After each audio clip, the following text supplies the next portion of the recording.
Whoa, I'm a hot mess today. Hi everybody. I think that's gonna quite fly. I think that's about right. First of all, I'm really glad to see that my camera's working because that's a genuine surprise.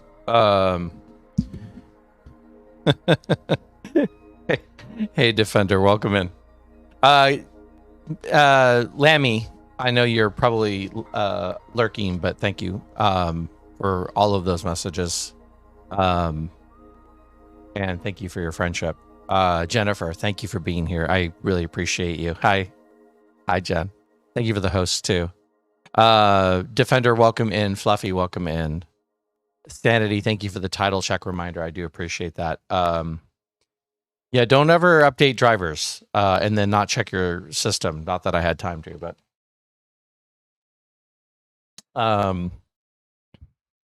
hey Barbie, it's nice to see you as well. So had a memorial this morning. The memorial went a little longer than I anticipated. Thanks, Cap. I appreciate you. So I grabbed some food. The problem was, so I did nothing on the computer. I was not on the computer at all yesterday, which is weird for me. I'm almost always on the computer, at least for a little while. Was not on the computer at all yesterday. Thursday, I updated my soundboard drivers because reasons. And I thought, well, I'll have time between, now and the actual stream time. I'm messing with my camera. Don't mind me. It's fine. There we go. That's better. I'll have time between now and my actual stream time to go back into OBS and adjust the settings and make sure that everything was okay. And I did not do that. And something about the drivers, the soundboard drivers, turned everything down. The levels that I've been running with were not sufficient. Were not good audio drivers. So first of all, does the microphone sound okay? Hey, Twiz, welcome in, my friend. In a second. I had myself on the loop back at first, and it sounds like it's okay and it's a good level and yada yada yada. But I don't know what was up with the board, but I had to pot everything way up. So that's what I was wrestling with, right at stream time. But I didn't check the camera, and the camera has been known to sometimes not work unless I unplug it and replug it in. So I was genuinely glad when I switched the scene over that the camera was actually working. So yeah. Thank you guys for the happy birthday messages. I do appreciate that. Struggling a little bit today with the intended purpose, which was to resume the World's Tour. I'm going to do it, but I'm going to take a second to get there, I think. Because my brain's just not in it. Honestly, my brain is a million miles away at the moment. So I think once I get going, I'll be fine. But also, I wanted to do something here. I just remembered. I have a backup copy of The World, and I was going to restore it. So let's do that. Thanks, Barbie. No, I think it's all fixed at this point. I have an audio change. Those of you who are familiar with what my audio sounds like week in and week out, you'll have to let me know if it sounds okay or if you notice anything different. Especially if the audio is glitchy at all. I feel like it will be fine. I'm just running a microphone through the soundboard. But yeah. Thanks, Barbie. Thank you, Jen. I appreciate both of you. But I made some adjustments because, okay. So full disclosure, I talked a couple of times on stream about how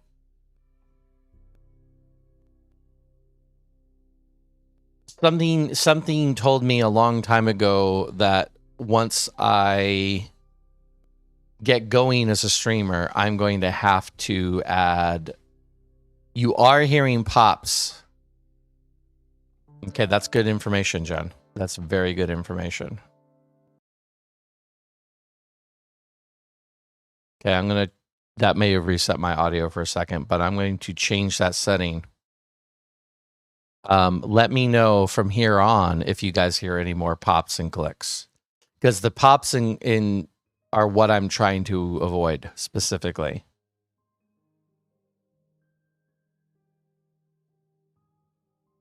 Might have to revisit how this entire thing works. I did have the thought maybe the USB cable I'm using is really old or something like that, but hey, Fluffy Kitty, welcome in. Also, I think I missed saying hi, Stitch, earlier. Did I not say hi, Stitch? I apologize. I saw the second Fluffy and thought, hey. Hi, Amber. It's nice to see you. Welcome in. Anyway, so long-term as a streamer, I will need to probably add music. If I want streaming to become a full-time gig for me, I'm probably going to have to, at some point, add music to my streams. I won't stop doing Minecraft. I just will be doing maybe even daytime streams that involve music. So no worries, Barbie. The uranium-coated USB cables. I would be content to know if the cable that I'm using is the right USB standard. I think I used an old USB standard.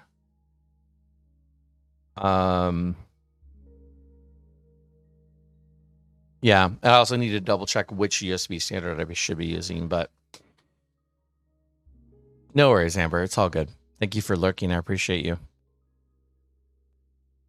Hey, CK. Welcome in. So with that in mind, with the whole adding music thing in mind, I bought myself a keyboard for my birthday. Not a typing keyboard, a music keyboard. The first keyboard I've bought myself in a very long time, probably 30 years. Because I need to get used to keys underneath my fingers again. There was a point in my life where I was good enough on keys that I could accompany myself, which will be essential to being a music streamer. And I am well away from that skill level. So, hey, Aster, thank you. I appreciate that. So I was working with that late last week. This is part of the reason I updated my drivers. I was working with that late last week and trying to figure out, okay, if I am going to do this, like where should it get plugged in?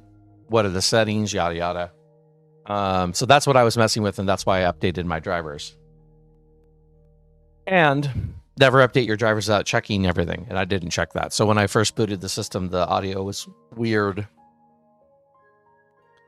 Hopefully the audio will normalize a little bit. And you guys, once again, you guys will have to let me know if you hear any artifacts, especially Jen was talking about the popping and clicking. That's specifically what I want to know about. So I'll be listening back to my VOD too to check on that. But I'm attempting to change my audio settings with an awareness of having to do that in the future. So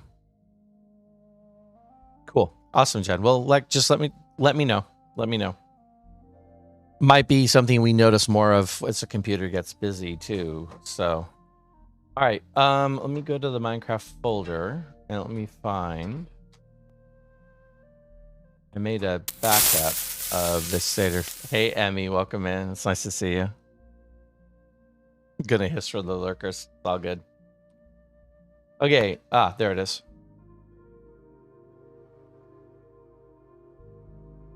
I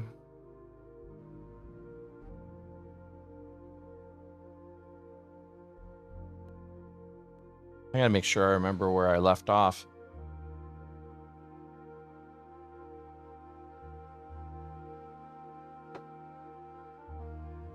I think it's this one here.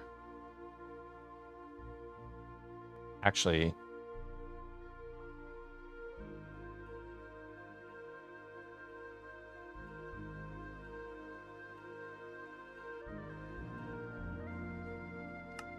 Check this one. Sorry, Defender.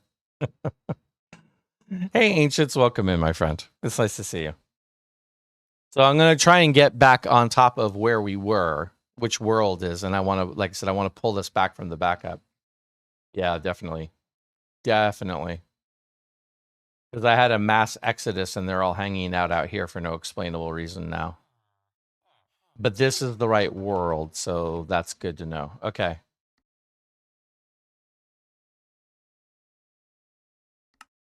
Okay, so I got to find that folder.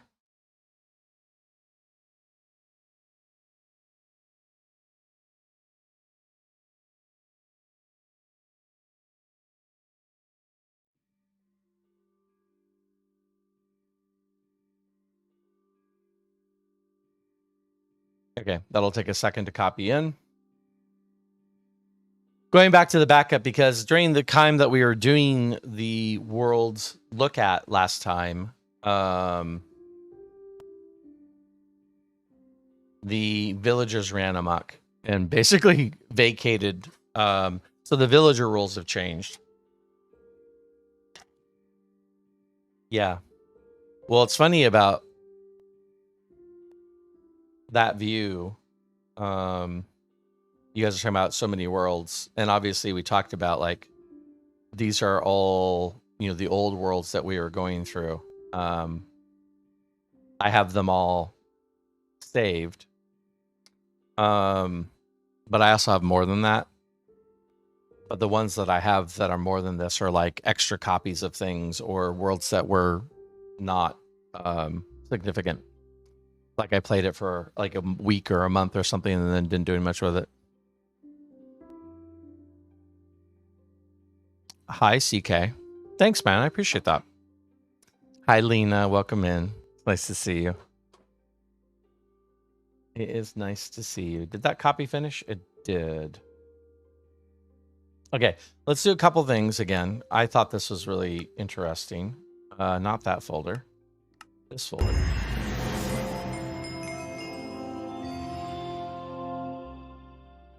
Lena, thank you for the bits. Thank you for the 1,000 bits. Lena, I don't know what to do with you. I'd hug you if you were here. I'll have to send you a virtual hug. Thank you, Lena. I'm gonna leave all the rest of that stuff off. None of it should matter for this. Thank you, Lena. I appreciate it. I appreciate your support. I appreciate you. You're amazing. I was telling somebody, one of our streamer friends the other day, that I feel like I just met you a couple months ago, but we've been fast friends. It's been pretty cool. Yes, today is the end of the dolphin hunting, Fluffy. With that in mind, I probably should go ahead and button that up this weekend too. I will try to do that. Oh my goodness, Lena. With the 5 tier 1 gifted subs to Laggy Lugnut, to Black Steel, to Rose Firefly, to Kaylee Obsidia, and to Cake in the Night. Cake in the Night. Yeah. Thank you, Lena. Oh, my goodness.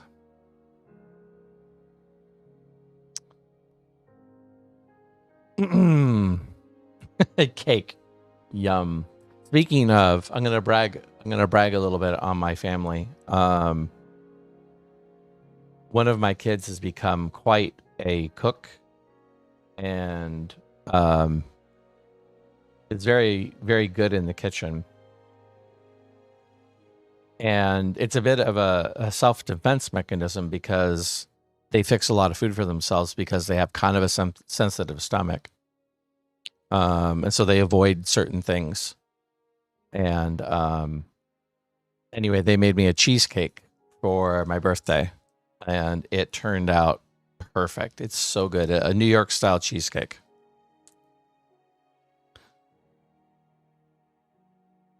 So had a little bit of that, or I should say a lot of that last night. I know, Fluff, I know. I know cheesecake doesn't work for everybody. But it was really good. Yeah, so Stitch, that's a great point. I should button up that thing. I actually meant to log on. That was one thing I was going to do yesterday. And again, I never got on the computer. But I was going to actually add some more to my totals. I was trying to give Ginger at least some competition. And I did okay, but Ginger was so far ahead of everyone else.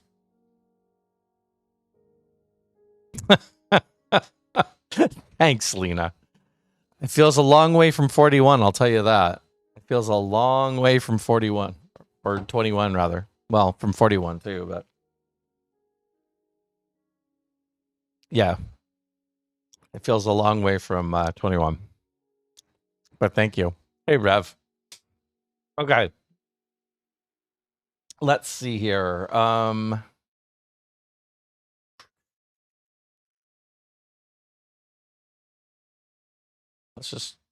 Let's I'm going to do a quick go back, because not all of you were here for the first tour. Oh my freaking goodness. All right, let's get this party started. Mankey coming in with that raid. Mankey Hamster. Of course, if you guys don't know Mankey is a fellow Halcyon Heights member. If you've seen my world tours, you would recognize the giant stone titan face. That is our friend Mankey. Mankey, right picks? I would share if I could. But if you guys are not, Twiz, thank you for that, host, by the way. If you guys are not following Mankey Hamster, you are missing out. The man is a lore genius, is a lore legend, a very talented Minecraft builder, but also just a wonderful, wonderful streamer. If you're not following Mankey Hamster, you are definitely missing out. One of the cool things about following Mankey too is if you do, you get to see he has an overarching lore that applies to all of the world seasons. So it doesn't matter whether he's on Halcyon Heights or Hawker's Craft or the other one. I can't remember which other SMP he's on. But he's doing the same kind of lore through all of the worlds. He just treats them as different dimensions that he's been assigned to. Hey, Nitty, welcome in. How are you doing, my friend?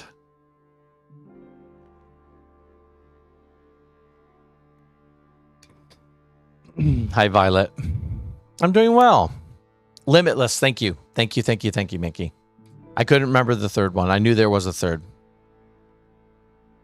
Hey, Elrek, welcome in. Yeah, Violet. Mankey Hamster is a stunning builder. Absolutely agree with that. Absolutely.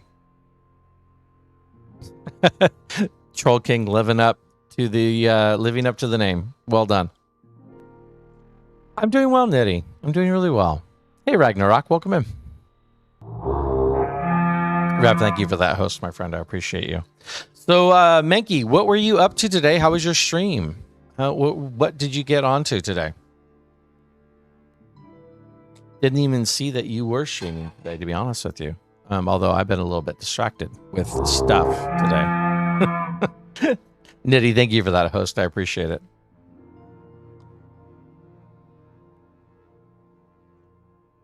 I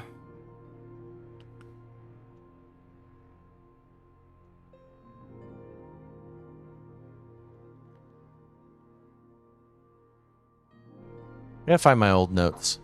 I'm gonna do that real quick while I'm waiting. Find my notes.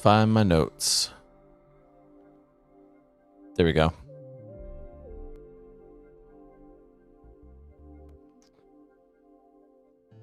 You are correct. Yes, Nitty. That is correct. Thank you so much. I appreciate that. Twiz, you were ever at his base and his jaw hit the floor. Yeah, I believe that. That Mankey has that effect. When you see what Mankey is doing, your jaw tends to be on the floor. That is a thing. Built a couple of house redeems on longer stream on Hawker's Craft, more modern madness. Nice. Thanks, Mankey. I appreciate it. Thank you, Nitty. That's awesome, Mankey. That's amazing. I want to look someday when I grow up, maybe my next birthday. I want to be comfortable enough with builds to do custom builds for people. That's just something I'm not at yet. I feel like that would be a lot of pressure on me to like come up with something. So I admire you and anyone who has that redeem on their channel where it's like, hey, I'll build you something. Like, I'm barely satisfied with building myself something these days. Oh my goodness, Mankey, thank you for the 5 gifted tier 1 subs. To Upside Insanity, to Wandering Widget, to Pika Stars, to Random Block, and to Merle. Thank you so much for your generosity, Mankey. I appreciate that. You're so amazing. Oh yes, happy birthday and stream anniversary. Your gifts from me are at your home in the mailbox on Casual Prime. Nice, Rev. I'll have to check that out. I actually did consider, by the way, I might still do this. I might stream from the community server tomorrow. I kind of left this weekend open because I wasn't sure how much time the memorial was going to take today, and I was a little concerned it was going to be a lot longer than I thought it was.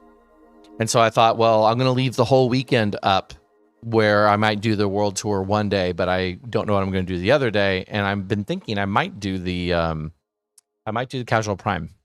We might work on the Shulker Farm, in fact. Thanks, Barbie. I appreciate that. You're right. I don't understand that, Barbie. I'm grateful for it. I'm grateful for it. But you're right. I don't understand. But I'm happy about it. And I'm happy that you're here. Thank you for the Violet host. Thank you for the host, Violet. The Violet host. I mean, kind of. Thank you for the host, Violet. Thank you for the host, Barbie. I appreciate you guys. That mushroom emote is pretty amazing. Gnome Annie. I don't think I know who that is, actually.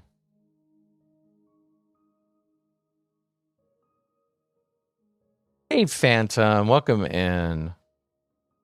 Thank you guys so much. My stream anniversary, technically, I got invited to affiliate on June 1st.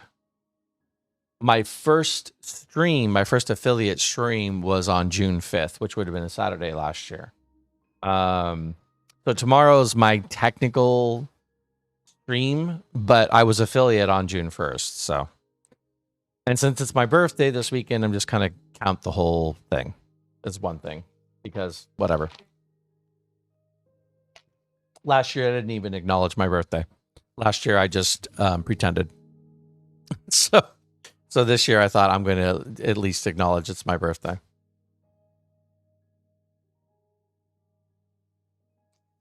Thank you, Barbie. That means a lot to me. I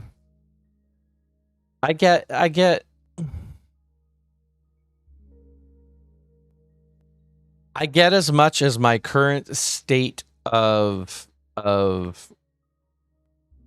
headspace allows me to get. I'm getting better about it. I am slowly learning how to take praise and compliments and take appreciation. It's just not...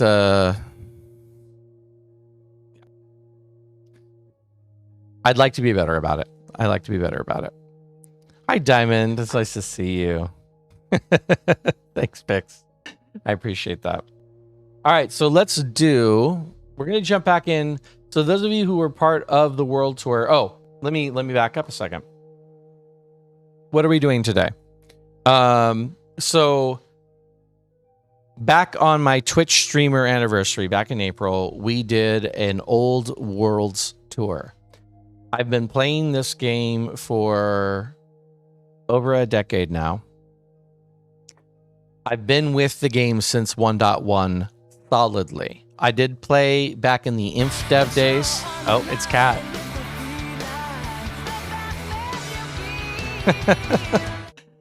Thank you, Barbie. You are so sweet. You are so sweet. Hi, Cat. Welcome in. Thank you, Kat. I appreciate you. I'm so glad you're here too. Yeah, so I've been playing the game continuously since 1.1. I have never taken a break. I wasn't one of the people who like got bored with Minecraft after, a few months and then played something else. I've been playing the game continuously since that time. Wasn't a full-time game like it's become for me since 2016, but I played it a lot. Oh my goodness, Diamond Mine around with the gift sub to Pix. Thank you, Diamond. You're so sweet and you're so generous. Hey, Benson. It's so nice to see you. Welcome in. Password person.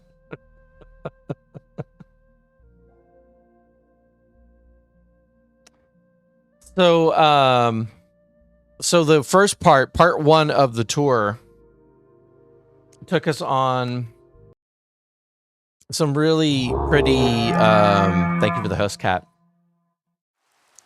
Some pretty scary looking spaces. So I'm going to take you guys back through 1 or maybe 2 of them just to kind of reframe the context, because where we left off was where I started getting what I would consider to be better at the game. This is the first world. This is the oldest survival world that I have. This goes all the way back to 1.1. And it is, there's a couple of, that's amazing, Defender. Thank you, Emma. I appreciate that. I'm glad you love Minecraft. I love Minecraft too, Emma. We have that in common. Hey, Master Shifu. No worries, Master Shifu. I appreciate you so much. Thank you, buddy. It's nice to have you here. So, what I'll say about this is that's amazing, Defender. That's really cool. I appreciate that. There's a couple of things that's notable about this first ever build. First of all, you'll notice that it's stupidly high. And it's stupidly high for no actual apparent reason. Because I could. Because I had blocks and because I could keep building and because I could keep building higher and higher. I love views. So because Minecraft is a view game, I always love that I could come up like to the top here and like look down. Can I do... I gotta do this, and I gotta do this. That's interesting. My world just paused. I might need to turn that off. Oh, there we go.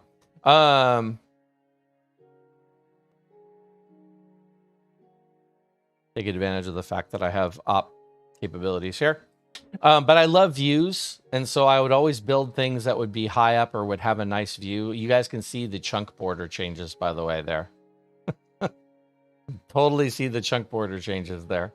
But also, I would build balconies. Balconies were another thing that I do a lot of in my architecture. I build a lot with glass. This entire tower is basically glass and snow.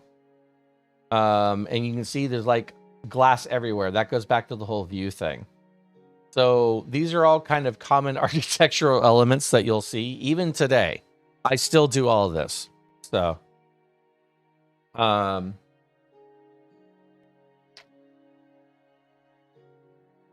think if there's anything else. The thing about this very first world was that I was terrified of the Minecraft world.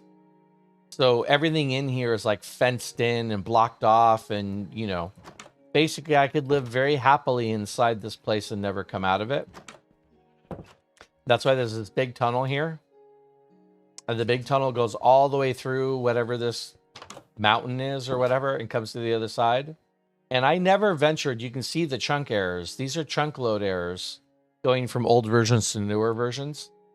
And my computer used to be a potato, so I probably was on like a render distance of 6, maybe 8.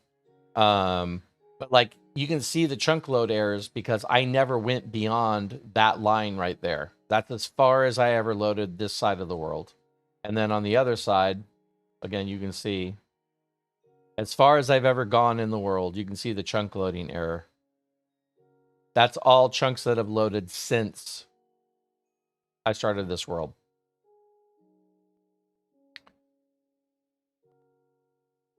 You hated lighting things with torches, so you had a lot of glass too. That's interesting. I didn't mind lighting things with torches. I just used glass because I always wanted to be able to see. I thought, you know, Minecraft is such a visually interesting game.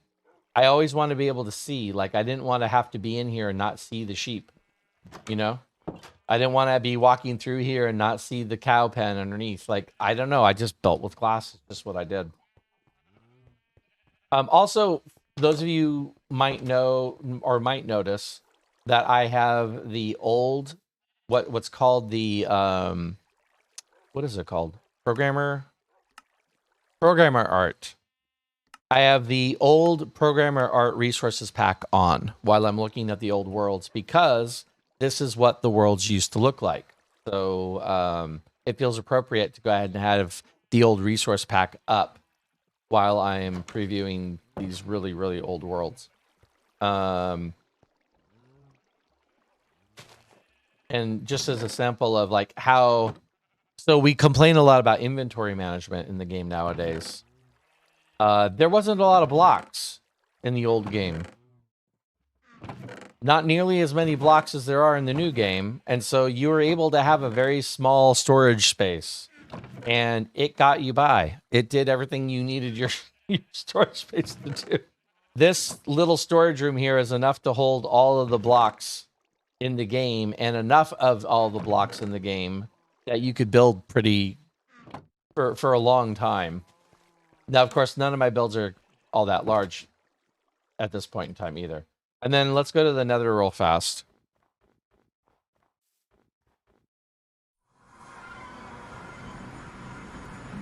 My Nether builds also featured, look how ugly, look how terrible the Netherrack used to look, by the way.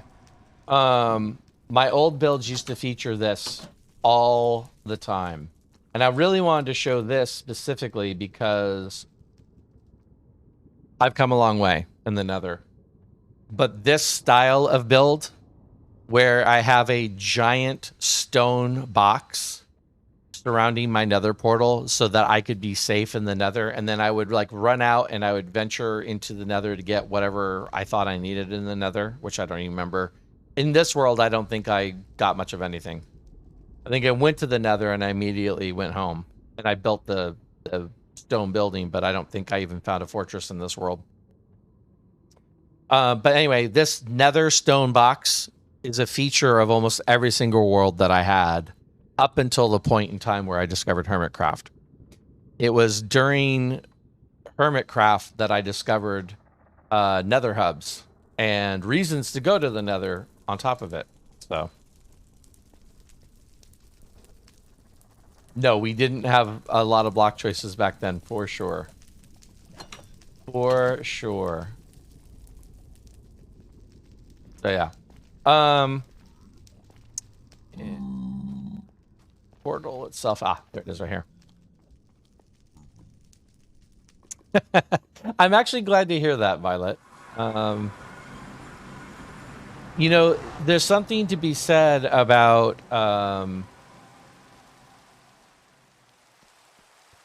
there's something to be said about like kind of just honoring your journey, especially if you spend a lot of time with something. Just realizing how far you've come in that process. But also, not everyone has the same goals when they're playing this game. So, for the first 4 years of playing this game, I played it casually. You know, I built whatever I felt like building. I didn't worry about what it looked like. I didn't care. No one was going to see it but my own family. You know, it just didn't matter. So, and now I live in the Nether half the time. Well, I'm one of my worlds for sure. Yeah, one of the worlds. And then I'll show you one other one from that period of time.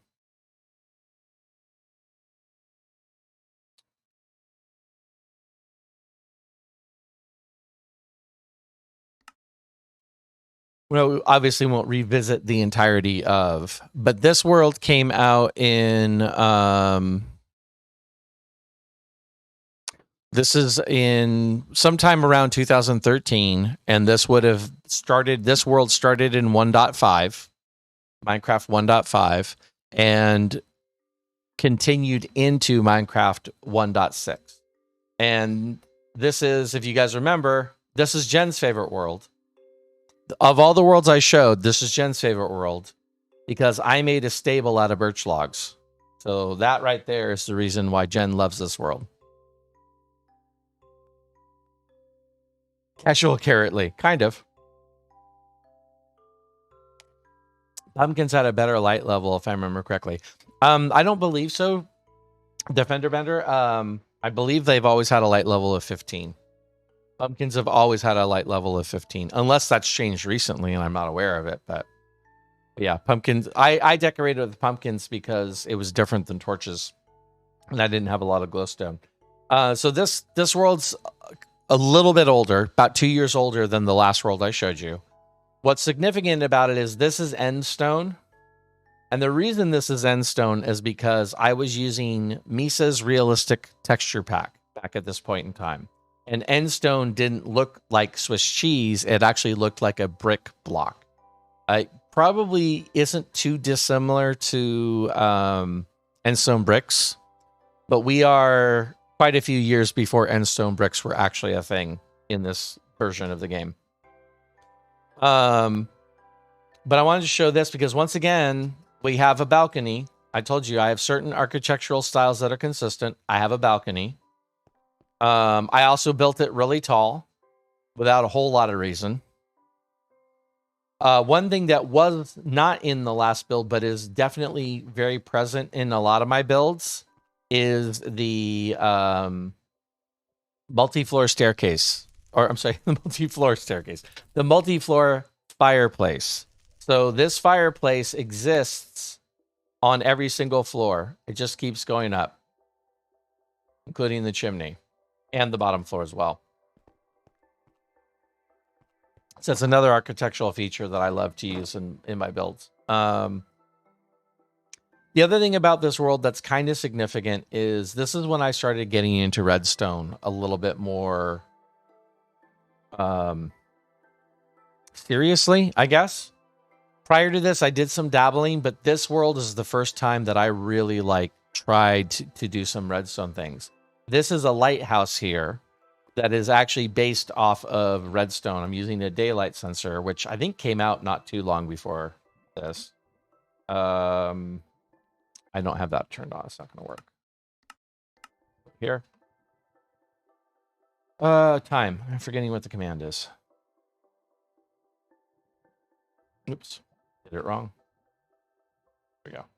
So you'll see when I turn the day on, you'll see that the lava will turn off. So this is a practical redstone lighthouse using lava. And it's just using a daylight sensor, which was all, this is all new stuff to me here. You know, pistons holding back lava flows at the top. There's a little bit more down here with these little boat areas, right? This is me starting to get into redstone. This is also a shared world for those of you who are wondering. This was a family. The very first world I showed you, that was just me by myself. This was a LAN world, so all of us played in this world together, which is part of the reason for this house. This house included floors for some of my kids, including a basement. So gives me brownstone vibes. Nice. I appreciate that it gives anyone any vibes because I was really happy with this build at the time, especially because I loved the texture pack that I was using. And I can say there's a lot of difference between the very first world I showed you, all the worlds in between, which we're not going over today, and then this build. This is the first time that aesthetics really started playing more of a prominent role in what I was doing, but it's still not great looking. It's still pretty bleh, you know. Also, a a surface of the world to build height build for no apparent reason other than just because I could do it. Hey, Caro, welcome in. Thank you so much, Caro. I appreciate that. You're so sweet and you're so wonderful. And I really appreciate you. Also, I'm just going to point this out, not really relevant to the rest of the tour, but this is a little Minecraft history thing for everybody. There's a reason why all of these pits are in the ground. All these animal pits are in the ground. And it's because for the first few years of Minecraft, there was a bug that the mobs would glitch through fences.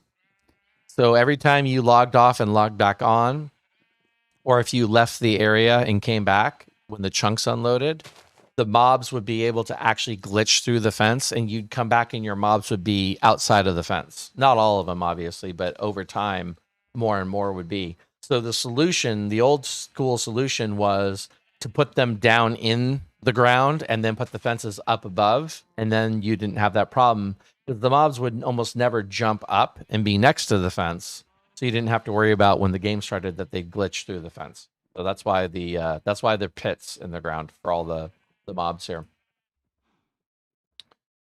The only other thing I'll point out about this world is this is another world where this is one of the first worlds that I went to. Hold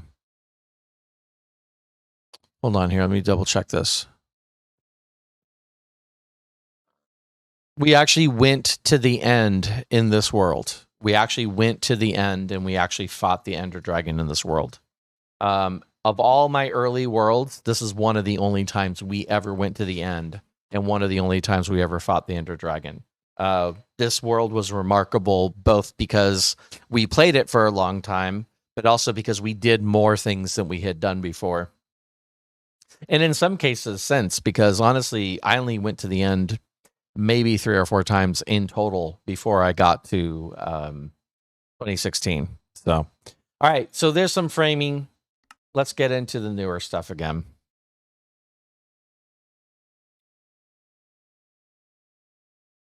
I think it's at the bottom now.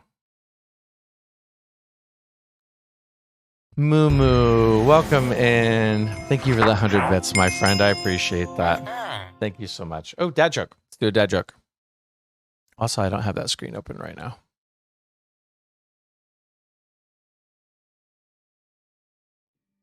Let me pull that open. Manage requests. Okay.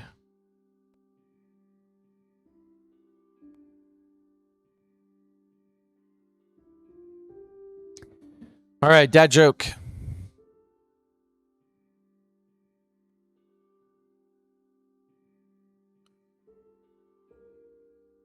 What did the shy little pebble wish for? That they were a little bolder.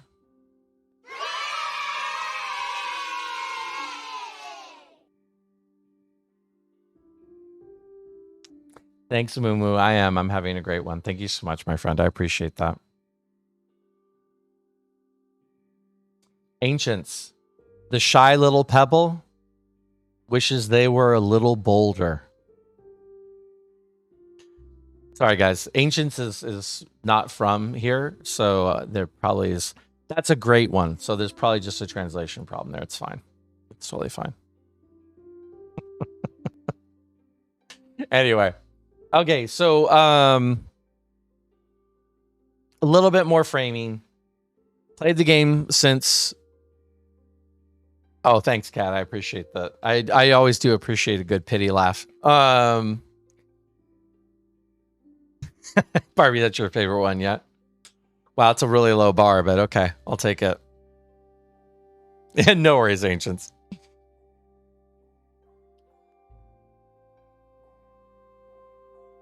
Wait, you did that as a shout out. Okay.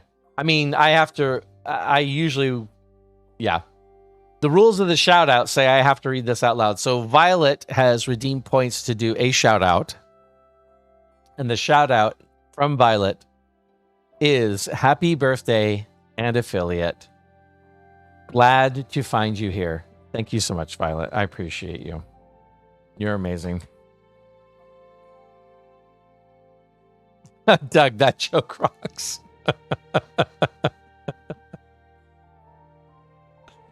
No, not at all, Violet. You're amazing. I appreciate you. Yeah, I agree, Doug. That was well done. Played the game from 2020. I'm sorry, from 2012. Excuse me. When 1.1. Derped around for many years, and then in 2016, I went to the last in-person Minecon, which was held in Anaheim, California, which is pretty much my backyard. And so I went to that Minecon, and while I was there, I knew there were a bunch of famous YouTubers.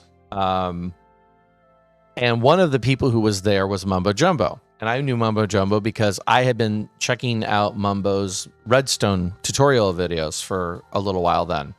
And I worked the con. I actually volunteered to be a worker at the con.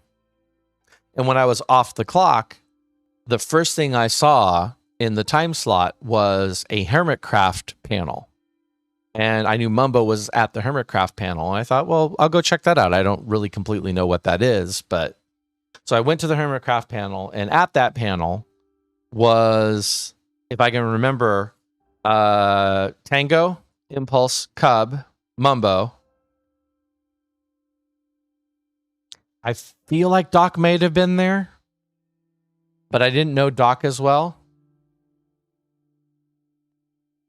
And I think Iskall was there as well. That one I'm not sure on, though.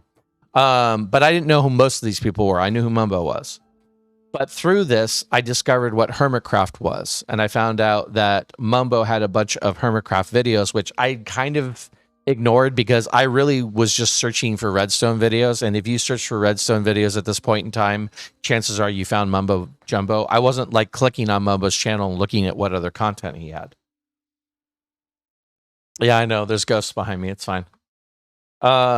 So in 2016, I went to that Minecon. I discovered Hermitcraft. I started watching Hermitcraft, and it completely changed how I played the game. Now, all of a sudden, I saw people who were my age and who were playing the game creatively and seriously. And prior to that point in time, I'd just been kind of derping around. But I decided that I wanted to try and play the game both creatively and seriously at that point. So this world is the first world that I had created after discovering Hermitcraft. Now, this world was not too long after... Uh-oh. This isn't looking good. This world wasn't too long after Hermitcraft, but also persisted for about a year from that point.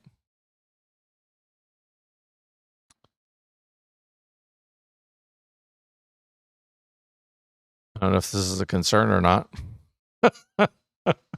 I've never seen it render the world like this before. This was a backup. There it goes. Okay. It's just running slowly. I backed up and restored this world from a backup copy. So this is the first time that instead of all of us living together in the same location, I decided kind of Hermitcraft style that we would divide up the world and have our own place to build. But we would build within vicinity of each other, which was ironic because the first season of Hermitcraft I discovered they were building really far apart. But yeah, I get that, Defender, by the way. You say that you were always a little ashamed to say that you were playing Minecraft. Yeah, I mean, I don't know if I'd go so far as to say I was ashamed to admit that because I kind of like, I just did what I did and I played with my family. It wasn't that big of a deal. It wasn't like a big confession I had to make to people I knew. But I definitely just handled everything much more casually, if that makes any sense. So this is that world. Let's do this, and let's do this, and let's do this. There we go. So this is the common area here. The world was divided into sections. This was going to be my area. This is going to be Mrs. Griff's area. This is going to be my son's area. And this is going to be my oldest's area. My middle child did play, but only for a short time, and they just kind of shared the space. But everything behind the purple, like you can see the wool columns were set up to divide which person's area was where. And there were certain rules set up about, like, you could replace the wool, but you had to replace it with something, which in my case was the wall itself. I've actually built a wall here. Hey, Mac, welcome in. There's the thing that I replaced. That's my wool marker right there. My color was cyan, and that's my wool marker was the banners, as opposed to the actual wool.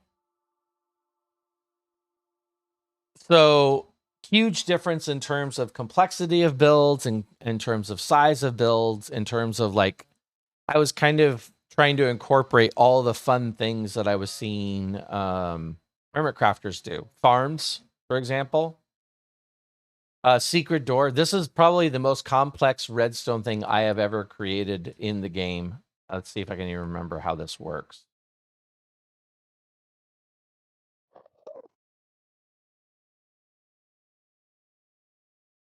Let me see here.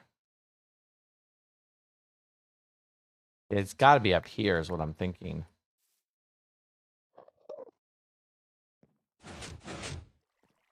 I found something.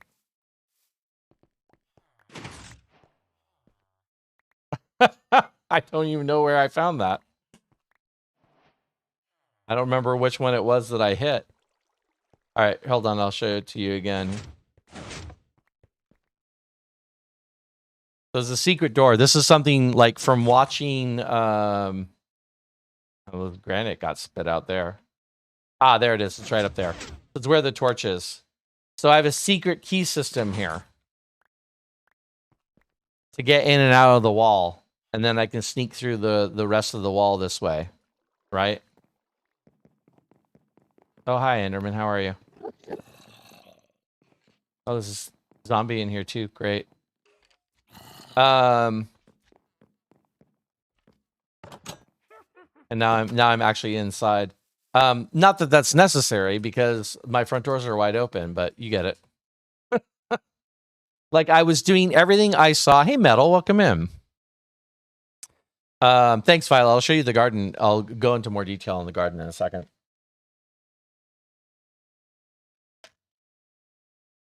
Defender says, I did mentor a group of kids on game design, and we incorporated Minecraft with what they were learning, answering questions to get through mazes. That's amazing, Defender. That's really cool. That's something that I've always been interested in, but haven't gotten into. I mean, my interest in it is more about just how amazing this game is, that this is a possibility.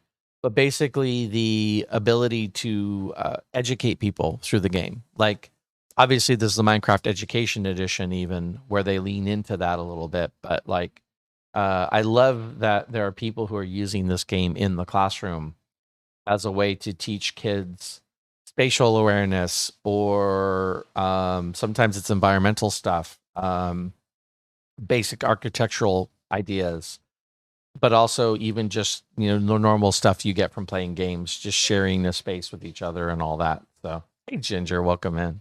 It's nice to see you. So this build, well, we'll do this in a second.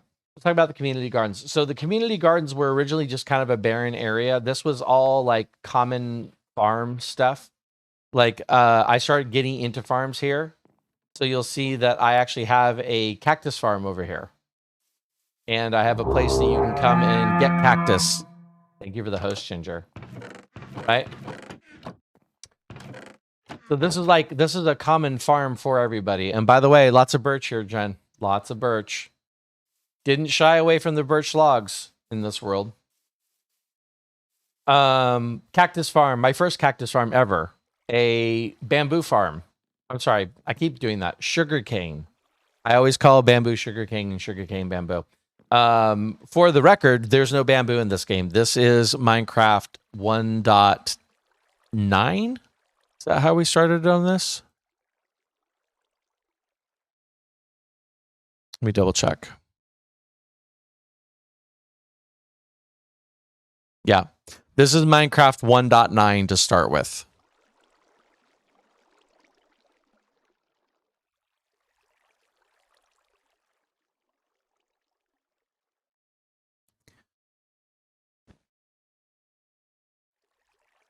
Yeah, during this 110 comes out, 111 comes out. Actually, 110 may have just come out when I started this world. No, I'm looking at the timeline. 110 may have come out. So 1.9 is the combat update.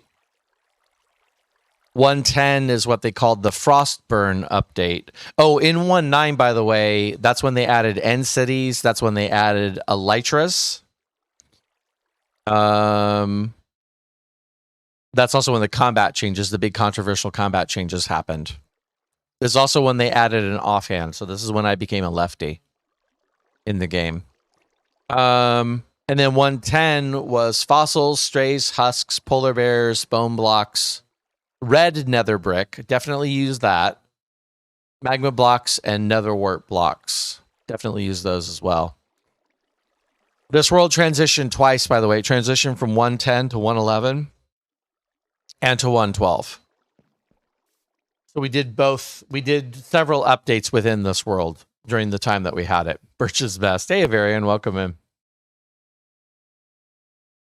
It's all good, by the way, Metal. Makes offhand comment. So the garden area here was meant to be common lands. And so the couple farms set up. But then I came up with an idea for what to do with it. So my son helped me with this. This is our tribute. We did go to the end in this world. We did kill the Ender Dragon. And this is our tribute to the fallen Ender Dragon here. The Ender Dragon Memorial. And I freestyled this. And I don't hate this little Ender Dragon statue. It's not great. But considering my relative skill level at that point in time, I was really happy with how this thing turned out. Built a nice little quartz gazebo over the top of it. Little pedestal for the Ender Dragon egg. And then I decided I was going to do a community garden around it. So that's what you guys see there. I'm no Ginger the Lily when it comes to community gardens, but I'm pretty happy with how that one turned out too. I know, right, Benson? Look at all those flowers of friendship. At some point in time, obviously, we discovered a flower forest in this world.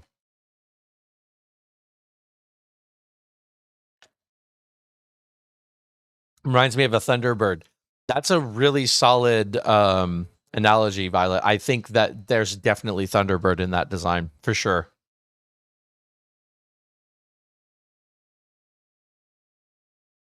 How's the head moving? So, a little trick about dragon heads, if you guys don't know, a lot of you do, is they actually can be affected by redstone. So there's a redstone line on the top, and it's just powering the head. So if you give the head a redstone signal, it will move. So we have a permanent Ender Dragon memorial there.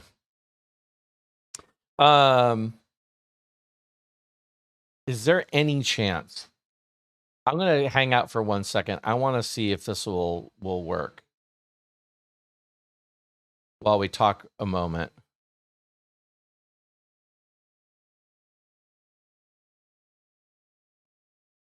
I'm skeptical if this will work or not, but we'll see. I didn't mess with the time at all. These walls were quite a thing to work on. There's a redstone lighting system throughout them, so the lights come on at night.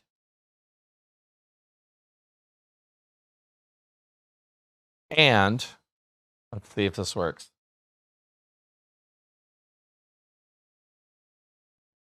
Right. Well, not too dramatic, because what if it fizzles, Jen? Benson, you love the Redstone Dragon Head. Yeah, I did too. I was really happy about that. Once again, that was one of those things I didn't know was even a thing until I watched Hermitcraft.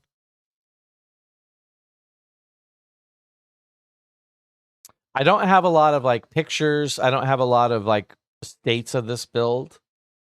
This my area was me playing full time and developing this area over a year. I try to remember the exact time this happened. Like, I feel like it should be any moment now. Yeah, like I said, this may fizzle. It's entirely possible this may fizzle. But also, you'll notice there's lots of beacons in the sky. This is the first time I discovered beacons. Beacons have been in the game a little bit until this point, but I didn't understand how they worked, and I didn't understand how cool they were until I saw Hermitcraft. And then I went, oh, that's what beacons do. Now I understand, and now I want one. Also, in the sky to the left, you'll see there are some good old iron farms. Sizzle or fizzle, we'll find out.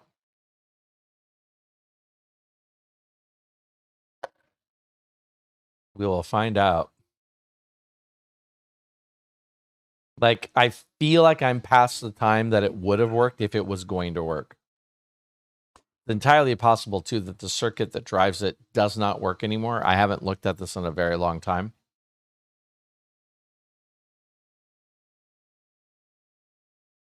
But I feel fairly confident that it would have fired off by now if it were going to fire off.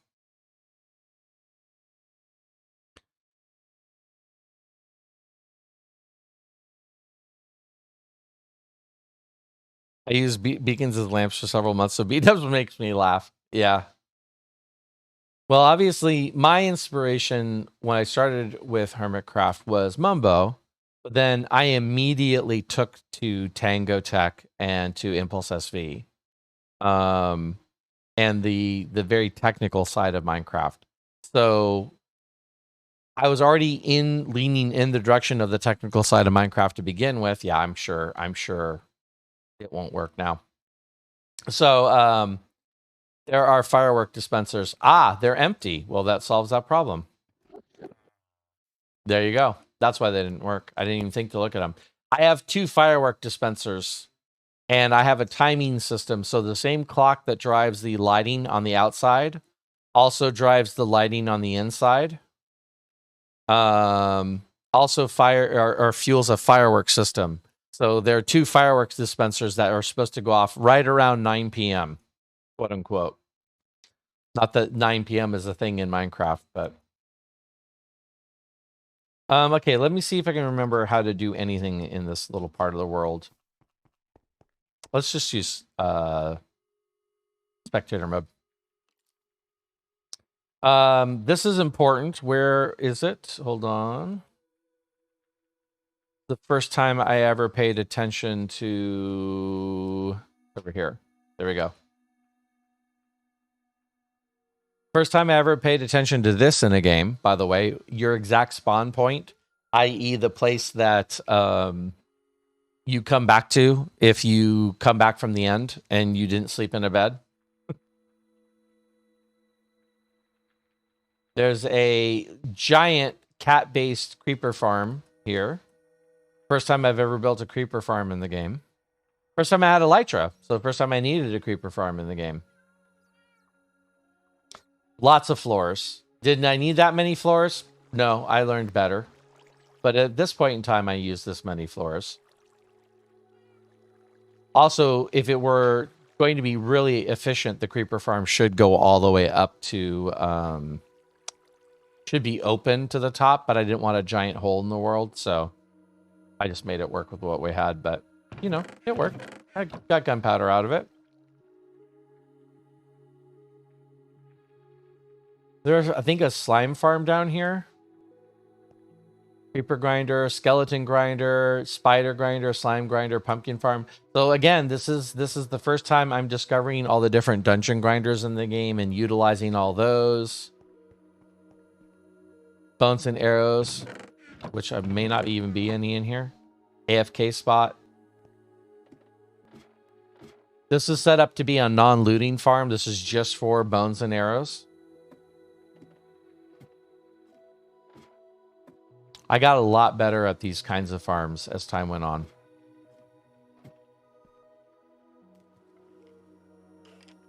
There you go. You can see the spawner up there. And they would just die at the bottom, so. Every so often, I'd have to go back down because, like, one of them would have feather falling or something like that.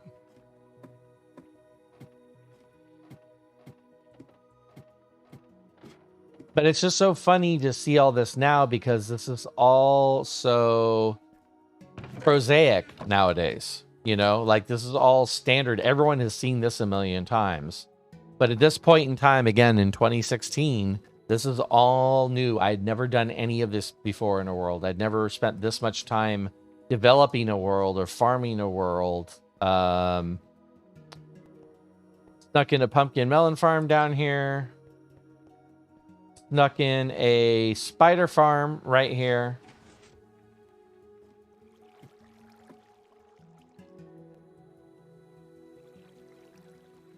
There you go. Little spider farm right there.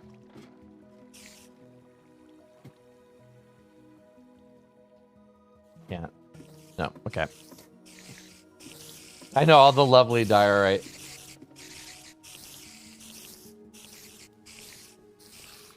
Spider and slime farm in here. There's a way you could AFK at both. These are all slime chunks right here. All three of them.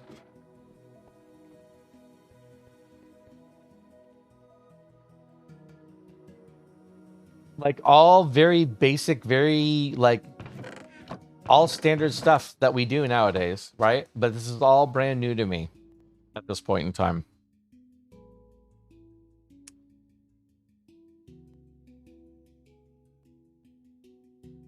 And then I think that was it for down here. Do I have a minecart track in here? I'm a little surprised I don't. So the one feature I don't have that I've done in a lot of previous worlds was having a minecart track. I'm a little premature here. Also, I'm falling through the world right now. Fine. This is a lag for loading the end.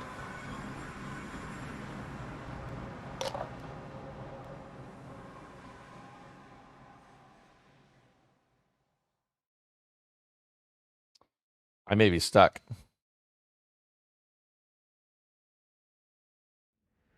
There we go. All right.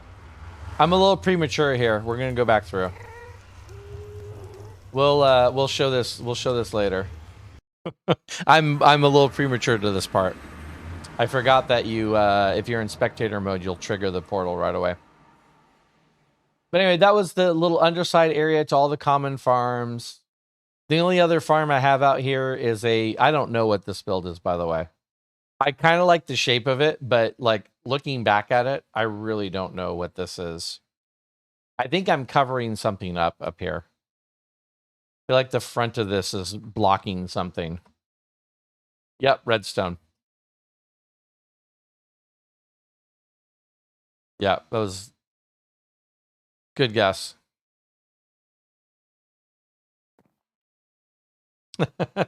Happens to everyone. It's all. I appreciate that, Cat. Thank you for that. Pumpkin melon farm. First one of those I've ever made. Actually, I think no, I was gonna say the last one I ever made, but it's not the last one I ever made. Never made a pumpkin melon farm before. Never exploited villagers in that way. But here you go. Looks like they're empty now. Oh no, there we go. They're just hanging out in there. Now, once again, these are old villager mechanics So these guys are not doing anything because they're not farmers. So these farms are broken because they used to have different mechanics.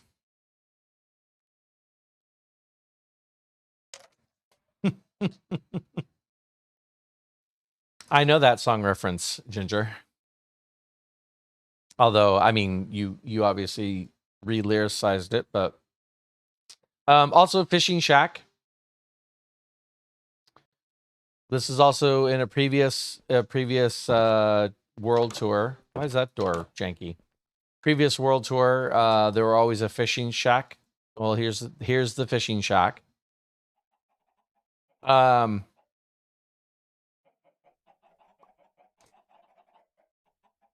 So these are passive mob control systems.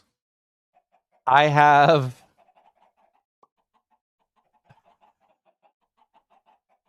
these set up to control passive mob spawning in the world. I kind of forgot about it, to be honest with you.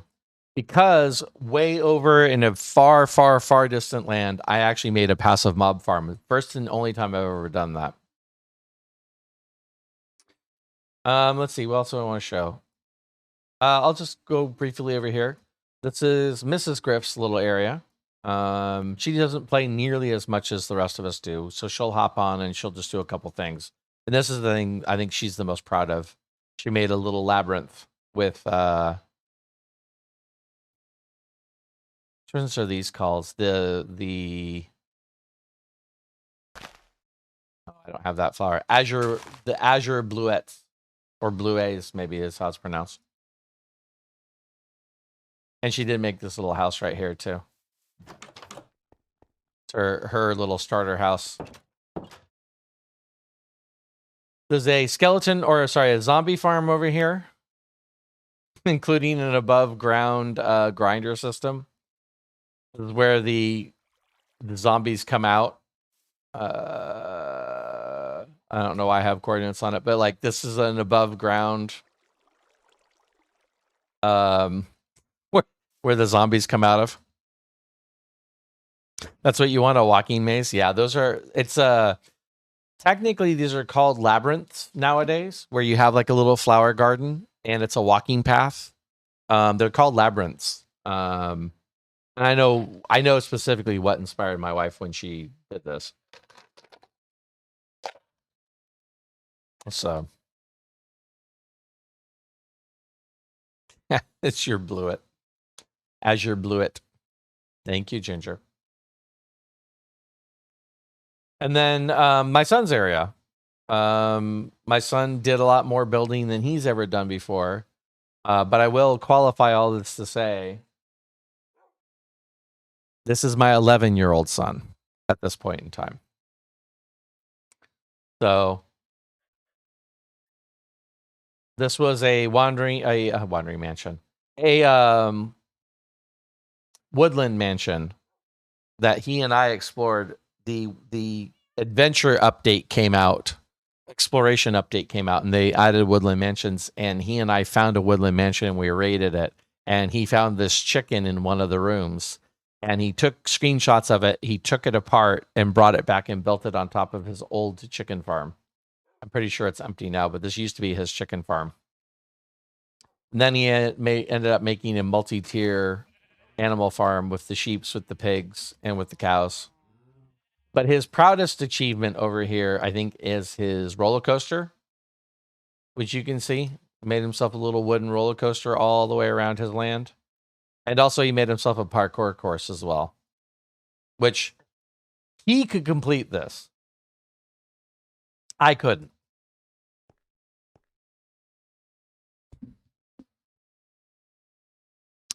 Queen.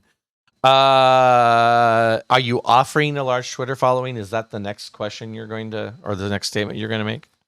Yeah, I'm not really all that worried about my Twitter following, Queen, but thanks.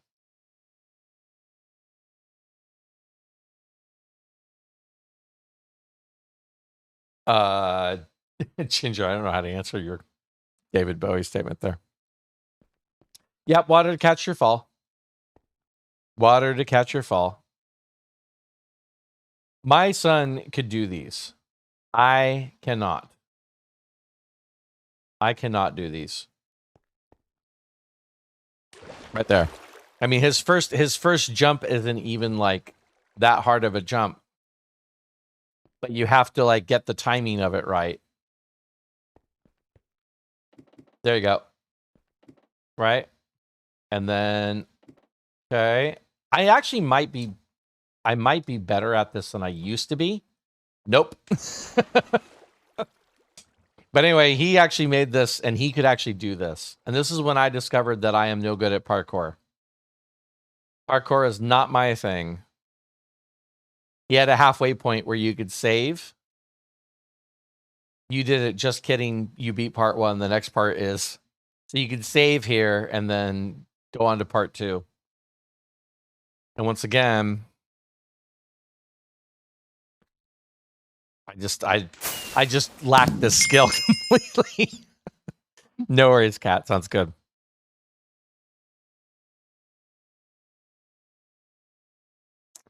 Yeah, Queen, this isn't really the appropriate time or place for that. I don't have a large Twitter account, and coming into someone's stream and advertising your own thing is generally a no-no.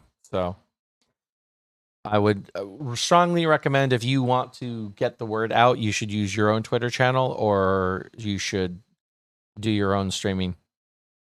Thank you. I appreciate that, Queen. I appreciate you being reasonable about that. Anyway, so, and then as far as my other 2 kids, they didn't play a lot. This is about the time that they both stopped playing Minecraft. As I was getting more and more into it, this is where they kind of exited it. And this is as much as they built. Give a cute little tree house, which I'm not dismissing at all. It's actually a great little tree house, but that's all they did with all this land here, was a little tree house.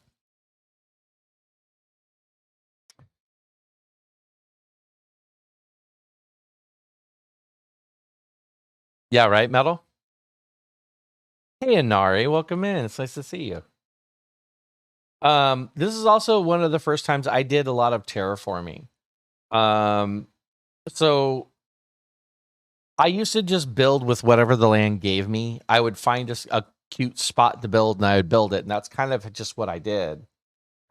This is the first time where I actually saw the land and I decided I was going to shape it. So it's real subtle, but like this, outside of this, I decided to make this river a little bit more extended. And you can see where I kind of clumsily did it, where this would dry up, the river would dry up in a couple spots, and I just dug it out to extend the river all the way down. And then I carried it all the way over here to connect with this larger body of water. You know? Queen, I appreciate that follow. Thank you so much.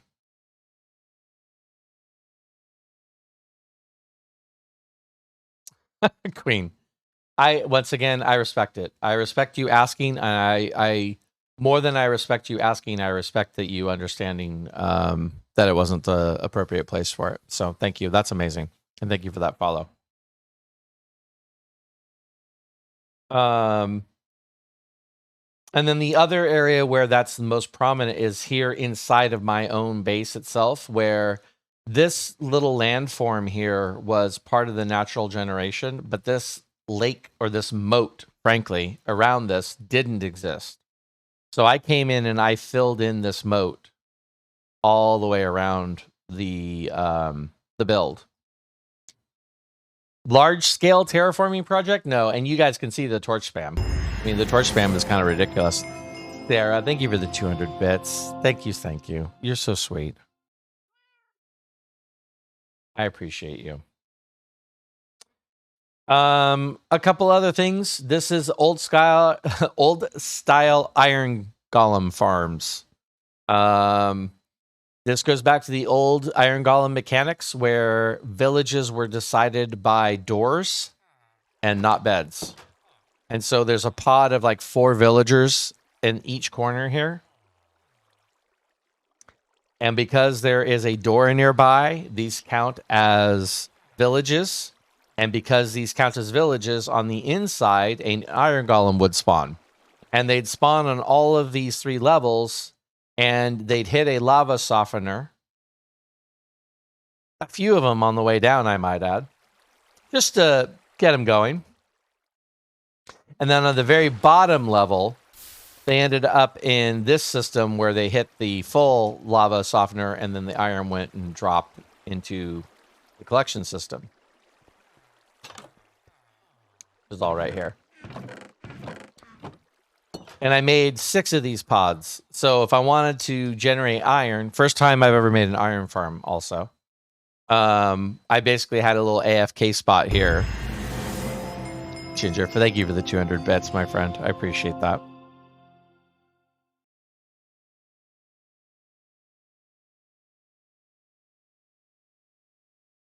Oh yeah, I got you, Queen. No worries. Once again, I appreciate it. Thank you, Ginger. It's a softener. Yeah, so I have a little AFK spot right here where I could come and just chill. And while I was in this spot, all of these farms were in range to generate golems. Again, all of these mechanics have changed. All different mechanics now. Hi, Elle. Welcome in. Nice to see you. Thank you for those messages.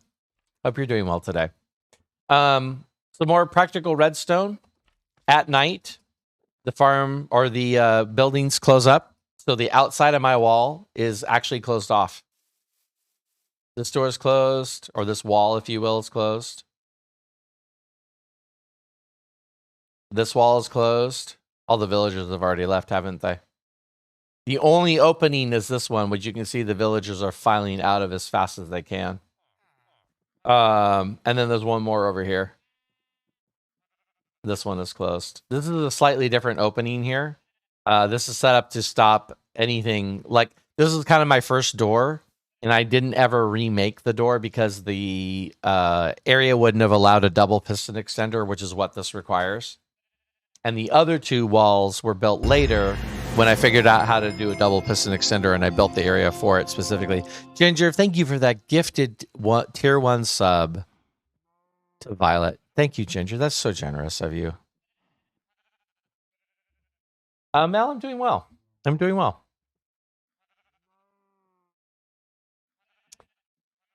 Let's see what else is notable about this thing. Good old-fashioned old types of farms. I kind of decorated. I did my best. I put a little bit of cobble, or not cobble, coarse dirt in to try and keep it a little rough. You know, tried to decorate it a little bit. I did my thing, kind of. This is a another type of farm here, which would also strangely generate... Oh, this is a villager breeder. Oh my god. It's been so long. This is a villager breeder. This used to be how you got villagers. I completely forgotten this mechanic. You had 2 villagers, and then you have a zombie who can scare them, and for some reason that pops out kids. Go figure. Thanks, Ginger. Appreciate that. So this villager breeder actually feeds into a little underground system where they grow up, and then they pop out up here. So this is the other side of that villager breeder system. And then I had a little bit of a yes-no setup where I could evaluate the villagers. Again, villager mechanics are completely different now. But a yes-no system where I evaluate the villagers, and if it was a no, they went into what Tango called the happy fun sauce. And if they were a yes, they got pushed over here into the village proper. Now, these village houses don't have any beds in them. So these are not villages as far as the new mechanics of the game go. Which is why the villages are all abandoning this area en masse right now. The villagers have all run out into the world. Sarah, thank you for that gifted tier 1 sub to Stella. That's amazing. That's so sweet of you. Thank you for that generosity, my friend. And Stella is a fantastic recipient of that. Thank you for the 100 bits, Elle. I appreciate you. And thank you guys for the hype train. Choo choo. Ginger, you might appreciate this. One of my first and only fountains I was okay with this one. I wasn't completely mad about this one. I tried to make it look kind of interesting, like the water was flowing out of it. You know, I used the glass to look like a pipe in the iron fence, like it's a pipe that pushes the water up and comes out of the top there. This is the best version of a fountain I ever came up with, which is why I appreciate your fountain so much, Ginger.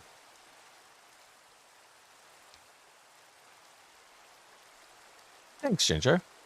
Jennifer with the gift subs. 5 tier 1 gift subs to the community. To Gaming with Sasha, to Supreme Doom, to Wandering Mist, or Rin as we call. To Louis? Oh, Louis 44. There we go. I'm reading across line. And to Turpinator. Thank you, Jen. Thank you for your generosity, my friend. I appreciate you.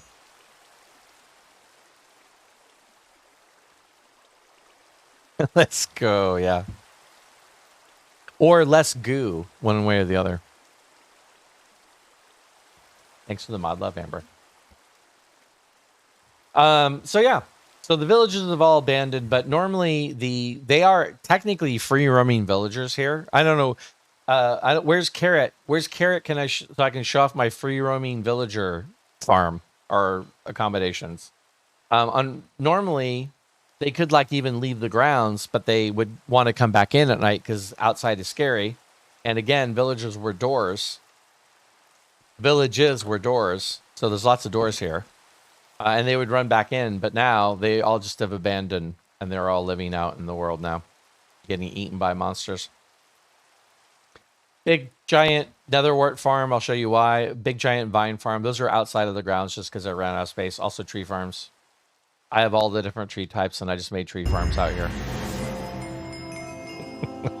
Okay, Tobrina.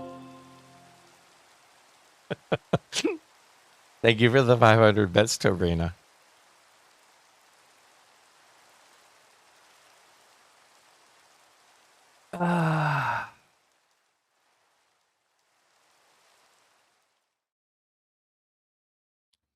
Thank you guys for the hype train in progress. Oh, that's weird.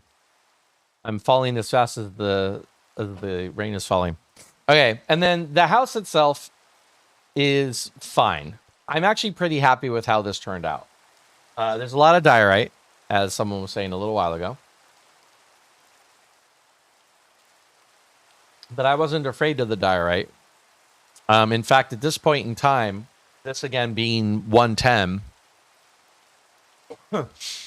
we were one update before even the World of Color update. The World of Color update 112 is where we got concrete glazed terracotta. So I started building this before, not too long after diorite and granite came out, in fact. And well before we had a lot of other colored blocks to use. Did have quartz, obviously, and I did use quartz. Quartz made a very nice pool bottom as far as I was concerned. Also, I really enjoyed this area, this little kind of walkover area with the quartz columns in the center. That's true, they did, Metal, you're right. They changed the hue of the colors as well. But, like, I don't mind. The diorite doesn't bother me as a alternate block as a coloration for my normal stone bricks. Didn't bother me at all. Henry Johnson, welcome with that raid. Welcome, Raiders. Henry, how are you? How is your stream? Guys, if you're not following our friend Henry Johnson, has definitely raided into us a couple of times, has been very supportive. So consider clicking on that link that Bottomist just posted and giving them a check out. What were you up to today, Henry? You have found yourself in the middle of an old worlds tour. This is part 2. I started this back on my Twitch streaming anniversary, and I wanted to continue it today during my affiliate anniversary / birthday weekend. So if you're interested in some old Minecraft stuff, you're in the right place. Because there's some old Minecraft stuff happening. Currently, we're in the year 2016.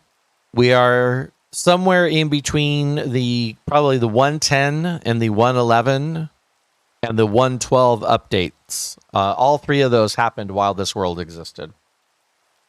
Go check this real quick. Add Bach. And how much is that? 1.8 million to check through. It's fine. It's fine.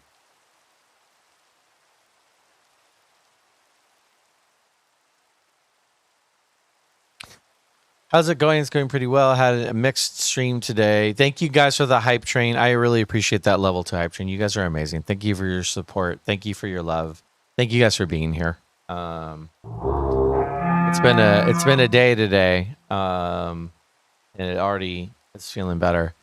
Oh no, it's that sauce. Welcome in, Raiders. Henry said, doing pretty well in a mixed stream today. We played a little bit of SMP, played a little bit of Rocket League and Roblox, which is amazing. Awesome, Henry. I'm glad you had a great stream, my friend. If you guys are not, again, following Henry, please consider clicking that link and dropping some follows and showing the same support that Henry has showed over here. And, oh no, that sauce, welcome in with the raid as well. It's all good, Henry. No worries. Sauce, how are you? How was your stream? What were you up to? Thank you for the lurk, Violet. Guys, if you're not following Oh No, It's That Sauce, you should definitely click on that link. Once again, someone who's been very supportive and very amazing. Not just with me, but I've also seen with other members of the community. So please consider clicking that bottomless link and going and checking out Sauce. Dropping some love over there. Thank you for that follow, Mystical Mel. I appreciate that.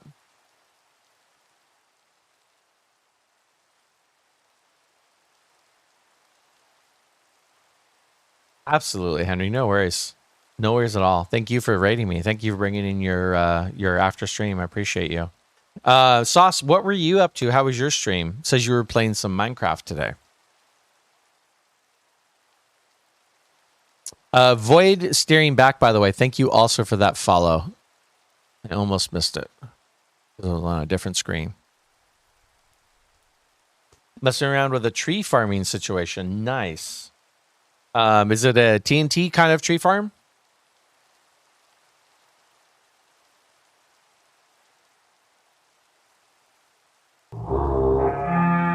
Lady Bountiful, thank you for that follow.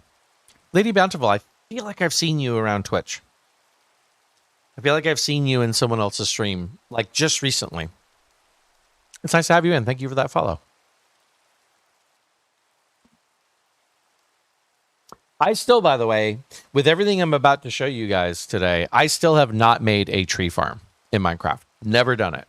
I've wanted to a million times, but like, I think I haven't built extensively with wood for quite a few versions now. And because I haven't built extensively with wood, it's not felt like I've needed to build a tree farm. You know, just going out and cutting down trees has always been good enough to get the job done. So like, this is kind of what my tree farms look like. I have some jungle trees set up. I have some spruce trees set up. And those are the two I primarily use to like get a lot of wood for chests and things like that.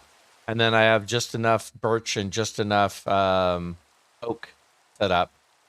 And just enough dark wood set up to like round it out. I don't even have acacia trees in this world. I don't think I ever found a savanna biome in this world. Nor did I really go look for one, to be honest with you. But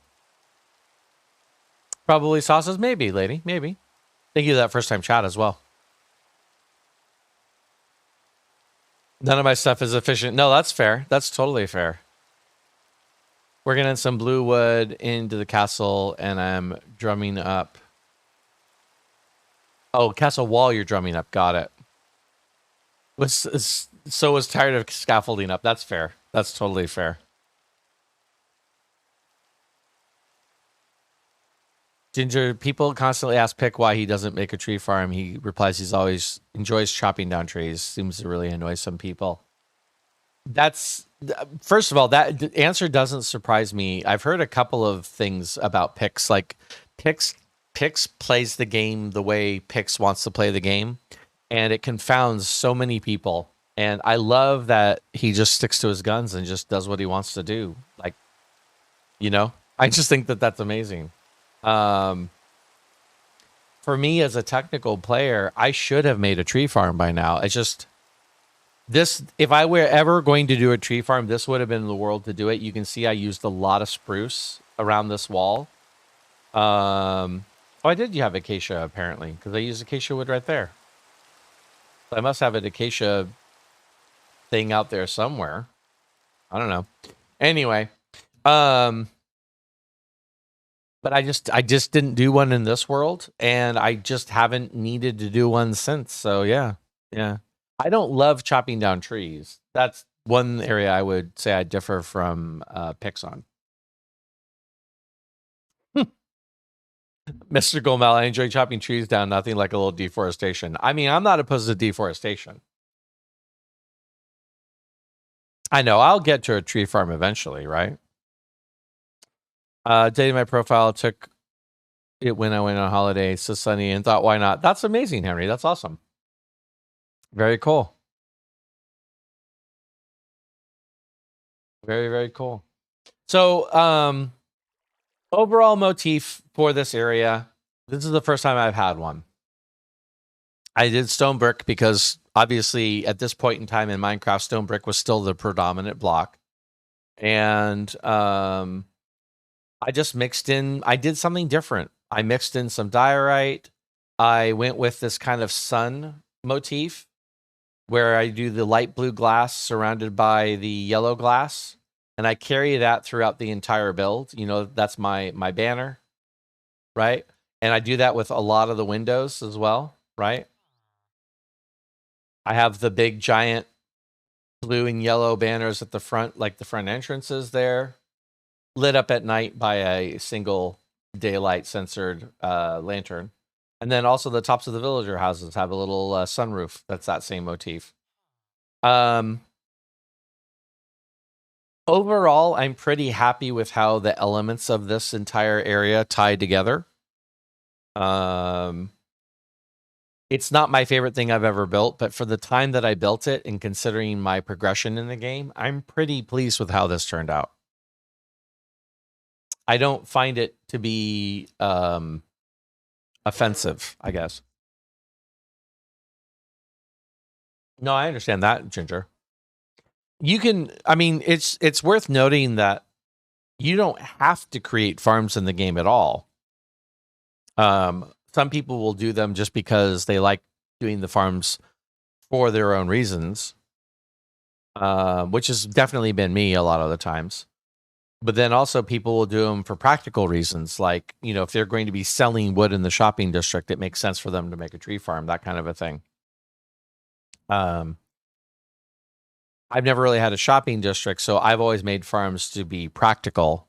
Although in this world, I did more farms just because I wanted to do the farm, because I was seeing the farms on Hermitcraft for the first time, and I wanted to try the mechanics out myself. I wanted to understand how the mechanics work. And the best way for me to do that was to actually build a farm of my own.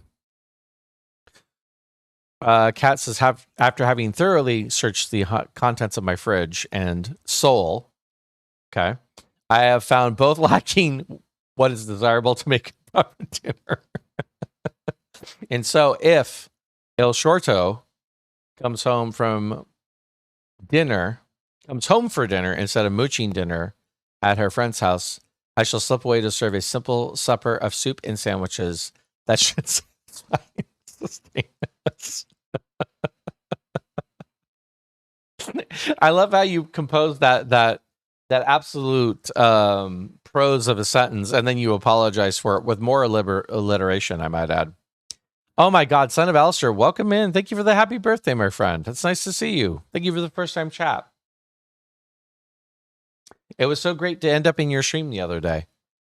You're definitely one of those people who I've seen out there. I've heard people talking about you, but I'd never ended up in your stream before. So it was amazing to be in your stream the other day. Yeah, I agree, by the way, Ginger. I agree. Kat, I agree with Ginger. That sounds very reasonable. Carolina says, I've actually not built farms at all until this year when I made a villager farm. Nice. It's all good, Henry. Thank you. Take care of yourself. Thank you for dropping your lurk in here. I appreciate it. Absolutely, Alistair. Absolutely. Or I should say, son of Alistair. You were probably not Alistair in and of yourself. Soup is good, by the way. Soup and sandwiches. That's one of my favorite, like, cheap, easy go-tos. Worth, thank you for the lurk. I appreciate you. Thank you, my friend. I am doing well. I am doing well. Thanks, Henry. It's a play off my last name. No worries. That's all good. I'll call you Alistair then. I named a horse Soup or Sonic today. Slowest horse ever. Oh, no. I got you, Alistair. No, I got you. I totally know what you're saying now. Yeah, it makes sense. That makes total sense. Thanks for the mod love, Henry. Well, those of you who just came in, you guys found yourself in the middle of a Old Worlds tour. This is part 2 of the Old Worlds tour. We got up to this build, or we got up to this world, which took us from 2012 to early 2016. And everything prior to this world, I shouldn't say everything, a lot of the things prior to this world were very, very much dirt hills and stone boxes and things like that. So this is the first world that I built after seeing Hermitcraft, after seeing what a group of people who are playing the game as a serious creative outlet could do. And I became inspired by that. So this world that you see, which spans over a year, it started in 2016, but it went over... this world would have gone to 2018. In fact, so this world would have spanned 2 years. This world would have been 2 years old. Because all of a sudden now I wanted to play the way that I saw them playing in Hermitcraft. Yeah, I'm still like that. That's fair.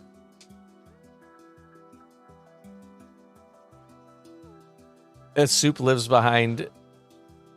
Oh, you're...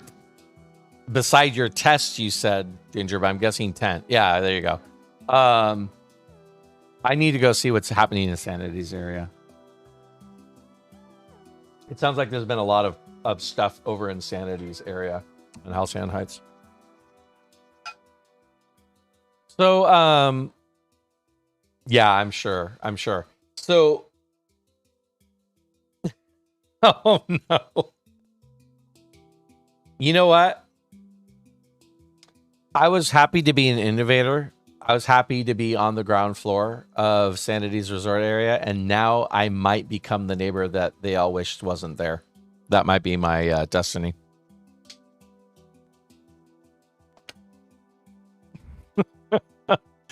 Yeah, the fact that Caro and Jennifer are both saying nothing has happened means that Elaine specifically has done something. So I might need to see some of the screenshots you took yesterday. I haven't been on the server. I was on early this week, and that was about it. I was on Monday, Tuesday this week, but I haven't been on since. So be interesting.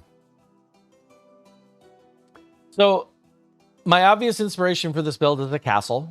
I got the walls, right? And I decided to go full on like crenellations. Not a tall castle, but they didn't have to be. They just had to be taller than the people trying to climb over the wall.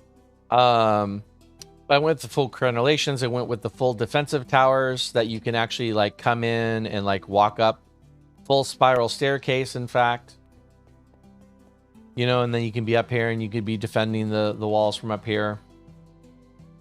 The walls are navigable inside the walls as well. So when you're down here on this level, you can actually go through the walls. Oh, hi there. How'd you get in here? And there's a way to get to the ground floor as well, but there's also a way... Actually, the gatehouses, I think, stop. You can walk through the redstone, I suppose. And then in the center here, thank you, Sexy Ninja. I appreciate you. Welcome in. There's some heads to be counted. Yeah, I know, Ginger. I got to get on that. I'll figure that out when I want to do that. I was going to do it this weekend, so I might do it later on today. We're going to kind of see how it goes. Aster, you still do fancy dirt huts, aka hobbit holes? Look, my starter houses sometimes are hobbit holes. A lot of times.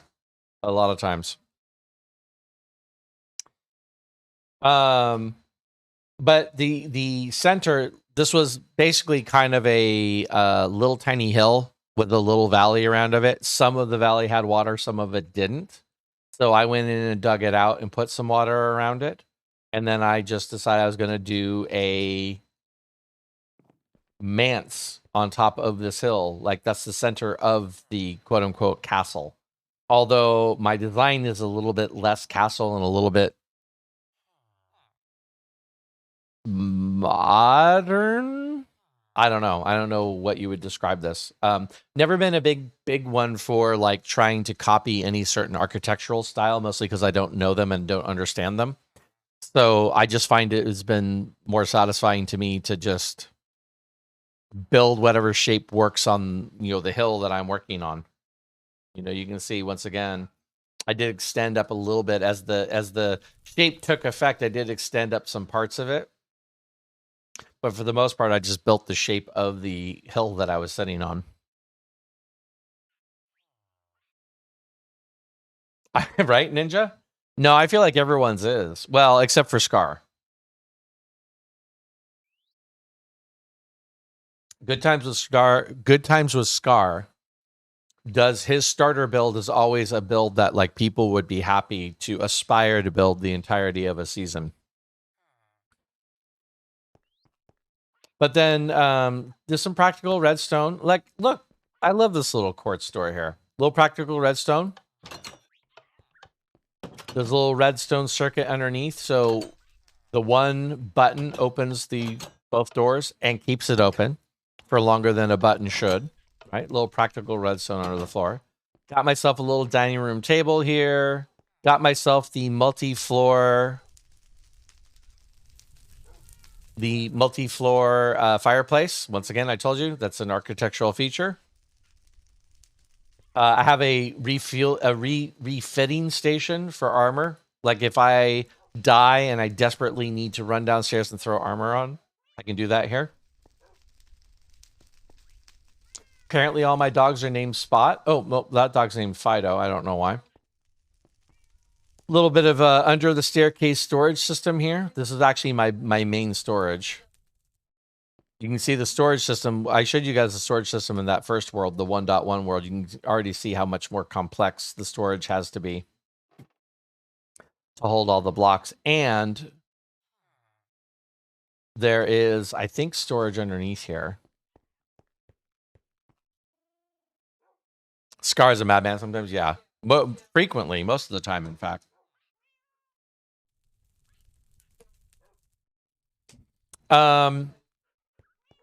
Yes, diorite in the floors, polished diorite. I'm not afraid of the polished diorite. Once again, back at this point in time, polished diorite is what we had. Also, I have a bunch of birds named Spot, apparently. It's fine. Killed my first wither. Minecraft day 3107. We're in day 84 in this world now. 8453. September 1st of 2017. My son and I we spawned a wither a good 2,000 blocks away from here. And we went and we over prepared and we put the wither down in a dark cave underground. And we drank all these potions and we spawned the wither and we had smiting swords and we killed the thing in like 8 seconds. And we both looked at each other like, wait, that was it? But we were over prepared, so. That's true. That's very true, Caro. You got birds in there, diorite makes sense.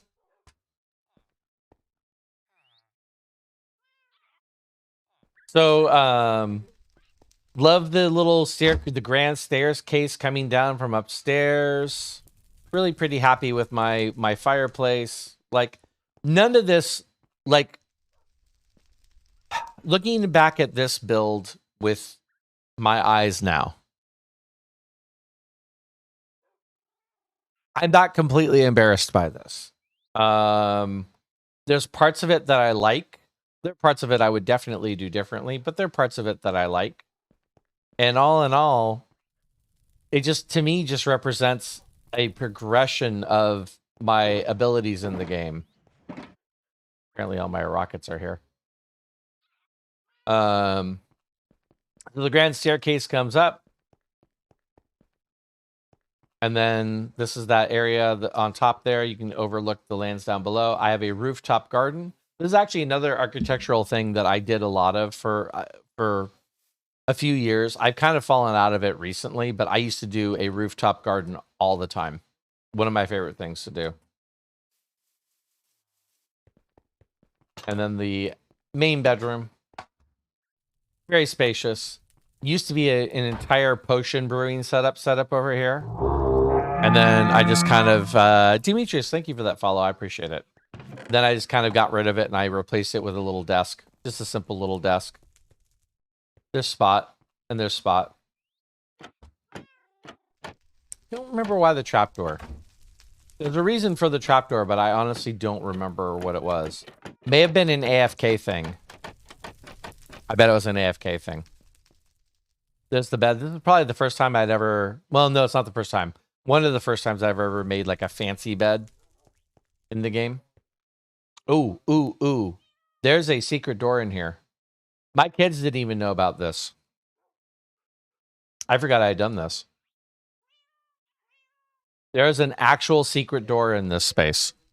And I'd forgotten about it until just now. No, wasn't that. So is it a lever? See, it wouldn't make any sense for... It would have to be a... No, it's a lever. Got it. This is where all the riches went. I forgot completely about this. Being on a server with my kids, I felt it was prudent to hide my valuables away. Thanks, Ginger. Ginger, send my love to the people in the meeting, please. Thanks, Ninja. I appreciate that. I appreciate that. But yeah, this was I completely forgot that this was the thing. And then little balcony. Once again, what did I say? Architectural elements. I have a balcony because I have to have a balcony. I just do. And then obviously later on, I expanded because I told you this build got started back in 110. And World of Color doesn't come out until the following June. And this is me actually utilizing the color once I had the ability to. Finishing the house or redesigning the house. I think it was finishing the house, as I recall it. Hey, Elkhorn, welcome in, my friend. They have an allowance chest, right? Right, Alistair? I actually had a long... No worries, Kara.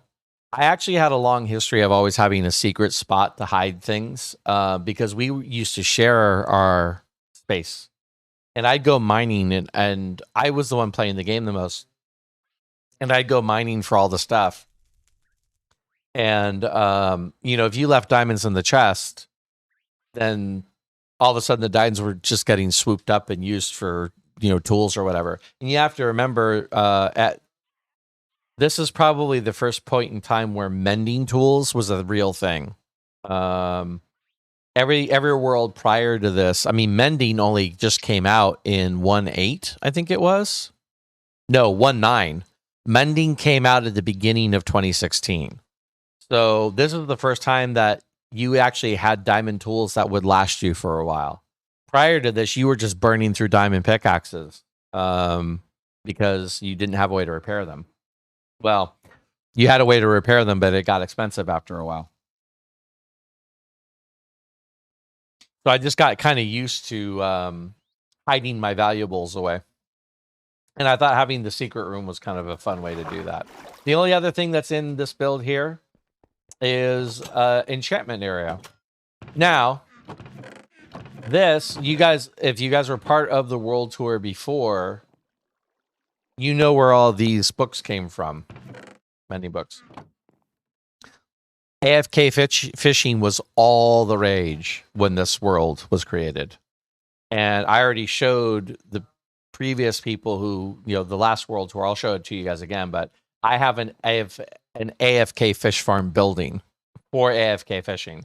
So all these enchantments came from AFK fishing. I do have an enchantment room, and I do have books from that, right, down here.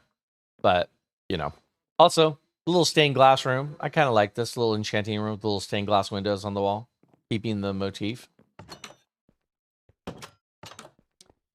And then back through here is just mining area. This is the entrance to my mine right here. Also some other things. Oh, I forgot about this. If you ever want to create lag on your server, kids, this is how you create lag on your server right here. As you can see, I have a fairly long history of chicken farms.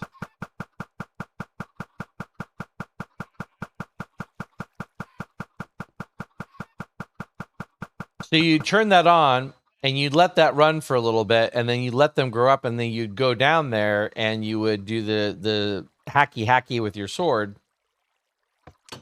And when you were done with the hacky with your sword, you would be able to pull all the stuff out,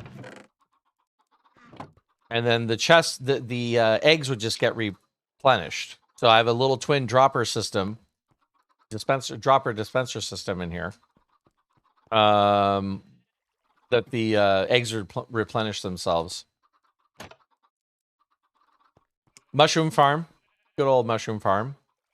And here is the minecart system. Although strangely, this doesn't connect.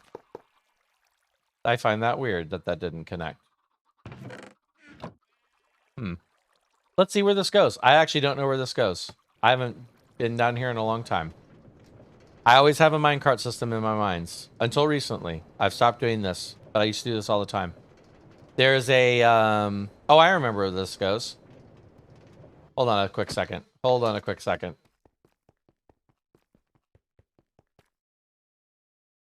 I did, Aster. Thank you. I did grab food before stream. I know, it's a double-barreled chicken blaster. This is my first ever super smelter system right here.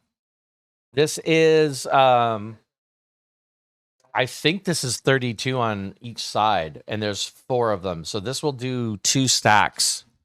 Every furnace cycle, this will do 2 stacks.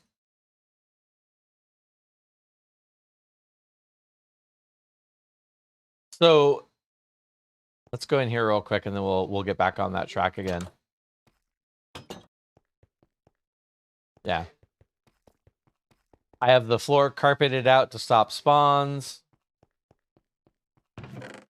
And then this is where all the stuff gets dropped off from the smelting, although strangely enough, it's full of sand right now. So now I'm wondering about that. My very first super smelter system. It's not fancy, but it works. Using blaze rods, by the way. I did have a blaze farm in this world, so I used blaze rods as my fuel source for that.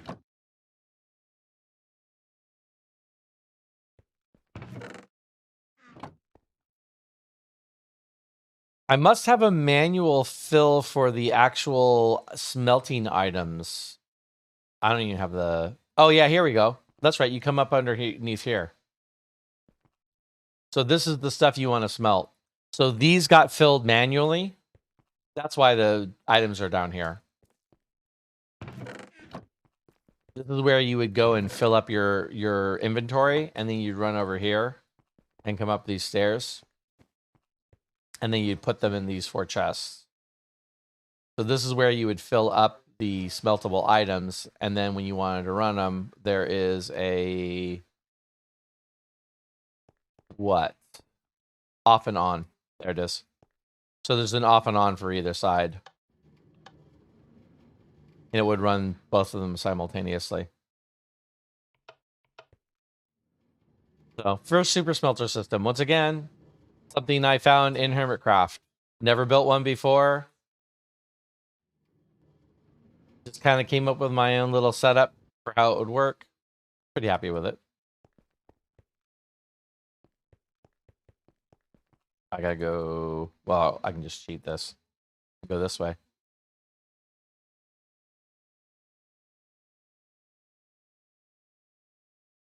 Thanks, Aster. I appreciate it. So this is my mine, by the way. I told you guys I used to love to dig. This entire area that we are gonna ride through here. This is all mined by me.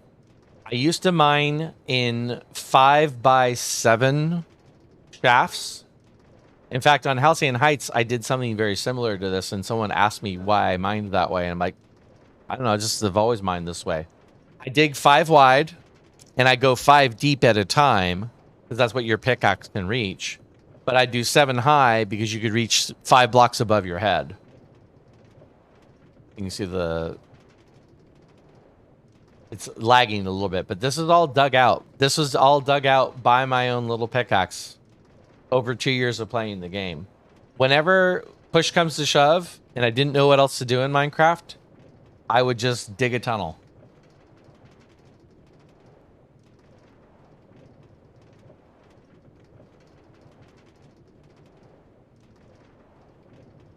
I don't even know if I know where in the world this thing ends up.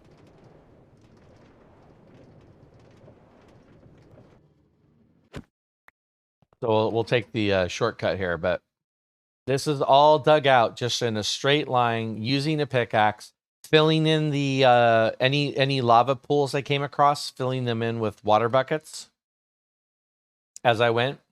And I used the minecart so that I could just ride up and down without having to stress about it.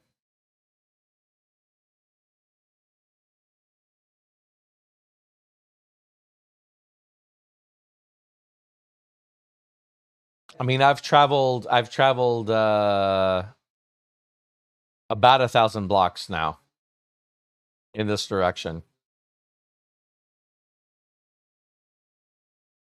I haven't even loaded these chunks in 1.18 yet. Came across mine shafts along the way, so I would go and I explore the mine shafts and check them out.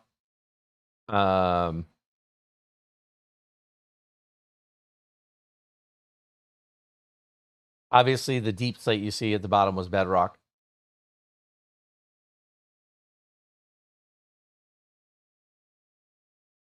So here's the end of the minecart track itself, and here's the end of the tunnel right here. And I don't think there's anything in the world. I'm pretty far away from everything. Oh, there was a mine shaft back there. Oh, we did a little bit of tunnel lighting over here, but there was a mine shaft back there that we intersected and explored at some point. See if I can see where I am in the world now.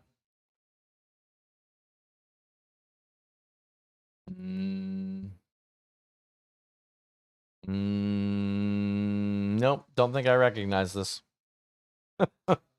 Don't think I recognize it. Oh, this is the kind of taiga area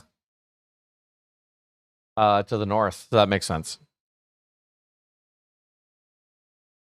So again, like I said, that was all just dug out. That was what I did while 2 years of playing the game. Whenever I was like just chilling out, it's post work, didn't have anything specific to build, I would just dig a tunnel. That's a little marker right there, by the way. I used to put those giant T's in the world whenever I wanted to mark something to go check. I don't know what that's to mark. What is over here?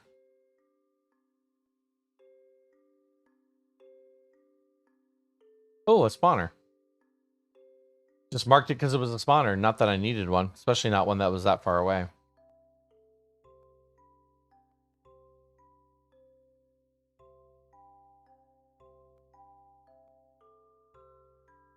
Here we go. Now we're back. Let's see. I'm trying to think if there's anything else that's worth showing on this side of the world, or we should just head into the Nether. Because I'm kind of excited to get to the Nether. It's the first time I actually did something with the Nether. Once again, tried to build within the terrain a little bit. Made a fun little waterfall back here. What is this building? This all leads to the wall complex here. Like, this is a little farming area where I actually have some llamas and horses back there. So I built kind of a little farming thing here. But this is basically the wall itself. Like, this is the river that leads out. This goes to one side of the wall. This goes to the other side of the wall. You know? This is the underside, and this is the bottom of one of the towers here.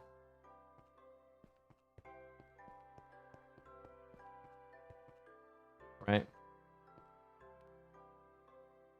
That's that little hallway we just ran down, and this is the little area we walked in. I don't know why I never bothered lighting this up. I think I kind of liked that it was dark.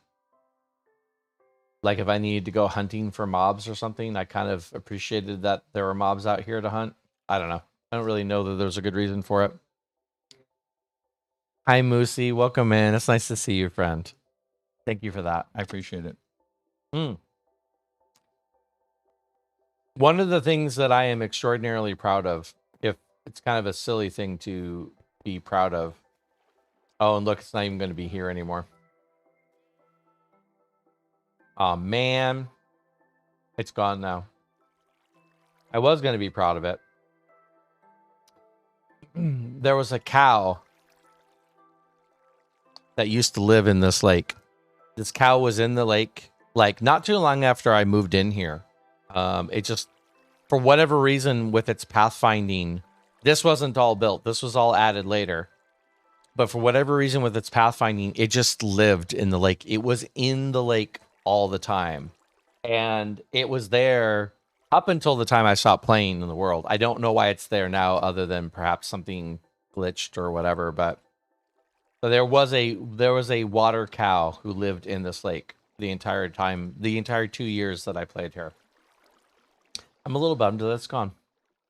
And then the only other thing I think that's notable is this is used to be filled with mobs. These are good old grinders, like you see so many people have. This was filled with a variety of different animals. Sorry, vegan friends. I think this was... I don't remember what was in that one. I really don't remember what was in that one, but obviously cows and sheep and pigs. And I had those not because I needed them anymore, but just because I'd seen someone on Hermitcraft do them, and I'm like, ooh, how you do that? Uh-oh, speaking of one of the vegan friends. This is awkward. Hi, Lammy. He came back just in time to see that. That's embarrassing. Might have been chickens. Yeah, it could have been chicken. No, it wasn't chickens, Lammy. It wasn't chickens. You didn't see this. You didn't see. This is one of the first things I built too. When I was telling you guys about this, I didn't mention that this is actually one of the first things I ever built. It's one of the first redstone things I ever built, and one of the first things I built in this world was this. So it wasn't chickens, because I already had chickens covered. So I don't honestly remember what that last one was. So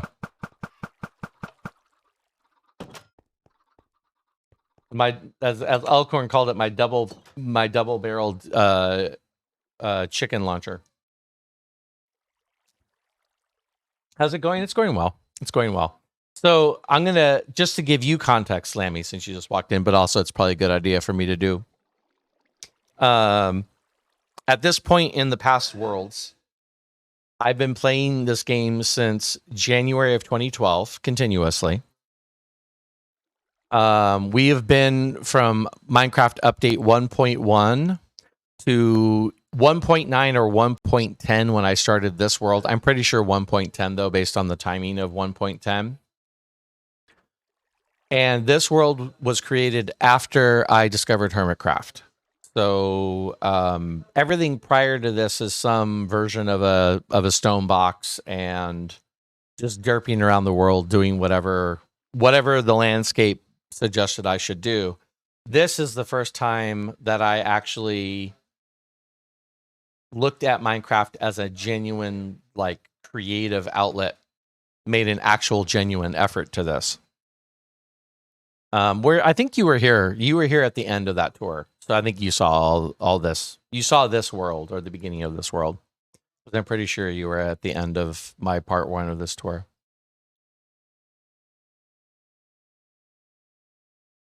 But what I want to show you, two other things I really want to show you. Well, maybe 3. First of all, this village over here that all the villagers have managed to abandon my area and run off to.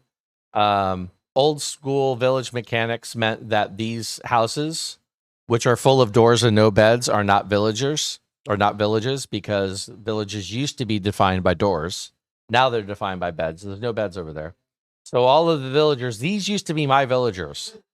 All the ingrates have run off to try and join this village over here.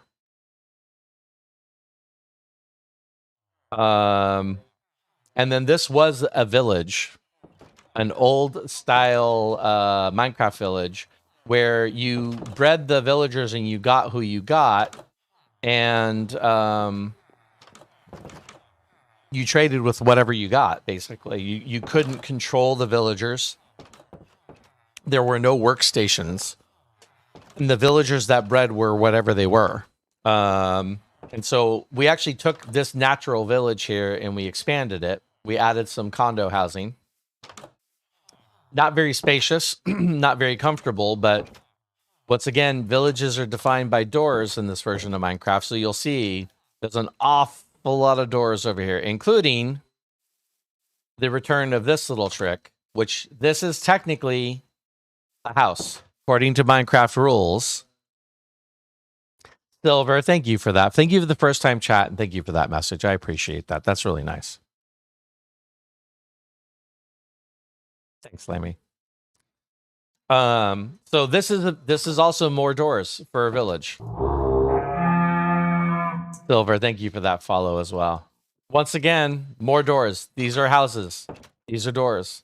So this is how you got more villagers back in the day, is you just threw as many doors into a place as you could, so that it would detect more doors and it would spawn more villages. You can see sometimes they don't completely know how the whole system works. The nicest, most stable house I've seen in a village.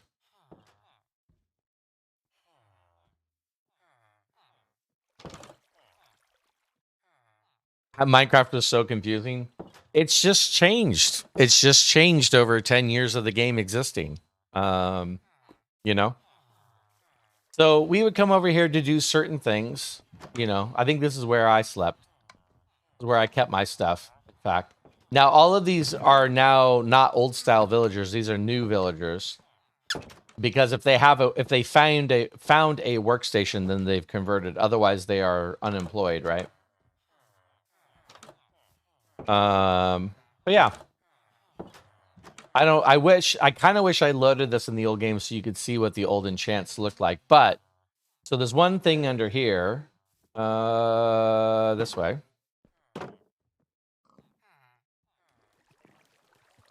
I don't remember why there's water here. There's a reason there's water here, but I don't remember it. Go this way. Faster.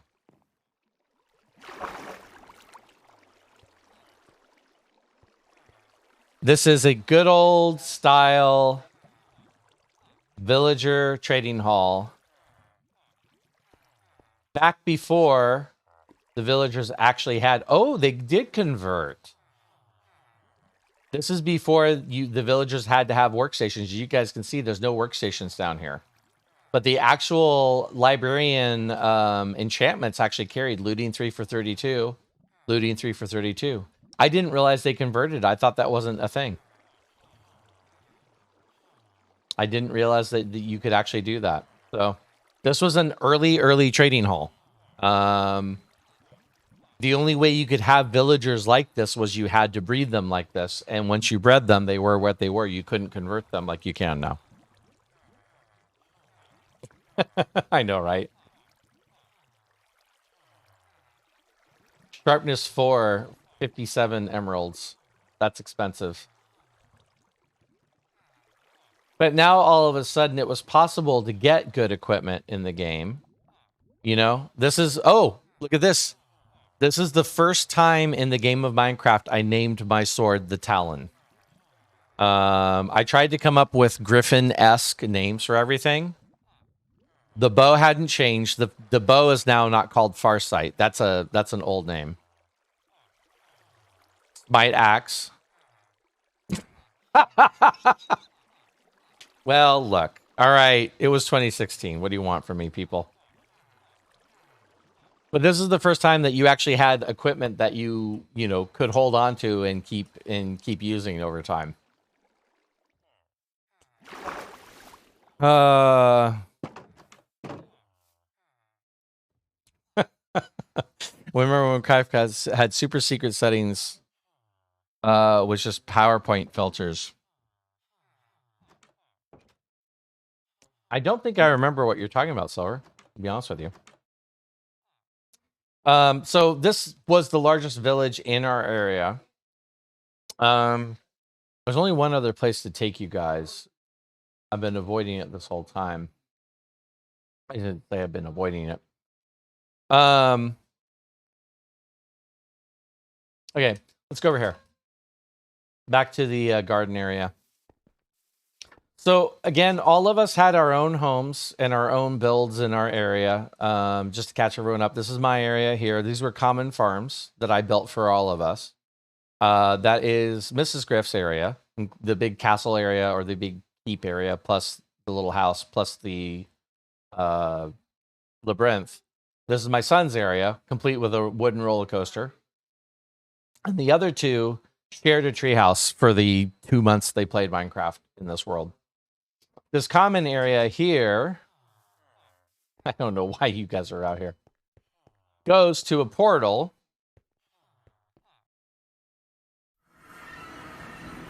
And the reason why I showed you guys the stone boxes that I had made in every other nether build is because this is the first time my nether doesn't look like a stone box. My nether build actually is something different. This is a kind of a gatehouse design. This goes to, with the quartz, this goes to the center area, the common area, with all the quartz in that build. This goes to my son's area. He loved green at that point in time, so his area was done with all green. And this goes to my area, and my color at that point was cyan. So you have these kind of Stargate-looking portals that link all of our bases. So it's kind of a first nether hub, if you will. I'm going to show you this build because I'm considering this thing is made out of purple. I'm actually pretty freaking happy about this. What's up here? I forget what's up here. Do I have thing? I do. Okay.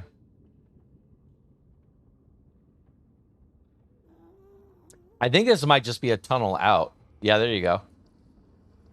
To New Woodland Mansion, to Guardian Farm, Passive Mob Farm. We'll go there in a moment. To Jungle and Ice Biomes. So this is my first attempt at a nether hub, which I have never done before.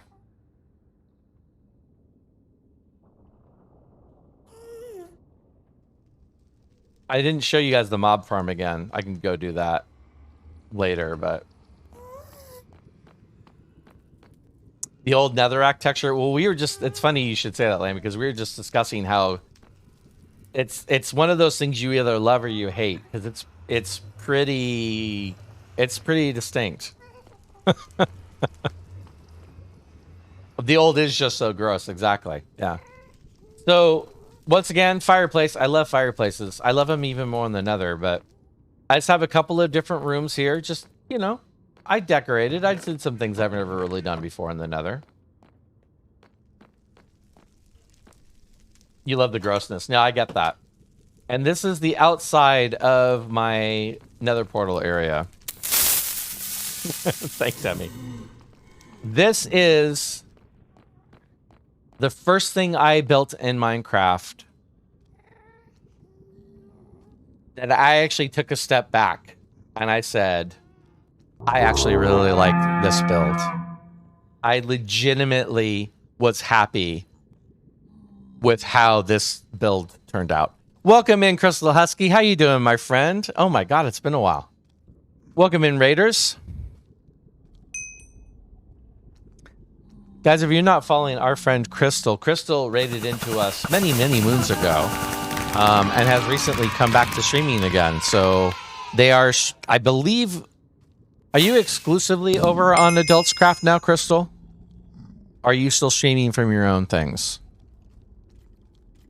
Thanks, Skullgrin. I appreciate you. It's going great, Skullgrin. I appreciate that. And how was your stream and what were you up to today, Crystal?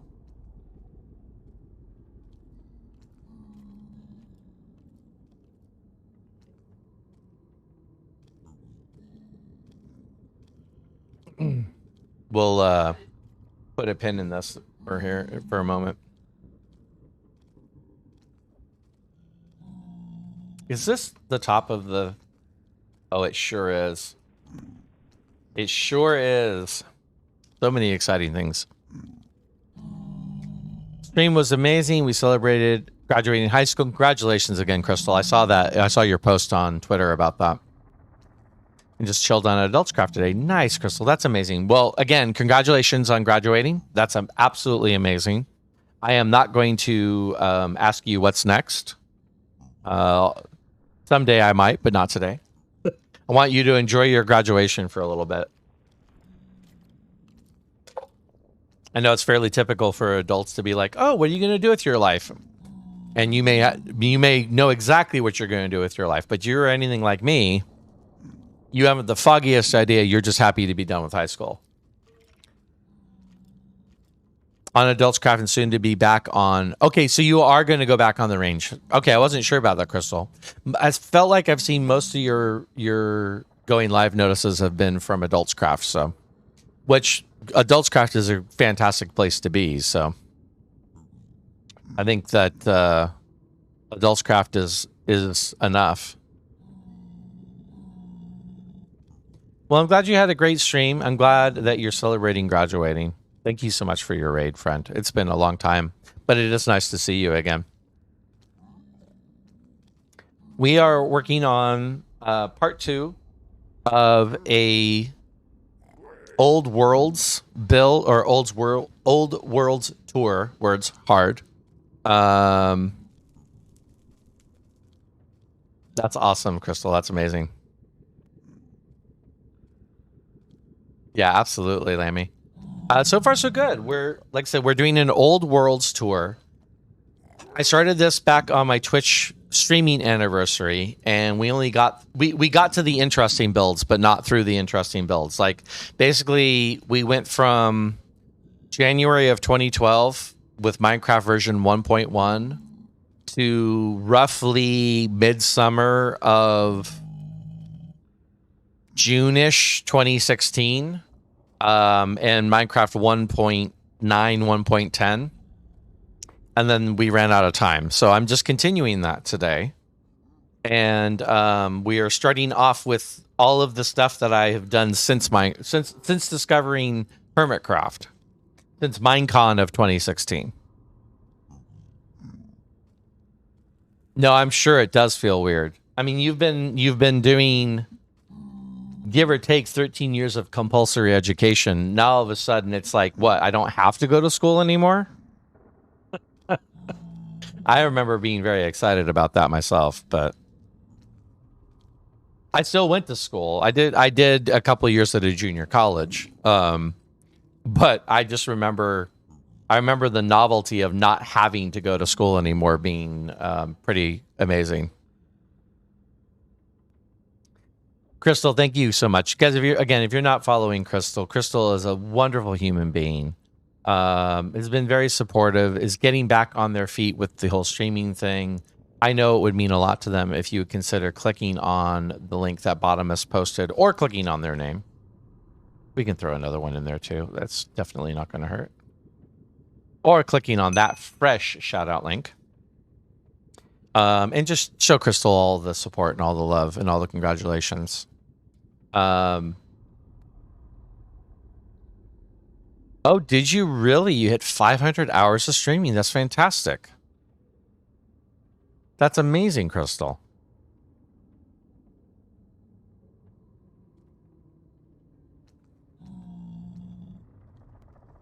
Wait, Crystal, is that 500 all time, or is that just in the last month? Is that possible? I'm not even sure if I remember the figures on that, but all time, that's fantastic. That's amazing, Crystal. Especially considering you were just in high school. So that's a lot of dedication to streaming that you've shown.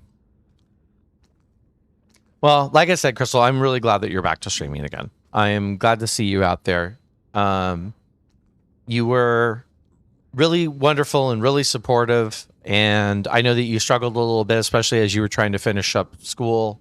But hopefully now you've got a little bit more time to figure it out, a little bit more time to do the things you want to do. And whatever's next for you, I have confidence in you, my friend.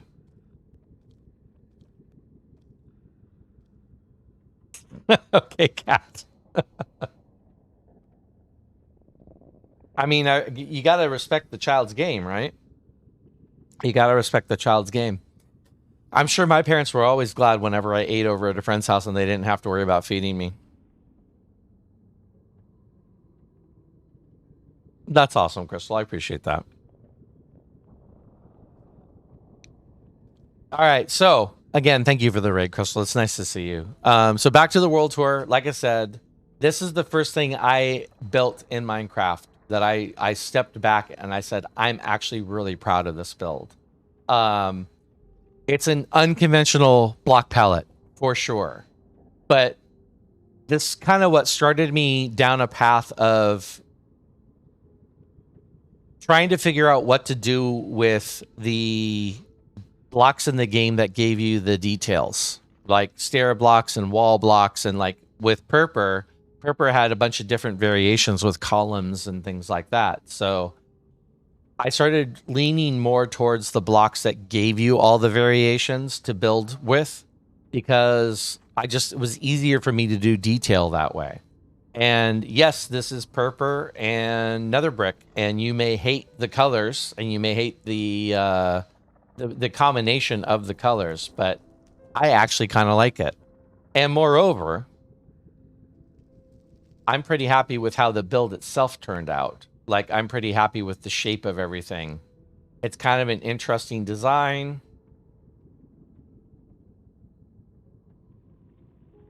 You know, there's a little bit of like a little chandelier system going on in here. Yeah, I don't know. I'm just happy with it. The build itself is actually unspawnable. The ground is not, but the build is. The build started off with, or started me on my using bottom slabs or stairs or fence blocks or carpet to stop spawns, or buttons sometimes. But this build is actually unspawnable.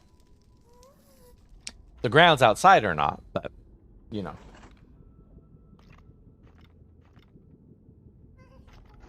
Thanks, Slammy. I appreciate that. I was pretty happy with the wart blocks as a grass block, framed with the red brick. And then there's something else notable about this. By the way, these are unnatural. These didn't exist when this all existed. Okay. So there's a lot in this nether. Every other version of the nether, you'll see there's a fortress right there, by the way. Got an actual nether fortress right next to us. Oh my goodness, it's raid time. Spider Hearts, welcome in. Thank you for that raid, my friend. How are you doing today? We know Spider Hearts originally coming over to us from Titancraft, but now is also a part of... Oh, man. It's like Odd Blocks or something like that. Darn it. Why can't I remember the name? Unortho Blocks. Thank you. I was like trying to think of I was trying to think of weird. It's weird something. It's weird something blocks. Unortho Blocks. Thank you, Spider. I appreciate that. Welcome in, Spider. It's nice to see you. How was your stream? What did you get up to today? As if you're not following Spider Hearts, you're missing out on a wonderful content creator. They also do YouTube content creation. I don't feel like you do about one video, like at least one video a month, Spider. Is that right?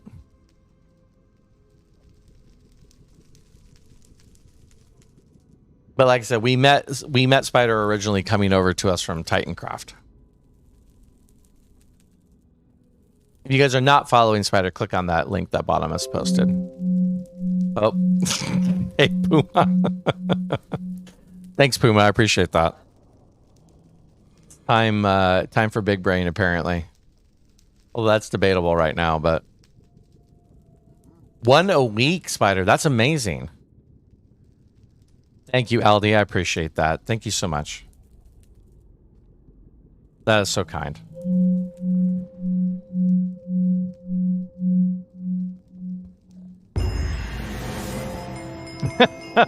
You're little. It was a little late on that because it was processing my my big brain change. Today was great. We were participating in a build contest on Titancraft, so we built a little cottagecore wagon for it. Interesting. That's really cool. I don't think I've chatted with anyone on Titancraft lately, so I didn't know they were doing a build contest today. And then, welcome back, Ginger. Thank you, Puma. I appreciate that, my friend. I appreciate that. I hope you're doing well, Puma. I hope you and little Puma are doing well.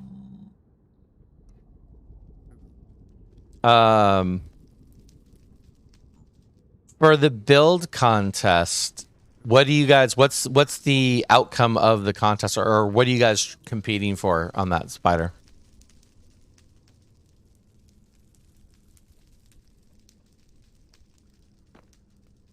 Let me see if I remember how to get around this place. Grilling burgers and hanging out. That sounds amazing, Puma, actually.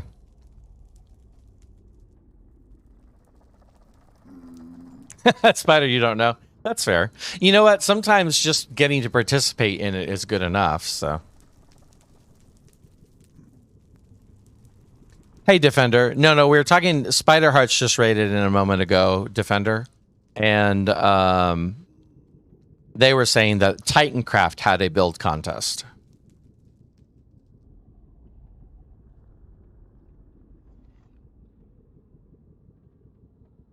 Oh, Crystal, that's totally fine. I'm glad you went and took some time to take care of yourself. Totally fine, my friend.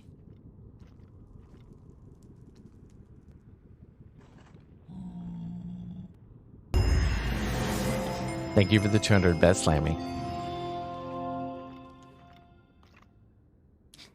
I see it's happening. Risey, thank you for the host. I appreciate you. It's nice to see you again, Risey. Yeah, there was a prize, but you just wanted to participate. That's amazing, though. I'm guessing, Spider, I'm guessing that the big man himself, Tango, was not doing the judging. It was probably the mods who were doing it. Thanks for the host, Puma. I appreciate that.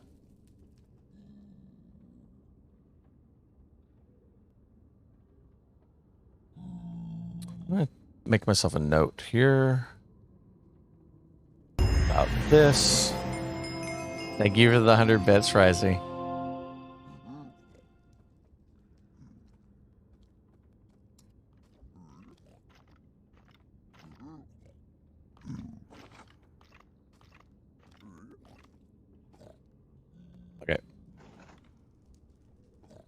Thank you guys for that hype train too. I appreciate you guys. Very sweet and very generous of you guys today.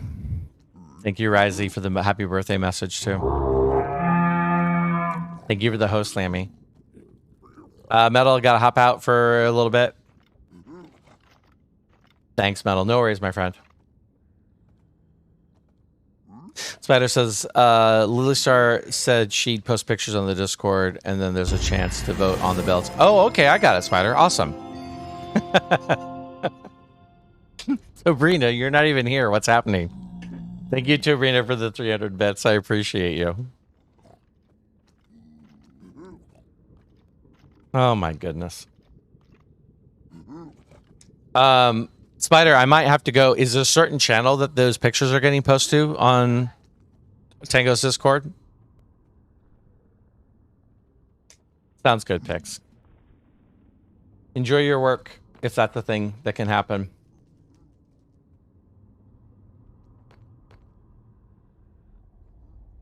Thank you guys for the level 1 hype train. Or for the start of the hype train, I should say. So, is it pretty? No, but it is using cobblestone, which is a block I had a lot of.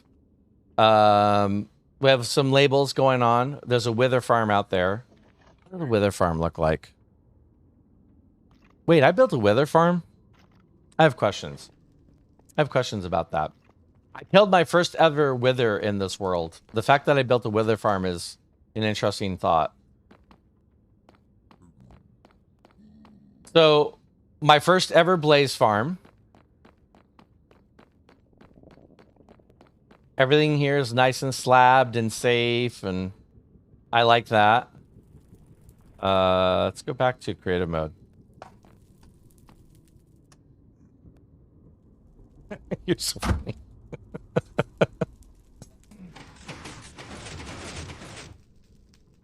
Okay. I'm going to talk about this for a second.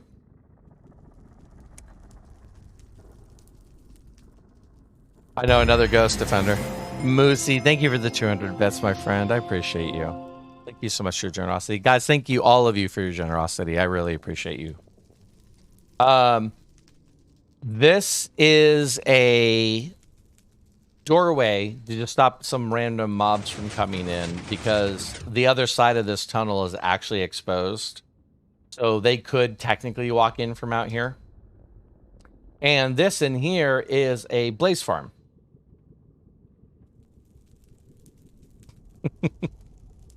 Lammy says hi.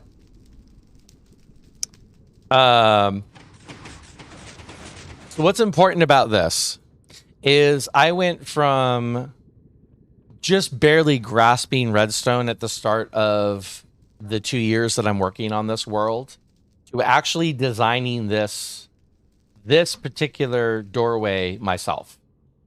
And I got to tell you, in the years that it took for me to struggle with redstone,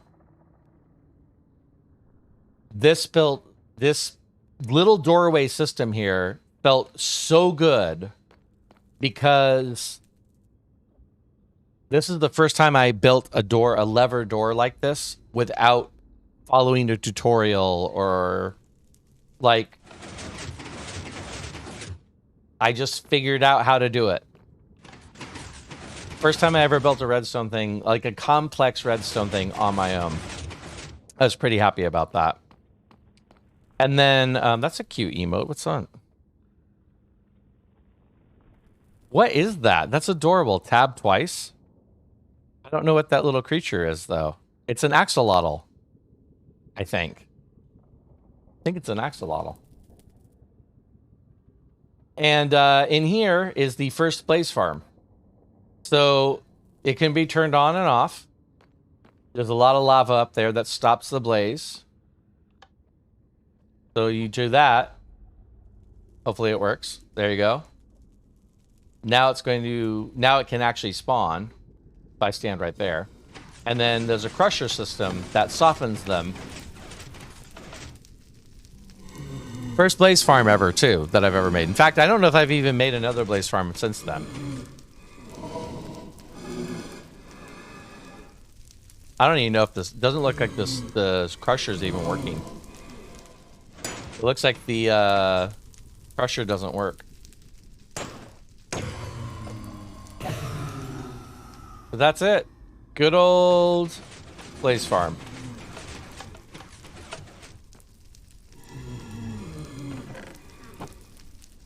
This world had a little bit of everything.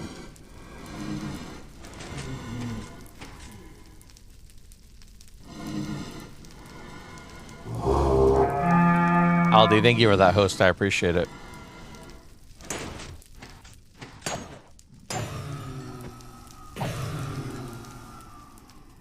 Turn the lava back on to turn the farm off. This was a design, I think. I want to say this was Mumbo Jumbo. I feel like I saw Mumbo Jumbo do this design. It's been a long time. This is not mine. It uses tripwire hooks to help push them down as they fall down. They land on tripwire hooks, and when they land on the tripwire hooks, the pistons push them, and they get funneled into a center column, basically. And then they end up in a crusher. Yeah, see, the crusher itself is not is no longer effective. Their heads or something must be a different level. The crusher is not working anymore, but that's okay.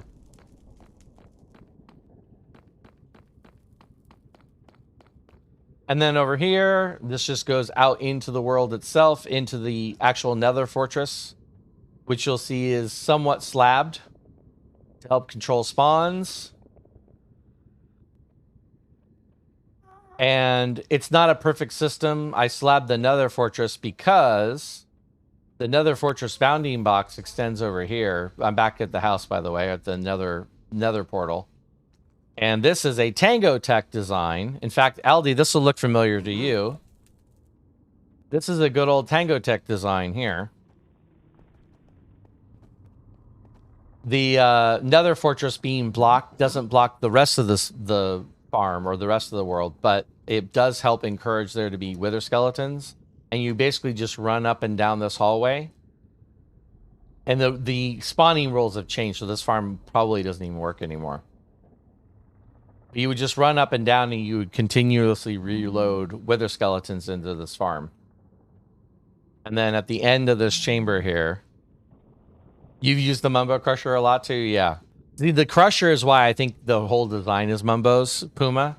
Because I'm pretty sure the Crusher is definitely Mumbo, but I'm pretty sure the rest of the design attached to it is also Mumbo.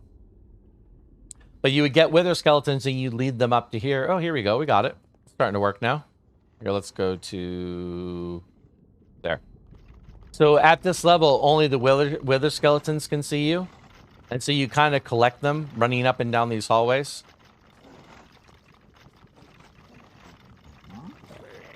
That's why it's a wither skeleton farm, by the way. It's not a wither farm. I called it a wither farm, but I realized it's the wither skeleton farm.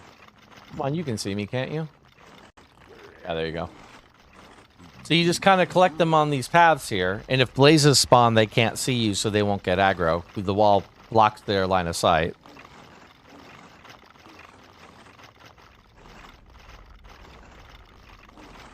This is about as low tech as you can get as far as farms go. Then you lead them up on here, and then you just pokey them. And you add and repeat. And I didn't get anything, so there you go. Well, actually, I might have. I guess we could wait and see. Come on, up here. But anyway, that's it. That's the Wither Skeleton farm. I know, I like low tech too, Risey. This was great. I mean, it's a huge space. This is the largest project I ever undertook in the Nether. It's a massive amount of digging. And again, prior to this world, I was terrified of the Nether. I went into the Nether for very short amounts of time to go find a fortress and like go get blaze rods or whatever. That was kind of the extent of it. This represents my first time kind of trying to conquer the world, including the Nether. You know, prior to that, I was definitely not doing that. You see how big of a space this was down here. And then the other thing that's over in this part of the world is anything else down here? I think this just accesses the world. That's the Wither station here. Wither farm with the instructions. I feel like there's another farm here. I feel like there's another farm here. ACK. Yes, yes, yes, yes, yes, yes, yes, yes. Finally started to get used to it, and then they made it a living hell.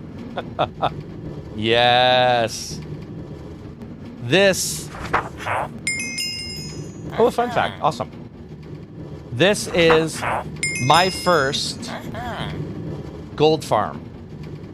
And this is not a design of anybody's. This is a little bit before I discovered the roofed style farm design. But this is a gold farm. Now, again, the spawning rules have completely changed, so I don't think this will even work. But the idea is to get the piglins down here, and then I would run out the door and I'd aggro them.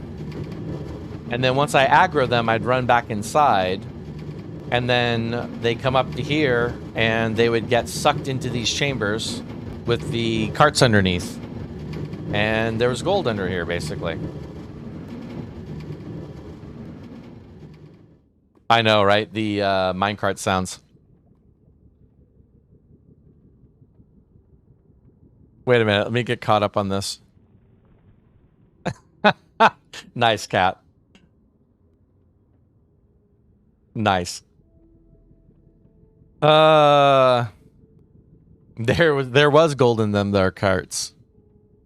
All right, let's do a dad joke. Let's do a fun fact, and then we'll do a dad joke.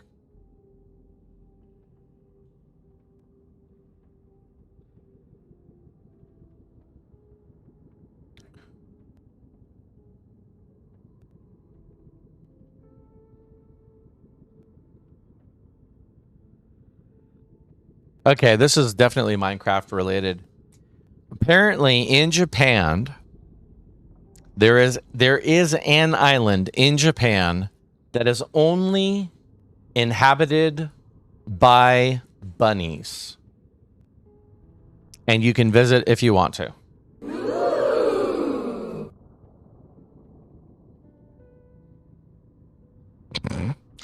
Yeah, cat, a little too soon there. It was a fun fact too, not a dad joke. You brat. Did you know that, Al? I didn't know that. I've never heard that one before.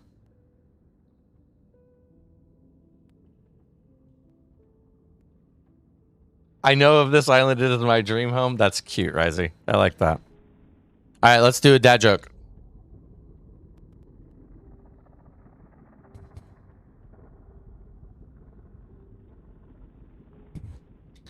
Why haven't aliens visited our solar system yet? They looked at the reviews. Only 1 star.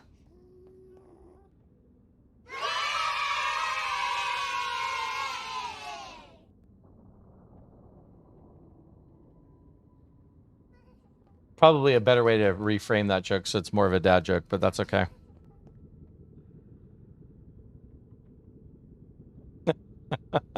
Is that sub? Oh, there we are. I am deceased. I have died. I am a ghost. Terrible. I love the subby bunny. Yeah, that is cute. Risey says there's also one that's populated by deer. Very cute. Interesting.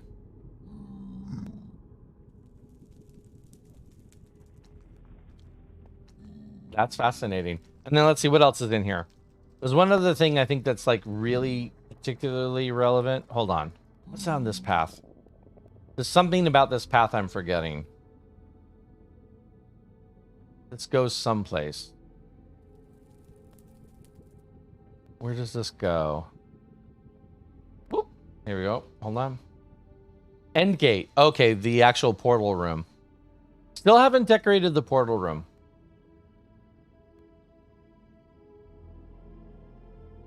Still haven't decorated a portal room. That's one thing I've never done in Minecraft, is actually decorated a portal room. But yeah, there's a stronghold gate here. We did go to the end. We did go to end cities. We did raid. We did get shulkers. We did all that stuff. And then the only other thing I wanted to show you, like in the nether part, is you guys can kind of see the tunnels up here. So this used to be outside of the area, and this whole area got re-terraformed. So I created this little path over here. There's a bunch of portals here, and these portals are all to funnel mobs in. So I'll show this to you guys again, those of you who missed it, but this is the first world where I got into entity relocation. And all of these portals are here to kind of help facilitate that. Oh, well, this one's not. This one's just to go to the Guardian and passive mob farm. But like the jungle ice biome, the new woodland mansion, this is all to facilitate bringing mobs back for the museum that I built in my world. Let's go here real quick. Speed ones for the long journey. Let's go this way real quick. Again, this world is 2 years old. I don't think I have many worlds that is this big or extensive. I'm getting a lot of chunk loading right now.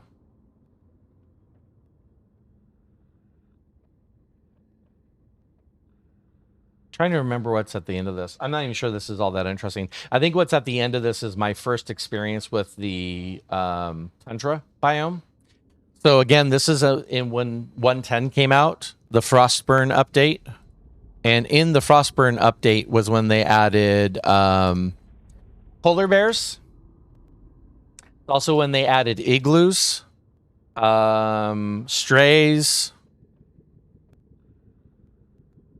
So I think what this is just an attempt to go get those mobs. To go discover those. That's a long journey. Oh, and to a jungle. Also the first ice spikes biome, that was new in this version too. Whoa. There you go. Long nether tunnels. This is the kind of a side effect of using large biomes, by the way. Those of you who have asked about large biomes before. All of my worlds are generated with large biomes. As soon as I knew that was an option.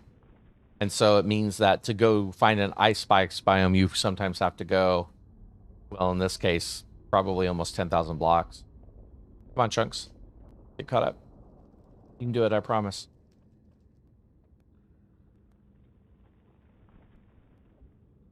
This is a really long trip, actually. I knew it was long, but it's even long using spectating running.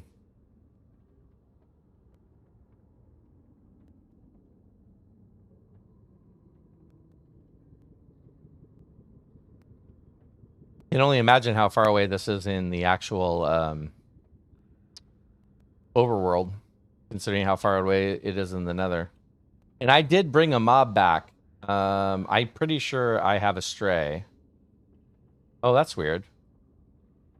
I don't have this portal lit. Wonder why I did that.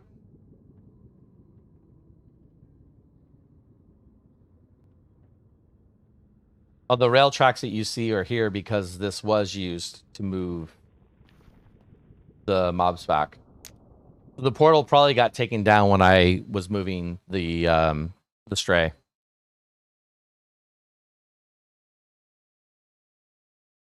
Yeah, that's true. A huge chunk of that was diagonal pathing.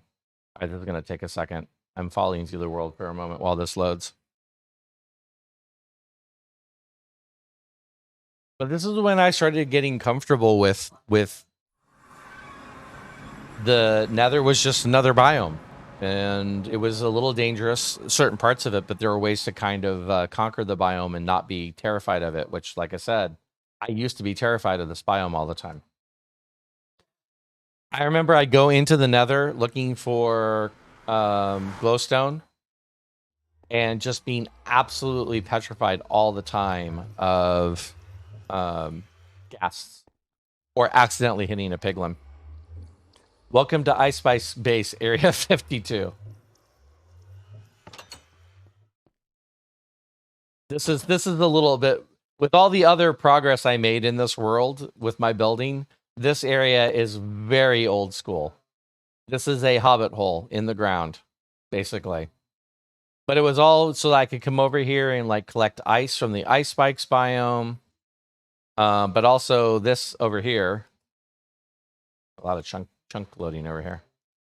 This is how I caught the strays for transporting for. Oh, that was a fresh creeper hole right there.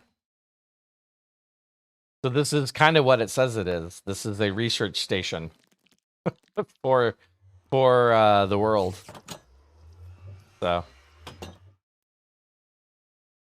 we'll go to I think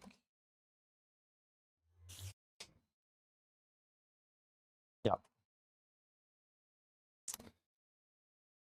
So again, to show you guys the whole point of that big journey, chunks are loading. Getting there. Getting there. Getting there.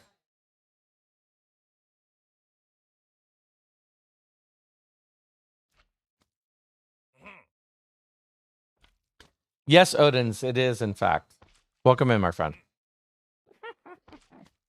And once again, the whole point of that big, long path there is to open the Museum of the Strange and Wonderful, which that slime is loose. Not much I can do about that. The slime apparently glitched through the glass and then got out. Hi, Slick. How are you doing?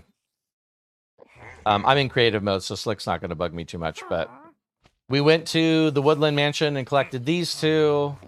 We went collected a witch at a witch farm. We collected the Ender folk here. Good old skeleton, good old zombie, good old creeper, cave spider, regular spider, and then, of course, that whole path was made just to collect this fella right here. And we got one of these, too. Also, they're a little taller than the cage, I'm realizing. Oh my goodness, Odin.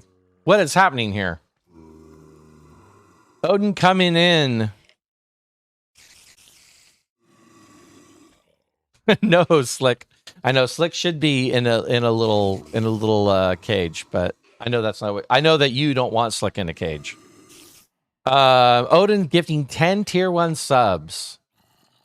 To Varun, to Alita, to Deadeye Gaming, to Steph, to Vanavan, to Rogue, to Albi, to G-Tech, to Beef Patties. I haven't heard that one before. And to Bored and Old. Thank you for the 10 gifted subs. That's amazing, Odins. Thank you so much. I appreciate that. That's so generous of you.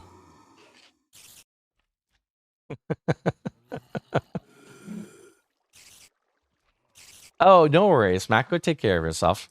All good, my friend. Odin, that's amazing. Thank you for that generosity. That is so unexpected and so appreciated.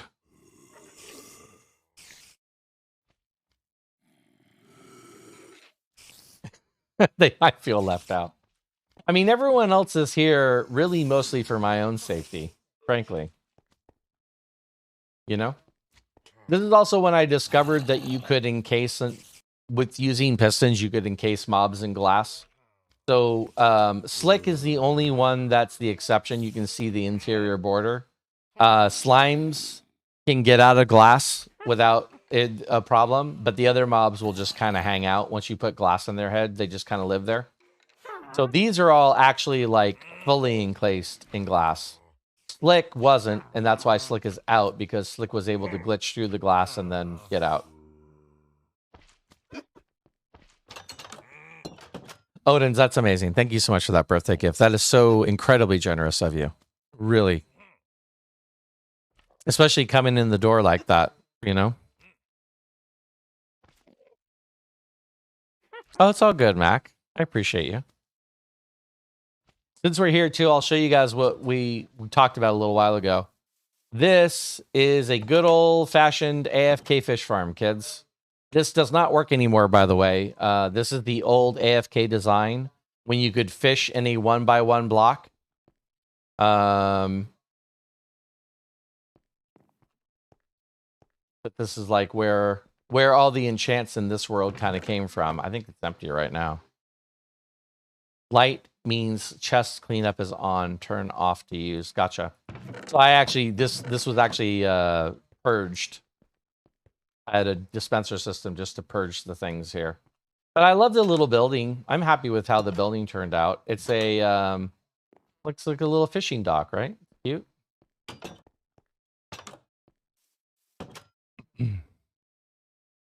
Exactly, Sanity. I actually had, when I had downloaded this world originally, I actually managed to get Slick back in the cage. But then I just reloaded this world in an attempt to put the villagers back, but the villagers have all run off again, so it's fine. Really kind of pointless. We were talking about this on Lammy's stream the other day. This is a potion brewing system. I told this story. The first potion brewing system I ever made was Tango Tech's overly engineered potion brewing system. What I love about this is the lights being on signifies that the farm is ready to go. So all you have to do is take a potion out and it will make more potions. There are some in the chamber right now. But as you pull enough potions out, it actually will make more potions. There you go. So as long as these lights are on, they're off right now because it's making the potions. But as long as those lights are on, it means that the system is working and that the ingredients are ready to go. And you have to preload it. So this is preloaded for speed. And this is preloaded for speed 2, specifically, right? Yeah, speed 2.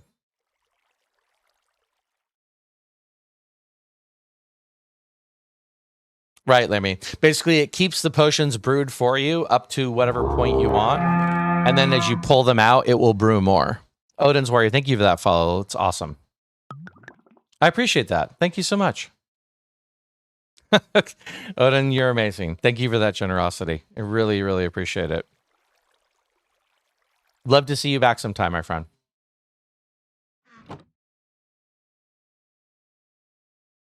Oops. So the disadvantage of this system is that it will see, that's fill, and it's going to fill the hopper next. The disadvantage of the system is it takes up a lot of space, and so I've got multiple layers in here. So I have the 2 swiftness potions. I have strength, and fire resistance, of course.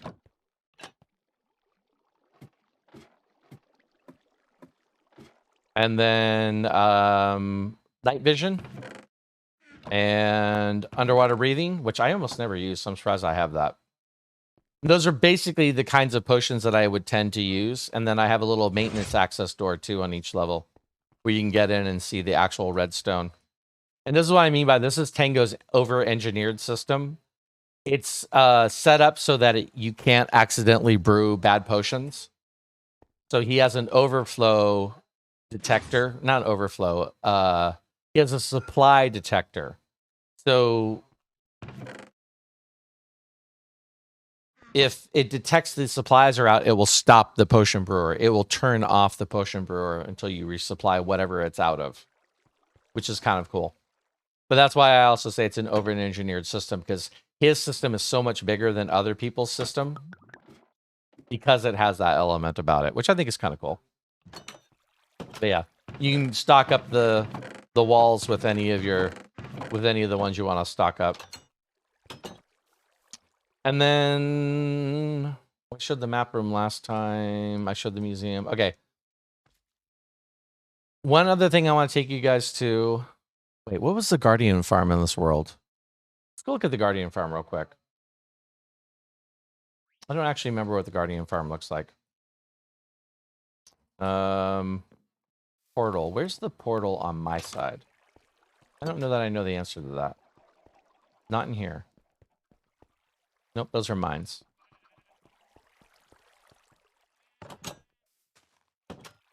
don't think I had the portal in my base. I think it's in one of the walls. I could be wrong. Oh, I forgot about this. I have a basement in here. Let's look at this real quick. I made a little basement underneath the floor where I have bulk storage. And also, this is my first concrete maker. And then this is like underneath the river, so you can kind of see the underside of the river from here, right? And then this is the room where the smelter is, which you guys already saw. And then this is just kind of a random redstone testing room. Where? There we go. This is my redstone testing room. Which is kind of wild.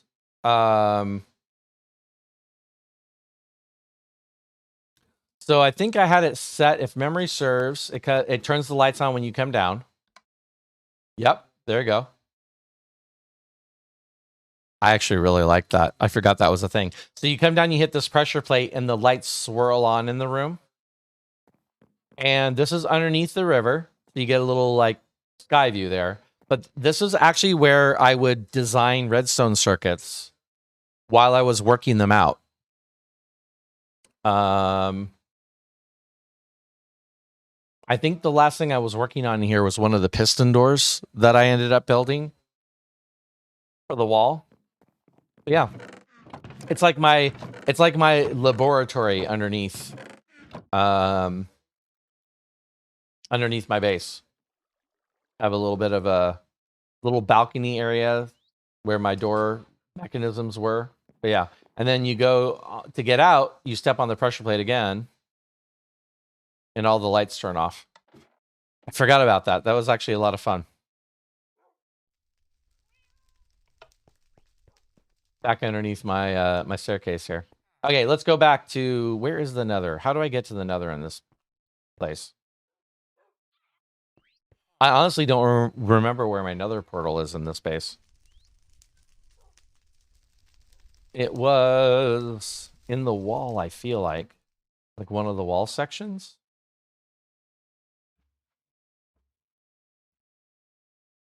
I honestly don't remember. Good Lord. I can't believe I've forgotten where that thing is.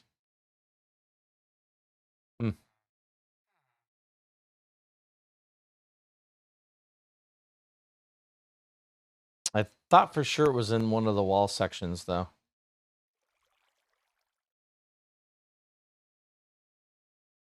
Nope. All right. Not up here, right? Not in any of the buildings. And it wasn't in here. One of the first times I didn't have my portal in my actual house. It's unusual for me. Let's go back this way. I did lose my nether, Ginger. Yeah, I did. Okay, we'll go to this one. All the villagers are out here now. It's fine.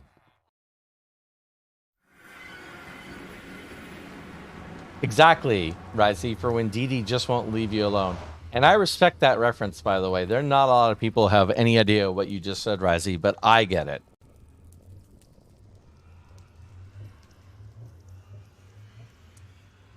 I totally get that.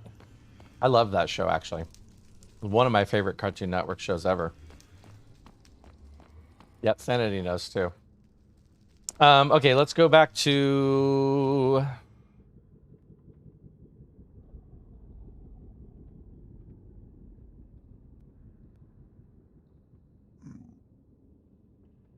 So this side went to the Woodland Mansion, and it was the exact same function as this other side. It was to go collect the Woodland Mansion mobs for the museum. Mesa Biome, Remote Village, Guardian Farm, Passive Mob Farm. I really want to go down there, but let's go see the Guardian Farm, because I'm trying to remember what design I used for the Guardian Farm. Obviously, I went with a very appropriately appointed nether tunnel for the Guardian Farm. Laboratory, I know. Well, I think, to be honest with you, Risey, I think I think Dexter's Lab altered how I pronounce laboratory. Specifically, you know. Yeah, Lammy, you remember that one too? I love Powerpuff Girls and I love Dexter's Lab. Those two are the best. There's a lot of stuff on Cartoon Network I couldn't get into, but like those two shows specifically. All right, load your chunks. Be done with your loading chunks. All right, let's see what this Guardian farm looks like. I honestly don't remember. The one in my head is a bubble farm that I made in the next update. I really don't remember what this Guardian farm looks like. No, I do remember what this Guardian farm looks like. This is funny. This is a Nembon design. Powerpuff Girls, that was good content. Yeah. HBO Max has them, G-Tech? I'll have to check on that because I think I have I shouldn't say I think I have HBO Max still.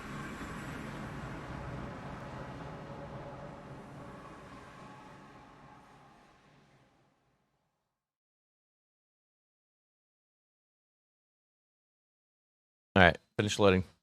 Thinking about it. All right, rid of that. You can go there. Is Lena, are you still here, by the way? I meant to tell you this earlier when you came in, but I was distracted.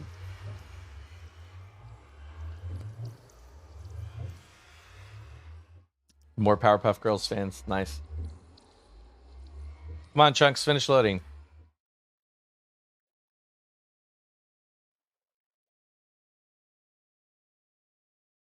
It's definitely, I feel like it's memory dumping is what's happening here.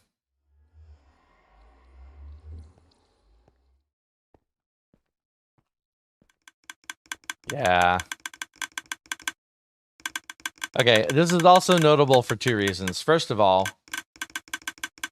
there's an awful lot of noise here. But there's some fairly complex redstone going on. The first time I've ever made a dropper pipe system. Oops, wrong one. This is a dropper pipe system, which is crazy fast, but also not very resource friendly. So it's basically just pipes of dispensers, or droppers rather, with chains of observers underneath driving them. So it's really fast, but also super laggy. But this is a Nembon design. If it'll let me out.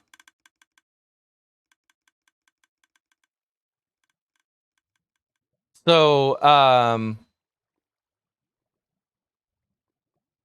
oh, Lena, I got a birthday present yesterday that I had to share with you.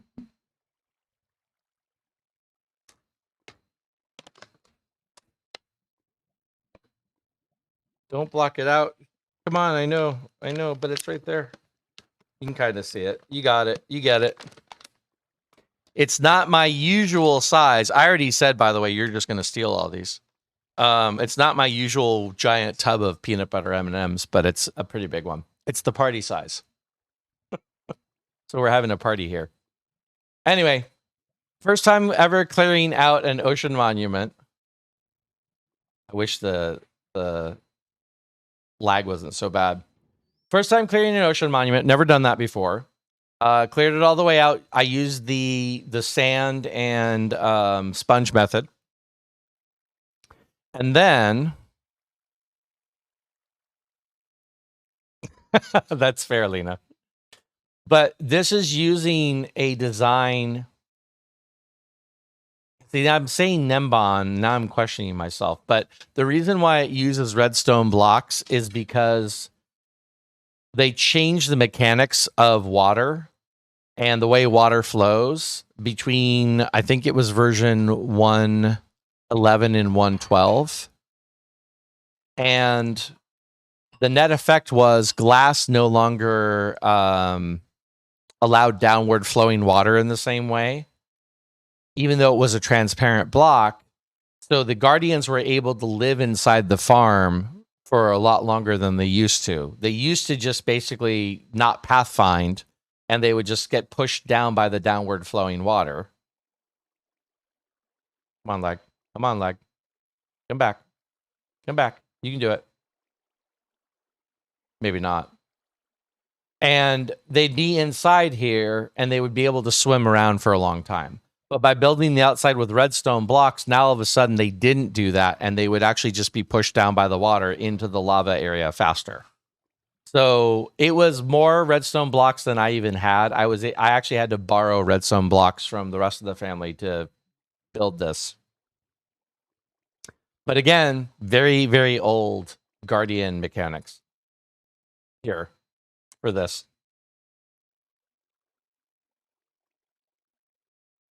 That's true. I agree with that, Cat. A party of one is still a party.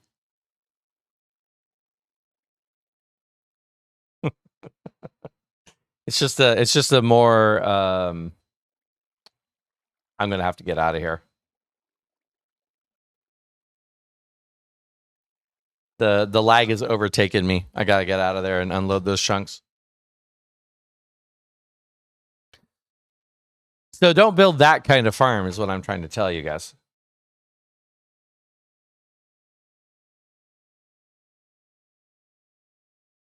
I love how everyone has Lena's peanut butter M&M emote too. That's awesome. Guys, I'm going to say this out loud. There have been a few streamers on here who have really gone out of their way to make me feel special. There's something so incredible about having a command in someone else's channel that refers to you. And I don't think that Lena thought of it this way, but the fact that there's a peanut butter command and a PB command in her channel that references her stealing my peanut butter M&Ms every time she goes to eat M&Ms is pretty freaking special. I'm not going to lie. It's pretty special. I'm going to have to unload. The single player world has become unstable. And I'm not, I say that without any other people have done some amazing things too. I'm not diminishing anyone else who's treated me as special or gone out of their way like that. I just pointing out specifically the peanut butter M&M part of it. Thanks, Lena. You could help it. You chose not to, but you could. So thank you, friend. I also love that we have that peanut butter M&M thing. That's actually a lot of fun. All right.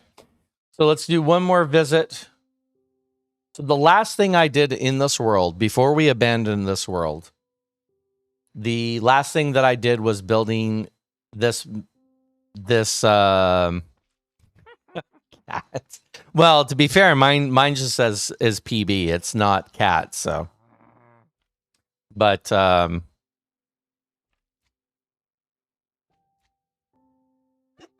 this work? No, I wasn't sure. Wasn't sure if I had that command set up or not.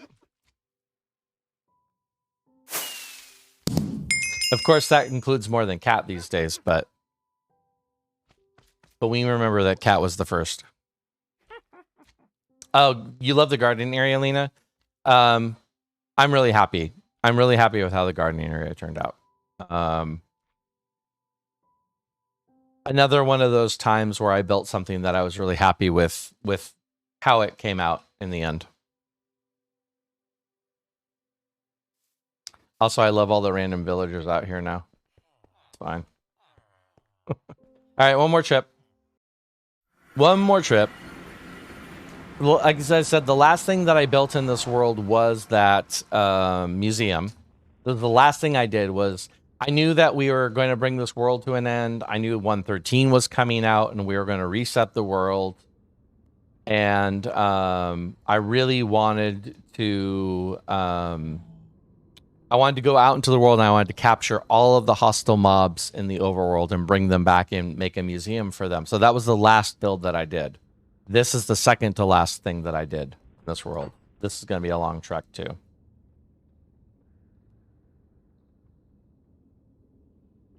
Jenna's scatterbrained? No, Jenna's wonderful.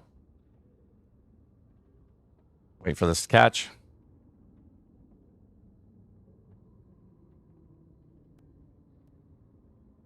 The big circle one? Yeah. Yeah. I figured.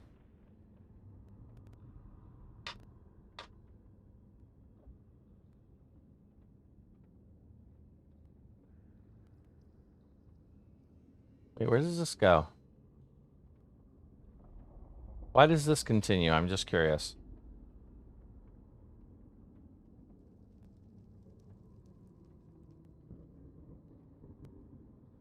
Oh, never mind. I know why this continued. This is the other side of where we're heading to. First and only time I've ever built this kind of a farm, too. Once again, vegans might want to look away. Beep boop bop.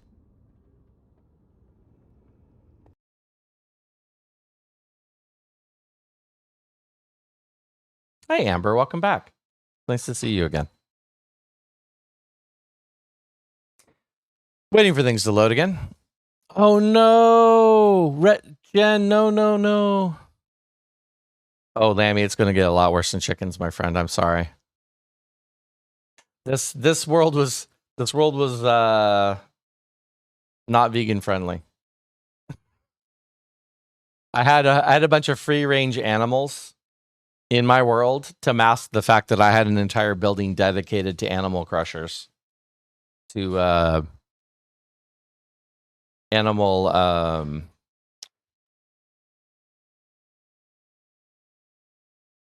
what's the mechanic called? I'm drawing a blank right now. The too many entities. Entity cramming. There we go. That's what I was trying to think of. The entity cramming mechanic. Why I have fallen 3,000 blocks into the void here? No, yeah, entity cramming. How many years had you played when you started Redstone, Jen? About a year, I think, when I started getting into like the basic Redstone stuff. Maybe even a little bit less than a year, when I was like just trying to figure out how to do like basic levers. Like I'm remembering the boat docks in some of the early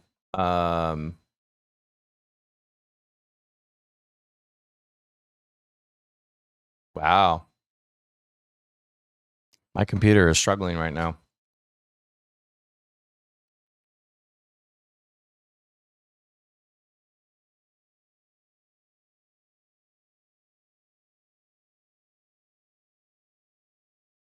I would have thought this would have loaded by now.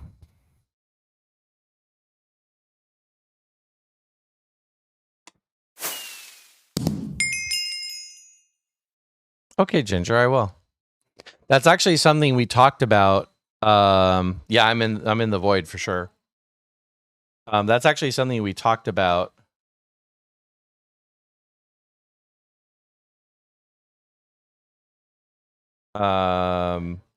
Elaine and I chatted about it, about adding custom commands for everybody. And I think Rubik's was kind enough to even offer that they had a bunch for everybody. So I would like to get that done. I just got to set aside time to sit down and figure it out. Are you going to let me do it?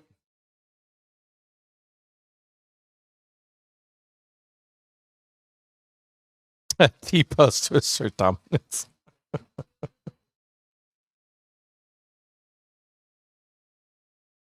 Oh, wait a minute. I think I exited, so I don't think I can do what I just did.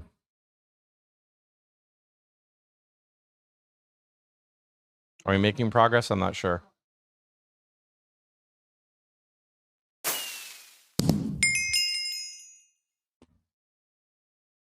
I think Minecraft's about to go down. I think Minecraft is on its way out the door at the moment.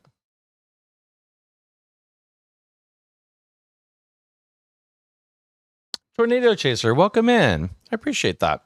Nice to see you. Thank you for the mod love.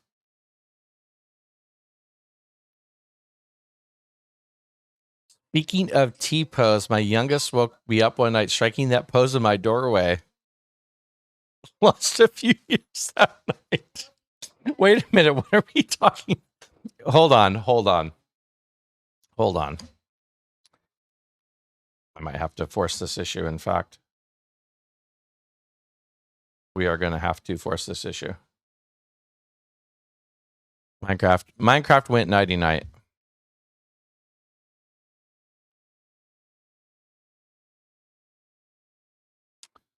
Minecraft has gone to bed. Crash.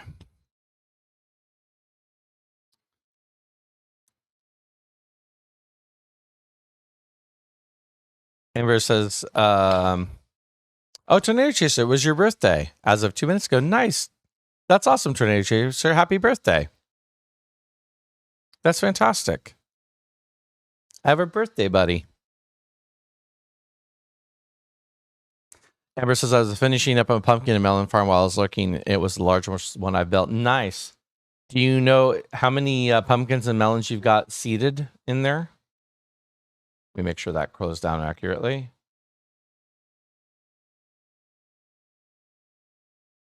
Yes. Rip me. Oh, wait. That didn't just switch the sound, did it? Oh, interesting. That didn't switch. Hey, Magic Phoenix, thank you for that. That didn't switch because I don't have Minecraft open, so I couldn't find OBS to start that command, strangely enough.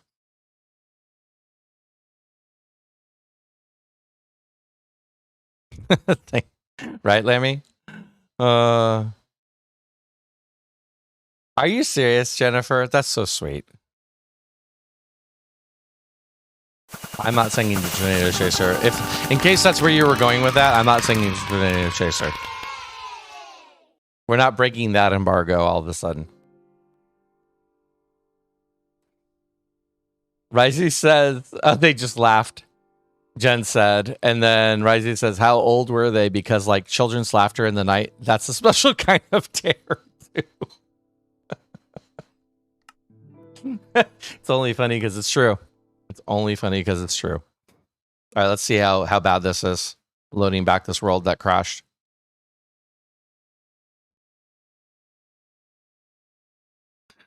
I don't understand what's happening, Jen. Wait, here I am? Okay, cool. I mean, that's fine.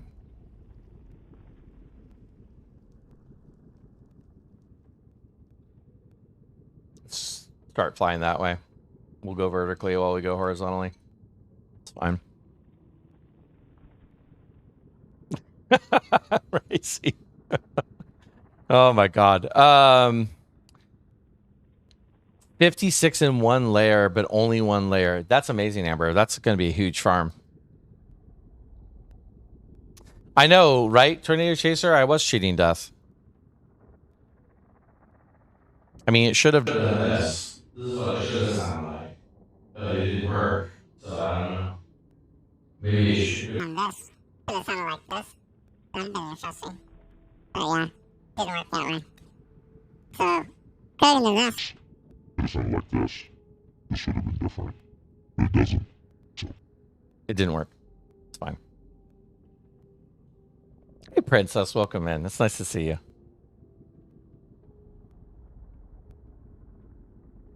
The T-pose thing's making me laugh a little bit. Lammy says no. They're not. She said, I'm sorry. I'm proud mom of Nightmare. Sometimes I goof on pronouns. Happy right. Oh, no worries, Shen. I am in the exact same. I'm in the exact same situation you are, friend, with that. Exact same situation. I do my best, but sometimes I'm undoing old habits. I feel bad, but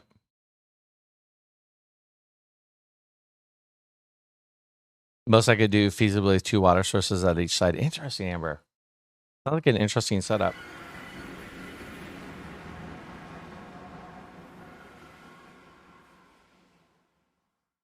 About 24 of each. Interesting. All right, come on. All right, we're getting there. Okay, now, this is a fascinating... I mean, look, there's diorite. There's a lot of diorite here. All right, we went with the white. Want to remind all of you that in this game, as far as white blocks go, we only recently got concrete, but otherwise it's been diorite. Fine.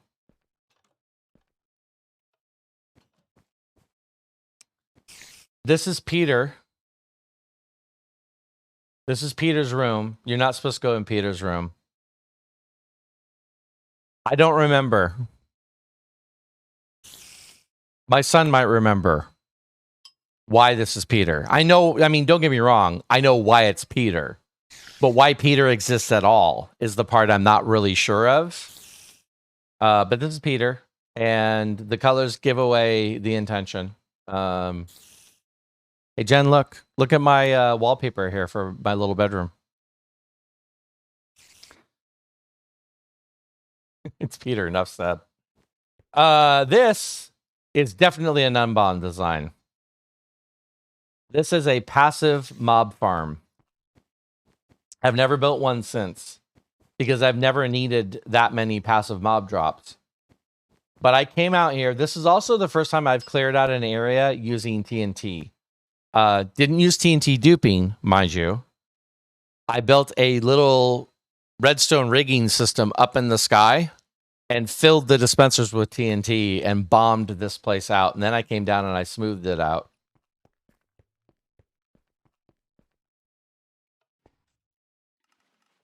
But this is a passive mob farm. The first one I've ever built. Let's leave it in creative, it'll work. And this was kind of a lesson to me in how this entire mechanic worked, which is you have to make sure you don't have any mob spawning in your spawn chunks. And then they will spawn here every 20 seconds or so. They'll spawn on these little platforms, and then the water will turn on and flush them into the portals. Which I'm not even sure. I think as memory serves, it takes a while for this thing to even fire up. Like, it takes a while for this to... this, by the way, is a legitimate stairway. This is kind of fun. I think Nembomb shows this, too. This is an actual legitimate stairway here. There's a fence gate underneath here. So when I step up here, you'll see I'll go up a half block. And then you can just walk up this. This is an actual stairway. With carpets and fences. You can do this with walls, too.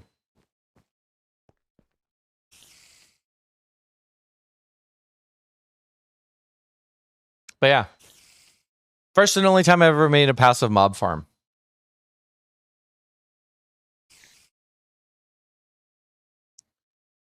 And then on the other side, there's a portal, and you guys saw the portal room, and that's where all of the dirty deeds done dirt cheap happen.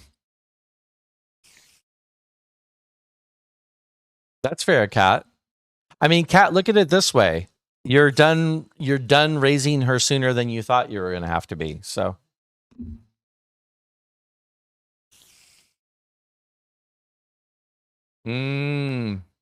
interesting, Amber. That is amazing, Amber. That's awesome.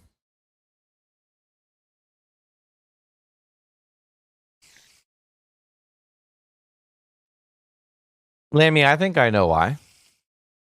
First of all, you have a heart. Second of all, it's wonderful that we live in a time when this can be a thing, right?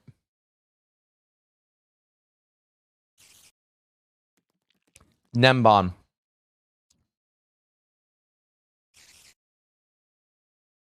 There you go, Violet. So if you guys aren't familiar with Nembon, Nembon is... Well, I was actually just hired by Mojang not that long ago. One of the smartest people when it comes to the game of Minecraft, has probably done more code analysis than some of the developers at Mojang have done. Knows this game really well. Got hired by Mojang to help develop. But he knows like the ins and outs. He knows the mechanics of the game really well. But his stuff is like, his videos are like a 30-minute dissertation on how villager spawning, villager breeding mechanics work, on how Iron Golem spawning works. This was a particular, what he calls his fun farm series, where he discussed how passive mob farms work. So it's a very technical, he's a very technical channel, but he's also very good at explaining the mechanics of the game. And he won't necessarily always build a farm or tell you how to build a farm, but he'll give you all the information you would need to potentially build your own.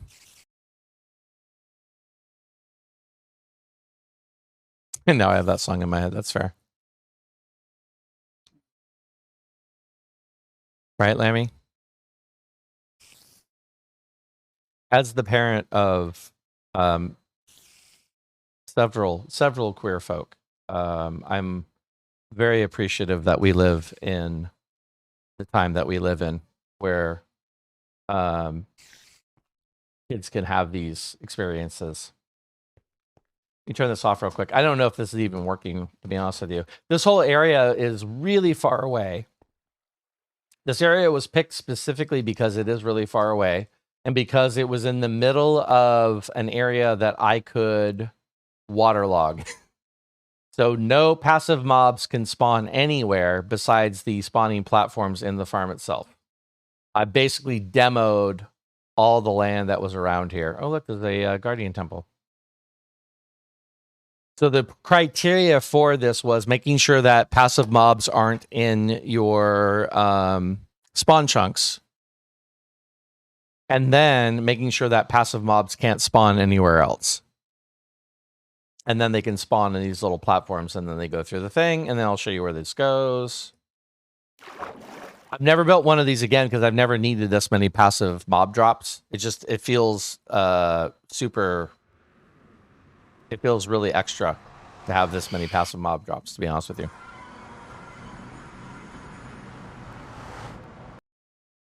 Yep.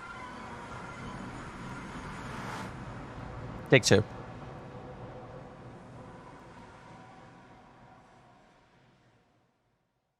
Yes, Slice Slime is and makes vids. Slice Slime is also a great resource. I forgot I have a bounce pad, I'm pretty sure, down here. This goes back to the time when I was making everything out of slime blocks before honey blocks became a thing. Remember, I told you guys I used to use slime blocks because of the same reasons I use honey blocks now. Only the slime blocks are spawnable, but...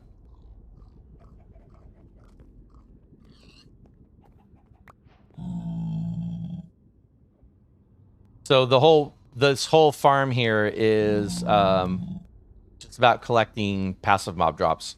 That's what the whole farm is. You can see it actually is, even though you couldn't see much in the farm itself, it's actually working pretty effectively. And again, not a farm that I even bother with anymore because it just feels kind of extra to have a farm dropping all this stuff. The hopper must be clogged. So the farm was running because the hoppers are clogged with stuff right now. All right, let's go back. I think, if I'm not mistaken, this is about all that I want to show on this world. I can't think of anything else that's in here. Amber, welcome in. It's nice to see you.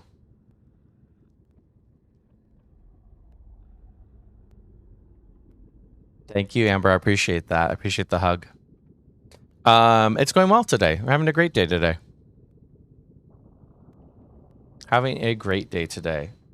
Where am I? I think we have experienced another crash, possibly. Oh, I did the wrong thing.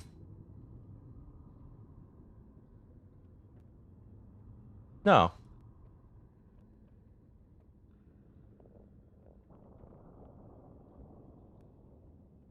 Oh, I'm in the nether. Whoops, my bad. Forgot I was in the nether.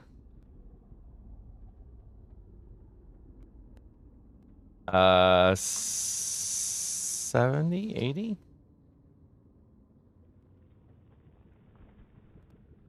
There we go. Once again, my very first nether, my actual first nether building. We're going to find out where this portal goes to right now.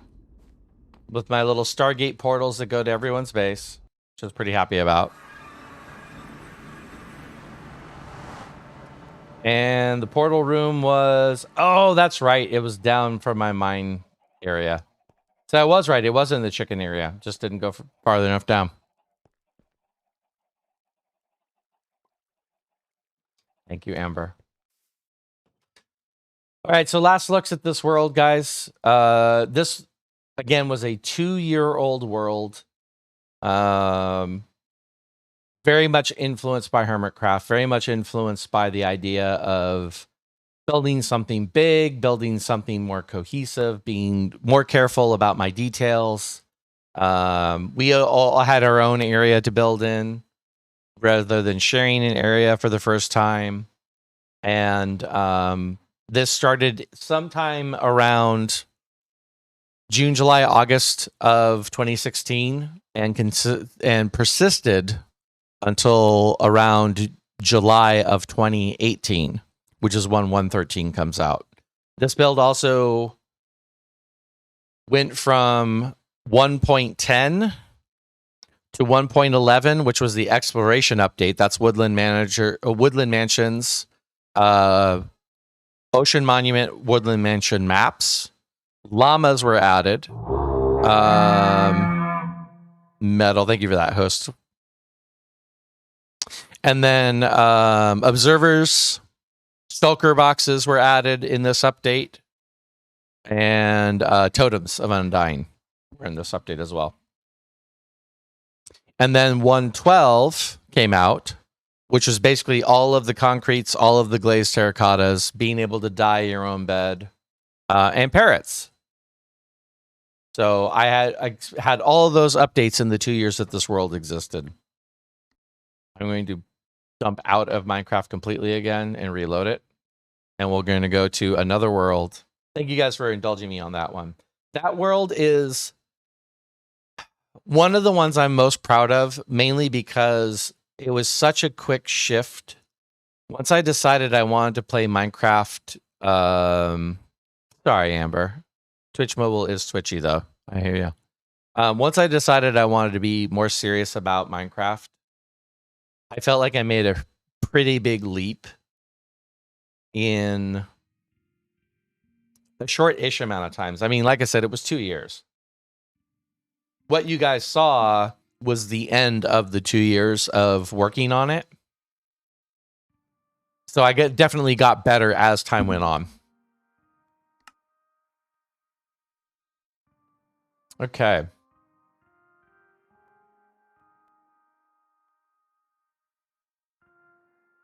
This one's going to be interesting. I have not brought this world up in a very long time.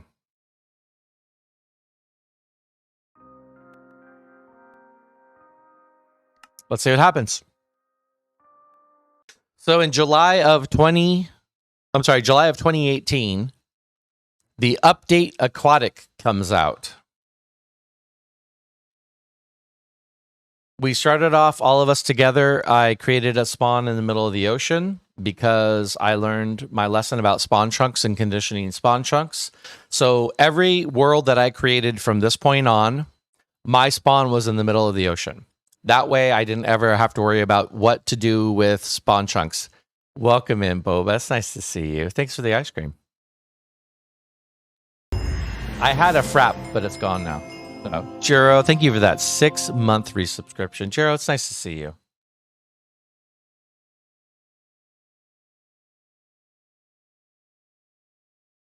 I think I've gotten as much out of that as I'm going to get. I think I got whipped cream on my goatee. It's fine.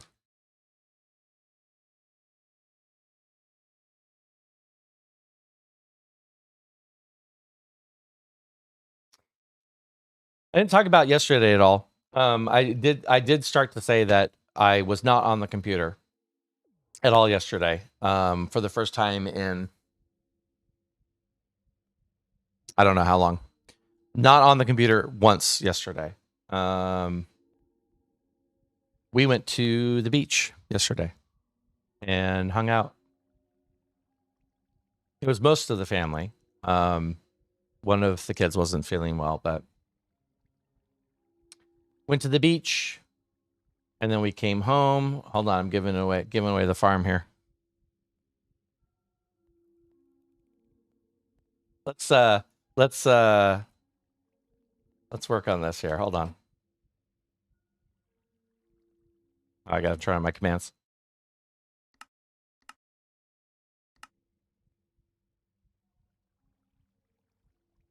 It was really nice. So we were talking about it yesterday. This is a little bit of digression, but whatever. There's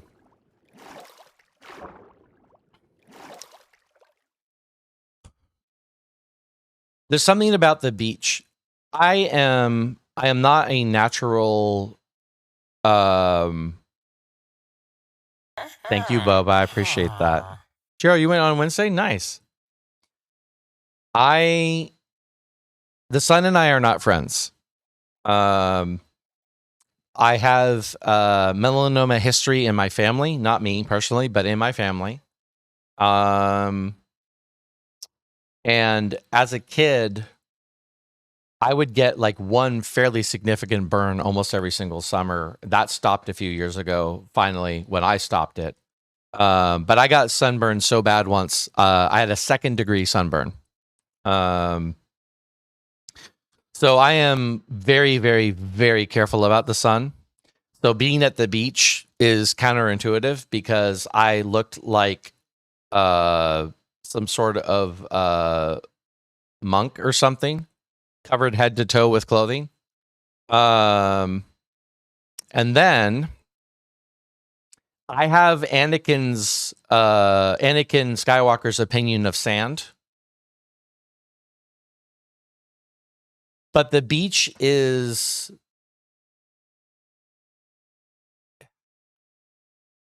the release of any obligations. The beach is the release of responsibilities. Like I had my phone, but the only time I opened my phone was if I got a weird like work message or something, which I was ignoring because it was a vacation day. But I would look just to make sure that it wasn't anything that was an emergency. Or I would check the time and that was it. Otherwise, it was just being at the beach. It was just chilling. The 2 kids who did go went and played in the water. I think Mrs. Griff went down to the water at one point. But otherwise, we just kind of hung out and just enjoyed not having any actual responsibilities or anything to do other than just chill and be at the beach. So that's what the beach is. So that's what yesterday was, which was really nice.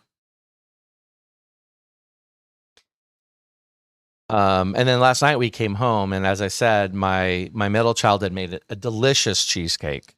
So we knew that was coming, and we decided that we would watch Free Guy last night. So that was fun. But then it was late, and it was like, you know what? I could stay up on the computer 11:30 at night and do some stuff, or I can go to bed and try and get some sleep. So I did that. Ginger says, I got badly burned one summer in Norway and realized I had sun cream sensitivity when I got burned. Ouch, Ginger. Jero says it was a tiny muddy beach on a beautiful cold northern Ontario lake. Interesting. And on Tuesday, I was on a lonely sand beach in the North Shore of Lake Superior. Jero, given what you've told me before in the past on your love for the water, I'm hoping that that was restorative for you.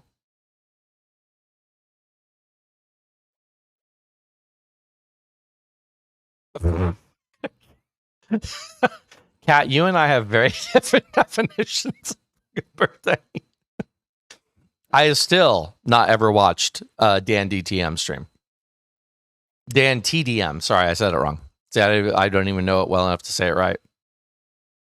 But thanks again for bringing up your favorite streamer, Kat. Appreciate that.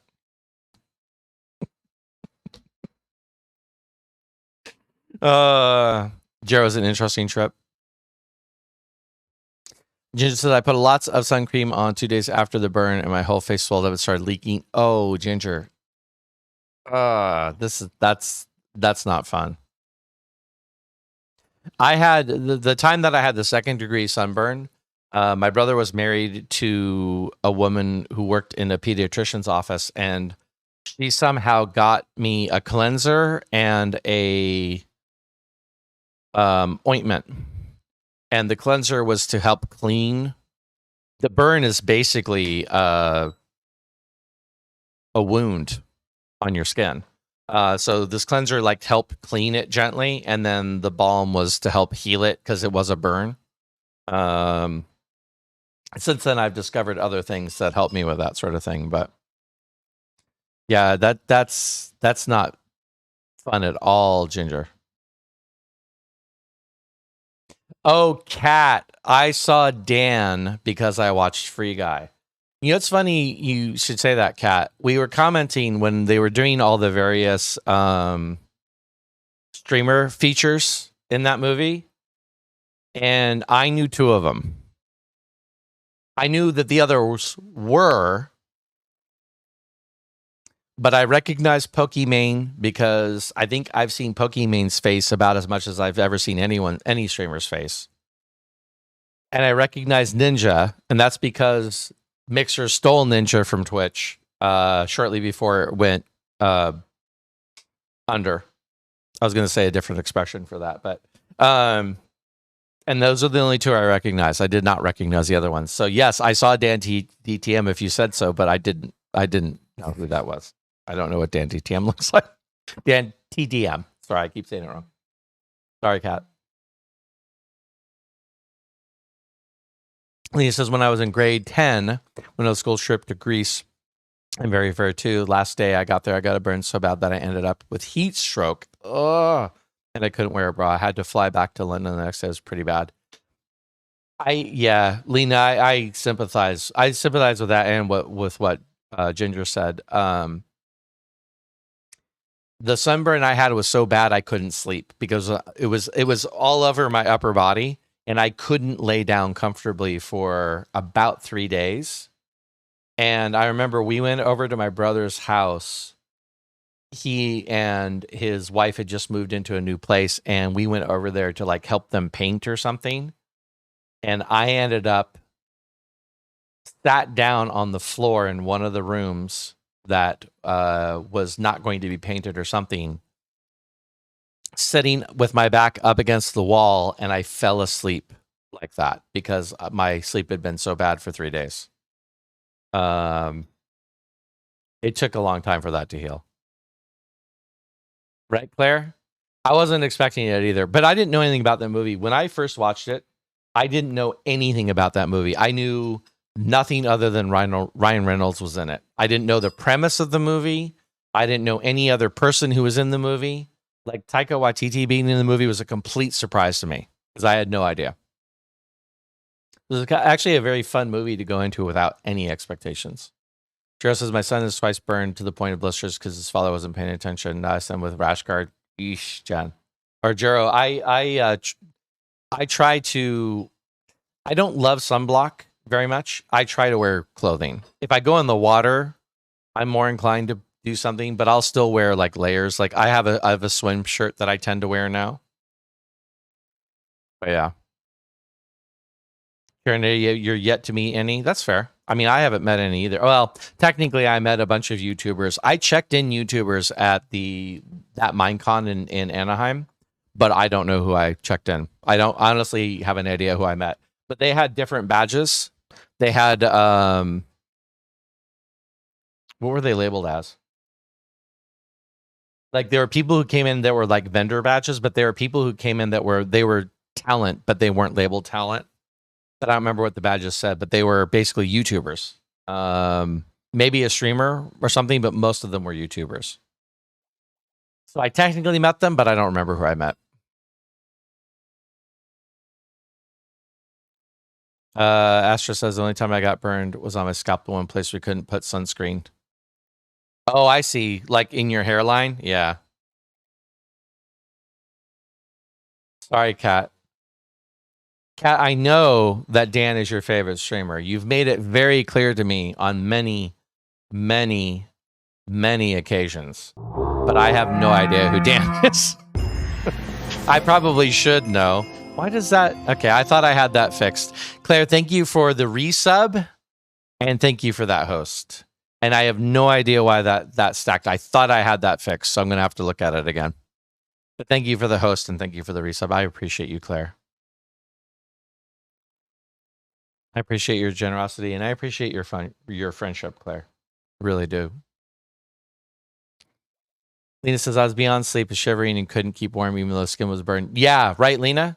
Because again, it's a giant open wound, and it's weird because your skin helps regulate your body temperature, and when you're burnt like that, you can't regulate your body temperature. Plus, your skin is constantly warm. Yeah, it's weird. Yeah, Jero, I agree with that with the rash guard shirt. Absolutely. And jellies. I haven't seen any jellies, but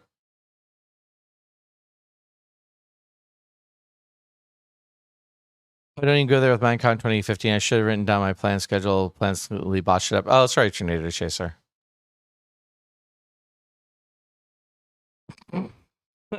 No, Cat, you've made it very clear who your favorite streamer is.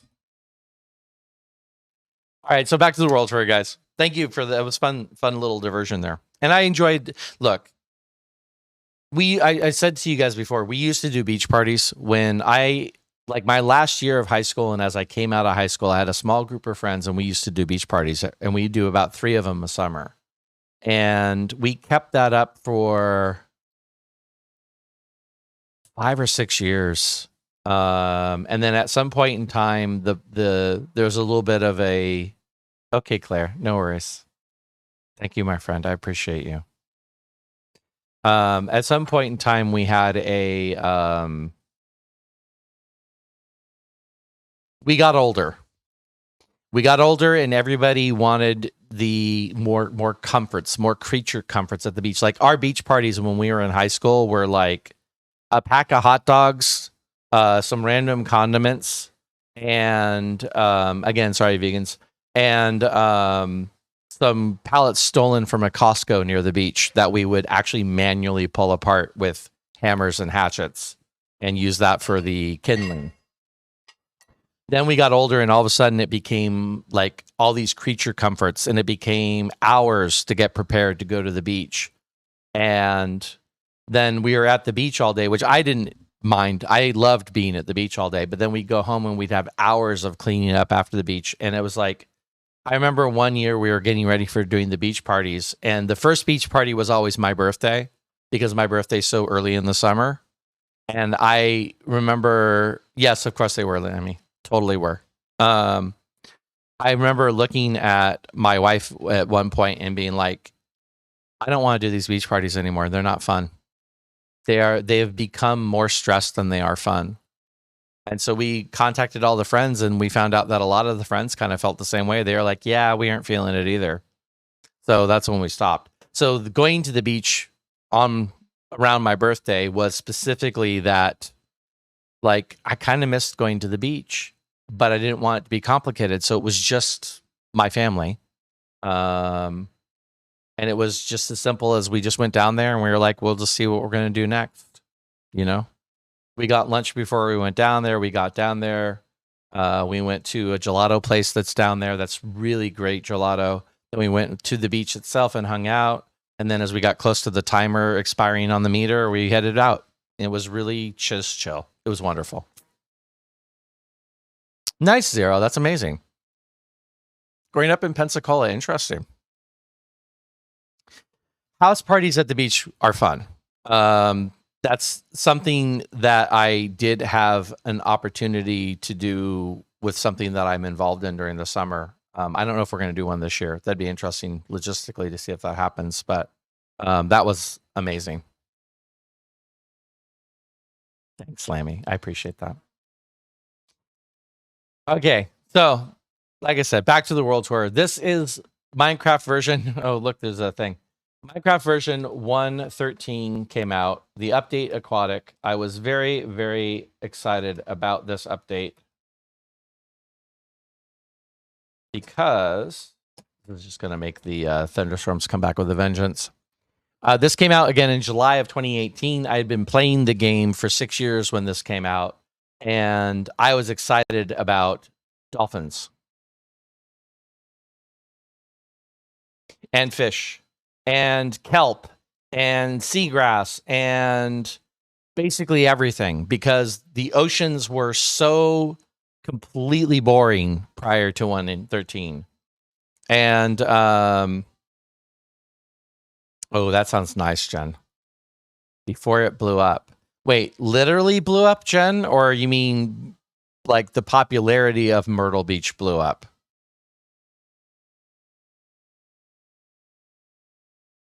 I was excited about dolphins, guys. Legitimately was thrilled because they added dolphins to the game and they were fun for about 6 months. I'll show you why they weren't fun here in a little bit.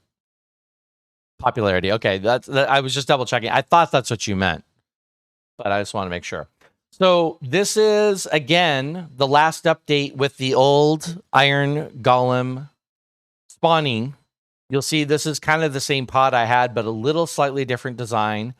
The design that I had in the other world, I didn't mention this. The design that I had in the other world was actually Doc M77's Iron Golem pod design. I have never built an Iron Titan or anything like that. If you guys are familiar with Tango's old history with Iron Golem farms, I never built an Iron Titan or anything like that. I've just always built very simple farms. But I modified the design a little bit and found this worked just as well with all the doors. And then the Iron Golems, you know, spawning inside. The same idea where they're stacked on top of each other. So the ones on top will fall through down into the one on the bottom, and then the one on the bottom actually contains the lava blade itself, and then all the iron goes here. And it was a very successful farm. This is built at spawn. So we were saying before about spawn mechanics. This is our world spawn here. This is where we spawned. There was nothing here. It looked just like this when we spawned here. And because there's nothing here, I didn't have to do any trading. This is a perfect place to have an Iron Golem farm because it's loaded all the time. Oh, no.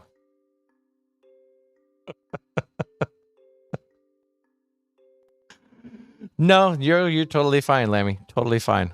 Joseph, I spent entire summers as a kid camping up north. We had a sand beach and a pebble beach on a wide, slow river. Never swam in a pool till I was maybe 12. Jero, when I grew up, there was a lake behind us. I don't believe we ever swam in the lake. I think that, as I recall, the lake was not a good place to swim.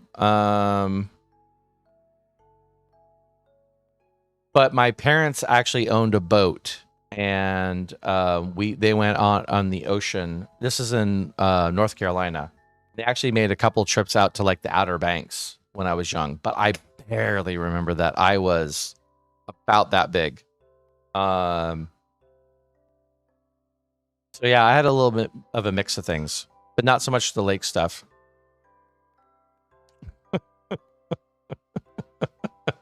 Is it a great clip though? Is it? It probably is.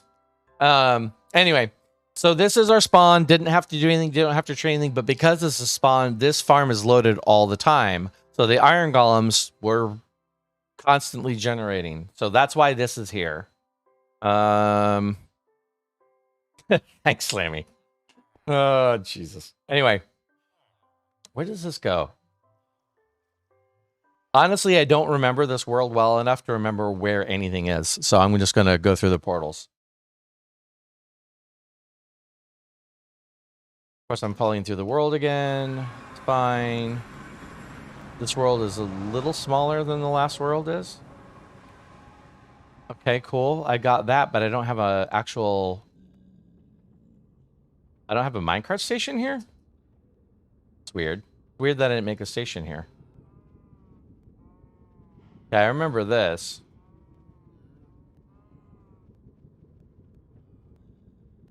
That's me.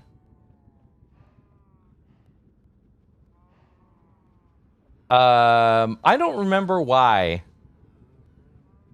I think what happened is I think the mushroom cows came through the portal that went to a mushroom island, and I think that they just got immortalized here. So if you guys look, it's a little mini mushroom island. There's mycelium down there, and then there's a mushroom design on the walls, and then this is a sky. And I think the only reason this is here is legitimately because there was a couple mushroom cows in here that were always on the nether, and I think I just built them a home. It's not a farm. There's like no way to collect those. So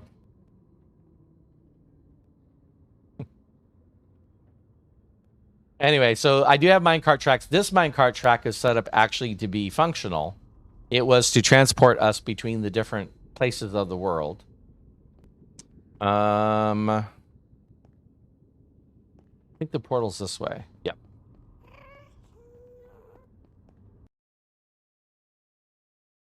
So I started this world with 2 of my kids.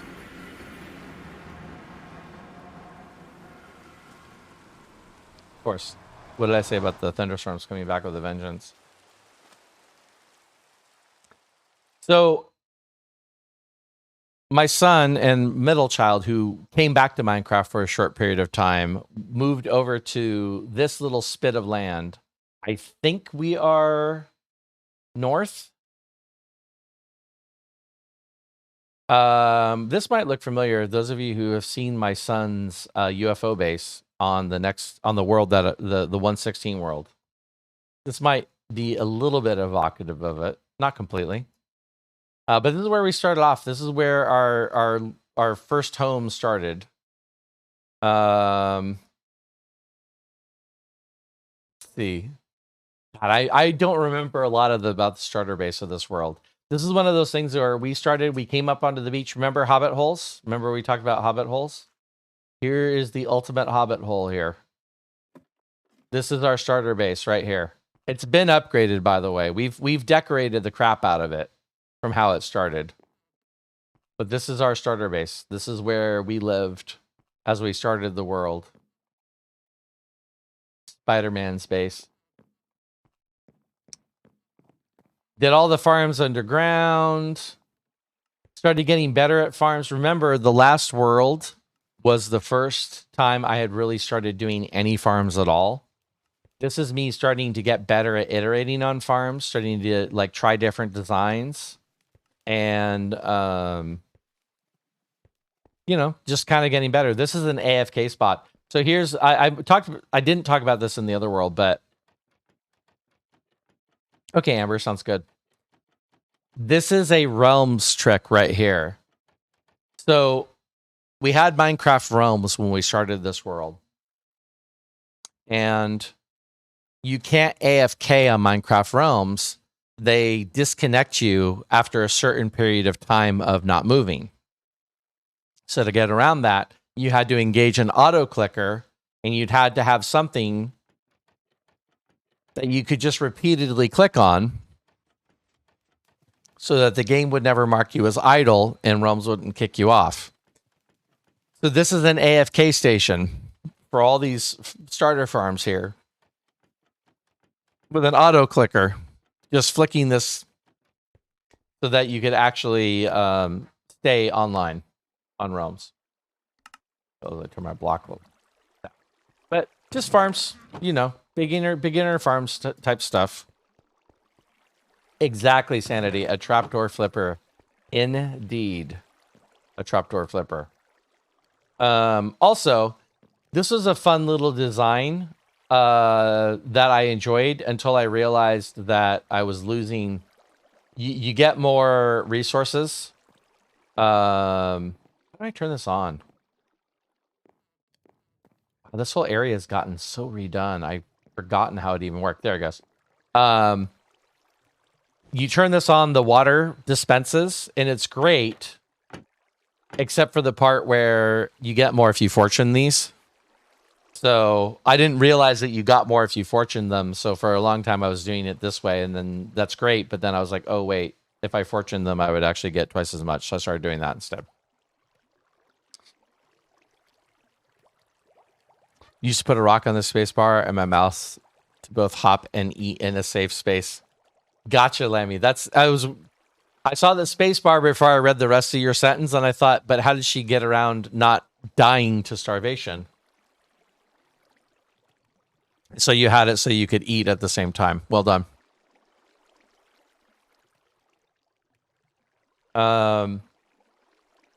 This is also the world where where I decided that I didn't enjoy the fighting the AFK thing, and the performance was not great.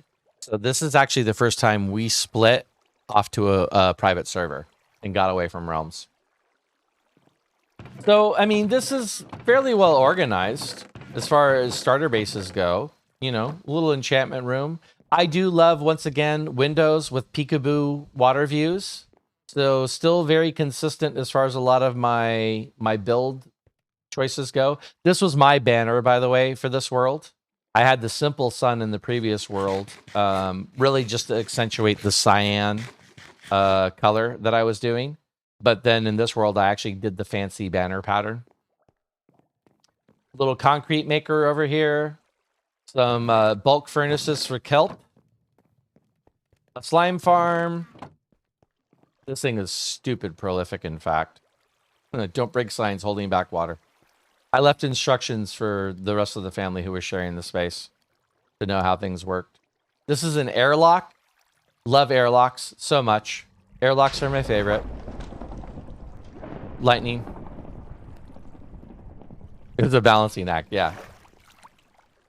And then Spider-Man's base. This is actually really fun down here. I haven't been down here in a while. Come on. Basic super smelter. This is a starting super smelter. This is for everybody who lived here. I don't remember how long we lived in this area before I went off and worked on my own main base. This is a double cave spider spawner. There is 1, 2 in here. And so if you came, I think, anywhere over on this part of the world, and I had instructions once again for family, but basically any part of this world or this this platform was enough for both of the spawners to work. And so this was early game, and of course they do that now. They didn't used to do that, but now they do that. But this is early game XP farm, you know? But then they started becoming more problematic, and they started doing things like this all the time. I feel like their behavior got changed. And then this actually turns on a light, I think, in there, if memory serves. I don't actually know what that does. Wait, hold on. Does that do something right here? Oh, I remember. It blocks the pistons right there. This is actually for cleaning out if I needed to maintain these pipes, I had the pistons to maintain the pipes. That's what it was. Anyway, really basic, rudimentary, ugly stuff. Nothing all that impressive over here. Other than that, these are just mine shafts. This is where we just dug stuff. The mine shafts here are not as extensive. And really, there's not much here that's terribly exciting. I mean, it's fun. It's a little whimsical. I like the big giant oak beams that you have to kind of duck your head under as you're, you know, making your way through here. Slime farm. I did this slime farm the quote unquote right way. There's 2 chunks here that were both slime chunks. And it's exposed to the surface. So, you know, wherever the slimes are spawning, there's a golem on each level. You get to come and try their luck with the slime, with the golems.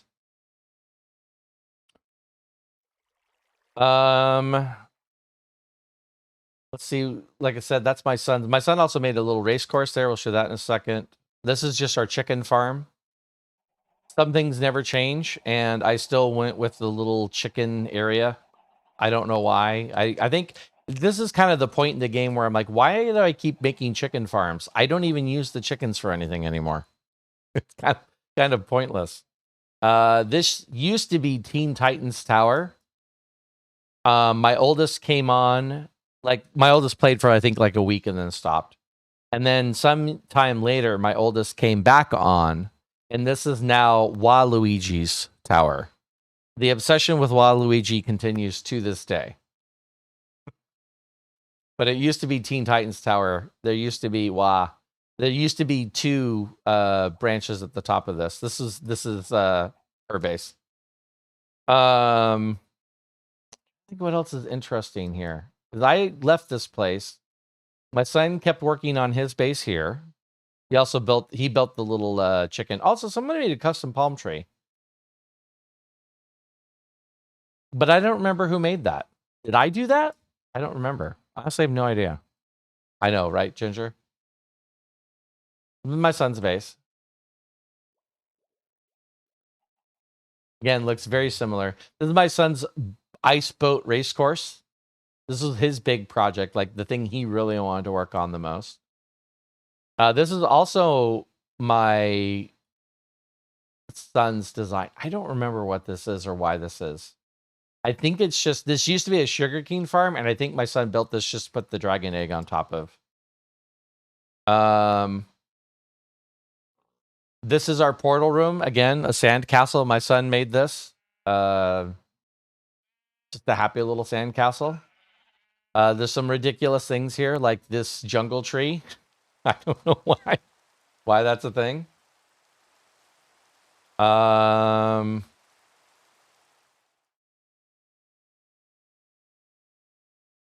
The race course, Lammy, is almost impossible. It's fun, but like if you guys know anything about ice boat racing, like these parts are more like bumper boats right through here. It was a lot of fun. I love the creativity in the build. And I think I want to say like we all added things, like he invited us to add things to the course. I don't remember who made the turtle. I made this. I'm positive I made this. Beyond that, I don't remember much. I don't remember who made the chicken with the helmet. I don't remember who made the boo. Yeah, I don't remember. Pac-Man, I think that might have been me, but I'm not sure. Diamond Boots, like I don't remember who made all these things. Rainbow Creeper. Yeah, I don't remember.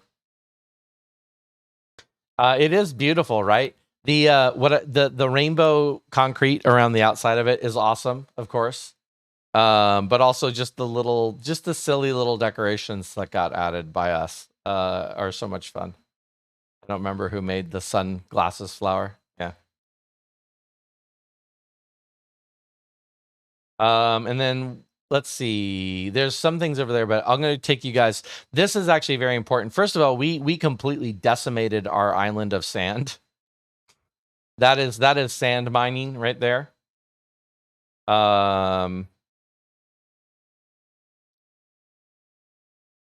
This is my second and my last ocean monument. Oh, there's turtles on the top of it. Ocean Monument Farm. This is a Bubble Vader design. I basically saw Iskall and Cub do this. I think it was season 6 of Hermitcraft.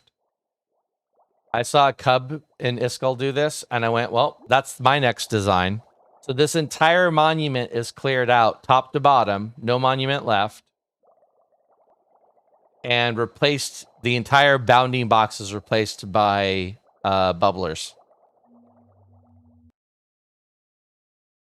And this was the building that I built to house the farm itself, which honestly,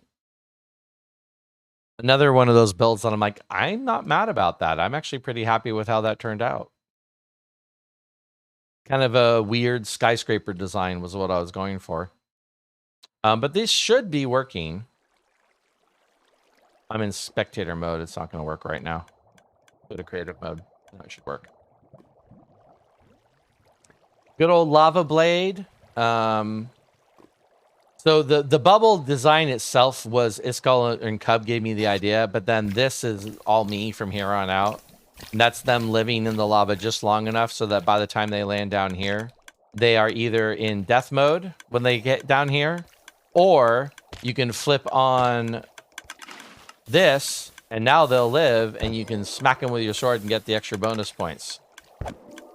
If you really need the extra bonus points. And then Prismarine farm. All the drops down below get pushed up above, and then, you know, blah, blah, blah.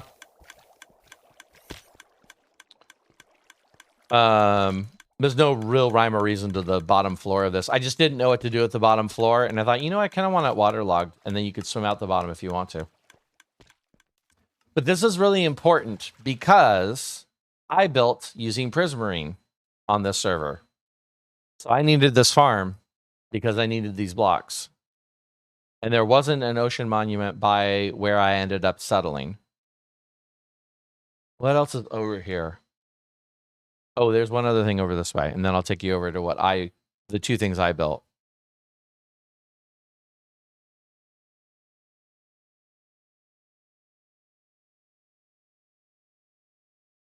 The advent of summer, I have no idea what time it is anymore. So this is, I'll show you guys that in a second. I'm actually really happy about that. This was me finding a skeleton spawner in the world and making use of it. Because we didn't have any spawners near where we based. So I'm going to read these signs just in case anyone's just listening and not watching. Skelly XP Farm. Stand. Sounds good, Lammy. I appreciate you so much for hanging out for a little bit. I really do. Thank you so much for being here, Lamb. Skeleton XP Farm. Stand on mossy cobblestone for optimal use. Honor the 4 dogs of the apocalypse, and heal them. Please don't touch light levels. They are perfect conditions. Again, the light levels are all busted now, so. But there are the dogs. The 4 dogs of the apocalypse are Steve, Skull Crusher. Oh, no, Skull Chomper. My bad. Marrow Muncher. I should have read them in a different order now, I'm realizing. And Dembones. So, Marrow Muncher, Skull Chomper, Dembones, and of course, Steve. Because Steve's a nice name, if you guys got that reference.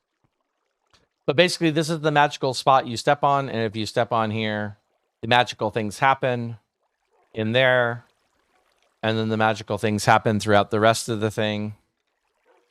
And there you have it. And then the dogs do, well, they should do the rest. Now I'm questioning that. Since the dogs don't seem to be doing anything at all right now. I don't remember if they need to be more packed in there or something like that. I know this mechanic works because I still use this for, I'll just turn back on again. I still use this in my current base in 1.16, so I know this mechanic works. I'm not really sure why they can't see the skeletons right now. But anyway. So there's that, and then the other thing... Like I said, I'm really proud of this. Later on, Mrs. Griff started playing. And she built this working lighthouse, this functional redstone.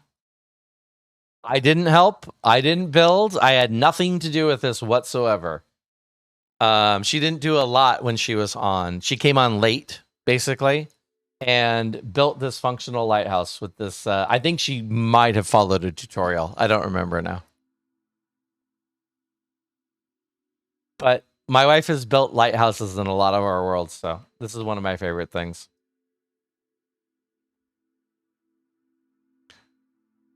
Okay, and then I'm going to go this way because I'm pretty sure this is where I go. I wasn't very far. See, there we go. There's spawn. We weren't very far away from spawn. I just didn't remember.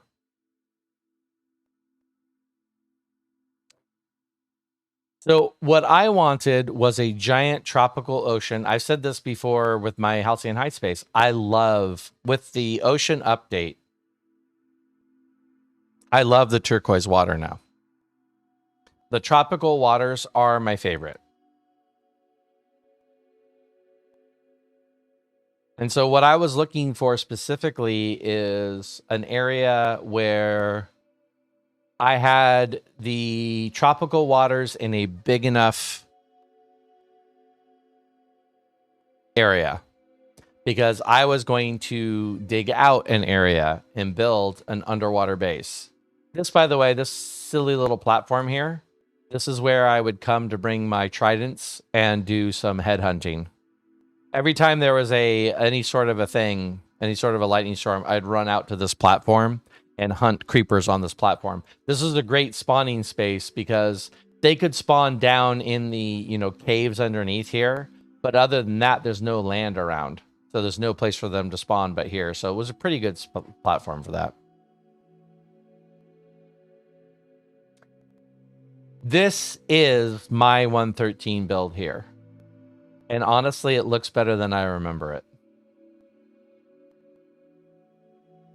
This is also kind of an unfinished build, because my original intention was to build a giant circular dome and fill the dome with water. So the parts of this build that you see sticking up above the ocean were not supposed to stick above the ocean. They were supposed to be in what I was basically calling like a snow globe, effectively. There's going to be a giant glass dome over the top filled with water. So it brought the ocean up into the sky, if you will, and everything in here would have been submerged. That project, that was too daunting for me. I could not make that work. But I'm pretty happy with the rest of it. So here is my front entrance, complete with living coral on the outside. Like, it's kind of masked a little bit. I got the living coral tubes there with the water over the top of it. I have my big sun pattern that I created in a stained glass. And then I came in and I dug out underneath the surface of the ocean a 100 by 100 space. Is it 100 by 100? I feel like it is, but I've been saying that for so long. Now I'm questioning myself. So this is 577. 200. Yep, 200.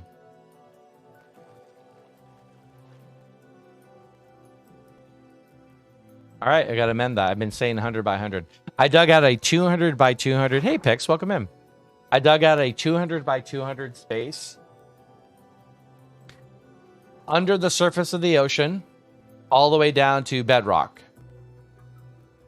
I then flooded that space to start building my underwater area. Although I started building some of these structures before I reflooded it. So like the main building itself was built before I started adding water.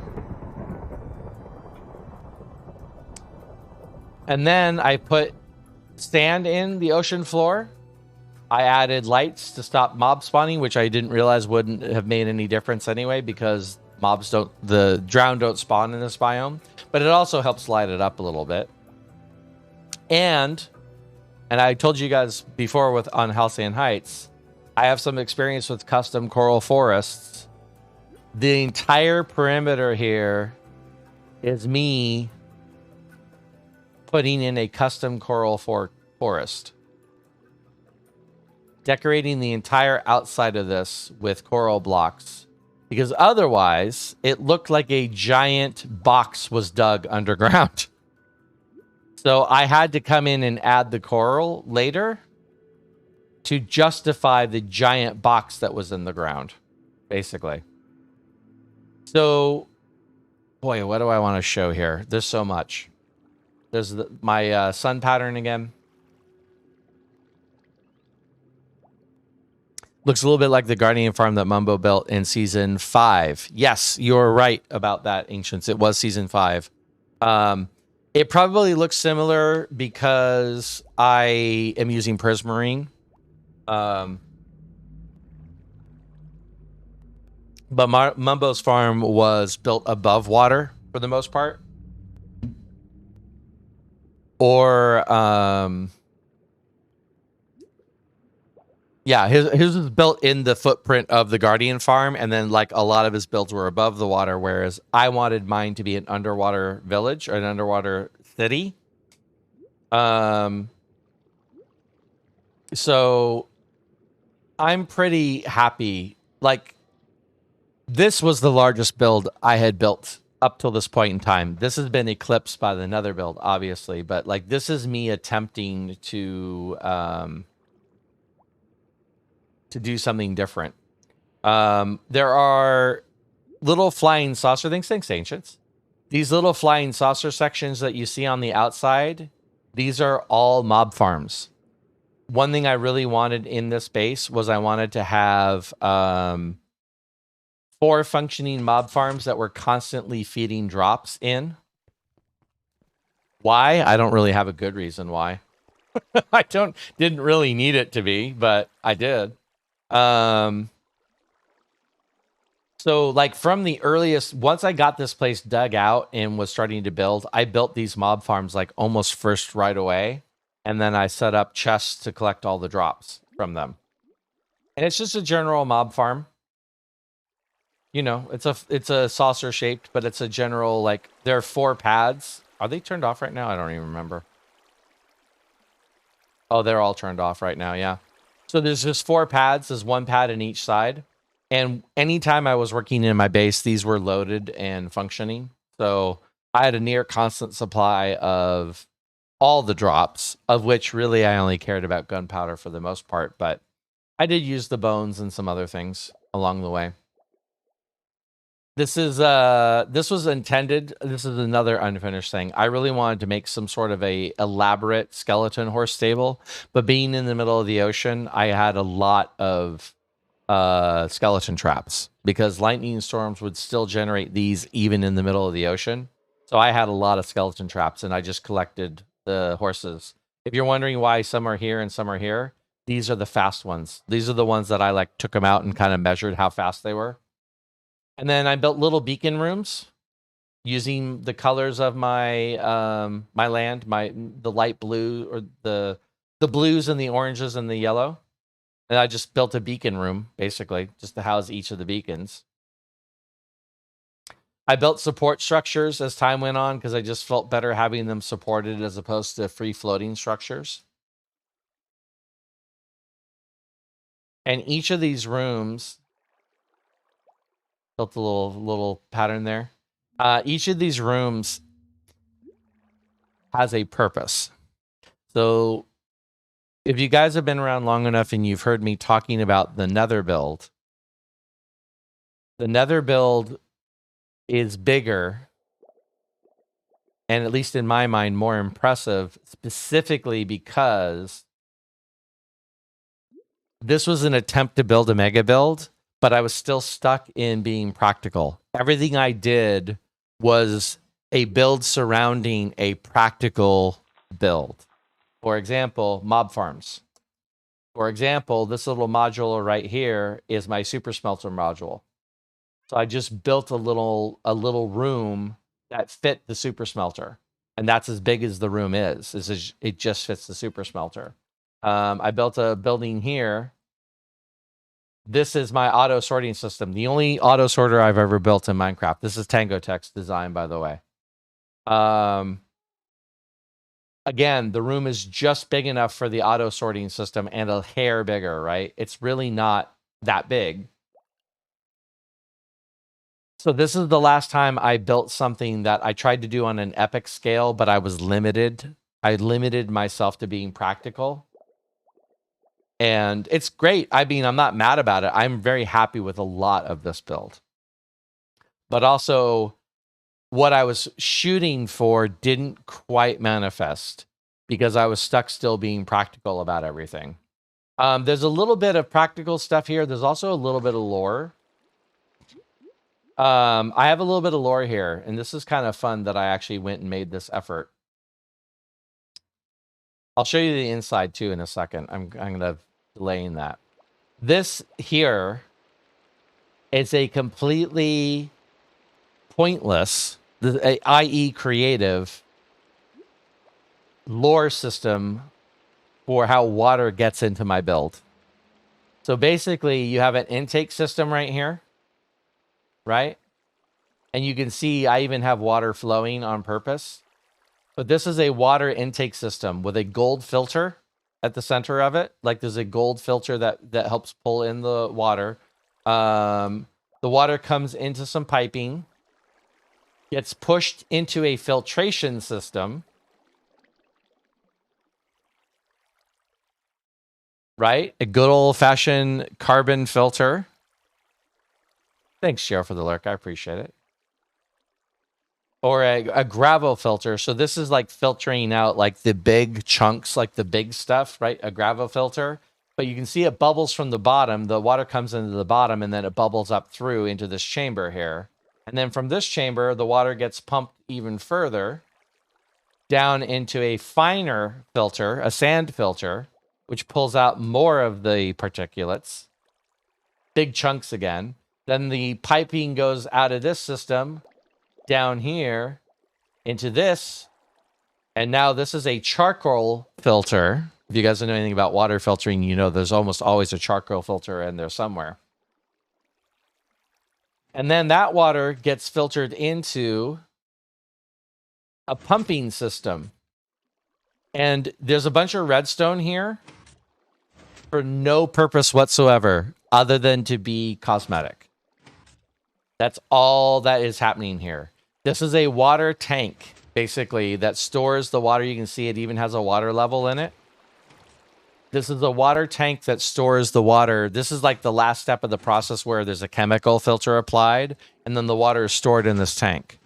And then when the water is needed, the water is now pulled from this system, pumped down into this tube. And there's several pumping stations along the way here.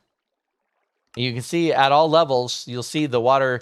This water is actually in motion because the water is now being pumped into this system. So you'll see the water will turn on and turn off. Once again, for no purpose whatsoever. Just the cosmetics, the appearance of this looking like a water system that is functioning. And then the last stop is into this system here, which I'll show you this in a moment. But you'll see the water is flowing into a lake, a man-made lake, and the water turns off. So that's how it regulates the water level within the system that is this build. Again, all of it completely pointless. There's no reason for it other than just to maintain the appearance of a technology to take the seawater and make it potable and put it into what is effectively a freshwater system in here. I'm really, really happy about that because that's the first time I've ever done anything that is a pure decorative build with so much put into it to make it look like it's doing something. I think that's as much as I can show you from the outside. Let me show you the inside. This is accessible either via Lytra or boat, believe it or not. I'm going to show you guys something that I found to be actually really a lot of fun about this. Let's go into... We can go creative mode. That'll work. Fazu, welcome in. Thank you for that. Thank you for the 80 bits. And thank you for that message, Fazu. It's good to see you, my friend. Hope you're doing well. My portal room, this is kind of my terminal. I always call this the terminal. So it's my portal room, and again, a little bit of a custom coral floor in here.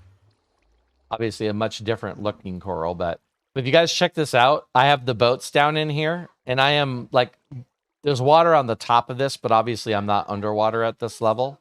But check this out. I love this little setup here.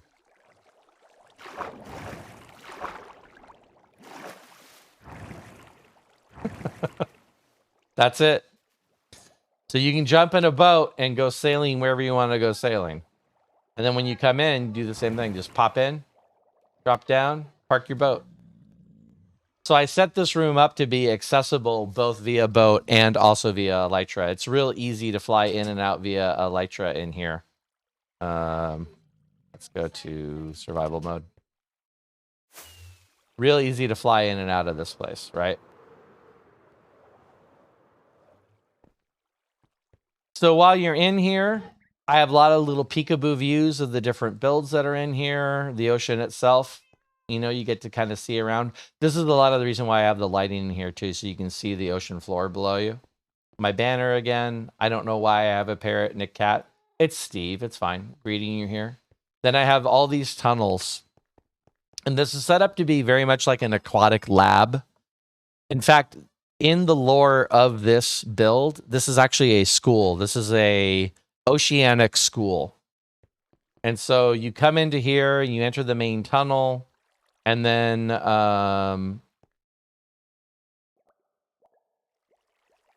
I've been here. So this is kind of like a main like habitat ring, and also this is also arguably unfinished. I did intend to add more builds off of each of these like little rings here, and I just never got around to it.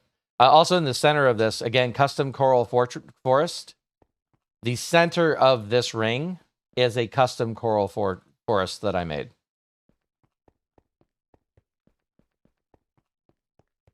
Through here, again, more peekaboo views as you walk in. This is kind of the main entry hallway. This is the research, one of the main research halls here. Pretty happy with pretty much everything here. I have a cool kind of a teal and white, like almost wave pattern that goes throughout the walls, just to kind of like reinforce the whole ocean thing. Hey, Amber, welcome back. Here is the main science lab.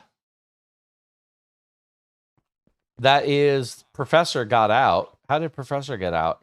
This is Professor S. Mix-a-Lot. For those who get the reference. This is Dean R. Cranium, PhD. And then these are all the workstations here. This is where you would come and like do your labs with your little potion chemistry stations here. Thanks, Jen. Hi, Diamond. So these are all like little research tables where they can come in and do their classes. And of course, they have this is one of the students, if I remember correctly, zoology. I'm gonna actually float that one for a second. That's really that's a really obscure one, but somebody might get that.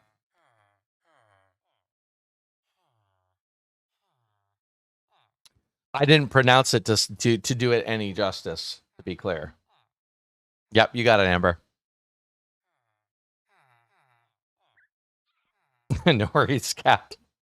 So Zoe is one of the students here, by the way. Now, once again, this is 113. This is all old villager stuff. So all the villager things have changed. Here is Biola G, also one of the students here. Here is Bo Tanny, also one of the students here.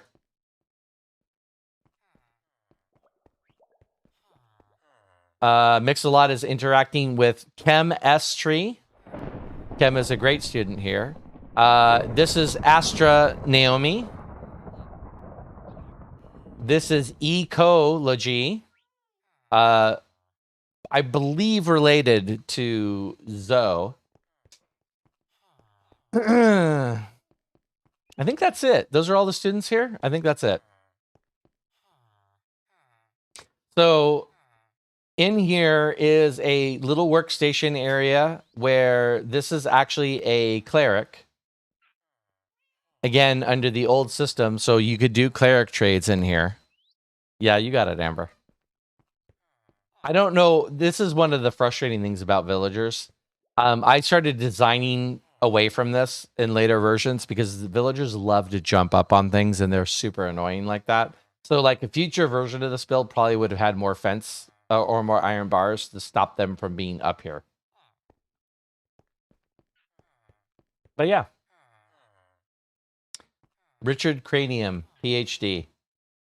Richard is the dean of the chemistry division of the school, by the way, to be very clear with you guys on that. Now, this is all well and good. This is a fun little, like, you know, little school build here, right? But if you notice, there's actually a lot more to this station or this area. Hi, how are you? So let me show you what else is going on here. Remember the Tango Auto Brewers? The top of the chemistry lab is my potion brewing station. So these are all the Tango Auto Brewers here. In fact, I have a lot more of a variety on this one because I have a total of 8. Although it's probably the same as the other side. And you can go up on either side or you can cut your way through if you want to. You don't want to see the inner guts of this building, or this build. Introducing slow falling here because phantoms were added. So now slow falling potions are a thing. But yeah. Is there a crustacean? No, but that's a fantastic idea, Ginger. So anyway, this is the chemistry division of the school. And I gotta say, I'm pretty happy with the entire design of this, including like the kind of teardrop, words are hard. The teardrop shaped roof in here is pretty cool. And I think that's down. These are set up, by the way, the villagers can't pass underneath them, so I don't have to worry about the villagers getting caught in the bubble vaders and dying. So we'll leave the chemistry division and we'll head over, again, the main university hall. I'm really actually pretty happy with this. I'm pretty happy with this as well. Like, I love how the stained glass murals all came out. And I'm pretty happy with the build on top of it, too. Something useful on a condo. It does. And again, you guys can see why I needed all the prismarine and all that stuff. Big giant steel beams up there, good lighting. And then on this side of the university is the library. And in here, these guys are all unnamed. Didn't get around to naming them, which I'm sad about. Another unfinished thing. But this is the library division. Their offices, this is a meeting room in here. Again, keeping the kind of like wave motif. This is the dean's office. I think, as I recall, we lost some villagers in here. Like, I had named villagers, but I think they may have passed away. But this is an enchanting room. These tables are all completely level 30 functional tables for enchanting. They're just set up as little workstations right in the middle of the library, little study tables, if you will, in the middle of the library. So this is my enchanting room here. There's also a second level. No names, right? No names, no names, no names, no names, yeah. There's a little balcony overlooking the first floor. Some more books up here. That is where I grow the libraries, Ginger, yes. And then there's a little study lounge up top here. So using the purpur. I love the purpur because it looks like kind of a padded, like a padded texture. So I really liked using the purpur up here. Light, thank you for that, host. Welcome in, Light Spectre. It's nice to see you. But yeah, this is the enchantment, the library, if you will, of the university here. The enchantment wing of the library. Why are you guys crowding around the door? Haha, you can't get through that way. Oops, rip. Neither can I.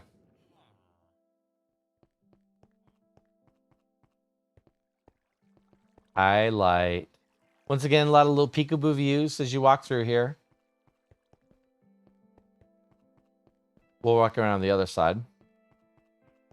Another opportunity for a little pod there, but I didn't take it. And then that goes back to the entryway area. There's a way to go down. So I have these kind of little elevator things throughout the build. The way up and the way down. So this is all the new Water Vader blocks, basically. So down here, misplaced, I think, a little bit, but this is actually my room. This is actually my home, if you will. This is what the area used to look like before I came in here. Although this is a big view. Elaine, thank you for the 100 bits. Thank you, my friend. Elaine, it's nice to see you. Socket, welcome in. That's true, Socket. You're right. That would be the oxidized copper with the teal. Would look nice. Elaine, I'm so sorry I missed your stream yesterday. I was off the computer. And I know I don't need to apologize to you. And I know you don't really, you're not all bent out of shape about it. But I don't usually miss an Elaine stream. Especially her middle of my day Friday stream.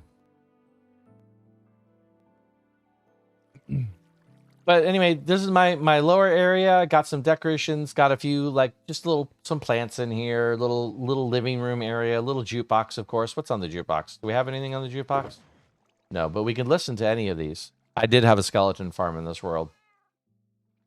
Does anyone have a favorite Minecraft record? I have all of them. Don't pick the spooky one. Hi, Elaine. It's nice to see you. No, that's totally fine, Elaine. That's what yesterday was for me, so I feel that. Chirp. There's Chirp.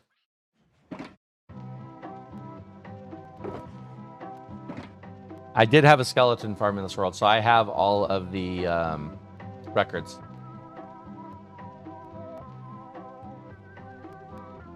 And then I have like a little like underground under stair with looking like it has a little chest on it. And then this is, I don't have other side in this world here.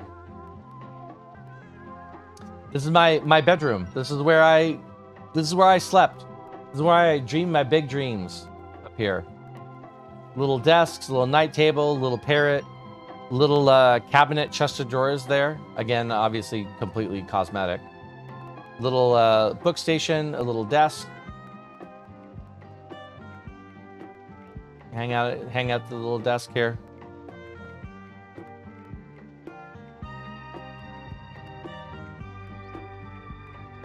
I think this might be my first diamond, but I can't be sure. I may have just decorated with a diamond, but I have I do like in-bed storage for personal goods. I'm a big fan of that. The bed's okay. I'm mostly happy with the bed. Bed was a bit of a compromise. Hey, Lance Girl, welcome in.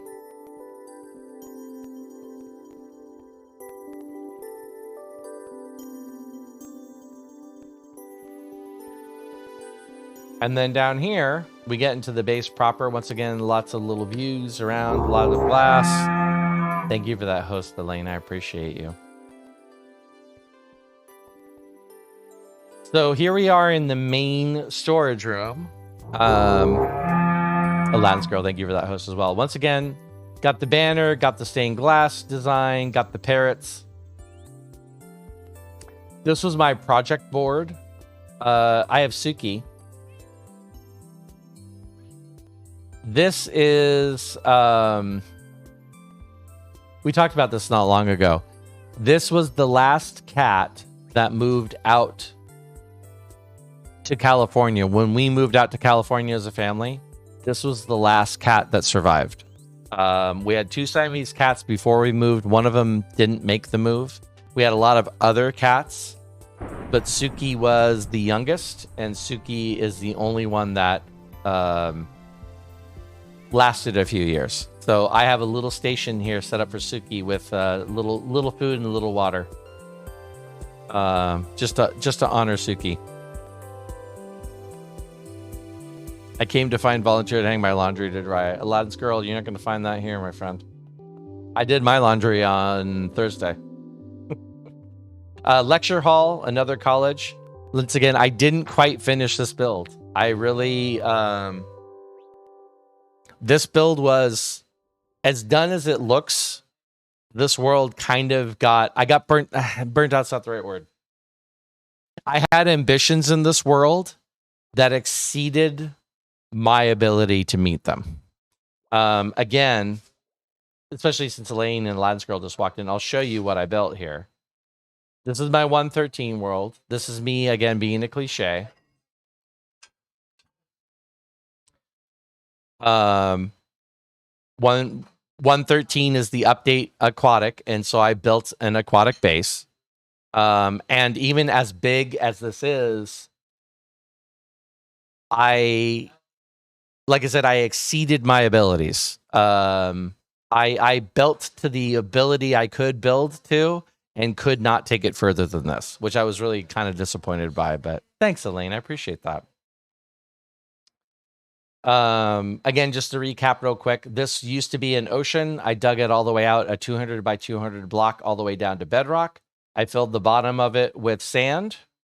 I built a custom coral forest around the outside of it to help kind of blend it in to the area that I had dug out, so that it didn't look like just a bunch of stone walls. Like, this coral made such a difference in making look like the build belonged here.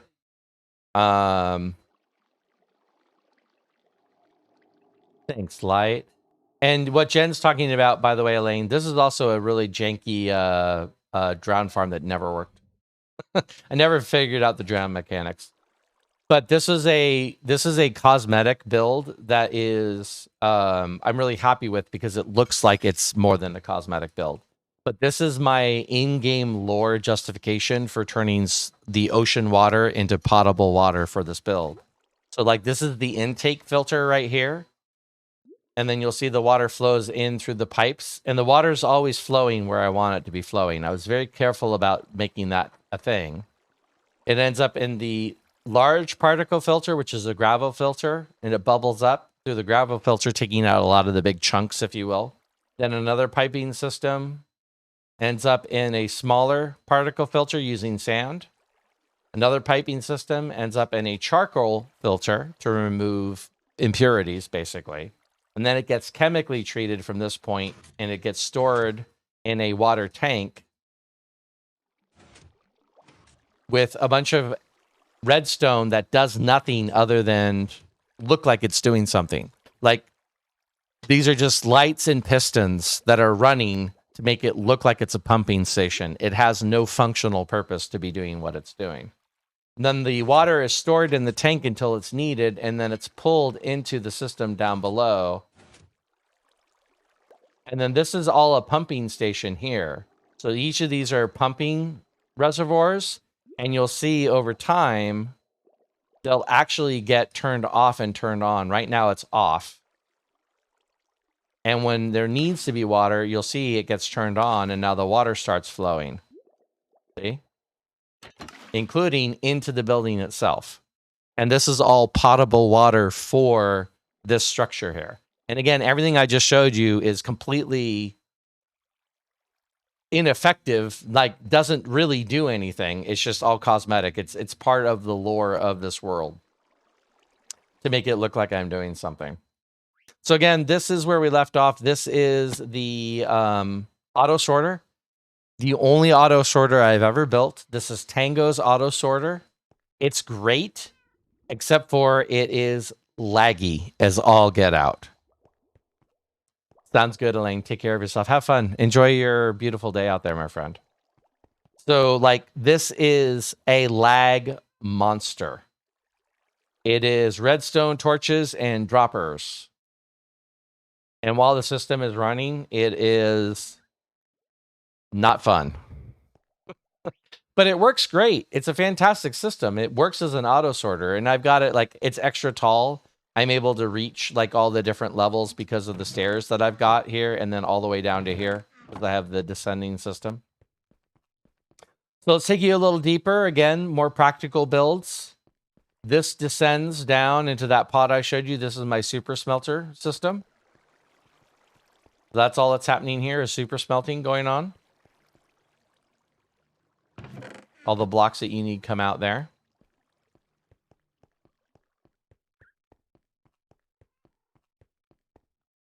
And then we have to descend into the bowels of the world itself. Fighting this lightning storm that wants to come.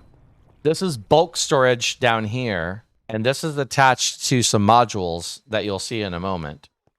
But all of the mob farms that I showed you, the 4 different pods on the outside, that's where all the drops come. So all the mob farms that I've got running are dropping into here, including witch drops, which obviously is not a lot, but I'll take them. And then I also have more villagers. Remember watching that video? What video do you remember watching, Mac? I'm curious. I missed the context of what I was talking about. Like, I kind of do too. Once again, I kept the wall motif throughout, like the kind of wavy pattern throughout, which I was really happy about. I used wool, which I almost never do, but I needed a colored block, and I didn't like the concrete block because it just felt too flat. But the wool added a nice texture. But I also have a kelp farm. Oh, God, I got to show this. I'm actually really proud of the kelp farm. Pumpkin, melon, and wheat farm. I'll show you that in a moment. And this is straight up bulk storage here. This is... I've said this statement before. I used to save every single block I pulled out of this game. If I used durability on a tool, I saved it. This is all of the stone. All of the stone. Super laggy in here with all the glass. And all of the alternate blocks that I pulled out of this giant hole, this 200 by 200 hole in the ocean. This is every single block here, unless I used it for a build. Oh, the Tango sorter. Yes. Gotcha, Mac. Yeah. Well, of course I was going to build the Tango one, right? Once again, storage system, I'm pretty happy with it. This stair system allows these really tall chests because you can reach the top ones. But you can also get down here and get to the bottom ones, so you have that much more storage. And these stone ones, in case you were wondering, are full. This is every block I pulled out of... Yes, Amber, you are correct. There are 400 chests here. That's part of the reason there's so much lag here. Also, this is a little shortcut. I didn't show this, but this is a little shortcut up to the super smelter room. So I have a little way to get in and out of the super smelter area if I need to.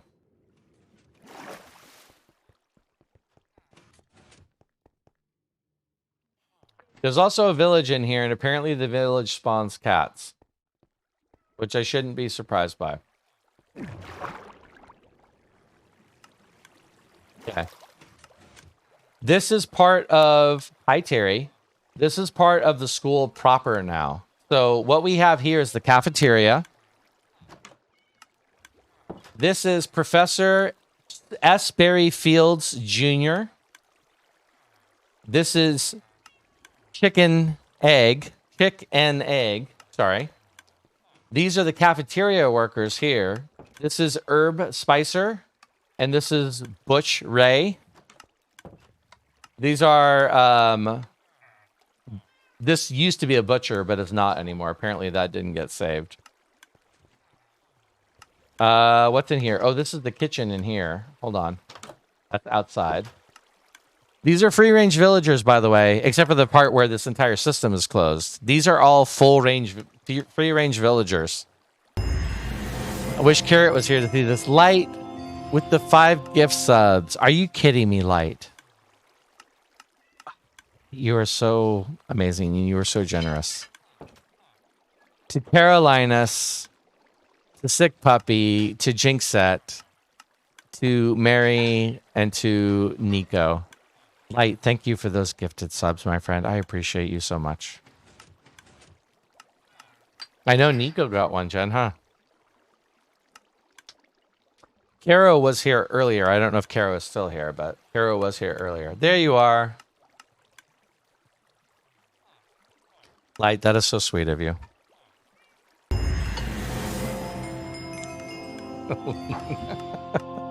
Lena, thank you for the 100 bits.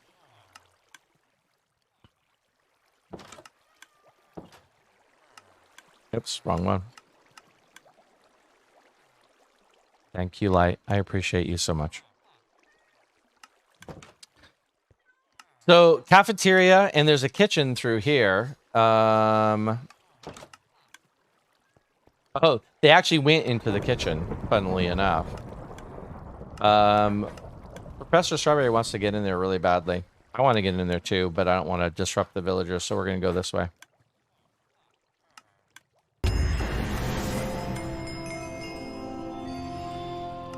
Take 2. Amber with the gift subs, the 5 tier 1 subs. Amber, what are you doing? Scotty Knight, to Jumpstart James, to D Paul, to Verix, and to Queen Amnesty.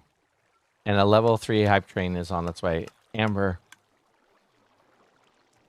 you are so generous. That is amazing. Amber, I can't. Okay, no worries, Kara. Enjoy your gift sub, my friend.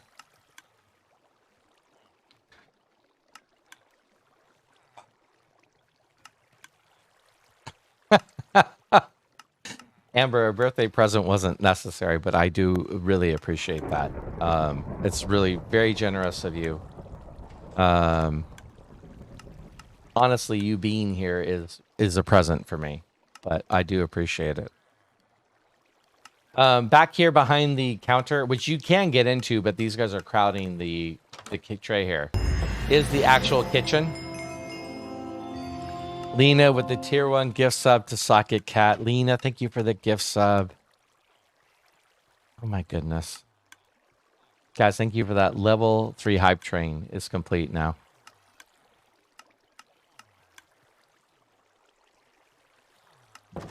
Oops, sorry. Sorry, go ahead. Go ahead. Go serve the customers.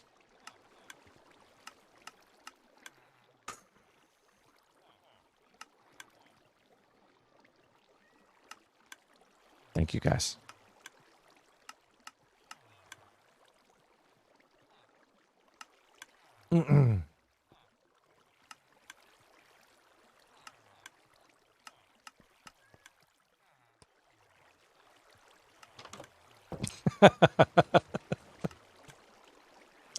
Is that a penny for my thoughts, Lena? Is that what that is?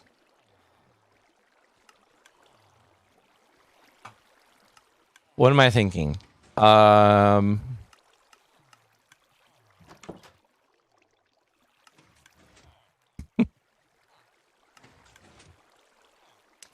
don't.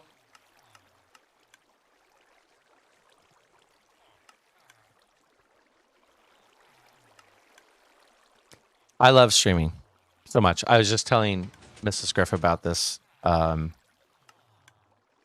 I've done a lot of things in my life. If I really think back to the things that I've taken on, the things that I've done. One of the weird things about being the jack of all trades but master of none is that I've tried a lot of things. I've done a lot of things. And thank you for that gift sub, Jen, to Stitch. I appreciate that.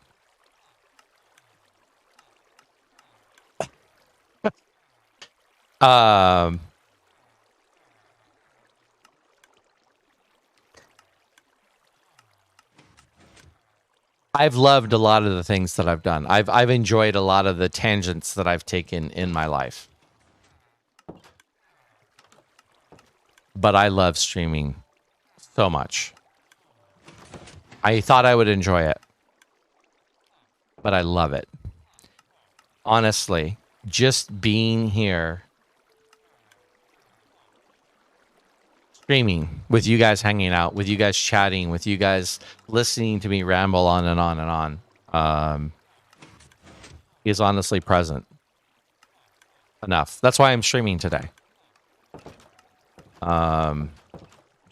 So the gifts, the subs, the bits, the efforts to make my day a little bit more special, because I understand the gifting system on Twitch. I get it. I understand when you're giving to people, it's more than just handing them money. It's wanting to make an impact on them. Hey, Carrot, welcome in. Thanks, a Philly birthday. I like that. It's attempting to connect with the streamer and let them know how much you value them. And it's overwhelming. It's overwhelming. So thank you. Thank you, all of you, whoever just hang out in the channel, all of you lurk. Hey, Cyber, welcome in. Cyborg, sorry, I said Cyborg. All of you have, oh my goodness, Lena.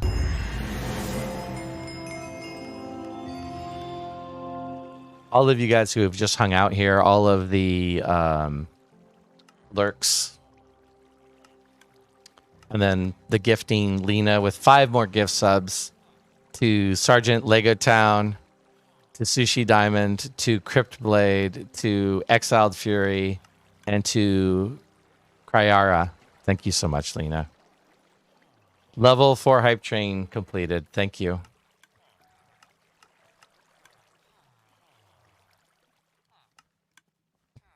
Didn't know Sushi was here. Yeah.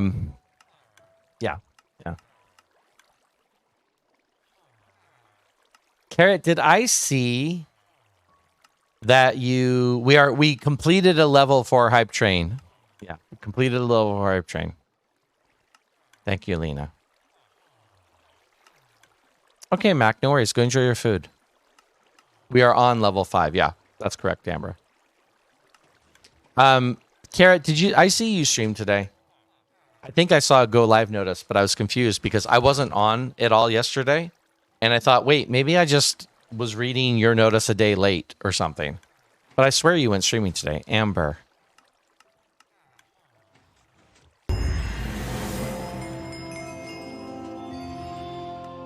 Amber with 5 more gift subs. To Komodo Phoenix. To Pumpkins. To White Knight.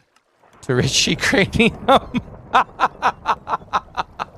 Okay, I gotta fill people in on that. And to Dracolich.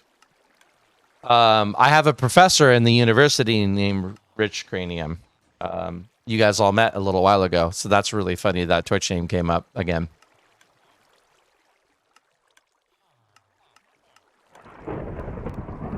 Sundays are going to become more challenging soon. Gotcha, Carrot. So you're going to switch to Saturdays instead of Sundays?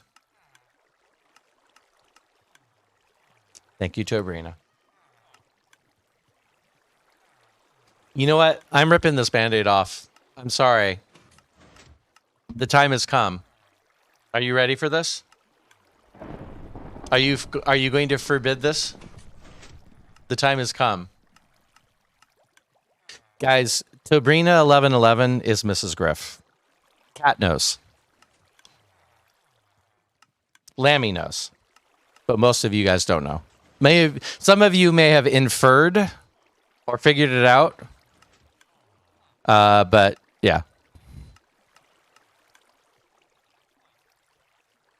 So every time you guys see Turbina 1111, you wonder why I interact with her just a little differently. It's because she's in the same room as me. And I felt like I dropped enough hints that it was becoming obvious. So, oh my goodness, with the level freaking 5 hype train. Let's go indeed. Amber, thank you for the 5 more gift subs. Honestly, my friend. Amber, you've been such a dear friend for such a long time.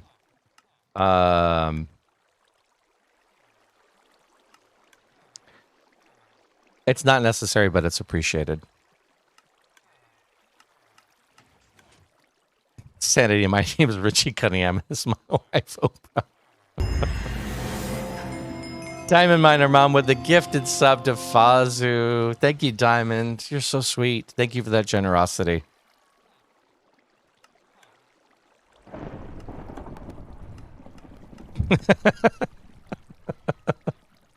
It was kind of obvious, yeah, a little bit. A little bit.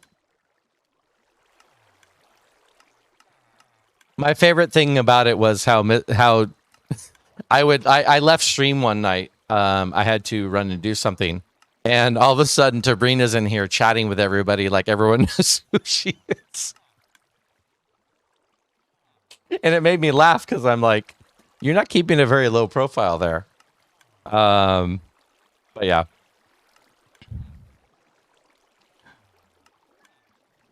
No worries, Amber. I mean, it was subtle. The most obvious thing I would always do is every time I would address Tabrina, I would look over in the direction off screen that she is, which I feel like was a bit of a tell. But also, like I said, the times that Tabrina would come in and act like she owned the place. It always made me laugh, but I appreciated it. Yeah, she does. I mean, so you guys are new to her. Guys, thank you for that level 5 hype train, honestly. Whew, it's a lot. It's a lot. And I love all of you, and I appreciate all of you. And if you guys are one of those people, like I've been so many times, like, oh, I wish I could give. It would be so nice. It's a birthday, blah, blah, blah. Please just know you're here. Honestly, that's enough. It really, truly is. Any streamer will tell you that because it's true.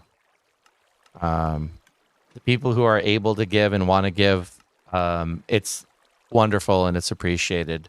But we all know that not everyone is in that position. So don't ever feel like you have to.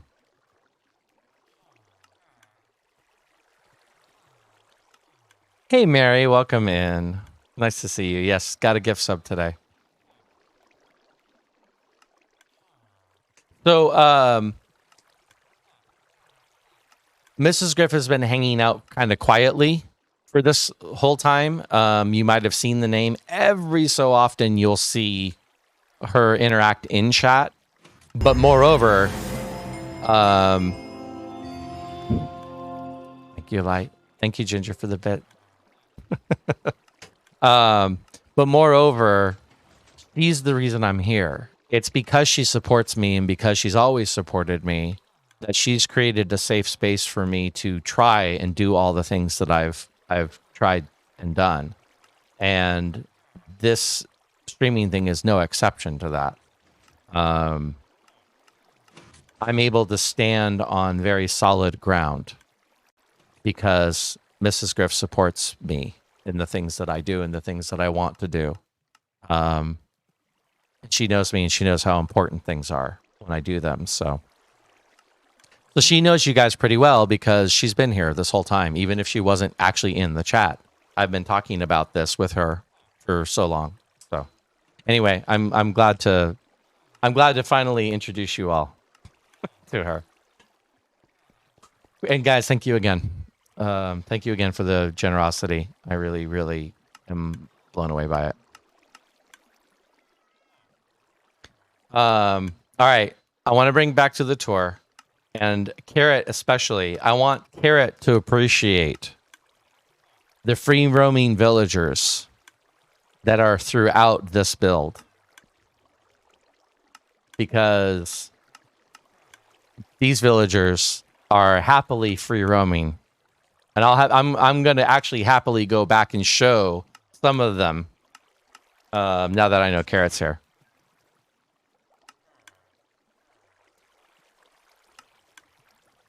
Thank you, Jen.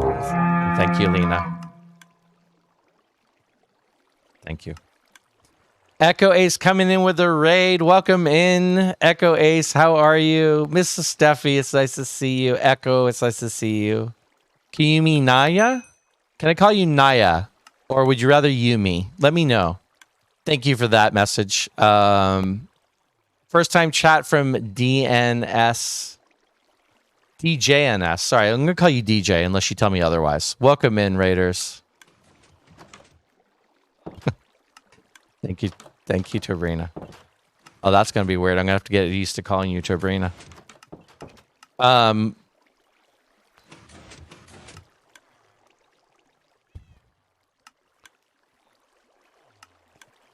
Thank you, DJ. I appreciate that. Echo, how was your stream? What were you up to? Tell me all the things. I love that these cafeteria workers can come in here and grab things and then go into the other room. It makes me so happy. It's all good. Welcome in, Echo. It's so nice to see you. How was your stream? What were you up to today? Guys, if you're not following our friend Echo Ace, please click on the link that Bottom has posted. Echo has been a wonderful, supportive human being, not just in my channel, but elsewhere, especially around the Halcyon Heights peeps. And they are just a lovely, lovely streamer and a lovely human. And I will highly recommend you guys click through that link and drop some follows. Lena, thank you for the gifted sub to Echo Ace. Attempted redstone while sleepy. It did not end well. Oh no. I mean, did anything blow up? That's my first question when it comes to sleepy redstone. Did anything blow up? Because if it didn't blow up, you're probably okay.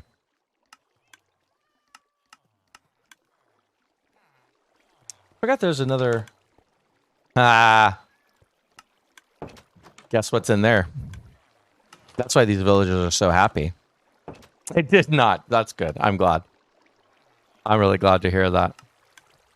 Well, thank you again for the raid, Echo. I appreciate that. Thank you all of the people who raided in recently.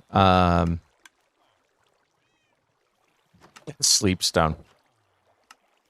No, so we were talking before about this world is from 1.13. So this is prior to the village and pillage update. So this is prior to the villagers changing. So in this world, doors were villages, not beds.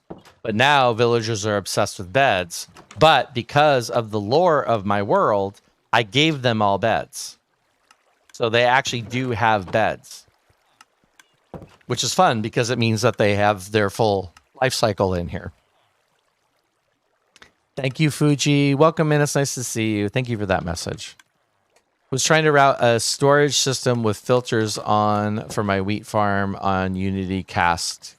Could not get the routing to work properly. Gotcha. Okay.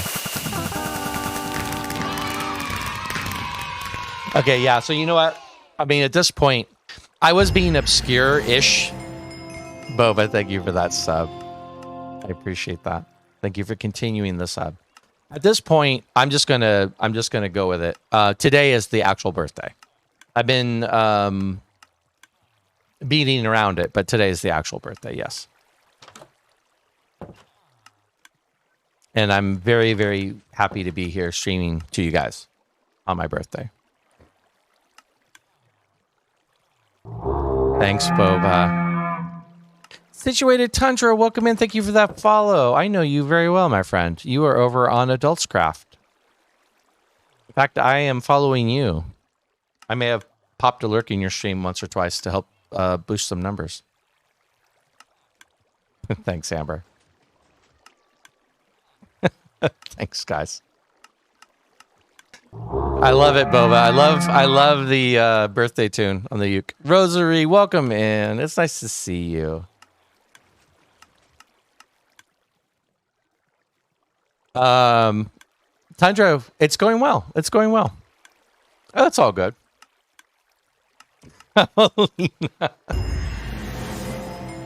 Lena with the gifted sub to Situated Tundra. Thank you for that gift, Sublina.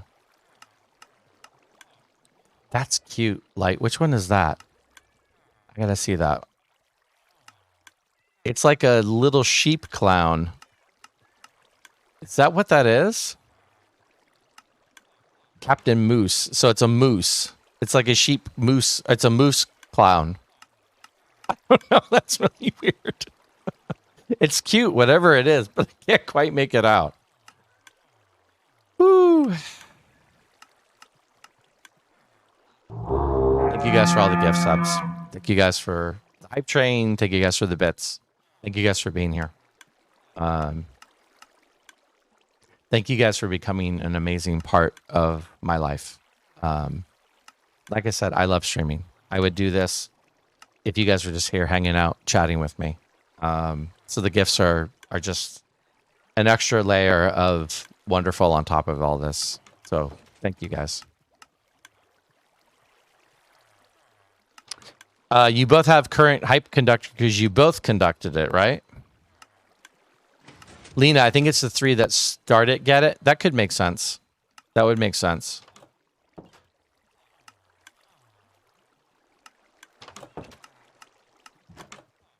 Yeah. We were trying to figure that out the other day. We were having the conversation about how you get the hype train conductor. And I don't know that I'm not even sure that I know completely how it works, but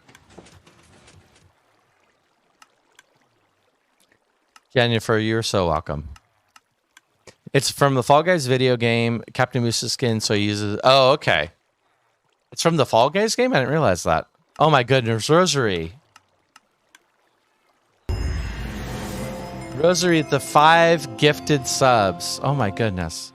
To Eclipse, to Tree Leafy Tree, to Fuzzy, and to Pink Uni Panda, and to Roster. Oh my god, Rosary. It's...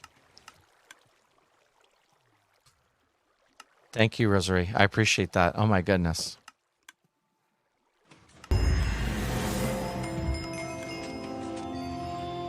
Lena with the gifted sub to Rosary. Guys, oh my goodness. It is a stack of subs, yeah. Yeah, it is. Lena beat you. I'm not surprised, John. I'm not surprised you were going to jump on that, is what I'm basically saying.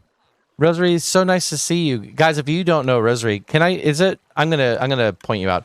Rosary is a partner here on Twitch.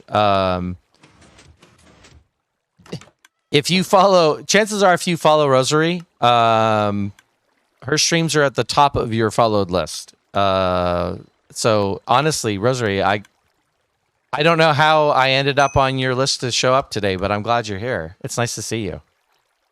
I've been in your streams before. Right? Rosary is pretty darn cool. I agree with that. I agree with that. Thank you for the shout out, Jen. I mean, honestly, I feel like Rosary needs no introduction, but, you know. Nice. Awesome. Well, I'm glad you're here, Rosary. I'm really glad you're here. So, let me talk about what we're doing here.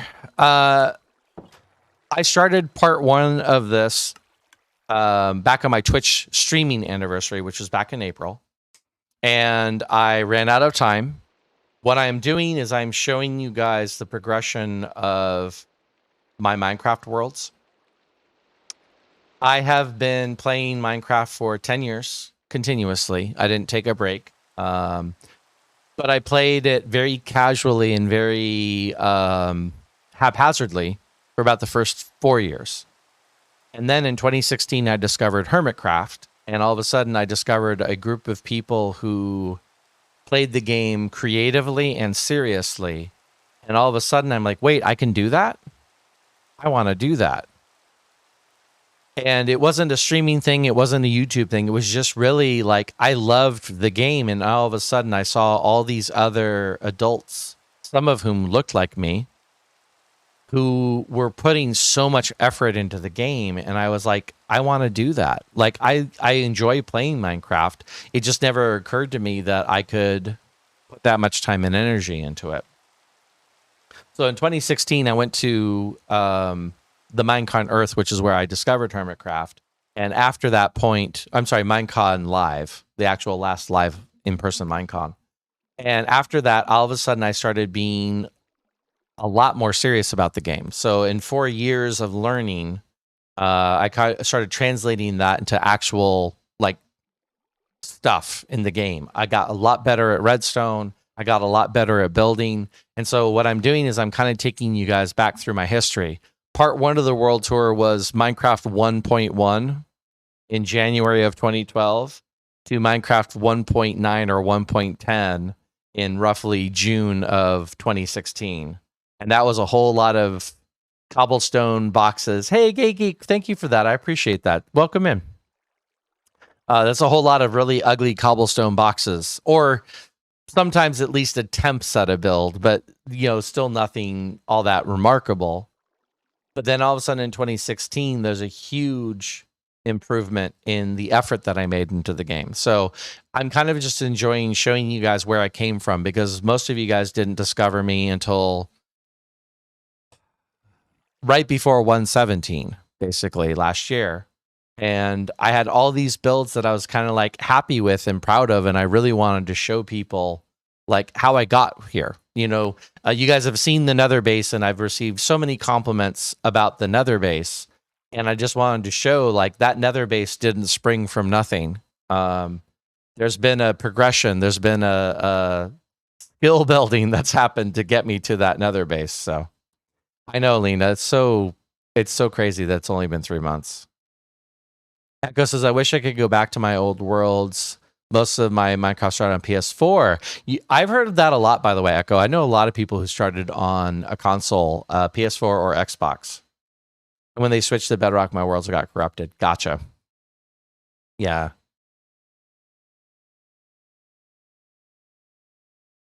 I know, Lena. It really is.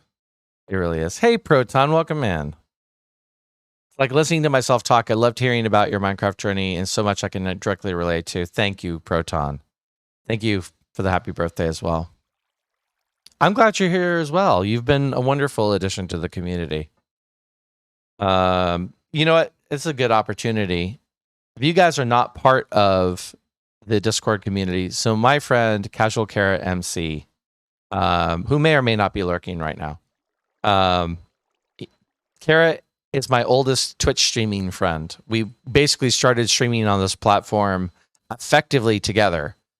His stream anniversary date is 2 days before my stream anniversary date. And we actually met on Twitter because we were both like starting that grind and just kind of like, hey, there's someone else doing what I'm doing. And we became fast friends on the platform.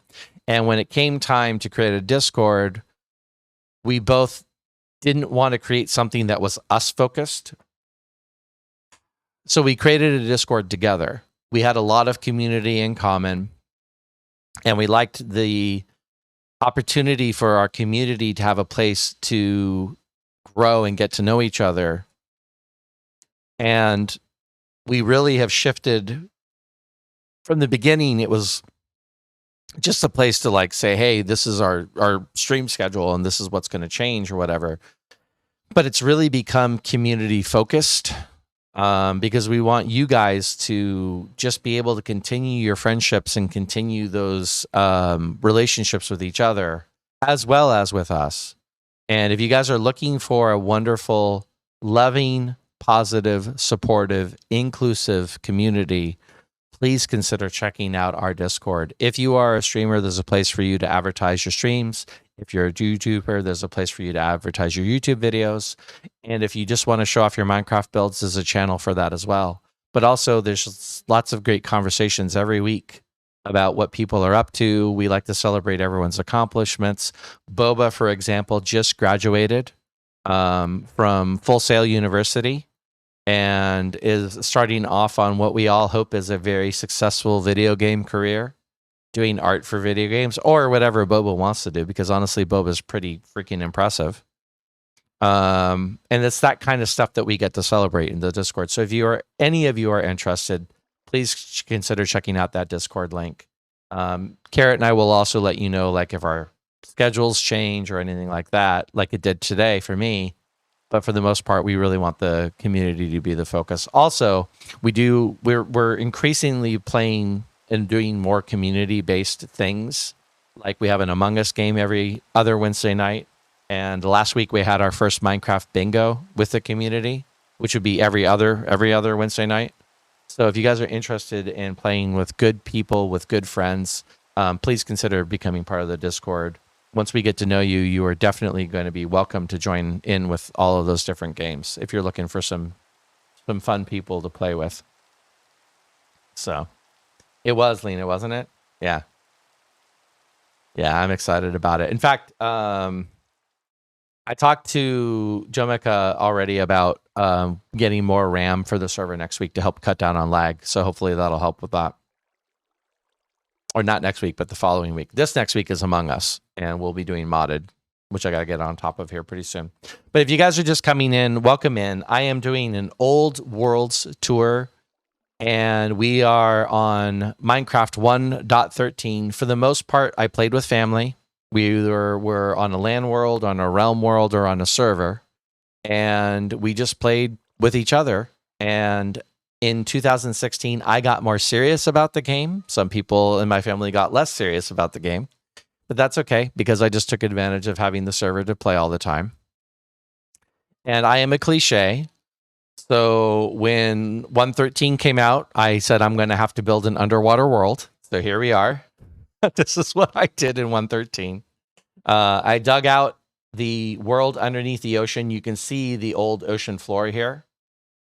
And I pushed it all the way down to bedrock in a 200 by 200 square. And then I realized I created a giant box in the ocean. So I came back in and I decorated it using coral.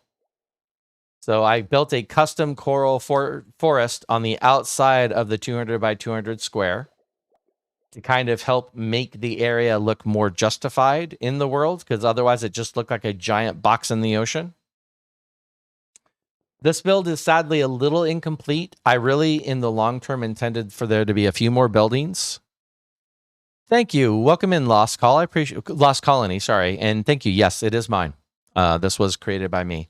I intended there for there to be more buildings, and I also wanted there to be a giant dome over the entirety of it, filled with water. So the parts of the build that you see that are sticking up above the surface of the ocean were actually going to be underwater also. That's why I built them where I built them. I wanted different elevations, but I actually fully intended, like, this build should have been underwater. It just would have been underneath the dome, which would have been filled with water.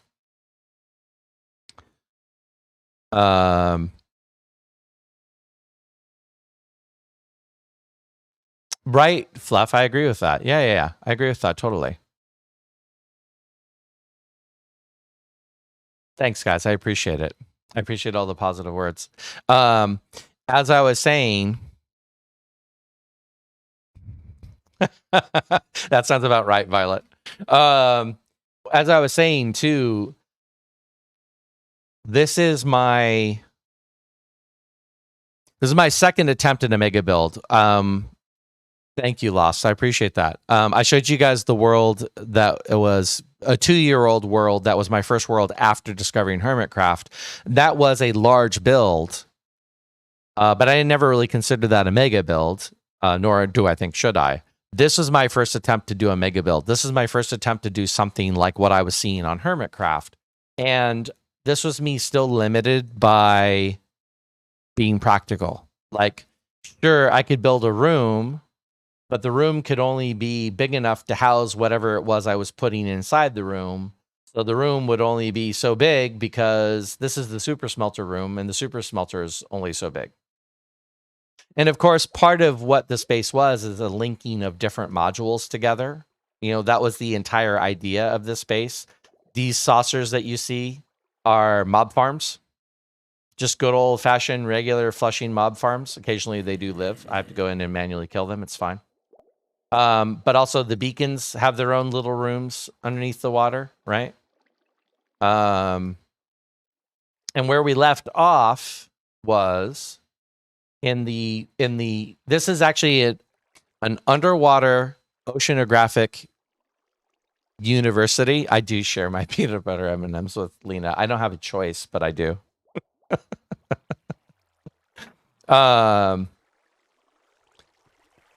But I was sharing this is a school, basically. This is an oceanographic institute. And I've already showed the chemistry lab and I showed the library. But this is kind of like the main area here. And where we were just in is the cafeteria.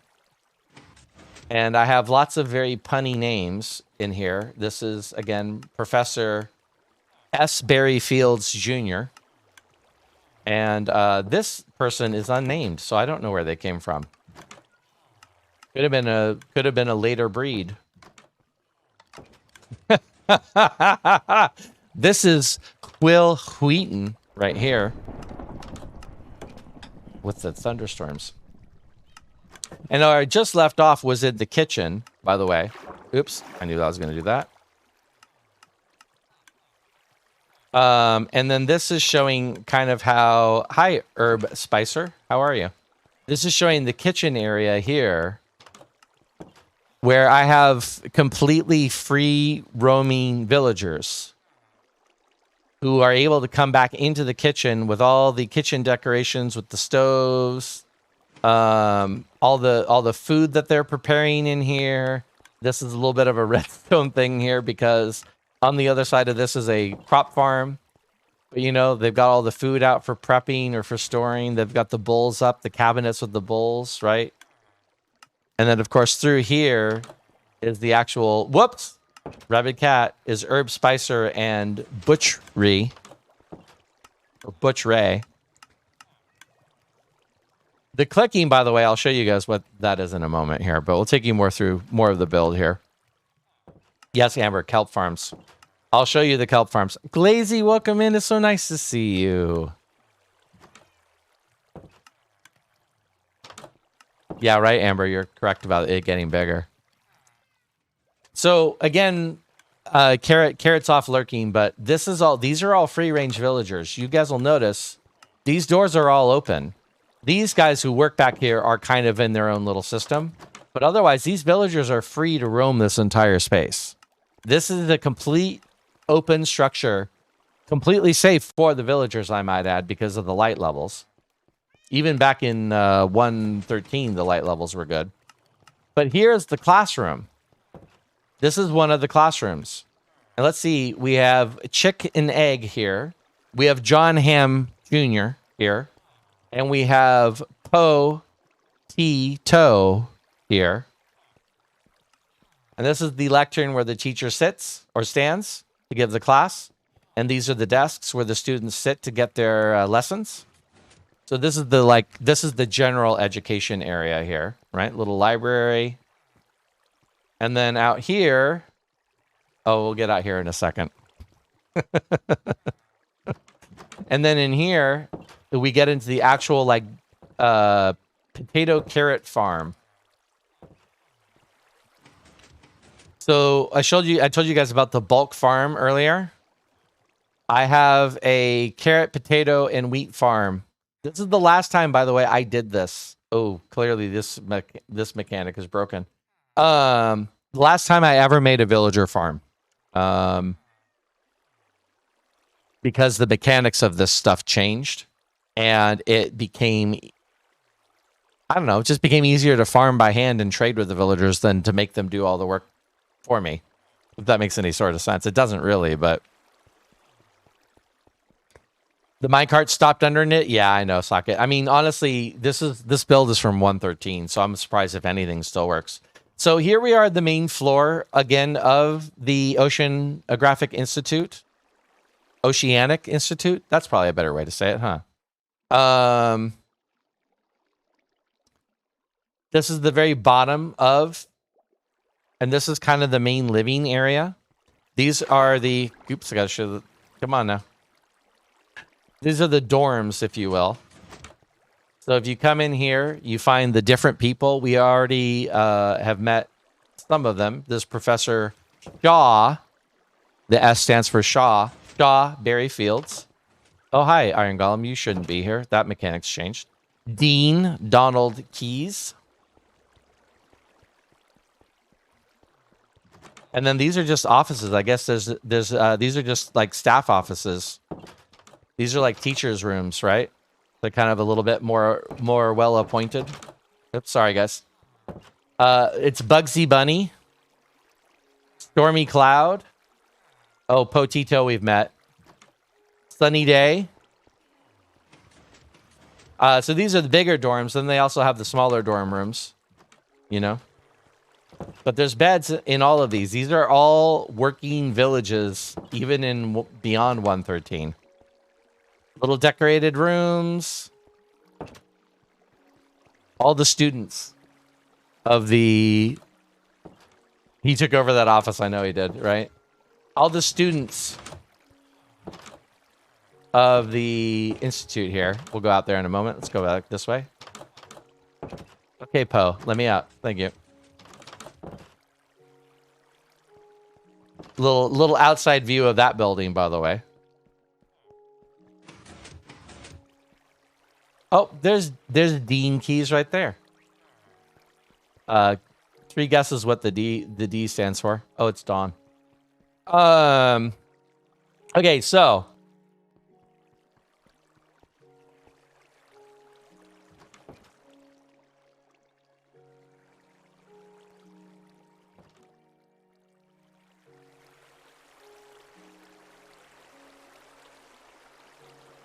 oh, this is the center Flushing mob. This is the last Flushing mob farm. I forgot that there was one mob farm that was kind of built into the institute itself. Yeah. Okay. There are four of these, and they were built to be equidistant to my starting area. And then when I started building the institute, I realized one of them needed to be incorporated. So this is the base of one of the Flushing mob farms here. So this is what we were showing you earlier. I have that completely cosmetic build that turns the seawater into potable water. And then it runs off a pump system that's regulated to bring fresh water in from converted from seawater. And this is where it pumps into this natural lake. And now you are in a, as you can tell by the salmon, you're actually in, well, I guess salmon can be in the ocean too, but you're now in a freshwater system in here. And so what you have here is salmon swimming upstream. But you have little rivers that kind of filter down throughout this area here. And everything in here, you'll notice the lighting is all hidden lighting. No torches, no torch spam on this build. All that river flows down into the lake here. Here's another professor here. This is Sal Fisher. Sal is actually not really a professor as much. Like, you can come to Sal if you want to, you know, if your classes are about like fish husbandry or whatever. But Sal's primary job is to make sure that the good people here can get fed. So Sal takes care of that by fishing, running the salmon fishery that's down here. Aquaculturist Salvador Fisher, aka Sal Fisher. And this is Sal's little house, little dock. Can do all the fishing here. Is actually a fisherman, by the way. Even though the villagers went from 113 to 114, where this is old style villagers, but now are new style villagers. Little fishing rod here. Sorry, Sal, but I'm going to have to get out of here the other way because you're going to try and go out that door if I open it again. There's also just parrots throughout, not for any good reason other than just to have the parrots throughout. This is kind of an outdoor study area, by the way. If you guys remember this part of the build, I'll show you from the outside again. This is kind of the outer wing of this build with one of the great stained glass murals. And this is the outdoor, like, study, dining, like, just kind of a lounge area. The students can come out here and hang out. This is the one, the unnamed one. Must have been a kid. All right, and then just a little lighted statue, just a little something there. And then this river, the Salmon River, goes further down. and it now gets filtered into this area. So now we are entering into a biodome area. And this is one of the main reasons I built this base. If you guys may recall, probably not, I used to enjoy building like little structures underneath the water and building like little airlock systems to get into them. And I had a tree farm in one of my previous worlds. But I wanted to do like a real honest to goodness like biodome. So down through this system where the water filters in and goes into a filtration system, I even added little details that you can barely see here. Like that's water falling into the filter system and then disappearing. But that water is being used now to provide nutrients for basically a couple of different biodomes. This is a spruce biodome here with farm animals, I might add. Cows, chickens, a little birch biodome here, a little oak biodome here, and there's more students out here. The students are free to come into this area if they want to. This is Cal Tipper over here. Cal is, I'm guessing, probably an animal husbandry student. Just a guess. I don't know. With a name like Cal Tipper, probably. Also a lot of eggs out here. But once again, everything is lit up. No need for torch spam. Got a little bit of coarse dirt in the ground just to break it up a bit. And then over here, we have a jungle, little jungle tree. And obviously, you know, the grass is all the same. Only so much I can do as far as like the fake biomes go, but a little bit, some elevation changes, a little bit of interesting land here. And then the dark oak forest biome. Hi, pigs. And then the acacia over here. So I have all the different tree types in the game represented in this area. Animals running throughout. The villagers can come over here and hang out over here if they want to. This area is completely open for them to wander into. Stags, it's so nice to see you. Welcome in, my friend. How are you? And theoretically, if I needed more trees, I could come in here, cut down these trees, and replant them. I mean, that's kind of what the intent of this was. This is my de facto tree farm over here. But yeah, once again, I'll show you guys from the outside. This is the biodome area. And I decided I really wanted this to be a non-geometric space. I really wanted this to kind of wrap into the area. Also, mainly because I wanted to make sure that it fit well. And so I just thought I'd expand it. And you can see it fits within the circle that is this area here. Oh, stags. Oh my goodness. Why, what, if you can and you don't mind sharing, why 4 in the morning?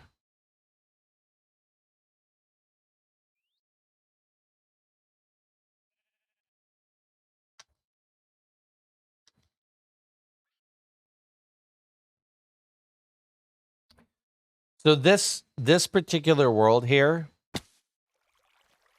I took a huge leap forward in lore, in using lore as a motivation for a build, in using lore within a build.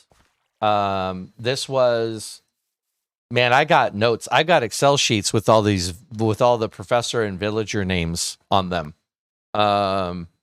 Like I really worked hard on making this a believable area for these villagers to be here, like going to school, studying about this stuff, you know? Oh, wow. A racing speedway, a 5-hour drive away. Stags, that is a commitment. So you guys left at a reasonable time, but didn't get home until 4 in the morning. I gotcha. Definitely done that. Well, I hope you had fun at least, Stags. Was it a recreational trip? Or do you somehow work at the Speedway?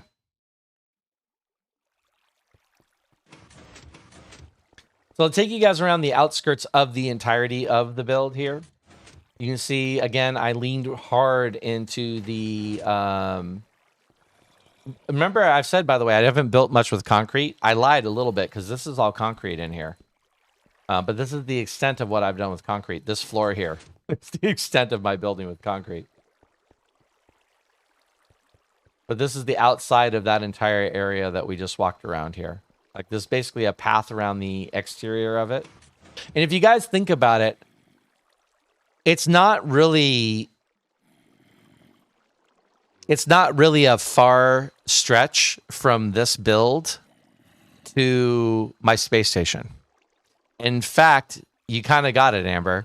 In fact, one of the ideas I had for the space station in Halcyon Heights was, instead of doing a big saucer shape, was doing multiple little builds that floated in the sky independently, but were linked together with these these tubes, if you will. And it would have actually been very similar to this build when done. Maybe not quite, like the shape might have worked a little differently or something, but it would have been very similar. And I think that's part of the reason why I steered it into the saucer shape in the end, because I was like, I don't know, I feel like I've already kind of done that. You raced the car, Stags? What? Wait a minute. Stags. Was this is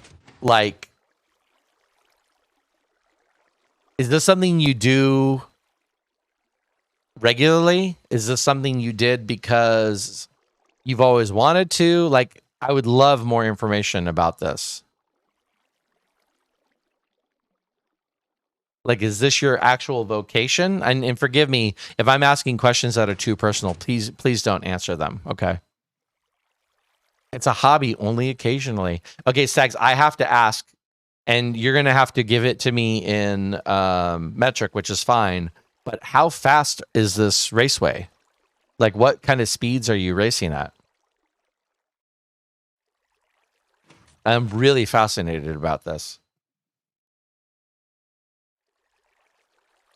Violet, your sister did? I don't know anyone in that. I don't know anyone who's ever been involved in racing. Yeah.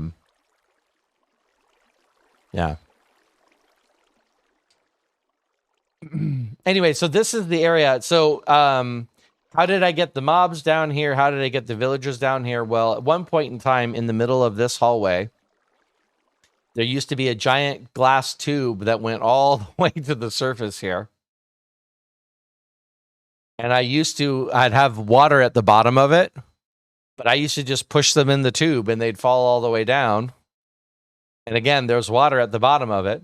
So they'd fall all the way down and then they'd soft land here at the bottom. And then they would start wandering off and going wherever they were supposed to go.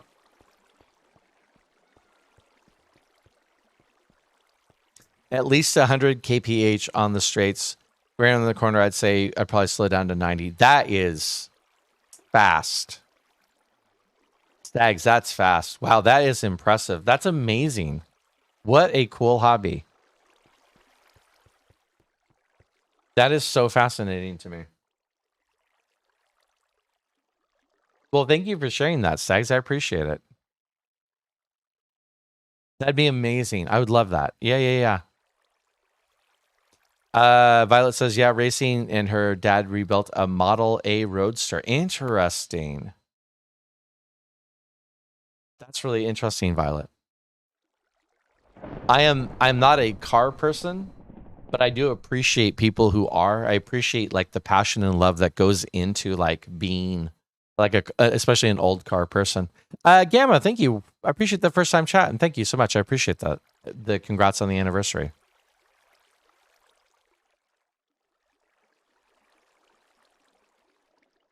Yeah, Stitch, it would be car racing. Well, I'm not sure it's not kart racing, if that's what you're asking. It's vehicle racing. At least that's what I interpreted it as, especially with that speed. Would verify that. So anyway, this is the perimeter. This is the walk around the perimeter of it. This is the interior of the school itself. I'm pretty happy with how it turned out. I love that there was a little classroom here. I love that they have an outdoor study area.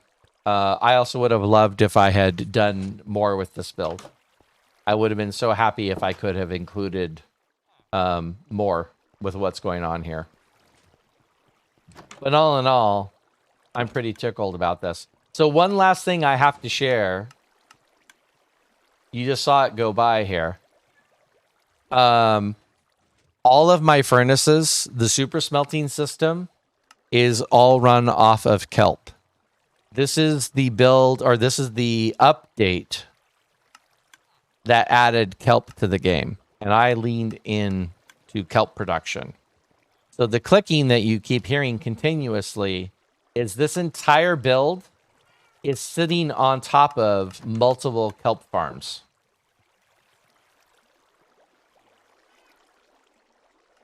The bottom of this entire build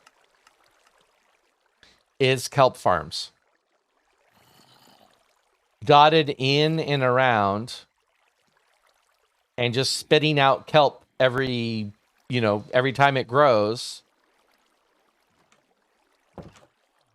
The entire floor is kelp farms. You can see it right here. So this is a very complex system of wiring to sneak kelp farms in underneath this entire thing.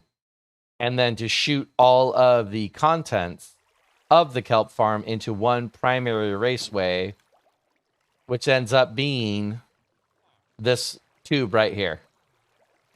And then this goes up to the bulk storage and gets redistributed into the bulk storage system through a whole bunch of item filters in the back.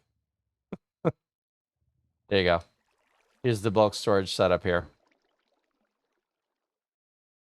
So yeah. Yes, it is all automated farm and smelt. Ends up in a smelter. And then the smelter distributes the items into the system so that the kelp ends up here. You see you saw the kelp float by a second, but yeah. You'll see that I'm not distributing kelp. I'm distributed toasted kelp, dried kelp into the system. And then I would just come along here and I'd use this crafting table and I would just come and clean these out periodically and make kelp blocks. And then I would store the kelp blocks over here. And then anytime I needed to smelt something, I'd come over and grab the kelp blocks. And the kelp blocks are what the super smelting fuel system is using. I can click on that. See, it's all kelp blocks in here. So kelp blocks were part of the super smelting system. You did, Amber, yes. I'll show it to you again. Okay, so let me get caught up, by the way.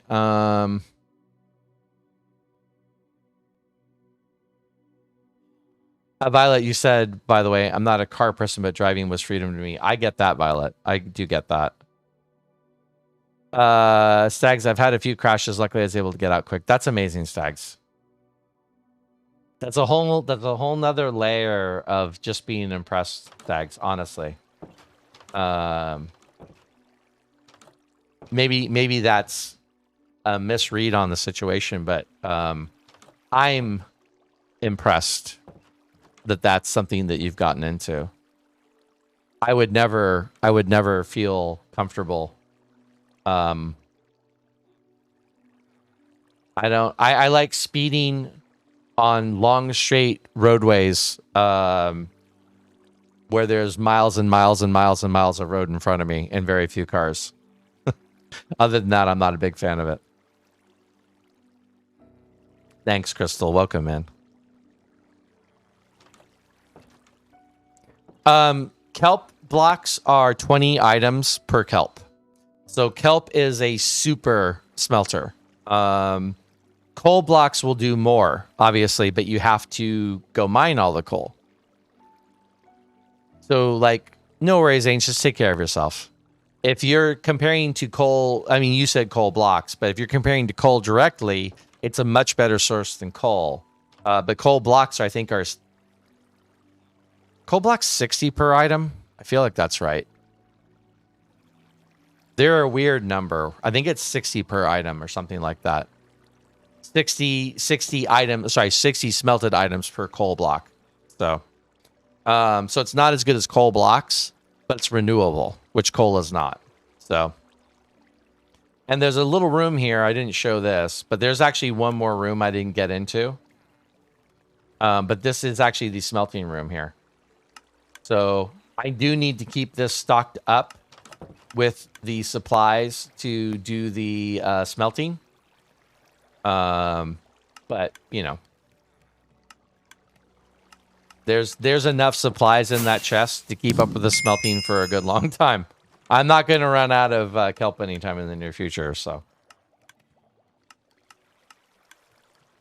hey Ditto, welcome in. Yeah, so Amber, you're asking about the kelp farm.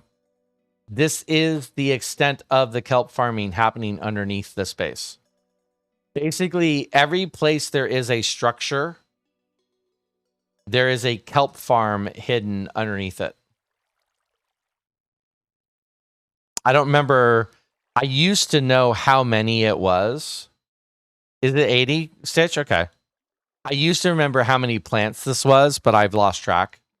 But it's basically every part of the build that has a build on top of it is a kelp farm underneath it. So I'm generating a stupid amount of kelp in this farm at all times. And it gets auto-smelted and then distributed. There you go. You can see it going now. So it's all the clicking you guys heard while I was showing you the build was the kelp farm working. It just runs all the time. So yeah.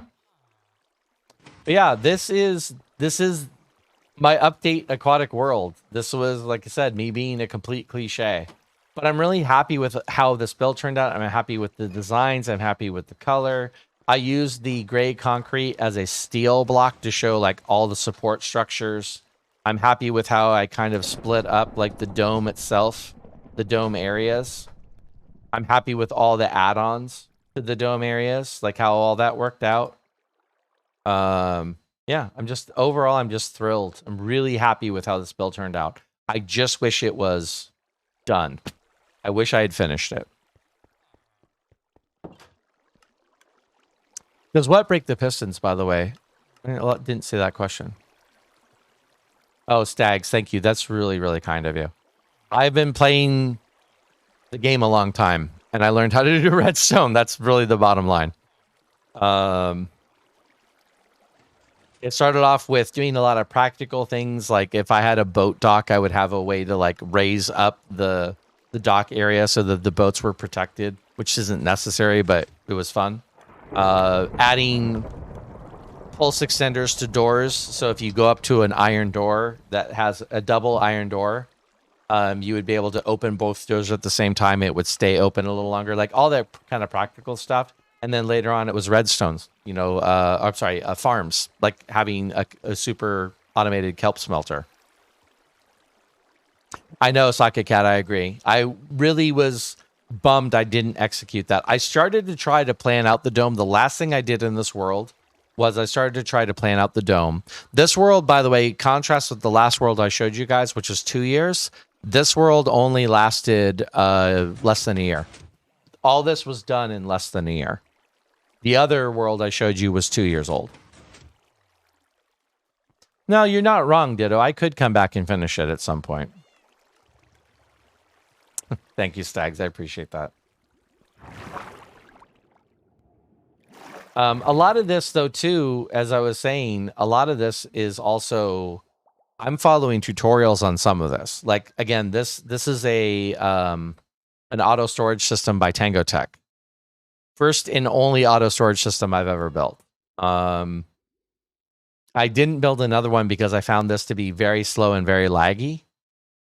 But most auto storage systems were kind of slow and kind of laggy. I mean, that's just kind of a product of the time that they came out in. So, but this is not my own design. This is Tango's design. You know, so at this point in time in Minecraft, I'm a mix of being able to do some of my own things, like the auto smelter, or the little distributor system for the kelp farm.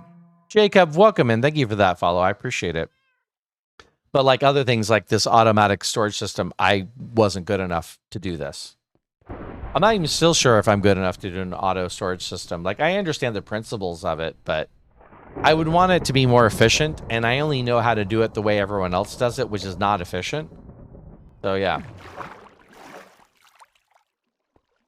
But once again, just to show anyone who came in late how this build started. This is a school. This is an Oceanic Institute. They also delve into other things, but like the main hall. I also wish I had one more thing off of this build here. But this is the chemistry center here. Don't you go through that door. And here in the chemistry center here, you meet the students, Astra, Naomi, and Chem S Tree, and Ecology, and Biola G, sorry, and Botany. And oh, this is Professor S. Mix-a-Lot. This is the professor in the chemistry division over here, showing the students how to do all the things, right? And looks like a couple of them are over here still. We have Zoe, all OG. They are related, Zoe and the other one. I don't remember the other's name now. And this is the dean. This is the dean of the science. This is Dean R. Cranium, Richard Cranium, PhD. But also this build. Oh, Gerbito, thank you for that. I appreciate it. Thank you for the happy birthday. Yeah, unfortunately, Jacob, these are all single player worlds. Thank you, Tundra. Honestly, I know this had a connected texture pack. I'm tempted to throw in the new texture pack just real quick. Oh, actually, I don't think my mods are working right now. I gotta address that, but Jacob, not really the appropriate place to ask that question. You're better off looking around the internet for places rather than asking in a Twitch stream. It's disrespectful to ask in a Twitch stream, just so you know. That's a great point, Stitch. That is a great point. If you hang out, you could have an opportunity. But the whole point of this chemistry lab is there's actually a build hidden in this. And that is, once again, Tango Tech supplying the auto brewer stations. So all of these are automatically filled up, and then whenever you take out enough potions that it needs to refill, it'll just fire up again and give you more potions. So the chemistry division is actually my storage for potions. And then over here on the other side, hi Goose. Dad joke for Tundra. Then over here on the other side is the library. Yeah, see, everyone got killed and got new names, so no one over here is named anymore. These are the two librarians over here. But this is actually an enchantment area. Each of these little workstations are actually level 30 enchanters. So if you want to enchant anything, you can just walk in here and do a level 30 enchant at any of these little stations here. Thank you, Violet.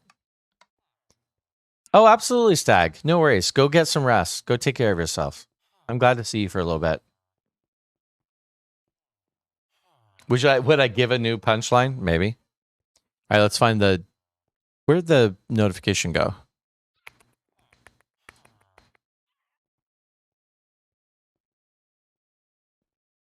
Tundra wants a dad joke.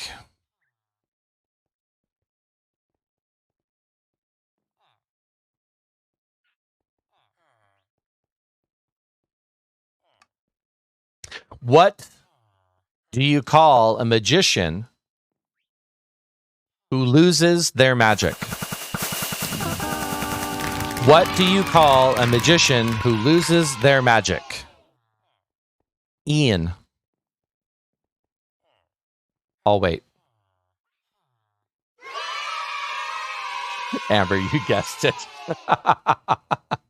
Well done, Amber. Amber's good with the puzzle dad jokes, I found.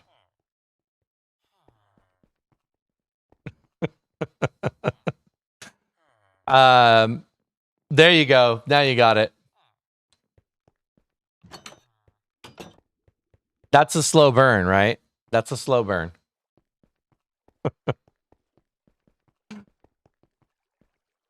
All right, so we'll show you one more thing in this world, then we're going to move on. This is, by the way, the custom kelp forest.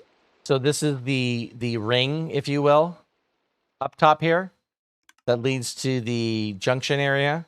And then in the center of this custom coral forest I made is my room, which I showed you guys earlier, but just for context, so you can see where things were. Maybe a little occur to me. Also, by the way, I got to show you guys this. Do you guys have any idea what this is?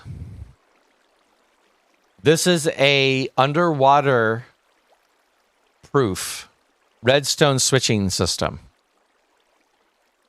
It's an observer attached to the trapdoor, and this is what actually turns this farm on. Hey, Jas, welcome in.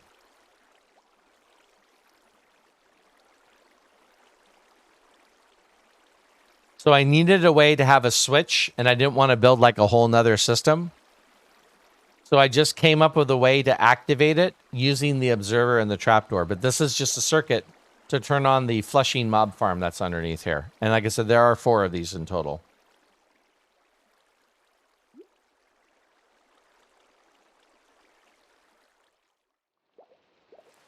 So this world was less than a year. I'm pretty happy with what I got done in the less than a year. I was more proud of this than anything I had ever done in Minecraft before. There's a little bit more to this world too. This is a mushroom biome where one of my children pitched a tent for a short time. But this is also, actually 2 of my children pitched a tent. But there's a villager breeder over here, as you can tell. There's a villager breeder over here. This is where the villagers came from. So, again, got to talk about the fact that this is before the current village mechanics. Now, all you have to do is put down a workstation and then check your villager. But in the old village mechanics, you got what you got. So these villagers have honored the jobs that they had for the most part. Like the farmers and librarians have honored the jobs that they had. But normally the villager was what the villager was when they were born. You didn't have control over it. So you pulled the villagers out. No worries, Jess. You pulled the villagers out and you checked them. And you said, do I want to save this villager? If you want to save the villager, then you do whatever you're going to do with it. And if you don't want to save the villager, then you do something else. I set this up so that I had villagers ready to go in boats. These were where the villagers for my school came from. You can see the school's just right over here. So the villagers were coming from this, the school's over here.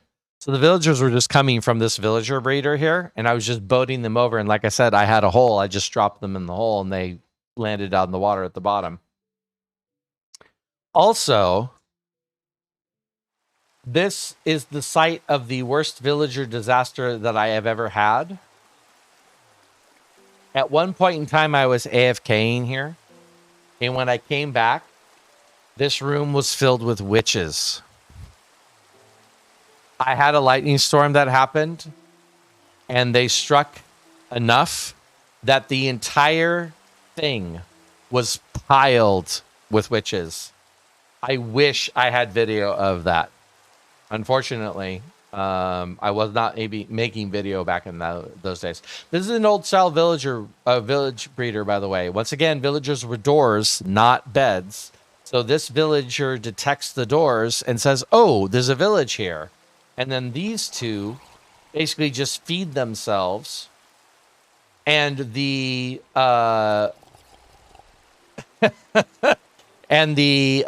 drowned actually scares the children out of the farm. So they'll breed, they'll feed each other and breed. A child will pop out, and the child has a sight line low enough to see this and to run off, and the child run into this system, and then they float down and they end up here in this system. So this is what I used to call the preschool. And then down here is the kindergarten. They'd just be hanging out in here until they got old enough to be picked up by the bubble stream. You can see a child won't get picked up by the bubble stream. So the child would be hanging out here in the kindergarten, and then they'd end up here, and this is the elementary school here.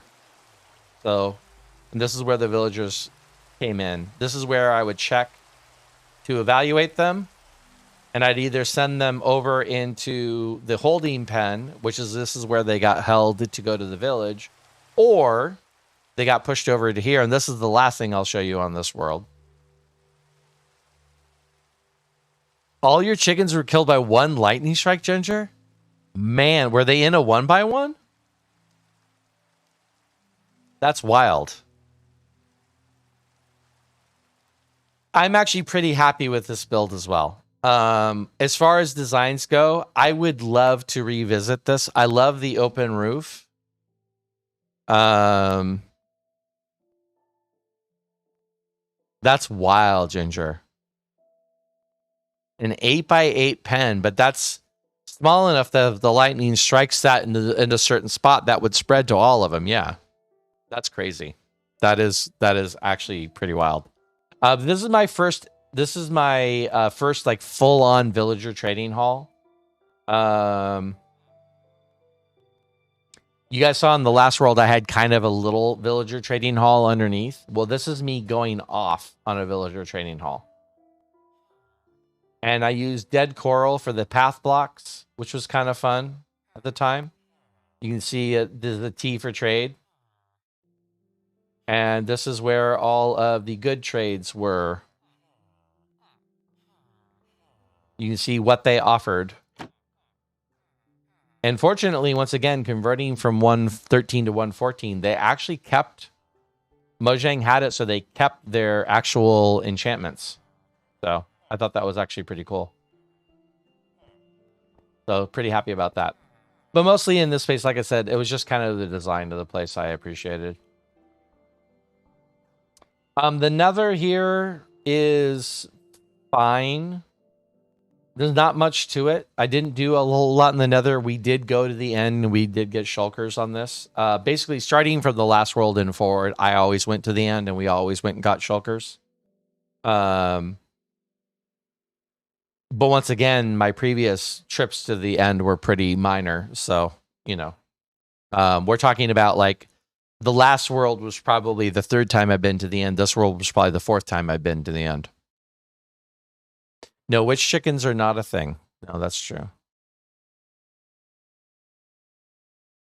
That would have been lots of chickens. That's true.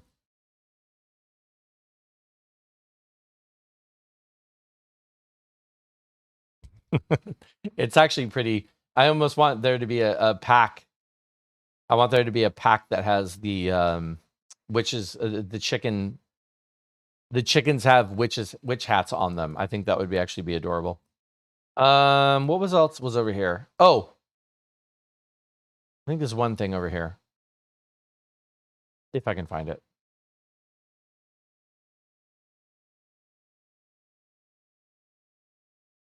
Am I going the right way? I feel like I am. Chunk loading.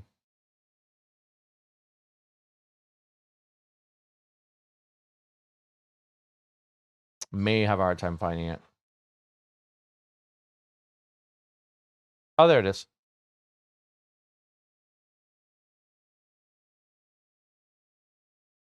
This is the first and I think the only skeleton farm, record farm I ever made. That's why I have all the records in this game. Cat-based creeper farm at the top. Captures the creepers, brings them in, brings them down the tube here, pops them in a spot with a skeleton who right now can't see anything, but normally can see the iron golem. And a little water system to stop the skeleton from shooting. I don't know if I get enough spawns for this. I'm curious if this will work. But yeah, this is just a record farm. An over-engineered record farm, but a record farm nonetheless. Witch llamas. Oh no, we're doing witch everything now, huh?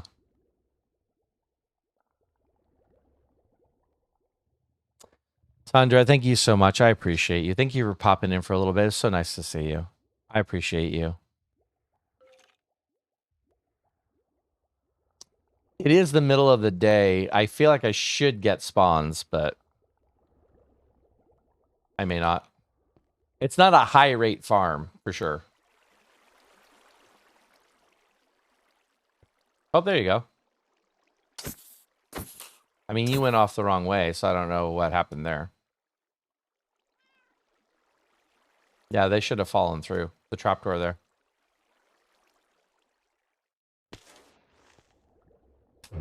And that one took damage, so. But you can just turn this on, and the skeleton wants to shoot, and the skeleton shoots the creeper. And then you grab the record. It's also a gunpowder farm, too, but who needs that? No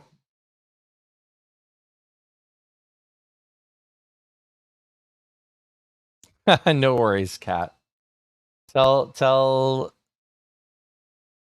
her happy. Tell her thank you. Sorry, words. Tell her thank you. All right. As far as other people's builds go, I've kind of showed you guys everything. And again, the nether in this one's really not that much. There's not that much to it. Always a lightning storm. Whenever you clear lightning, it's always a lightning storm. Let's go look real quick at something in the nether. I was actually kind of happy with the path. I didn't convert the entire island, and I liked the coral blocks as kind of a contrast with the mycelium.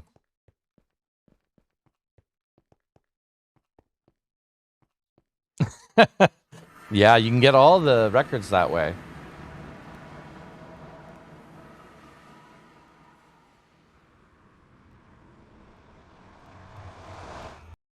Oops, I went the wrong way. Didn't mean to do that. It was a mistake.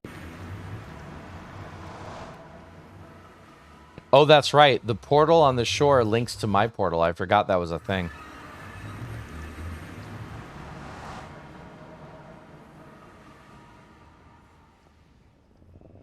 I think... I don't remember where that goes.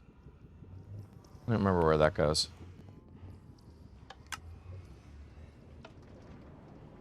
But I do love any opportunity I have to like sit in a minecart and not have to think about where I'm going. I actually do enjoy that. I know it's not fast, but I'm willing to tolerate that, especially if I can just hang out and wait for it, right? So this is back to the main base area, and this is what I want to go through here. Spelled Tobrina wrong.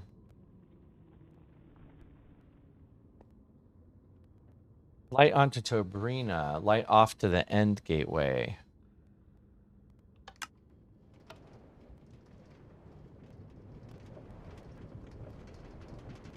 This, can you use can you use pitchforks? I want to call them tritons. Can you use them on the same thing as projectiles? I feel like you can, but I'm doubting myself right now.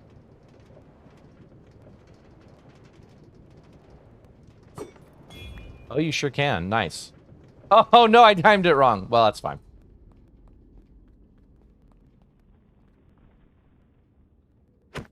Timed it wrong. It's because the arrow doesn't stick. The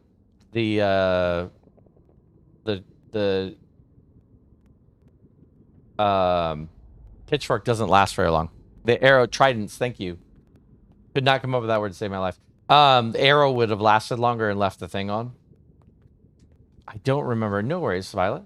I don't remember what this is. So once again, as I revealed earlier, Tobrina is Mrs. Griff. What I don't remember is what Mrs. Griff's land looks like. So we're over here to check out what is happening in Mrs. Griff's area. Let's go see. I don't remember what this world looked like for Mrs. Griff. I think I might remember, though.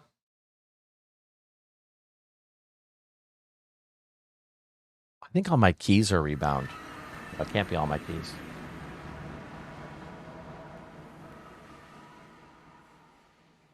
I think, possibly.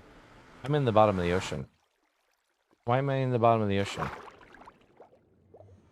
Oh, this is the stronghold. That's why. Oh, let me show you guys this. Actually, I think this is kind of interesting. Hold on. Let me do this. Wrong thing. Hit that. There we go. Controls. Keybinds. Okay, that's what went wrong here. Okay, where is my free cam? Is that? That. All right. So because I reset my mods, so now all of my keybinds are wrong. What else is set to H?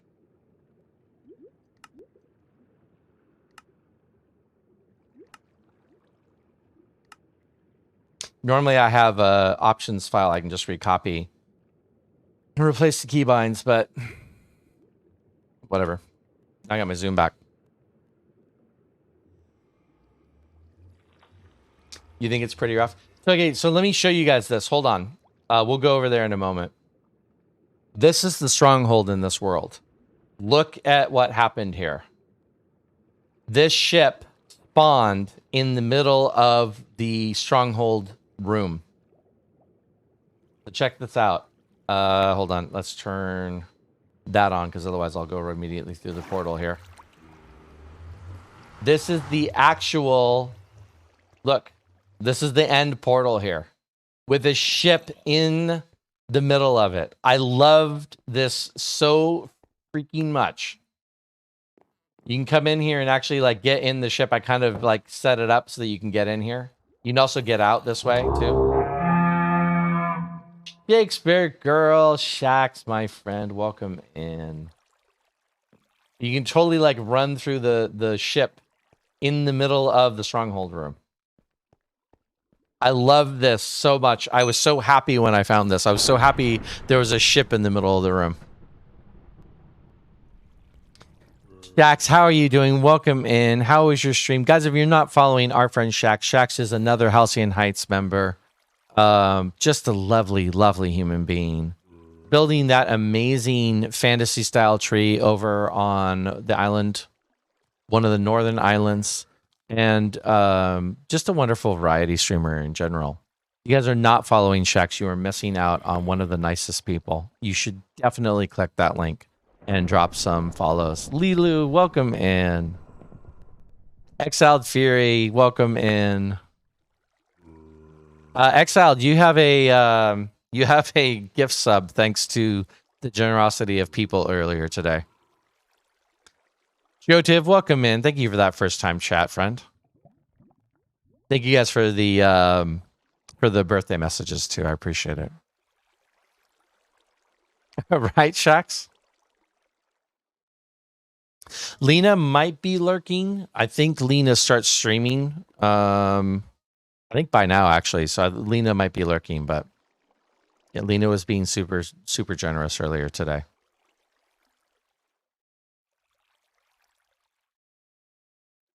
Thanks, Amber. Yeah, I figured as much. I thought she started at around 7 o'clock. Shax, what were you up to? Playing Stardew and getting so organized. Nice. I've never played Stardew. I know a lot of people have said I'd probably enjoy it because of the similarities to Minecraft. But I've never played it, so I don't know much about it. But is it similar to Minecraft that like organizing is sorting all your stuff into places you can find it? Amber, you want to play Stardew? I have a lot of friends who play it. No worries, Exiled Fury. That sounds amazing, actually. Bondo for a cosplay helmet. Farming and storing and progressing through story, yeah. It does seem like it'd be a fun game. I just don't know that I would play it over Minecraft. It's dangerous. I got addicted in a big way. And yep, got to color code this just to keep everything straight. Nice. That's cool, Shax. Well, Shax, thank you so much for your raid. Thank you for coming in. I really appreciate you. It's so nice to see you. Timing is important. No open-ended. Love Stardew. Interesting. That is interesting. So if you just came in, Shax, we are doing an old worlds tour. This is part 2. I started this. The first part 1, which was meant to be part 1, but it is what it is, was when we when I had my Twitch streaming anniversary. Oh my goodness, Shax.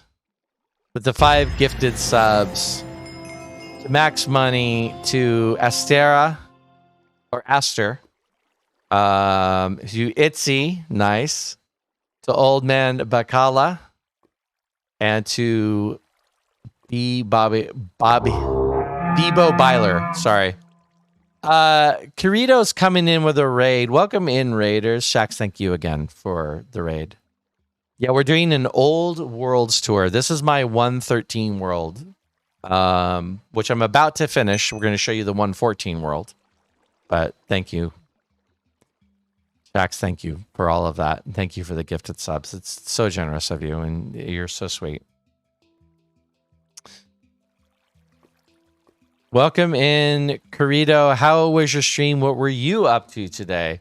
So we're just showing you guys the portal in this world happens to have a ship in the middle of it.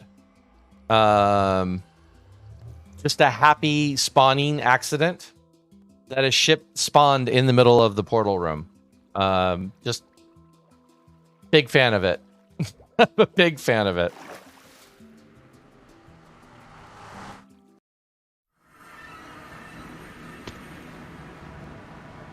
Okay, and then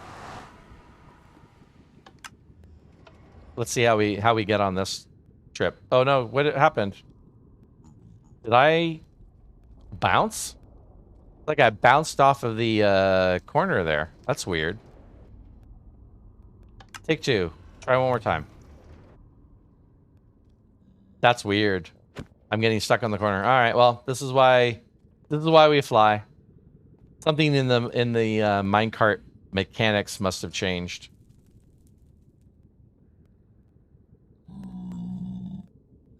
Hi. Not a pretty tunnel. Kirito, thank you for the bringing in that raid. I appreciate it. If you don't want to chat about what you were up to, totally fine, my friend. I'll thank you for the raid nonetheless. Hey, Max, welcome in. Yes, you are the happy beneficiary of Shax's wonderful, wonderful spirit. No worries, Shax. Go take care of your little one. And then the other area I was going to show you guys was...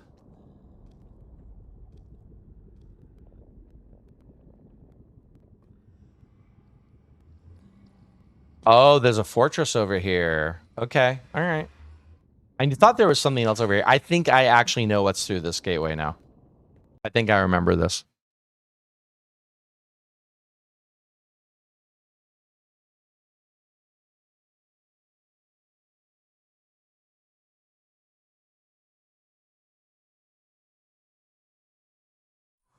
There we go. Thanks for the lurk, Fury. I appreciate that.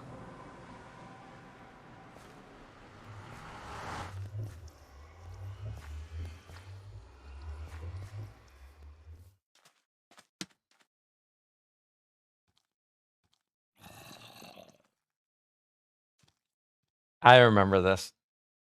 Okay, so I have to tease Mrs. Griff a little bit here.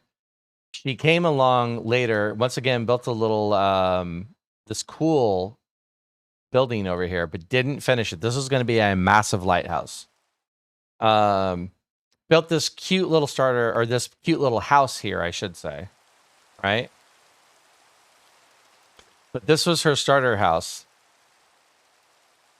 And this is the most starter house I've ever starter housed. Right? It is a random rectangle of random stone blocks. And so I came over here and I saw this, and to tease her a little bit, I created the stable over here using the same lovely starter house bricks, but I also created this is my house This is my like, come over and visit my my lovely wife's house, built out of random starter blocks as well. So this is me honoring my wife's starter house, which was this for a very, very long time. And then she made a Christmas tree. I forgot about this. It's really funny. I was being chased. I was desperate. No, that's fair. That's totally fair. At least it's not dirt. I mean, the nostalgia of a dirt hut, right? Yeah. So anyway, that is the 113 world. Guys, give me a second. I'm going to take a quick break, use the restroom. I will be right back, and then we'll go on to the 114 world.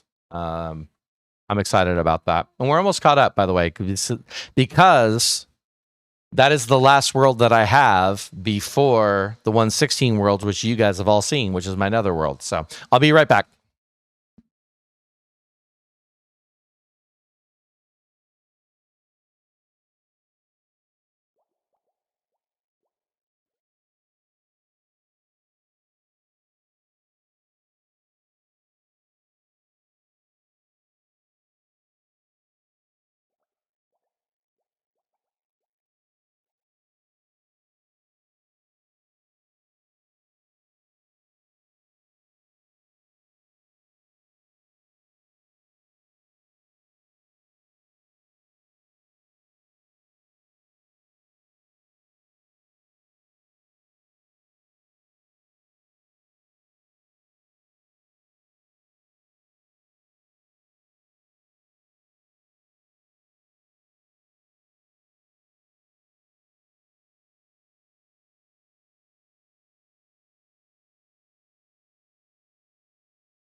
All right, guys.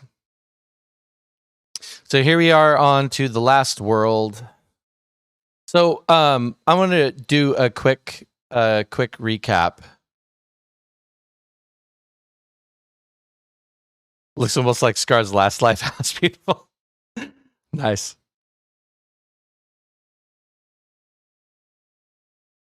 I'm going to actually like close the world again because I just want to clear the memory of the game. So again, to recap, in 2016, all of a sudden I'm like, wait, Minecraft can be like a serious creative outlet.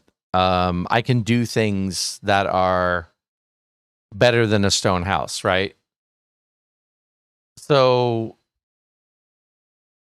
I'm kind of building up to, again, you guys all met me with the 116 world, which is my nether base. Although by by the time you met me, I was already 8 months into that project. My stream's gonna get a little janky here while the Minecraft game loads, but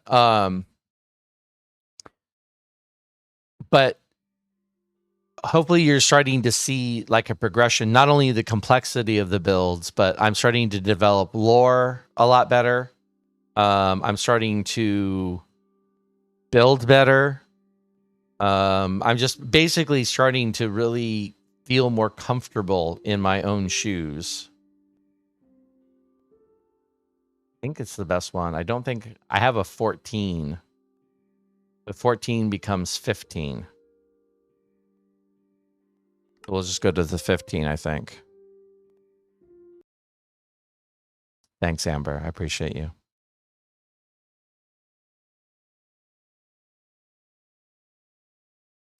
One of the previous worlds, I just remembered this now. One of the previous worlds, probably the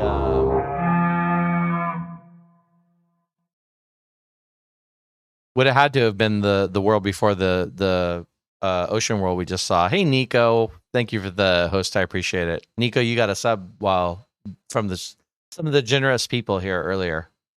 Mrs. Griff had a flower forest biome that she had built a little tiny house in, and she kind of lived over in that too. Mrs. Griff loves flower forest biome. Comfortable in your feather falling depth strider boots? Yes. Very much so, Ginger.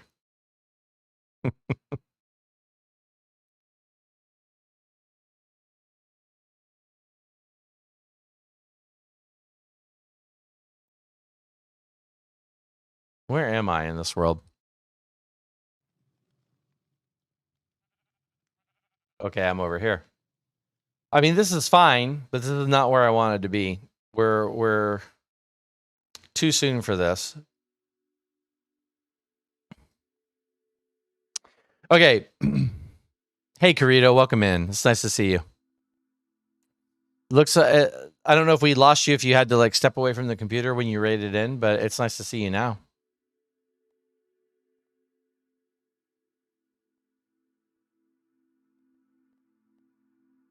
Oh, apparently I have night vision here. That's interesting.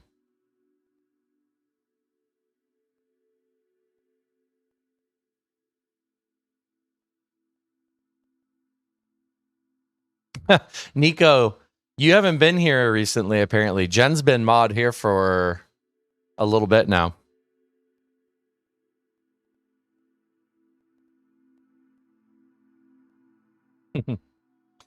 Okay. This is another world where spawn is in the middle of the ocean. This one was funny because it took us a while to actually find land. We all started in the middle of the ocean. We all picked a cardinal direction and then went a very long way.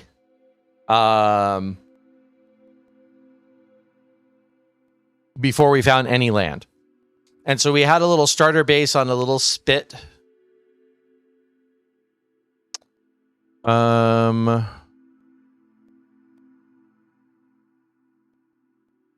Carito says, so it worked for you, but not make in cheesy. I'm not sure what that means, Carito, what that's in reference to.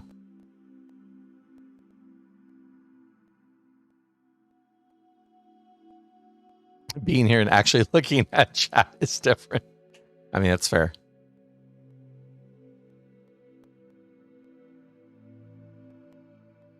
Oh, raid trouble. Gotcha.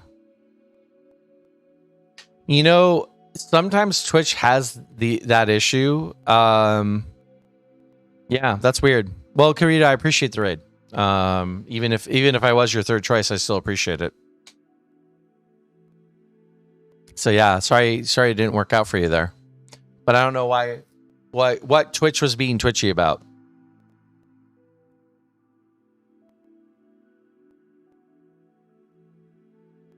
So if you guys are just coming in, you're in the middle of an old Worlds tour. I'm continuing the Worlds tour that I started as part of my Twitch anniversary. Okay,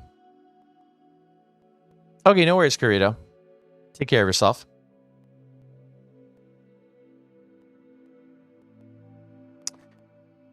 So in the 1.13 update, the update aquatic, I built an underwater village. In the 1.14 update, the village and pillage update, we took over a village because I am a cliche. So we pulled up on a shoreline and decided that we were going to find a village. And so I set off in a boat and I eventually found a village here on the shore. And I invited the rest of the family to come along, which they did eventually. Although, really in this world, this is almost exclusively my son and I. This is one of the first times that the rest of the family only played at the very, very, very beginning and then kind of just stopped from that point on.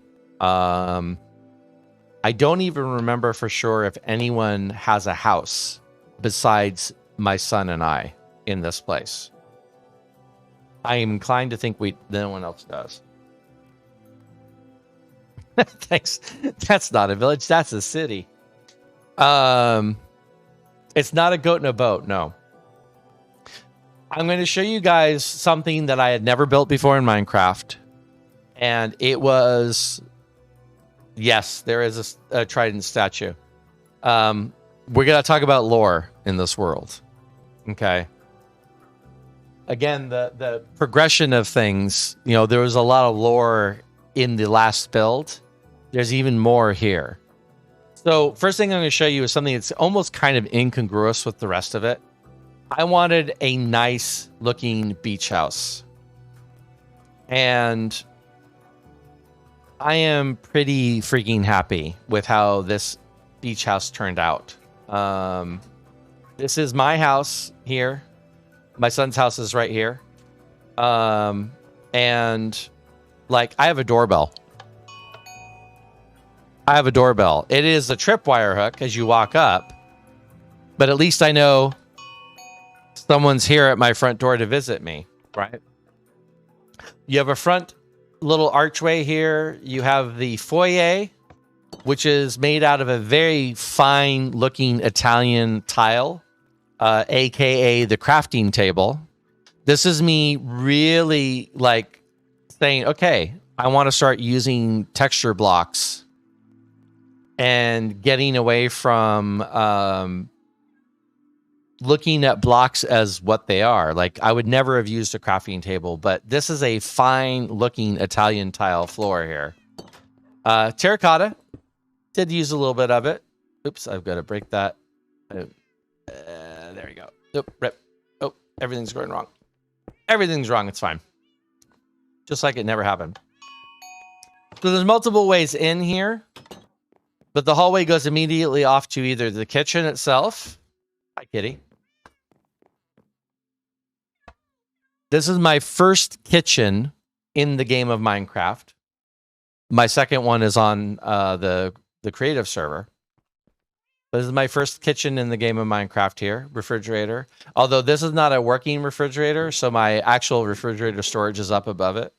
A little stove here, which these do work. The smoker actually does function. I don't have the armor statues pack.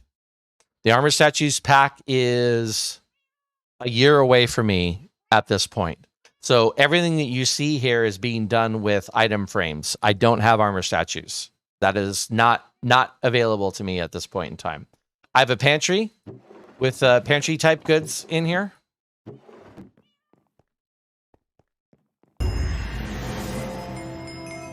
Chance the goat. Thank you for the 2 bits. Welcome in, Chance. I appreciate that. In the other room here, next to the dining room table,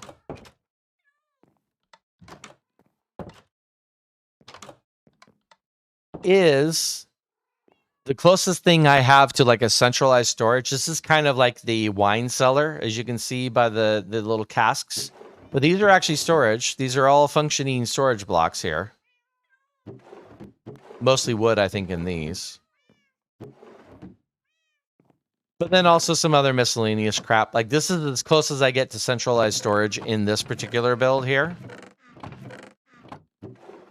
There's something down below, but I'll show you that in a second. and then this goes back out to the kitchen, and then this goes out to the outside. And then the other end of the hallway, down here, there's a tidy little living room, right? A weird-looking sectional. It's fine. First time I've ever made couches in the game of Minecraft. This house is full of things I have never done in the game of Minecraft before. Whether it's a kitchen or couches. I built a loft. You come up the stairs here. I have a loft with a loft bed. A functioning loft bed, I might add. Also kitties.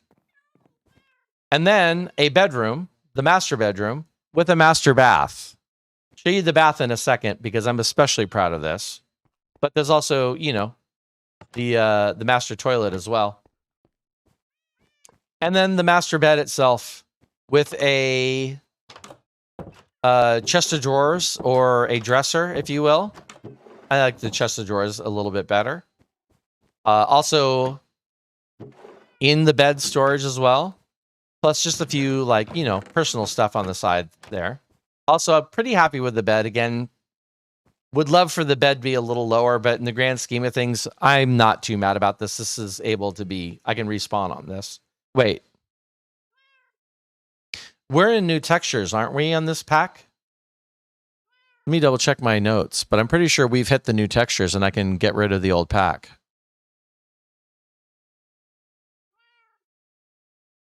Yeah, we're in the new textures. Let's do it.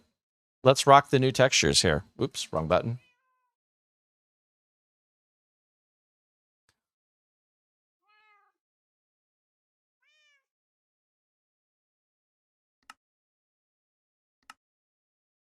We're going to get rid of the old programmer art. We're also going to go ahead and add back in the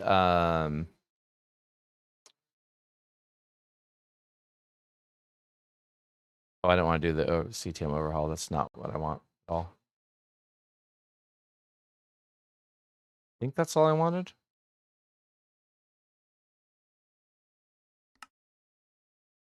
I think that's it. We get the new textures in this pack, which I'm excited about.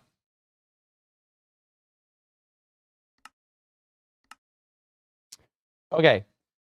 So, master bed, a little bit of a desk here, you know. Tastefully decorated with cats. Somebody flipped my trapdoor. I can't believe someone would do that to me. Elaine's not even in this world. Master bath.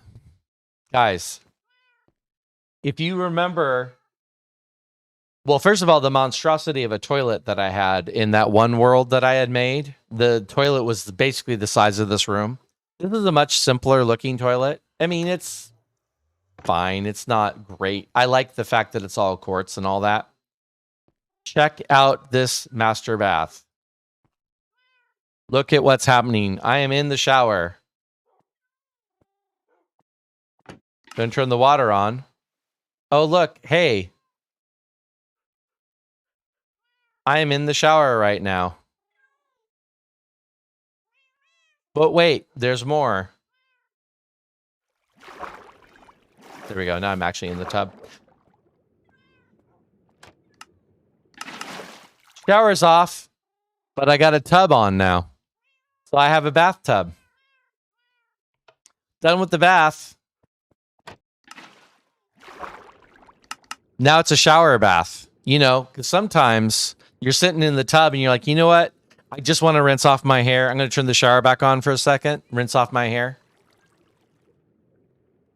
Yes, I always shower my clothes. Would you rather I take my clothes off, Ginger?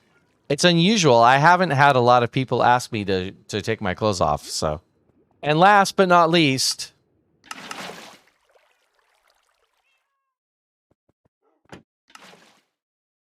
oh no, it's broken. There it goes.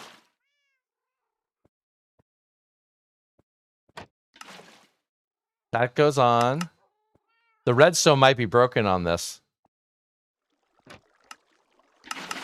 Yeah, the redstone's broken on this. How funny. So there's a one final mode, and that should be everything is off. And I'd have to go check to see what's happened to the redstone, because honestly, I have no idea. But anyway, Okay, I'm just checking with you, Ginger. I'm just checking with you. Right? It's just basically on, and then the bath's off when I do that. And then it's off, and then the bath's on. But then they're both on. And then the last one, see, that's the mistake. That shouldn't have happened. Yeah. Anyway, there's supposed to be one final mode, and it turns everything off. I was so freaking proud of my working shower and bathroom. That's a little bit of redstone stuff for me. Also, I do have a secret area in the house. Oliver, thank you for that follow, friend. I do have a little bit of a secret tunnel or secret area. The area above is my brewing area. So all my potion brewing gets done up here. So. And last but not least is my pool. Well, first of all, I have lounge chairs and I have an outdoor barbecue, which is nice, right? But here's my infinity pool. Let's turn that on. Let's do that there. Let's do that there. And then, oops, let's do.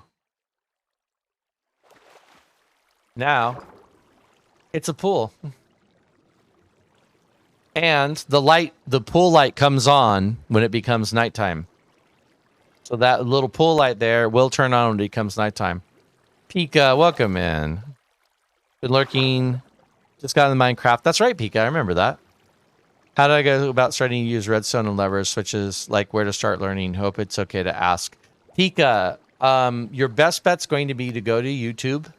Look at my infinity pool, by the way. Appreciate my my infinity pool here.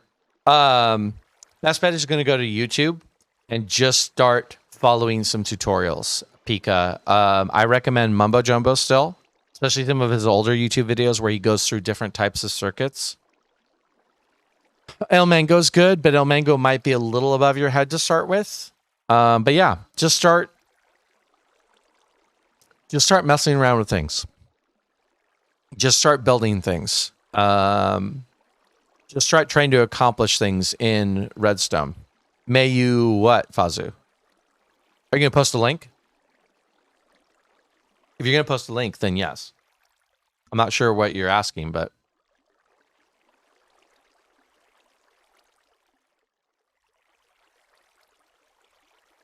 Oh, Strom has some great Shard of Redstone videos. There you go. Great reference. Yeah, Fazu, absolutely. It is jelly. It is.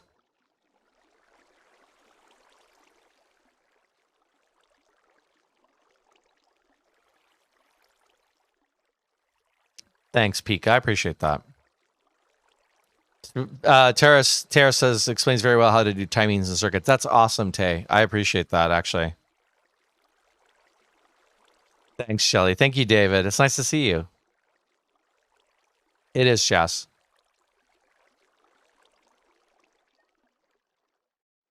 Oh, Kat, you don't have to do permit anymore, by the way. People who have been here for long enough get added to the regular list automatically, and then they are able to do it. Thanks, Chas. Jas, we have the same birth month. Are you still a Gemini, Jas, or do you cross over into Cancer?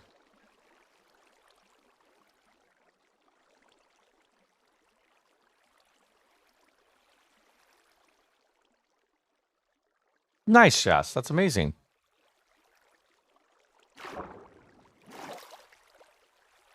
Thanks, Pika. I appreciate that. Also, I have an attached spa.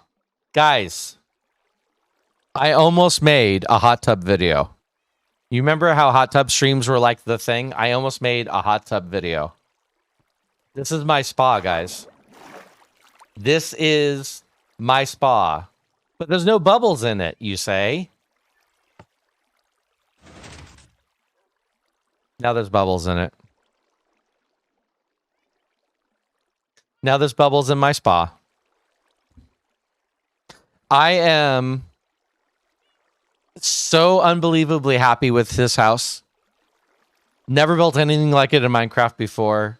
It was a chance for me to like do Norse smoke from campfires.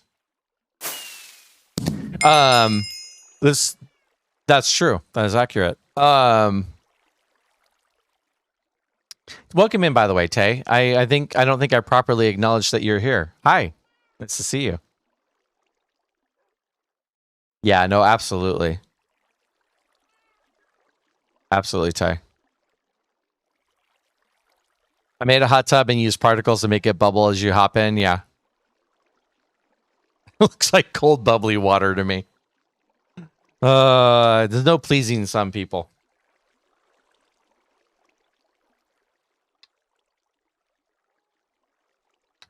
Yeah, thank you for that, Mod Love, for sure.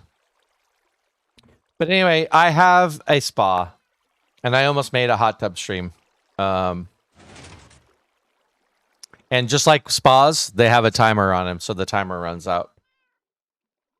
This is the back of the house. Let me show it to you here.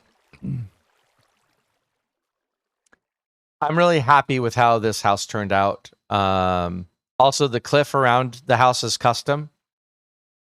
Complete custom build, which I'd never done that before either. So I just kind of shaped the cliff for the house itself.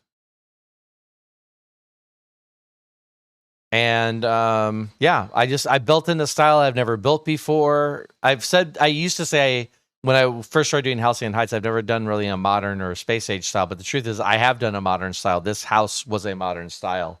There's a couple of things on here that I was really happy using the signs as a kind of a detail awning block, if you will. I was really happy about that. I was really happy with how the top turned out. All the different archways in it. In fact, this was a build that was inspired. I've said before, I need reference images. This build got inspired by a single picture I saw of a house in, feel like it's in the Hollywood area, but it was just it was a brown, a stucco house, and it had a bunch of arches. And I went, okay, I can go with that. So I was really pretty happy with how this all turned out. And again, so many different things that I've never done before. I've never done a kitchen. I've never done a bedroom. I've never done a pool. I've never done a working bathroom. Well, I did one, but it wasn't a very good working bathroom. So it's like all kind of new stuff for me. And I'm very, very tickled with how it turned out. There's one other thing to show you on the inside of it. Why am I bathing in champagne? Yeah, it seemed like the thing to do.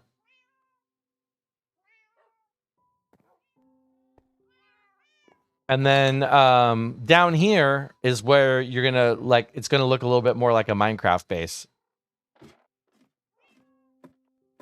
That is a lot of love for sure. This is my bulk storage down here. So again, kind of set up to look a little bit like a cellar of sorts. But this is, project chests and junk chests and what have you. But this is bulk storage down here. And then in here, again, very Minecrafty, there is a pumpkin melon farm, a really stupidly large one, I might add. A chorus fruit. Kitties. A bulk smelting area. I don't remember. I didn't do a super smelter in this world at all. This was kind of what I handled words hard. This is how I handled my bulk smelting. Oh, these are XP furnaces. Never mind. These are XP furnaces, is what these are. So this is for repairing tools. This also connects to the starting dungeon, if you will.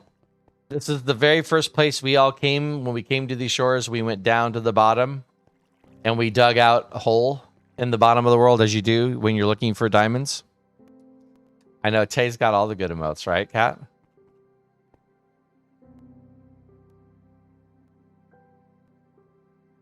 I like some of Mocraft's emotes.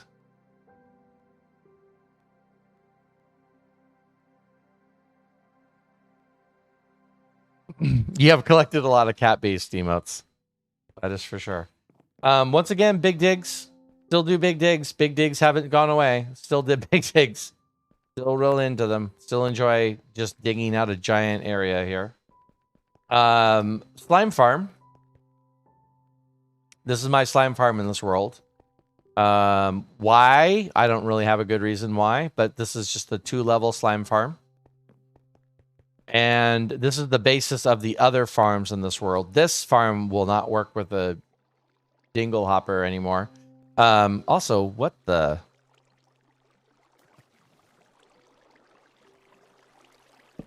That's weird.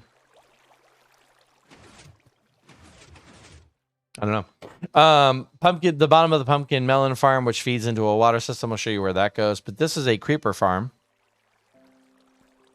Wrong block.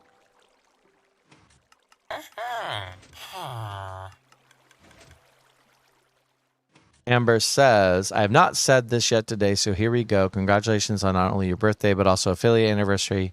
So much love to you for all your work that you have put into creating this amazing community on Twitch.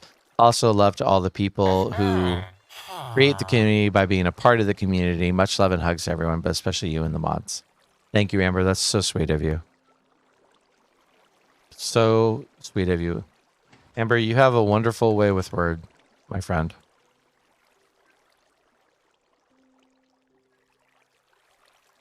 Okay. Once again, cat-based creeper farm. I mean, I just don't do anything besides cat-based creeper farms. But also in the new 118 mechanics, this farm will not work with the crap because this all exists now. This is all not part of this world. This is all generated now because I just loaded this in 118. The cat-based creeper farm is not going to work with the crap anymore, but here we are. Cat-based creeper farm. Little flower farm I had down here for grabbing some extra dyes. And then otherwise just a bunch of random diggies around here. I was clearing out this area to put my farms in, and I started to put the farms in. And for the most part, I got all the farms I needed, so I kind of stopped putting the farms in. So, you know. But there's a little bit of everything. There's a skeleton farm. No, spider farm over here. Is this a double farm? This is the other. This is another double farm. This one doesn't work as well. There's another double cave spider farm over here. There we go. There's the other one. A regular spider. But what I have is a bunch of farms that are all feeding a central storage here. So let's get to the village proper. Come back to the surface.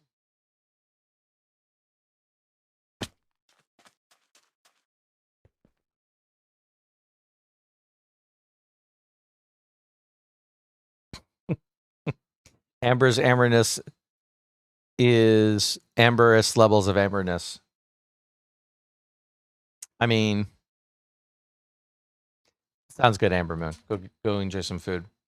So we took over a village, my son and I, and we decided to reskin the village. Oh, somebody probably pushed that button. So this used to be just a good old desert village, beach village, if you will. And we redid it. So you have the little gateway here on the way in. Fully protective wall, 2 high, all the way around the entirety of the village. So this village is raid proof. We did fight some raid farms or some raid battles here. By the way, if you guys are recognize this from Halcyon Heights, this is Hathor the Wise. So that should sound familiar. Meat, leather, and good advice. And in the floor, this is a triple Hathor farm here. For all of the meat and all of the leather and all the good advice. But this is also where the actual well, I guess it'd be the butcher. Yeah, the butcher lives here. So the village butcher actually lives here, but it's kind of set up to look like they do leather goods as well, even though there's not a leather in here. Also, this is the good old village map. I started getting better about creating maps in this particular world. So that's the starter house there, and we're right there on that map. Oh, this is Tobrina's house. I was saying earlier I didn't think anyone else really played with us, but Tobrina did jump in and play a little bit, and this is Tobrina's house here. Not much to it. Just a little fishing dock, as always. She always has to have a fishing dock. It's just her thing. But villagers kind of live here now because the villagers have access to those doors. So, and then over here is my son's house, which a lot of villagers are trying to get into because there's a lot of beds in here. But this is my son's house. There used to be beds in here. There aren't anymore.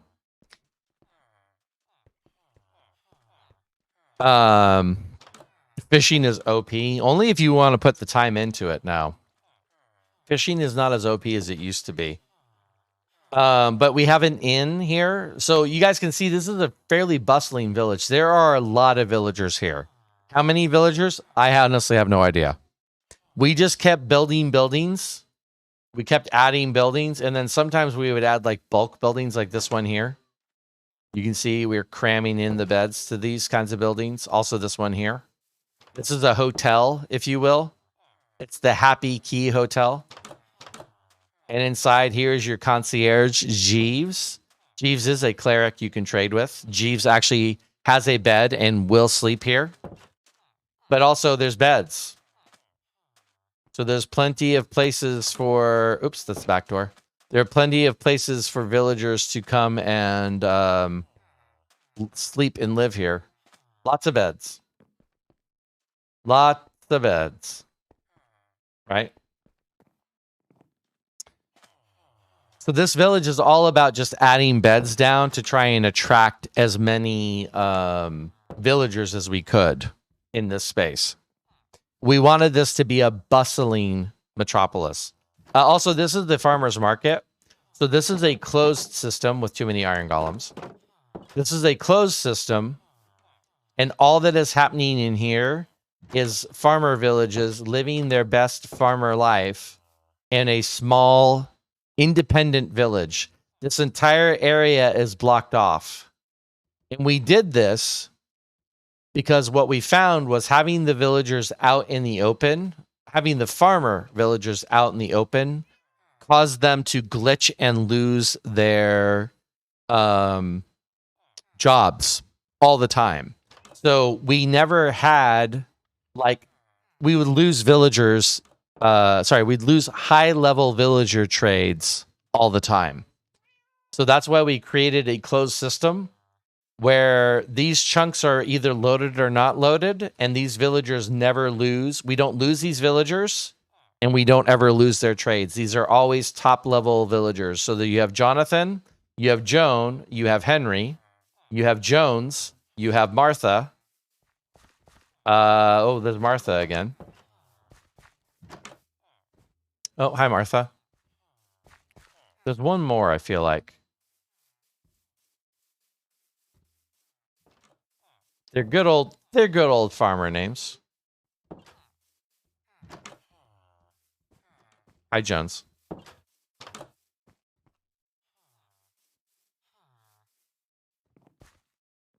You're out on the outside. Maybe not. Maybe that's all of them then. Hey, thank you for that, host. I appreciate it. Martha's a camera hog. A little bit. But I'm going to say, too,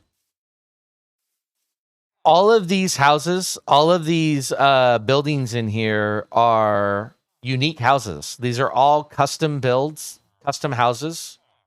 And they're all tiny houses. But every single one of them is different. And I was pretty happy with how that turned out. Like, I borrowed some elements of them, like having the canopy here.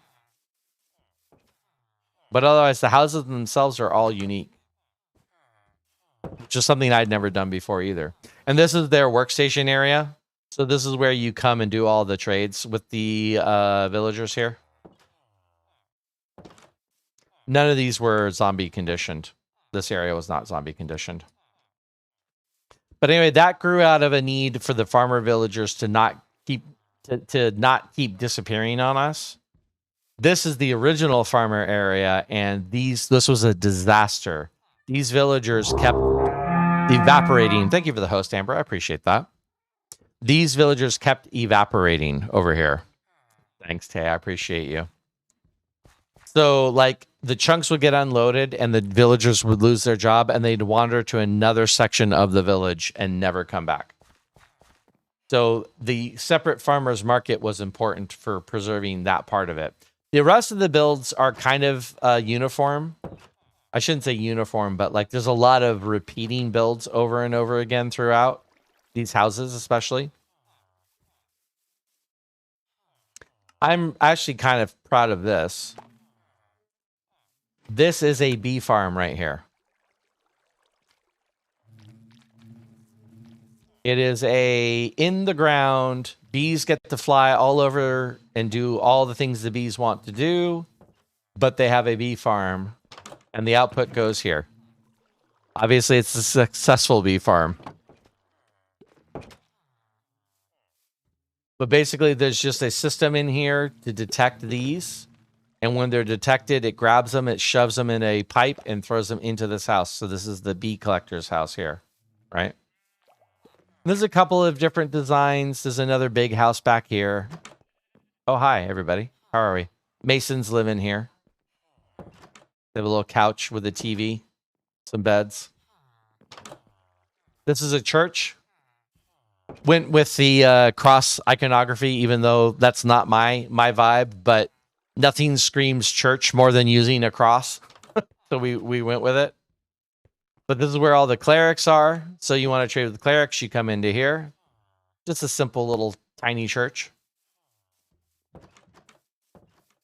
Couple more houses out here. Elkhorn coming in with that raid. Another longhouse with lots of beds in it. The back of that one house. Hey, there's a thing in the tree there. It's fine. Welcome in, Raiders. Elkhorn, how was your stream? Okay, David, no worries. Go take care of yourself. Thank you for the happy birthday message. I appreciate you.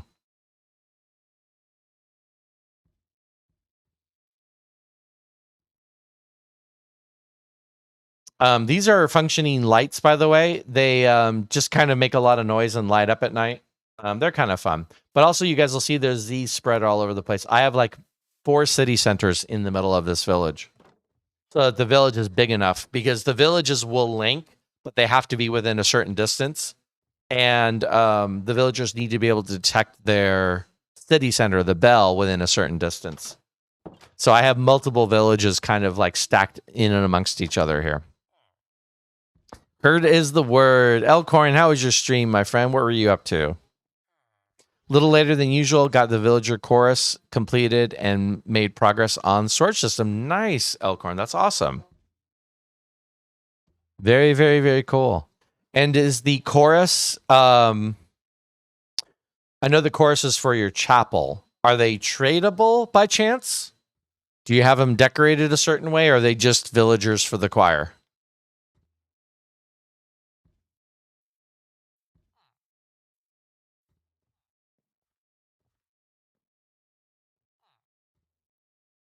You guys are not following our friend Elkhorn. You are missing out on a gentleman and a scholar, and also a pretty damn talented Minecraft player.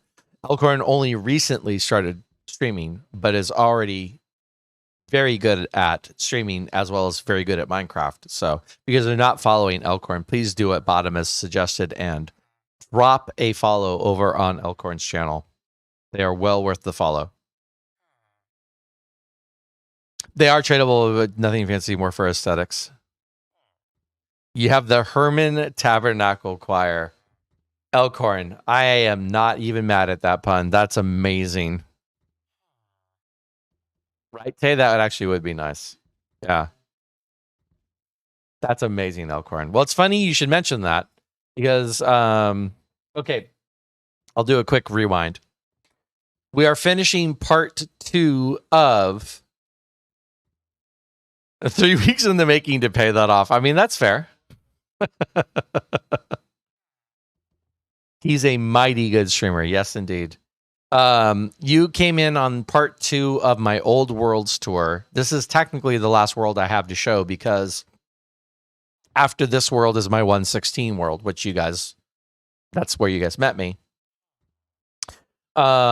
This world came around with 114 when 114 came out, the Village and Pillage update, and it persisted through 115, which is the B update or whatever they called it. I don't think it was called the B update, but might as well have been.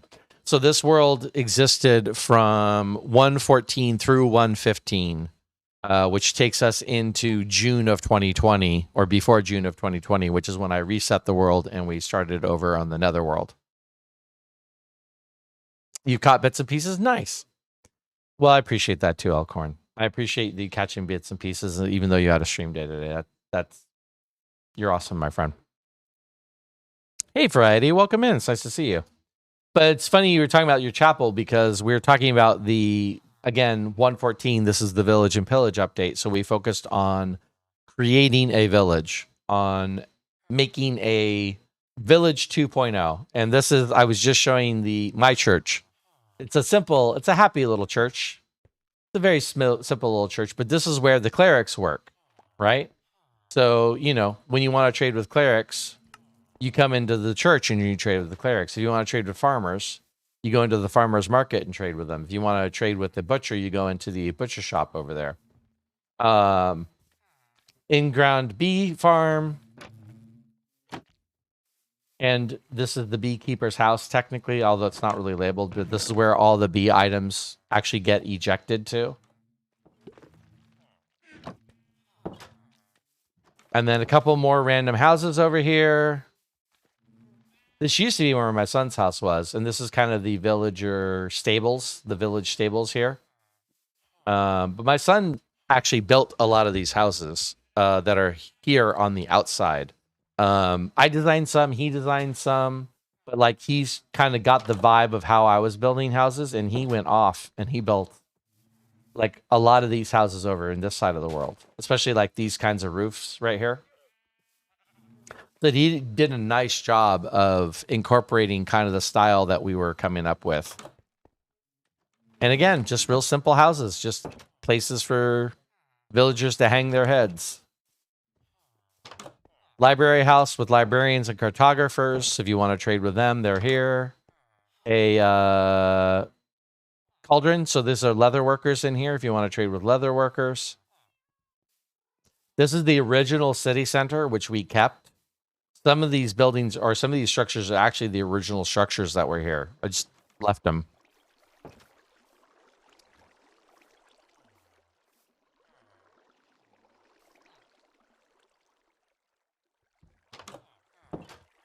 No, it's not, Tay. It's just because the villagers make the Herm sound. So I think the Ed Herman part is a coincidence. Unless Elkhorn went with it, but I don't think so. But anyway, multi-level condos on some of the buildings here, It's all about the beds, people. All about creating more beds. Little couch, couple beds here, upstairs, couple more beds here. All about the beds. Adding more villagers by adding more beds. There is that. We'll talk about that in a second. That gets into the lore of the base, which we're not ready for yet. Made a smithy. So this is where you can come and get both of the weaponsmiths and the toolsmiths over here. And then there's houses also. I tried really hard to make sure that their houses were by their work areas. But as chunks load and unload, villagers are free to wander off and do whatever the heck they wanted. It's just kind of how it works. Variety says, Elkhorn says it was just a pun. Yeah, that's what I took it as. Variety says, just finished my Minecraft Metropolis from scratch on a super flat world and creative. Took me last 5 months to complete. Nice, Variety Pass. That's amazing. That's amazing. So you can see, obviously, we have a block palette. Got a lot of sandstone. Got a lot of terracotta, the brown terracotta, which is what I used in my own house right there. But also a little bit of the concrete. blue and or light blue, I should say, and yellow. So we kind of went with the colors that are inherent to the terracotta blocks, plus some contrasting colors. You know, you got the cyan and the brown, but then also, you know, the contrast of the yellow as well. And that's what the whole village is made up of.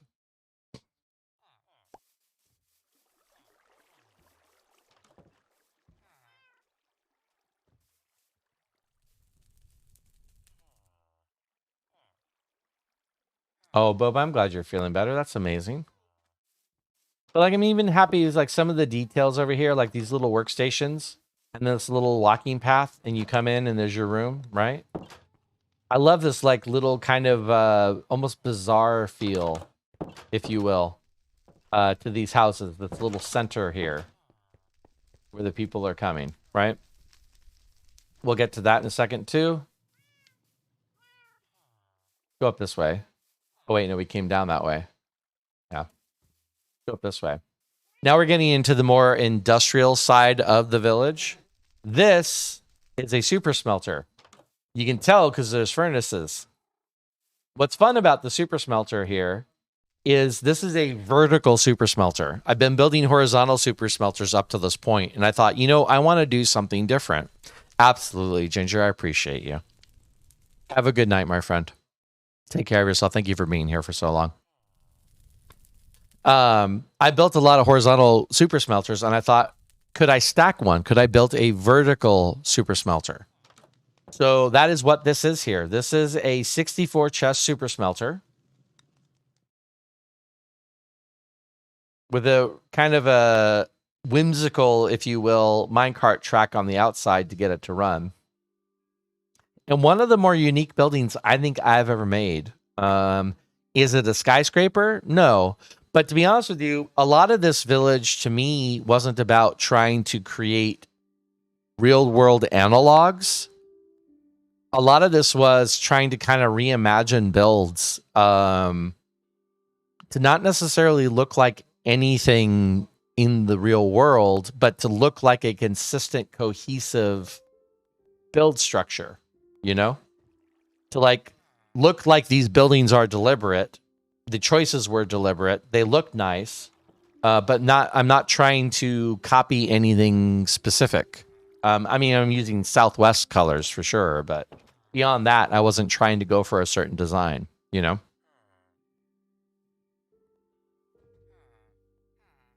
Yeah, for sure, Tay. I get that. I get that. So this is a vertical super smelter. And what can I throw in here? What can I do to show this? What's in here?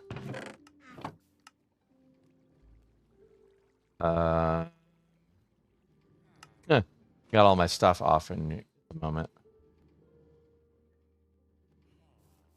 I'm in creative, so I can technically do anything I want. I don't know how full these are. Wait, am I using blaze rods or am I using kelp? I should be using...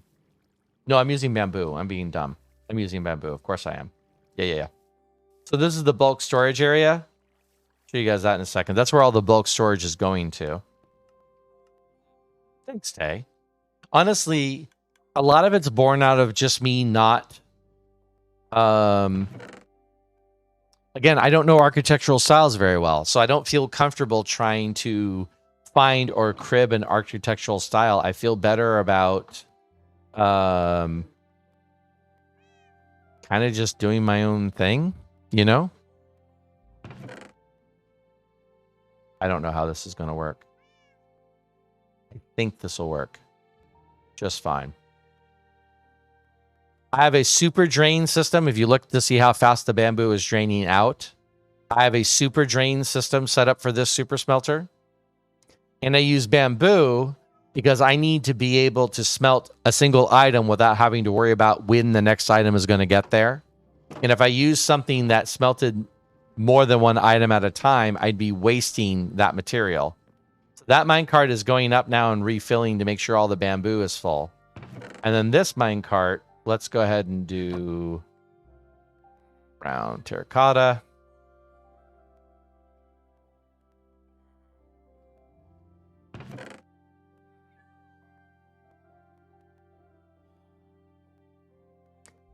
I'll just do a half. Oops. Oh, I broke that. I broke that. That's fine. It'll come back down and grab it in a second. I accidentally somehow launched that by closing the chest. I don't even know how that happened.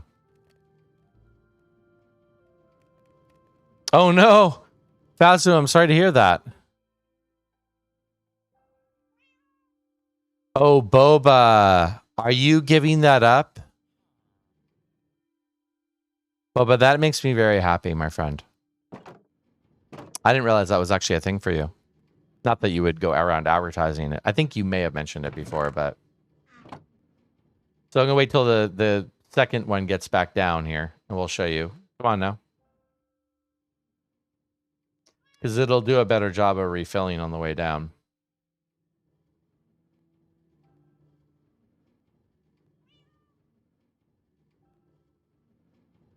Here it comes. Okay, so this is going to fill up now, and again, it's a super speed fill up station. This fills up the hopper minecart to capacity pretty fast. Okay, and then it's going to launch, and this is my favorite part. You get to watch it. So as it goes around the tower, it's filling in the furnaces, and you get to see the furnaces lighting up at night, which I honestly just thought was fun. You know, I'd built regular super smelters so many times. I just thought it was neat to have something that was a little different. You know, you get to see the minecart rolling from anywhere in town, and you get to see it filling up the furnaces on the way up and all the way down. You'll see it like smelts the item fairly quickly. So the lights come on, the lights go off before the cart even gets all the way back up or back down to the bottom. Yeah, kind of not really a lighthouse. I wouldn't call it a lighthouse. Just a fun smelting build, basically. So, oh, thank you for the pattern at the top. I was really happy with how this turned out. I struggled for a long time with the top of this building, and in the end I was like, nope, I think this looks kind of nice. It's very skyscraper-ish, and it's glass, so when you're in here you get to see all the way up and out, but you also get to see the inner workings of the redstone, which I kind of dig. And this farm is pretty fast. I mean, it's not the fastest thing, but all that got smelted already, so really happy with how that one turned out. Bark strength equals best building. So more farms. Doesn't look like much. But you have to get in here and you have to fire it up. And this is a multi-level from whatever this would be considered. Only a few hundred blocks high. There we go. It's an accompanying building. I didn't want it to be taller than the smelter next to it, but I wanted it to have some heft and some, you know, some height. But I wanted to be able to generate a lot of sugarcane. So it goes all the way down to bedrock. And this is a timing-based system, necessarily, because these are using slime arms to do the collecting, and you can't have a slime arm in mid-flight when you unload chunks. Otherwise, you will have problems. So, this is an AFK-able farm. I actually have to AFK here. Or, if I know I'm going to be, like, moving around and I'm okay with it, I'll just throw that on there, and that despawns in 5 minutes. So I'll let that take care of it. Let's see here. That's going to take a second to get there. I have enough to let it... wait. Yeah, it's going that way. I have enough to let it go ahead and run, so I'm just going to shortcut this timer. But this is just set up on an Etho Hopper clock timer to run, and then it launches all of the slime arms all the way up, which collects all of the sugar cane. It's a little lossy, which I was a little bummed by, but whatever, it's fine. But then you see there's a little cart that comes along, grabs everything on each level, and then pops back over here and does all the unloading. And there's a little tube right here. Actually, I could just stay in this mode.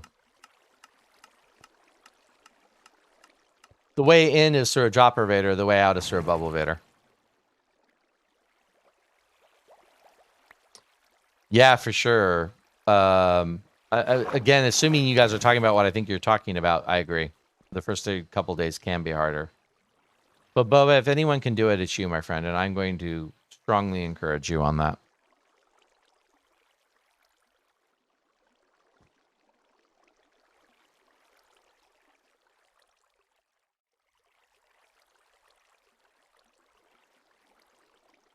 It's a socket. I'm so happy I came up with that. I thank you guys for liking that smelter design. It really was born from, I've built vertical smelters many times. How do I build a smelter into a building, and how do I make this smelter look interesting? And I thought, well, I could make it a vertical building, and it could be a vertical smelter. And I'm like, well, how would that work? And I started working on the design of it. And then I just put a wrapper around it that I was happy with. So, oh, Jas is totally fine, my friend. Totally fine. Definitely a hug for every time it gets hard. Absolutely, Boba. I'm proud of you too, my friend. And I'm here to support you if you need support. Amber Moon says, I have a farm area of my base which is built around 2 cave spider spawners, and I just set up my second spider farm. The problem ended up being that my melon pumpkin farm is right underneath it, and other redstone was around there. So spiders go on a rather long path that ends up in the main spider killing room. That took a while. Gotcha. I gotcha. It's all good, Just take care of yourself. So like I said, not a lossless farm, but I'm okay with it.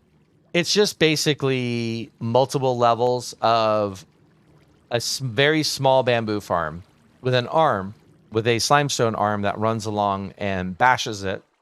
And then assuming the blocks fall in the dirt, the minecart underneath it can pick it up. But like I said, it is not a lossless farm, but it's fine.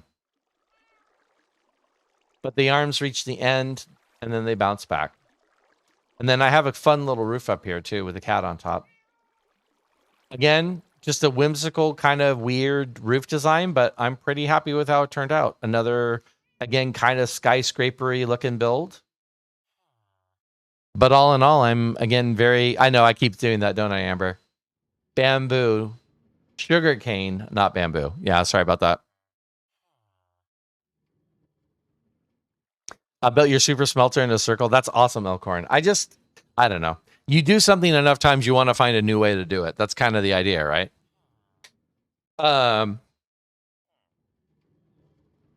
Glacier Terracotta is underrated. What's funny about that, Tay, is I'd seen a few people use terracotta at this point, and I'm like, okay, I want to find a way to utilize it more. It makes a perfect sense as a floor, right? It makes perfect sense as a floor. But how to make it a decorative block elsewhere, that was kind of my challenge. And again, like I said, I'm generally happy with how these buildings turned out. Couple more farms. Speaking of bamboo farm, there's a bamboo farm here.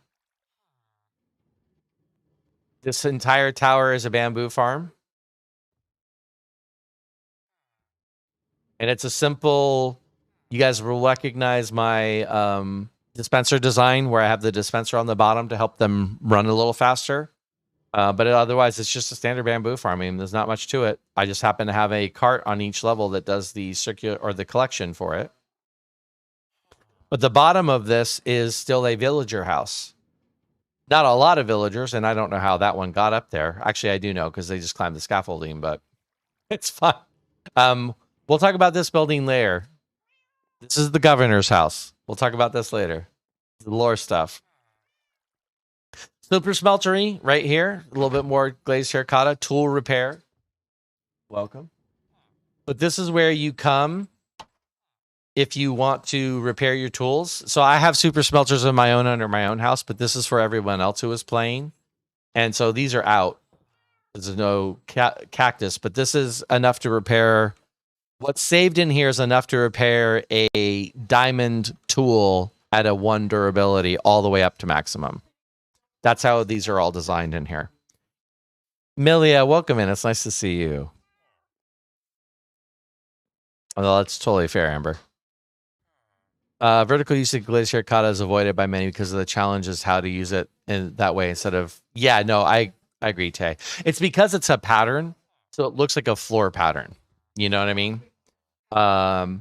So my thing was to kind of do what Ginger did, which is to use it as a decorative section of a build. Like some sort of a mural or something like that was kind of what I had in mind. Thank you, Amber Moon, by the way. I appreciate that message for Boba. So this is one of actually the last things that I made was this little cactus smeltery thing here. And this is all supplied. All of these farms that you see, I think this is the last farm. All of the farms you see, oh no, there's a cactus farm too. Once again, cactus farm. It's a very small building, right? A very modest cactus farm. Amber, thank you for that tier 1 sub to the Variety Pass. You're so generous today, Amber. I don't know how I got so lucky, but I appreciate you. This is a very modest, very slight cactus farm. But there's 2 things about this cactus farm, one of which doesn't work anymore. This used to be a 0-tick cactus farm. 0-tick farms got removed from the game after 1.15 going into 1.16. But while it lasted, this was a 0-tick cactus farm. I could flip on this lever and the 0-ticking would work and the cactuses would come spewing out of here. But to prepare for the future, this cactus farm goes all the way down to bedrock. So there's plenty of cactus in this farm. Just a small one, just a little one. But it goes all the way to bedrock. You can see the full cactus farm here. So just like the sugarcane farm next to it, the cactus farm also goes to bedrock. And then all of these bulk items end up here. It was 0-tick, Elcorn, yeah. No, okay, hold on. Let me specify. The top 2 floors are 0-tick. These 2 floors are 0-tick right here. You can see the mechanism, the piston mechanism that made them 0-tick. This doesn't work anymore. I could turn this on, but it won't do anything.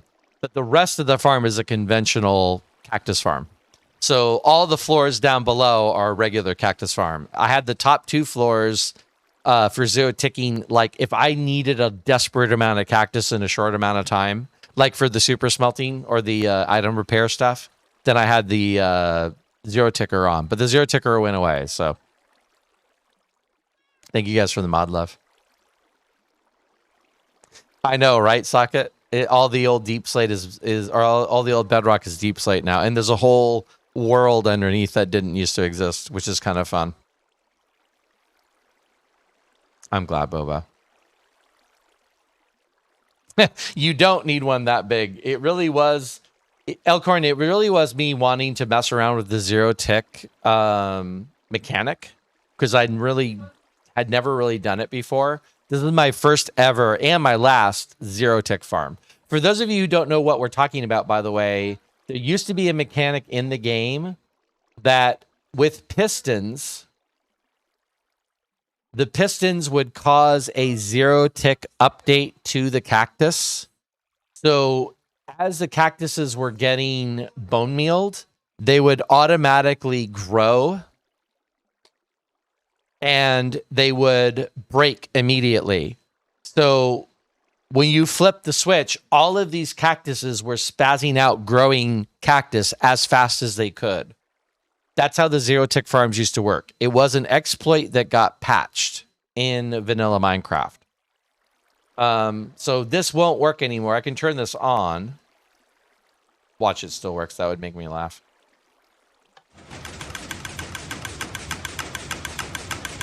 The dispensers are working, but the zero tick farm is not. By the way, there's already cactus in the dispenser. That's what you see shooting out of it. But the farm itself is not working. See, you can see the cactus is not growing and breaking. So the shower of cactus you see was old growth, was old clogged stuff in the farm itself. But that's how fast the cactus used to get generated. Yes, zero tick farms used to be completely OP. That's why they got patched out. Yeah.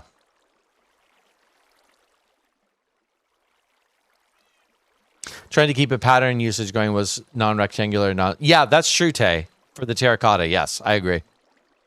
Totally agree. So, again, cactus farm, all the farm drops went into this. So the creeper farm at the bottom underneath my base went here. Pumpkin and melon farm next to it. The slime farm went here. The cactus farm, the sugarcane farm, and the bamboo farm. And this is everyone's bulk storage. This was, my son and I shared this village. And so we shared all this storage. This is for everybody here. This is my first sewer system. This is how this system works here.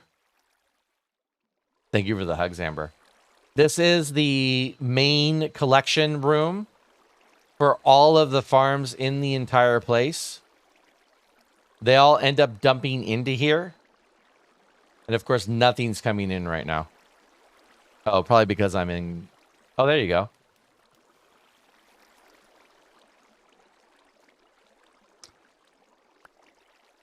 Oops. So they all come flushing into this room, and they all end up in that hopper system. And then from the hopper system, they all end up in... This is the laggiest thing I have ever built in Minecraft. I will never do this again. This is a dropper vader system that goes all the way up to that storage that you see up there. So all the items flow in and land in here, and they end up in an item filtration system at the bottom here. And then they hit dropper vaders, and they flow upward. Dropper vaders are about as laggy a redstone as you can possibly get.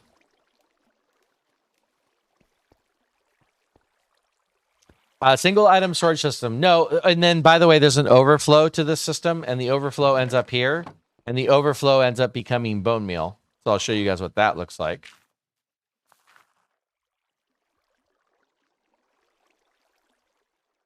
This is where all those items are going, Jelly.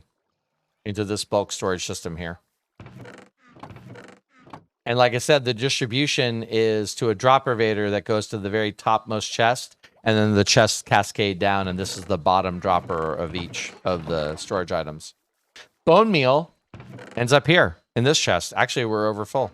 So any extra items, once the pumpkin and melon chests overfill, the extra pumpkin and melons are set to route, oh, the cactus too, into the bone meal chest. So we get extra bone meal in this chest. Thanks for the grift, love, Tay. I appreciate that.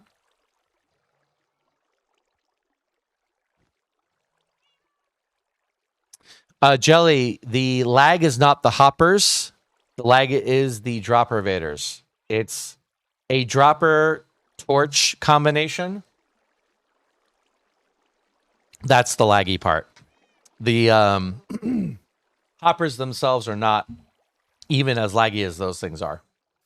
And I think for the most part, my hoppers are covered. It depends on where the hoppers are, but a lot of times the hoppers are covered. Where they can be, they're covered with a comparator. No, it's not even the light updates. It's something to do. It's something to do with the redstone torch ticking itself with the dropper. It's basically continually updating. I think they have composters. I don't know, maybe not. Oh no, I have furnaces. This is before I learned that composters were better. The old rule for hoppers was furnaces were more lag efficient, and then they added composters, and I didn't get that information until after this build. So I'm using furnaces to cover them. But yeah, in composters are better down the road. But the whole item farm, everything about this, with all the chests, with all the hoppers, with all the dropper vaders, with all the free-flowing entities underneath the village, this whole area is pretty laggy compared to the rest of the village.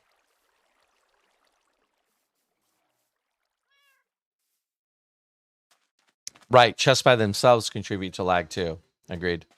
Let me show you my first build here. This is the first thing I built in this village. This kind of set the tone, although this ended up getting reskinned. The build itself stayed the same, but I actually changed the block palette when I realized what block palette we were going with, and I rebuilt it using the new block palette. But it used to just be stone brick, and all that.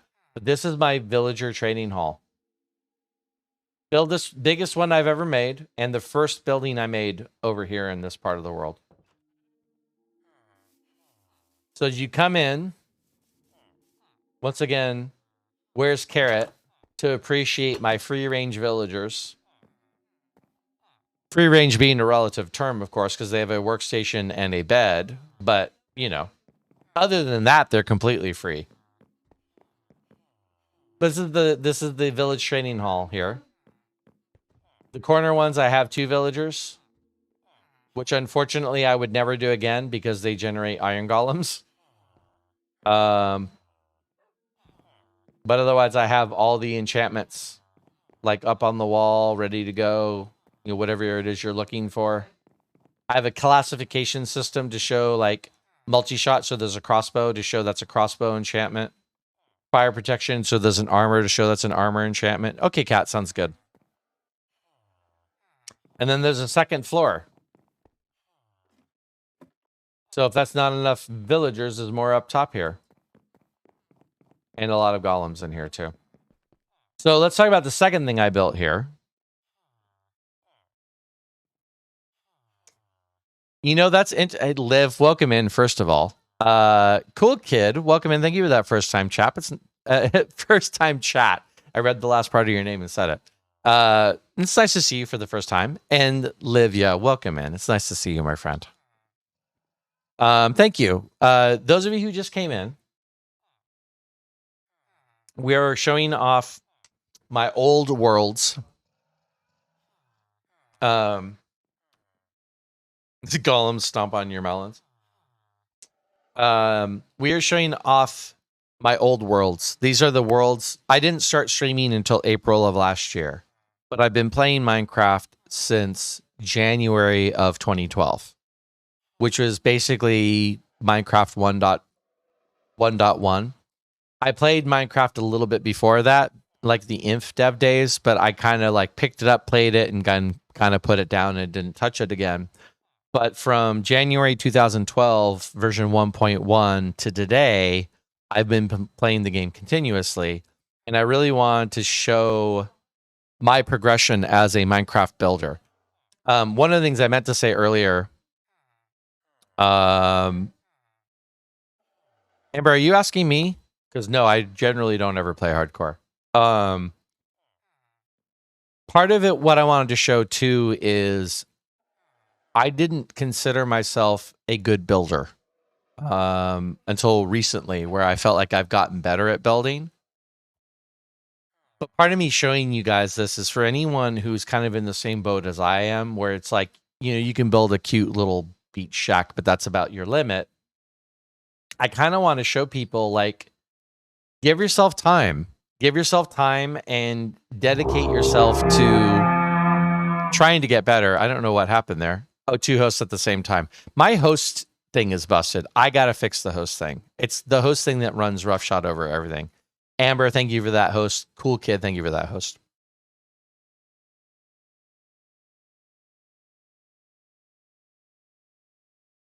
I didn't die in this world. It's not a hardcore world, cool kid. So I didn't die in this world. I just stopped playing it. Every time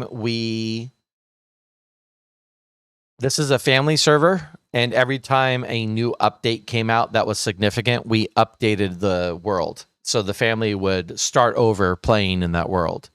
So this world got retired after 1.16 came out. Oh my goodness. Look, kids, it's Richie Cranium. Welcome in. I'm looking forward to the new stuff, by the way, Liv. I don't know a lot about the new stuff, but I am definitely looking forward to it. And people keep talking about mud. I know only what we saw at Minecraft Earth. I have not kept up with the updates, so I'm going to be really interested to see what everything looks like when it actually comes out. Yeah, no, I understand, Amber. Richie Cranium, welcome in. Congratulations, by the way. You ended up with a subscription today, thanks to the generous people in the stream. But also, thank you for the raid. Welcome in. Because if you're not following Richie Cranium, I mean, what are you waiting for? With a name like Richie Cranium, I feel like you got to follow. Please click on that link and drop a follow on our friend Richie here. Okay. I know, Liv. I know. But what I'm looking forward to in 119 really is the Deep Dark. That's what I'm looking forward to. And the Deep Dark is the reason why I've avoided looking at 119 updates, because I want to go into the Deep Dark with a completely fresh experience. I've spent most of the time playing the game, exploiting the game mechanics, knowing how the game works and exploiting the game mechanics to the nth degree. And I didn't want to ruin the experience of the Warden or the Deep Dark. I wanted to go into that experience and see it as a player for the first time. I will eventually learn how to exploit, and I will eventually learn the game mechanics. That will come with time. But for now, I want that to be a pure experience for me.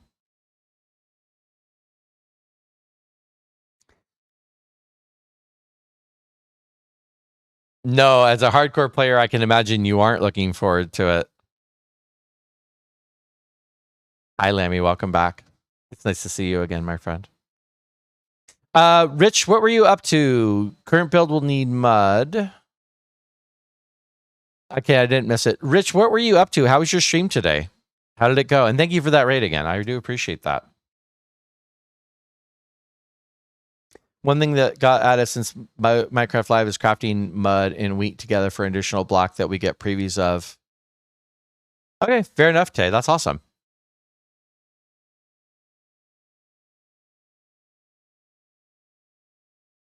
Lammy, we are on the 114 world. This is the Village and Pillage update.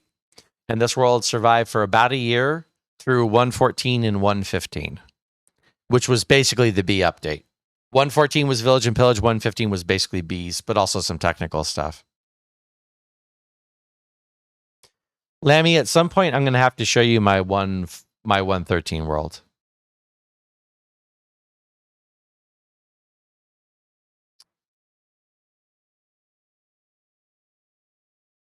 Built a gold farm on the community server. Awesome, Richie. I'm assuming you did a good old standard piglin gold farm.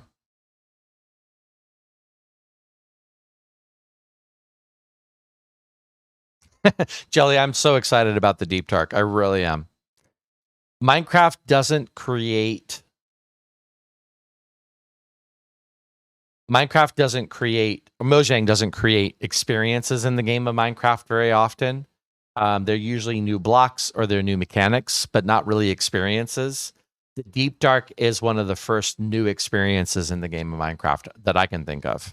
And I'm really looking forward to really getting in and enjoying that as a player and not knowing to the nth degree how it all works, not knowing what to expect. I know only what you guys saw in the Minecraft Earth presentation. I don't know anything beyond that when it comes to the Warden. So, and I may not even remember a whole lot. So,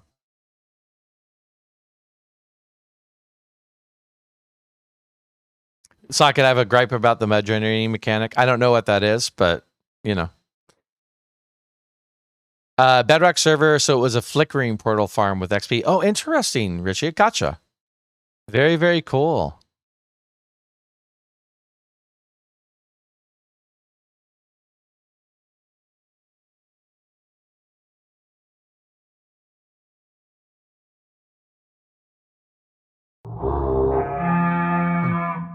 Hey, Bob Zillow, welcome in. Thank you for that follow.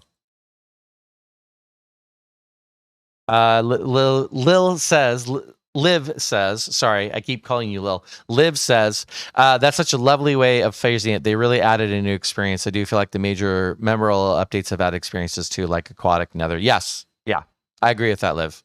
Yeah, that's why I want to go into it fresh so I can have that experience, because all the other updates I knew what was coming and I knew about them and I knew the mechanics of it and I knew what farms people were going to be building. And it's like, I didn't want to know any of that about 119. I don't want to know how to cheese the Warden. I want to go into the Warden with a genuine experience.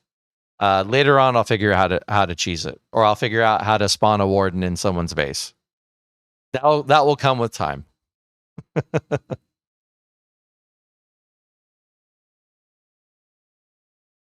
Do I group things like, I know the second I is sneaky.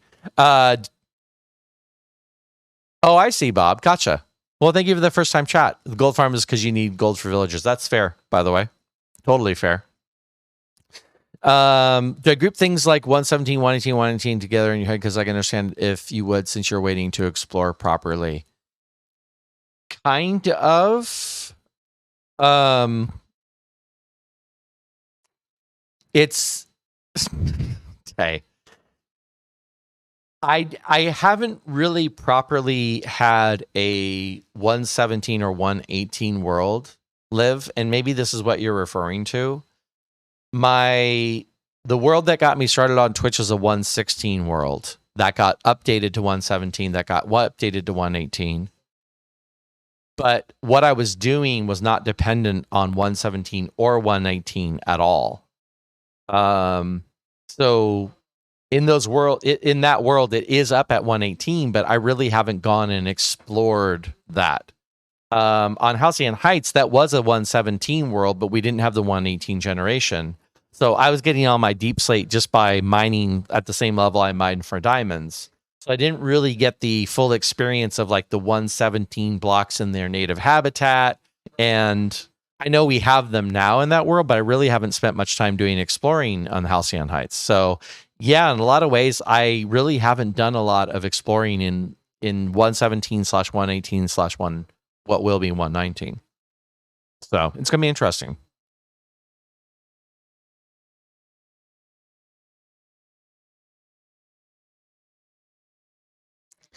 Dispensers work at a distance. That would be nice. Yeah.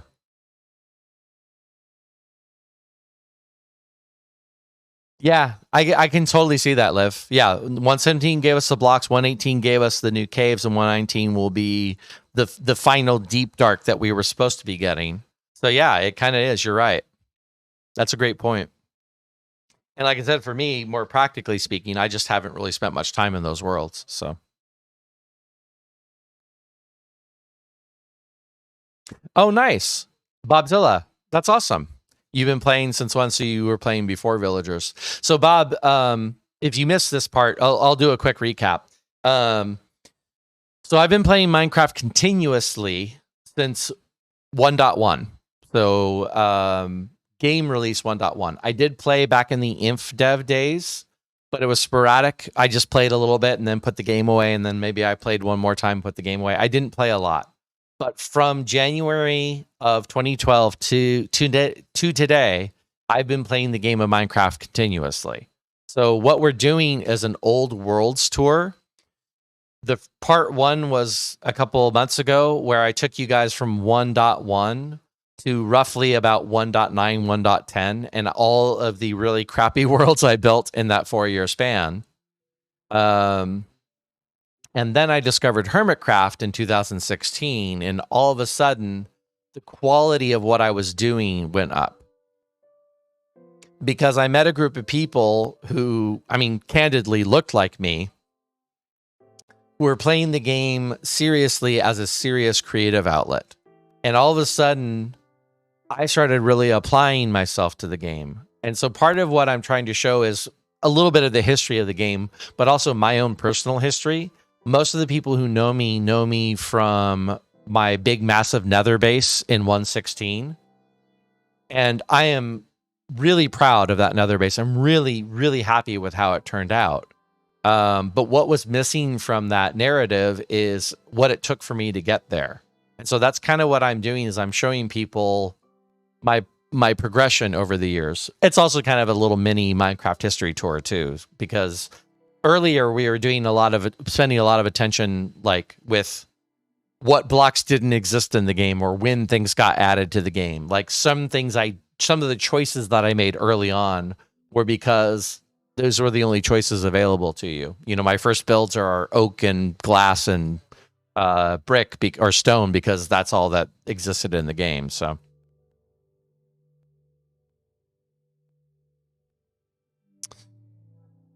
Liv says, by the way, the reason I ask is because I think it's more than just the deep dark. When you find lush caves and big open lush cave, it's also an experience. Right. No, I agree. Yeah.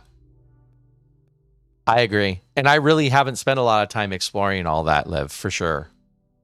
I've done a little bit of it, but a lot of people on this server, on Halcyon Heights rather, have done more than I have.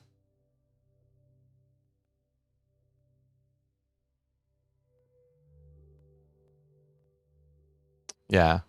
Rich, you started when villagers didn't do anything? Yeah, no, I did too. Moreover, I started when you didn't do anything with villagers because there was nothing to do with them. They were kind of pointless. But then as soon as they became exploitable, I became that person that exploited them, so.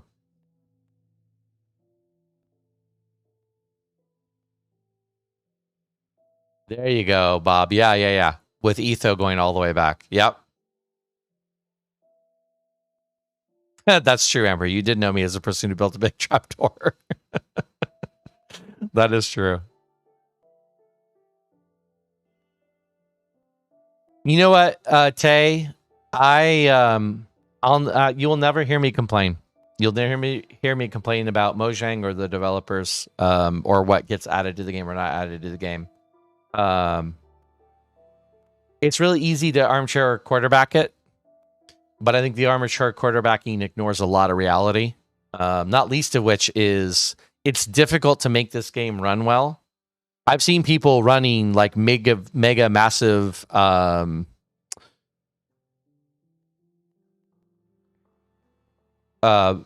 like millions of block updates, and I've also seen those mods crash and crap things out and, you know, break things. And for the most part, Minecraft doesn't do that a lot. So there's something to be said about having a tight development cycle that gives you a game that doesn't cause a lot of bugs. Thanks, Liv. I don't know when that's going to be, to be honest with you. I might have to like seek it out on Halcyon Heights. That might have to be how that goes. Or maybe I'll seek it out on my Netherworld. Yeah, we'll see. My world will get updated to 119 before Halcyon Heights does because I don't have the plugins that Halcyon Heights does. So.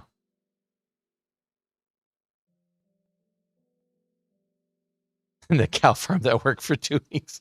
Yeah, there's a lot of things like got put in the game and got taken away like a version later. Do you get for Rich or Bob? Do you guys remember translocating pistons? Do you remember that phenomenon? I had a elevator in a redstone world that operated off of the translocating piston heads that basically you stood in the middle and the pistons pulled you upward. And then that got patched out the next version. And a lot of people were mad because they liked their elevators that they built. Yes. 100% Liv. Yes. Rather, they did the way they did than have a ridiculous crunch time and not treat their employees well. Right. And I fully accept King Beef, who kind of is the one who handled King B-Dogs. Sorry, King Beef. Where'd that come from? King B-Dogs, who handled the bulk of the Deep Dark update, basically just straight up said that the Deep Dark was not ready in 118. It wasn't as feature complete as he wanted it to be. And as far as I'm concerned, he was somebody who had a vision for what he wanted the Deep Dark experience to be and was given permission to develop that experience more fully. I have no problem with that. I think we'll end up with a better Deep Dark experience. So.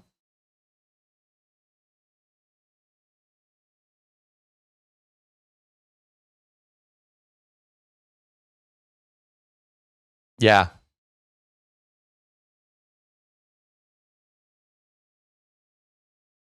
Would it, Amber? That's funny.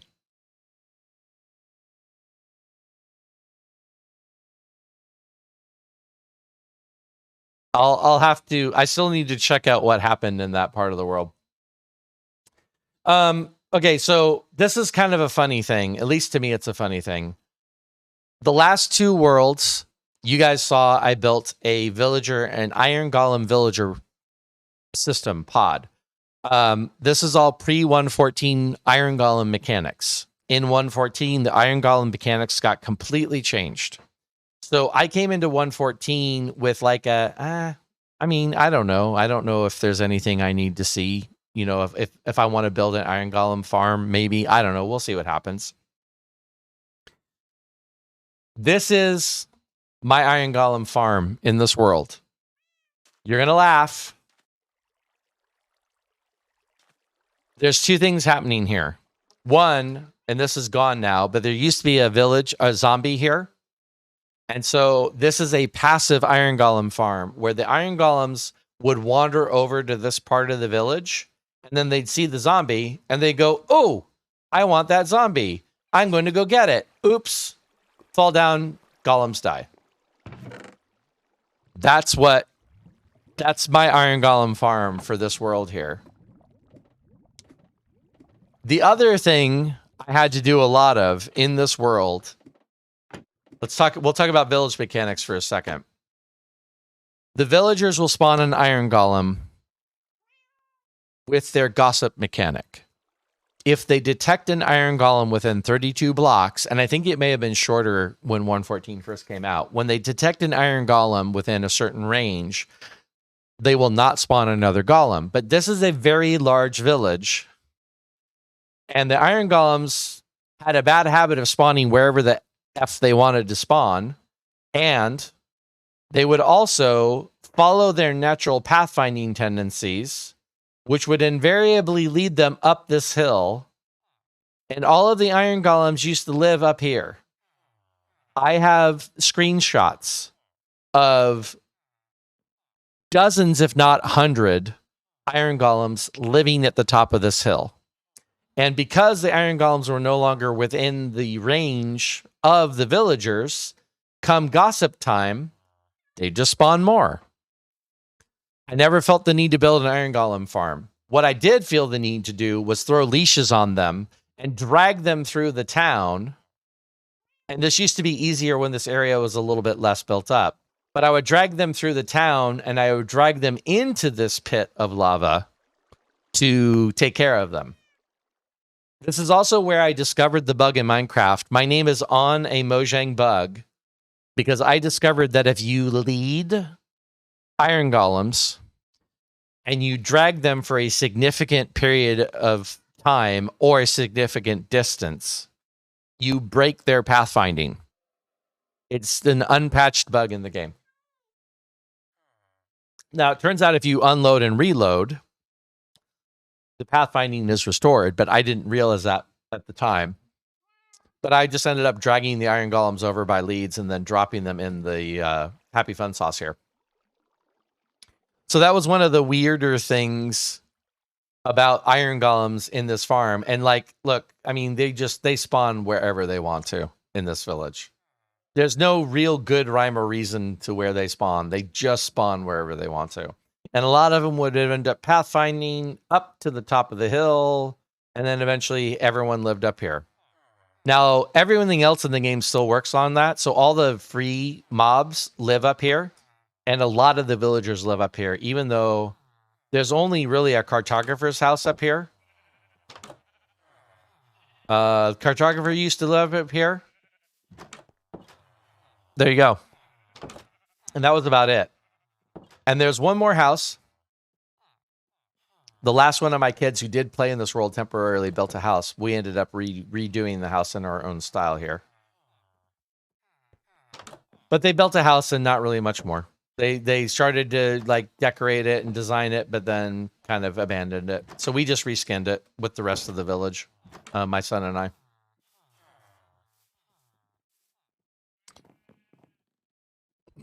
Exactly, because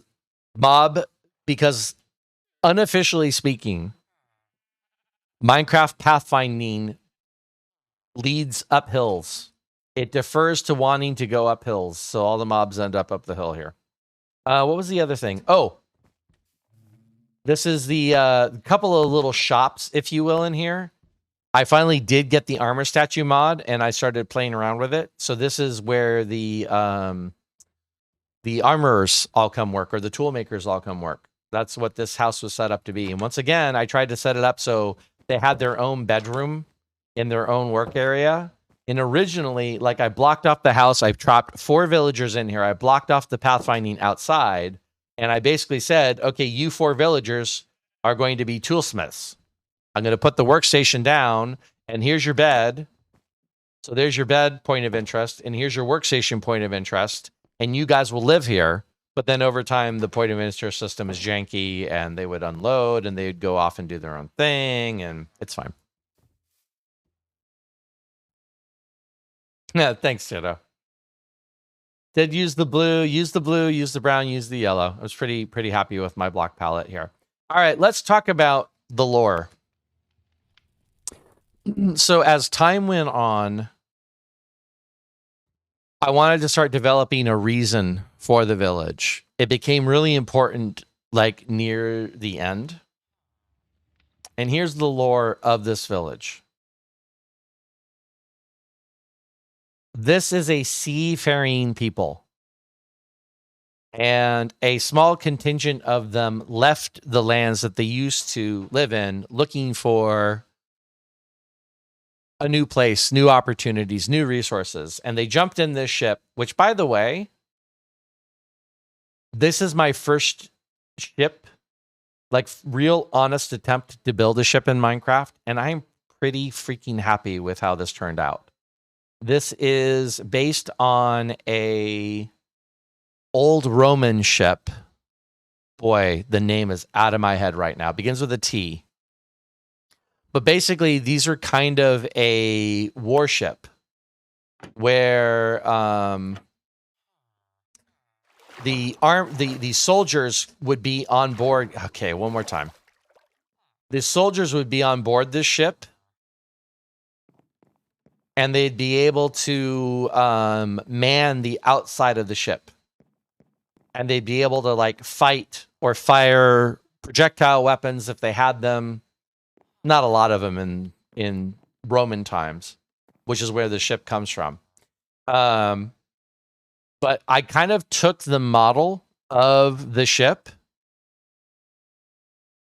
I went looking for reference images, and I found this kind of Roman style ship, and I just based my ship on that model. And I'm actually really, really happy with how this turned off. They rode into battle even across oceans. Right, Tay? Exactly. Thank you, Metal. You found it. That's it. I think it's pronounced trireme. But yeah, that is the basis of the ship here. So this is the ship that I built to go with the docks that I built to go with the farmers that are stationed here. If you guys hadn't noticed, all of my village is like about stationing different villagers in different parts, like that make kind of a sense. So this ship this is the crest. This represents the horizon. This represents the promise of the new land. This is them setting to sail, right? And what happened was the governor and the governess and a small contingent of people washed up on these shores and found a village here and decided to start a new land, if you will. So they partnered with the villagers who are here, and they built this town. And this is Governor Sandbottom. This is Governor Sandbottom's house. I have that blocked to stop them from getting out. That is Governor Theodore Sandbottom himself, looking very much dapper in his, if you'll notice, the jungle attire. And up here is Francine Sandbottom, also looking very dapper in her very regal jungle attire. I went all the way to a jungle biome, bred 2 villagers, brought them all the way back, just so I could have 2 regal-looking official members of the society who looked different than all the other villagers who existed here. Because I wanted them to look like they were rich and wealthy. So those Phoenicians, let's call the people the Griffinicians. Sanity coming in with that raid. Welcome in, Raiders. Metal says, here's what the wiki says.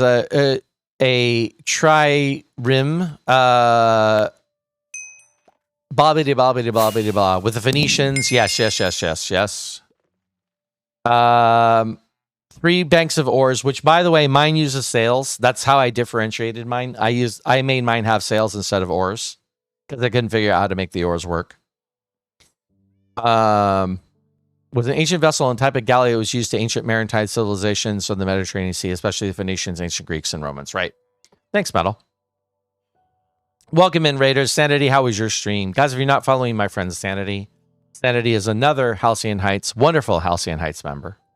And she is also definitely worth your follow. Very entertaining streamer, plus a very good builder. If you guys are not following Sanity, please take this opportunity to click on the link that Bottom has posted and drop a follow. Because she is definitely worth it. Hi, Risey. Welcome back. Hi, Carol. Welcome back. Hey, Tornado Chaser. Nice to see you again. Sandy, how was your stream? What were you up to today, my friend? Right, Princess? They look like leaders. I agree. I thought the jungle outfit looked very regal with all its purples. So that's kind of why I went with that. Plus, it was fun to go all the way out to a jungle biome and create a village breeder and then bring those villagers all the way back here. It was a bit of an extra challenge. Hey, Saka Cat, welcome back. Hey, Dracolich, welcome in. And Dracolich, you will find that you have a gift sub to the channel. You were the beneficiary of a lot of very generous people earlier today. So you have a gift sub. Enjoy. Frankly, I wish I had more emotes to offer you, but at least you can enjoy not having to worry about ads when you walk in the door. Stream was good. We were coloring my balloon above the island. Nice, Sanity. I saw your Twitter post about it yesterday. So that's really cool. Thanks, Tay. I appreciate you. I definitely have a lot to catch up over on your lands when I get back there.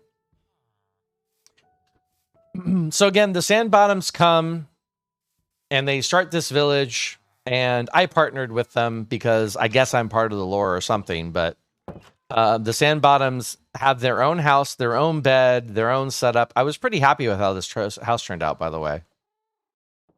Started using the armor statue mod, started like really getting into the decorating. I set out some maps, because Governor Sandbottom would be interested in like new adventures and things. Although, he kind of had to hang up his sword because, he's older now. He can't run around exploring the world. And Francine Sandbottom is a apothecary. So she has a little miniature apothecary shop down here at the bottom. And then this trident represents... Okay, Amber, no worries. This trident represents the seafaring nature of the people who came here.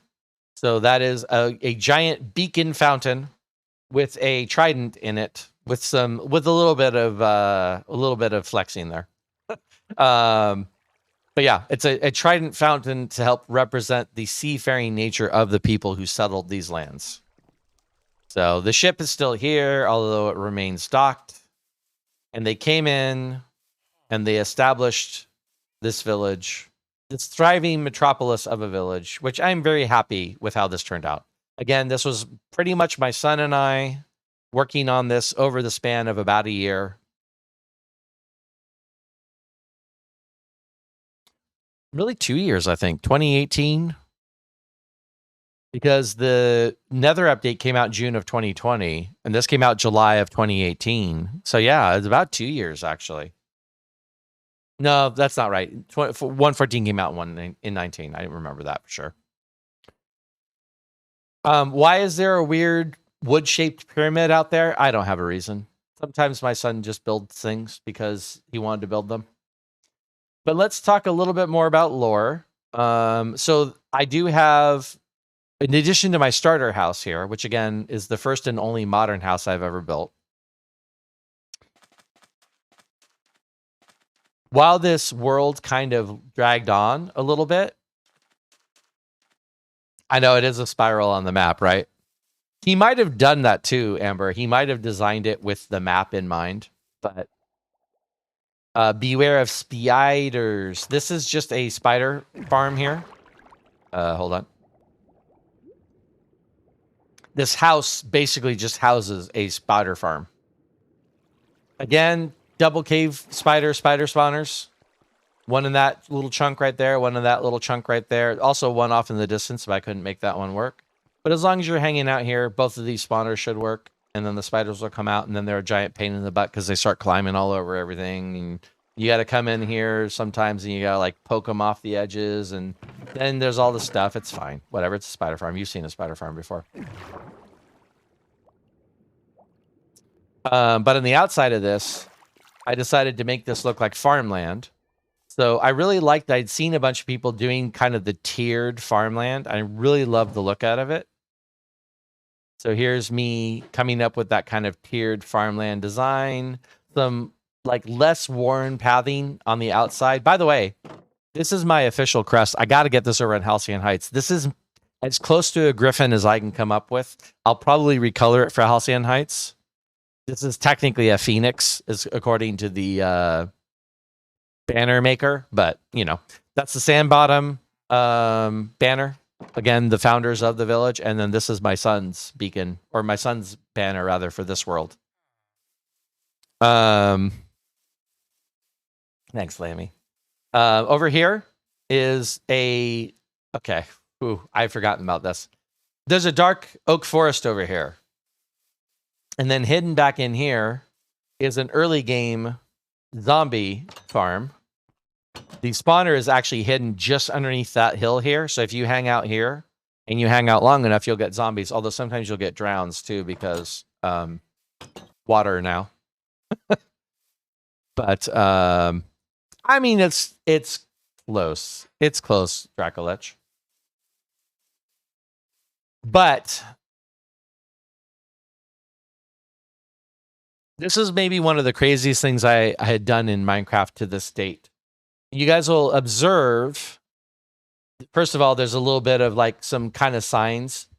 This build is sandstone, terracotta, and dark oak. The wood that I used is dark oak. So if there is wood in the build, it is dark oak. So to make that, to justify that, yes, it was zombies, fun and profit. You got it. To justify that, this birch and oak forest got manually replaced with a dark oak forest. Ignore that for the moment. This entire area got manually planted. All the trees cut down and replanted as a dark oak forest. All the way over to this border here. You can see the cutoff. To justify the use of dark oak, my theory was, well, I mean, they would have had to have had dark oak. If I'm going to build with dark oak, they have to use the materials that they have available. And there is no dark oak here. So I made a dark oak forest. So I replaced this natural forest with a dark oak forest. Oh, hi there. How are you? And then the area closest to the village, I have kind of symbols or signs, if you will, of them cutting down these trees, right? In fact, this particular stump here has the axe still in it to show that this is where they sourced their dark oak from for the village over here. Hey, no poking Lammy. Well, none of that here, Tay. But also a couple of other random tree farms, you know, just because. I had these on the shore, and I decided, you know what, I'm gonna make these like look like special. What's the right term? Like some sort of a preserve based on the biome. So this is the jungle preserve here, and so I just decorated the area with jungle trees, a little bit of bamboo, right? And this is basically, they brought jungle saplings with them, or jungle seeds, and they planted the jungle seeds and they grew some jungle wood. And then also the same thing over here with the spruce. And this also grew out of just having I had spruce trees over here that I used for gathering supplies, and here we are. So this is the spruce forest they brought with them for cultivating those woods.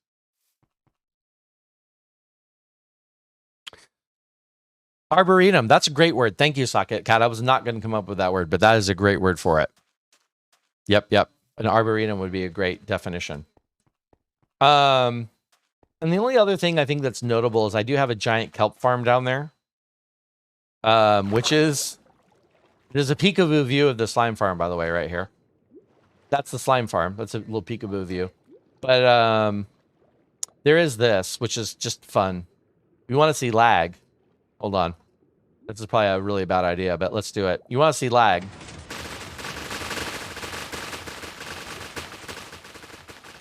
"17 frames per second. 7 frames per second.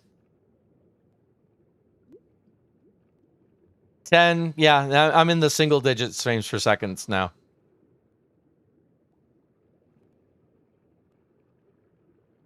But if you need kelp, this is a good way to do it. Thank you, Dracolich. I appreciate that. So a little slime farm kelp collection area. I have a wall built out here just to stop the kelp from spreading too far back. And I have a bubble vader on top of it. So I'm kind of containing the kelp spread because the slime arm pushes this way, all of the kelp was getting spread like out into the ocean here. So I put the wall up to stop that from happening. But otherwise, this doesn't exist for any reason other than just because it was fun to do. Yeah, it's a lot of kelp. This is probably... You can get out of here. You can go away. Anyway, this is probably a shulker's worth of kelp, I think. Was probably about what I was going for with that. Okay, so over time, my son and I got to the point where we had kind of finished. Dolphins. Dolphins, yeah, they think they're so cute. Oh, look at me, I'm a flippin' little dolphin. Let me flip for you, ain't I something? I was never that mean, Lammy.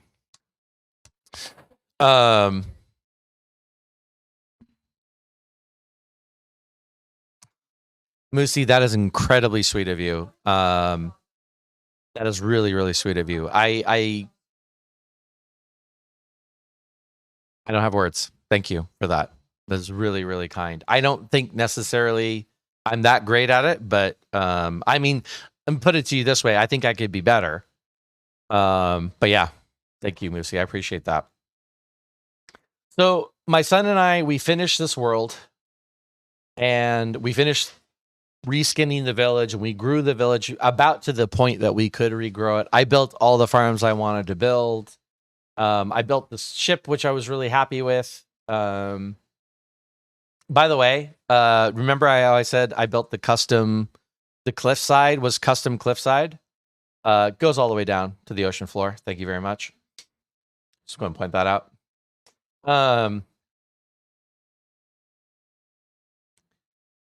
What's in the nether in this world? I think I backslid on the nether on this. Let's go look at the nether real quick. So I thought it'd be kind of fun. I have a house up here, and the house is kind of a singular house, all, by its little lonesome, just kind of does its own thing. But if you want to go to the nether, you got to go down here. And this is a whole little isolated area down here. Oops, not there. Let me go. Wow, why can't I? Oh, I don't have the boots on. That's why. Thanks, Tay. Appreciate that.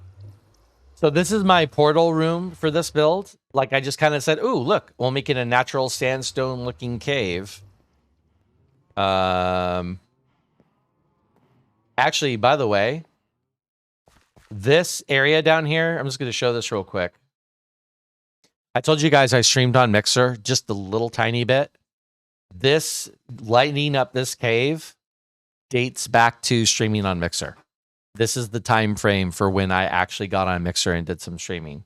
I was in a Mixer stream lighting this cave up when I met Shay, in fact. And a couple other people on Mixer, but funny, I'd kind of forgotten that. This is the bottom entrance, by the way, into my build from the portal room, so you can actually get in to the basement, if you will, the bulk storage down here. Oh, cat. Oh no, cat's participating. Little custom cave, all, you know, hand placed sandstone down here. What is in this nether? Nether hub is what's in this nether. This is my son's nether design, by the way. He built this. I just said, hey, you build whatever you want to build. I don't have any preferences, but this is what he came up with. This is what the outside of the nether looks like, including this little custom path here.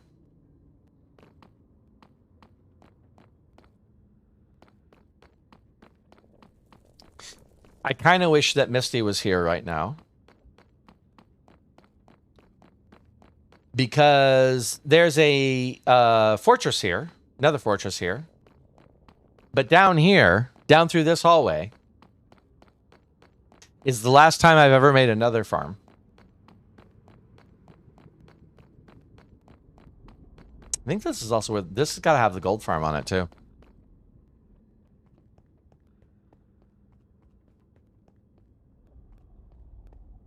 This is a whole lot of grinding, people. This is 128 blocks away from every direction of this nether farm here. Slabbed. All of it. Every little bit of it. Even with a camera count. To find the little hidden bits. Because believe it or not, without using the camera count, my rates were still pretty trash. And it's because I couldn't find things like this, which are generating mobs, and the mobs were persistent. So I just went in on a camera account and I said, okay, let me find all those spaces, and I am going to go ahead and I'm going to light them all up. The entire nether custom slabbed with stone slabs so that this farm is as efficient as this farm could possibly be. And I'm pretty sure that this may not work anymore. Princess, I honestly don't remember. Months. I mean, this was basically my... I'm watching Hermitcraft. I'm watching movies. I am doing anything I feel like doing in the world. I only streamed a little bit and then I gave up on it. And so for the rest of the time, it is... this is an everything farm, by the way, Proton. Oh, I see. You didn't enter. You did a Wither Skeleton farm. Gotcha. This took months. This took actual months to do. I mean, look, like I said, it is in every direction. It is everything. I used a bounding block thing to tell me how far away things were, and you can see the cutoffs. I just said, okay, I'm slabbing up to that point. I am going to cover the entire area until I don't need to cover it, and then I'm going to find all the little nooks and crannies. I'm going to cover those too. Just to make the... Oh, yeah, that was a thing, Violet. That was a thing, for sure. But yeah, this is an everything farm, and I think this is the AFK area, by the way. I'm actually pretty happy with how this room turned out, too. This is my AFK area for this farm. You can see a little bit of decoration going on down here. There's instructions because you can turn it on, but you got to wait for a minute before you walk away from it so that the slime farm parts don't break. Shouldn't that work? Hold on. Nope. Let's do this. Controls, keybinds. Those are still bound wrong. Fine. Yeah, why didn't that work?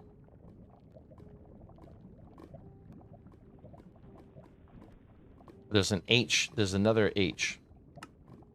Turn you off. Turn you off.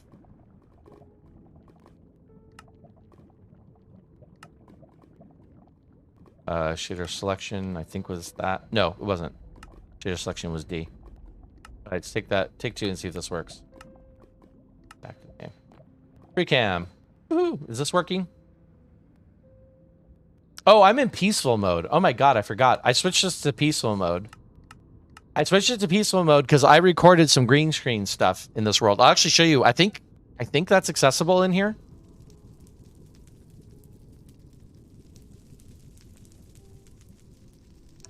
This is the concept of it. Here you go, Proton. This is it. It is another farm.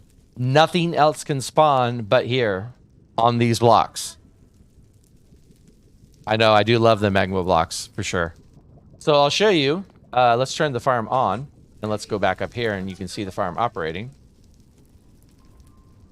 This is also a farm. I rolled my own design. This wasn't anyone else showed me this. I mean, this isn't revolutionary. It's just 2 slime block arms, right?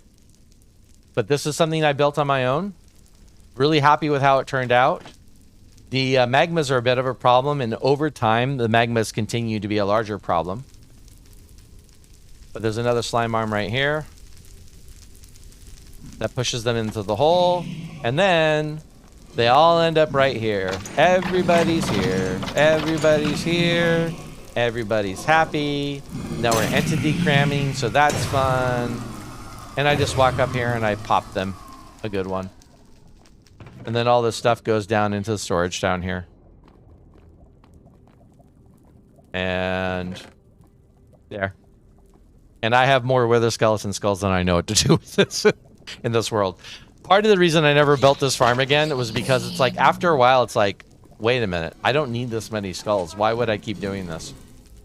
But the magma cubes become kind of a problem over time. They do get squished and they do get broken down. But over a while, there'll be too many of these magma cubes, and I kind of have to leave the farm and come back. You'll see they'll get squished and they'll get a little bit broken down, but not completely. And after a while, enough magma cubes have accumulated that I can't just squish them all regularly, so it's fine. The rates go down over time, but by and large...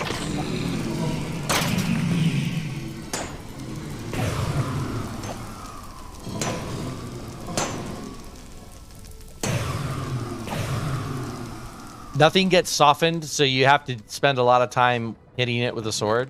But fortunately, you collect the XP, so your sword gets replenished while you're here working on it. I also have it set up when the farm is on. This actually gets blocked. These lights get ejected, and they get turned on, and you can't leave the farm. So you kind of have to turn the farm off if you want to leave it, which was kind of a nice safety feature. It's, yeah, everything, like I said, this is an everything farm, so everything in this farm, it's gold nuggets from the piglins, it's bows and arrows from the skeletons. Yeah, I mean, this is really an everything farm. So, pretty happy with it.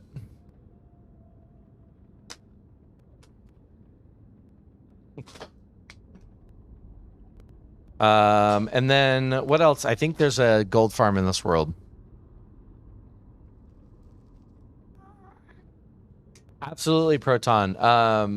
The slime farm, the slimestone type stuff is great. The only thing is you got to make sure that they finish running, because they will, if you stop them in mid-flight, either you log off and log on, or you unload chunks, there's a fantastic chance that they will break. Because the pistons will break mid-flight, and then nothing will trigger them, and they won't pick back up and run again. So you have to go in and manually trigger those in that case. And then, so there's that, and that's fine, right? That's cool. That's all nice. Yeah, I guess you could, Socket. You could add strip zone. Now, that would be a nowadays resolution. This is ice boat roads to the swamp and the witch farm, to the mesa, to spawn or to the end. This is my wither killing area, by the way. This is my cheesy wither killing area. Something I got very good at was identifying places you could stick withers. And this here is a perfect place to spawn a wither because the wither can't see you. So this is a completely cheesed spot for wither spawning in the actual natural bedrock of the world.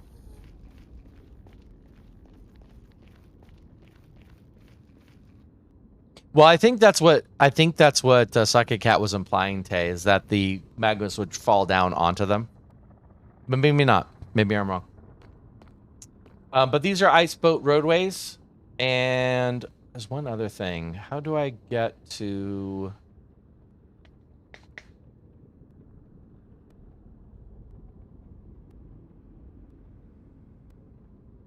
We were on the roof in this world.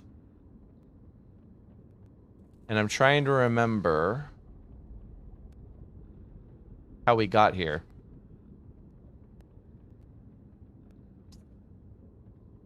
Wait, was the I may have missed something in the nether. I may have missed a gold farm in the old nether.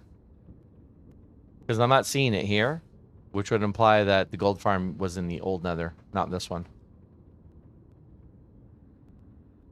Yeah, the gold farm may have been in my 113 world. I thought it was in this world.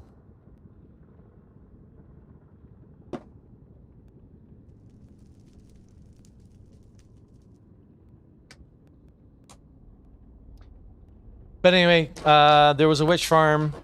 Old witch farm mechanics. What I hear is they don't work very well anymore. Oh, hold on. Let's go this way.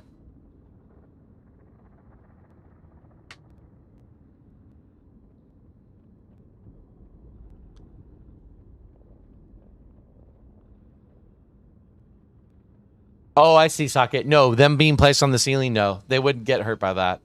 The dripstone on the ceiling doesn't hurt the mobs at all. I see what you're saying, though. That makes sense.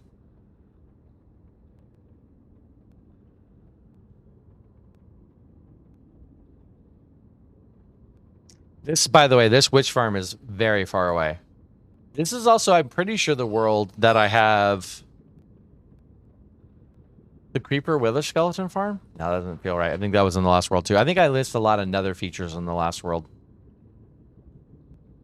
The last world also had a Wither Skeleton Farm. A charged creeper-based Wither Skeleton Farm.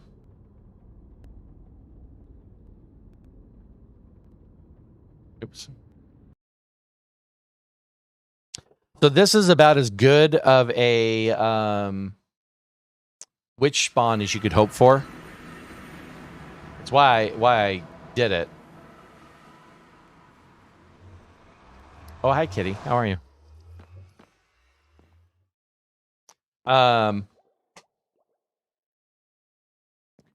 This is the farm itself, and there are witches coming. Now, there could have been witches in the chamber already.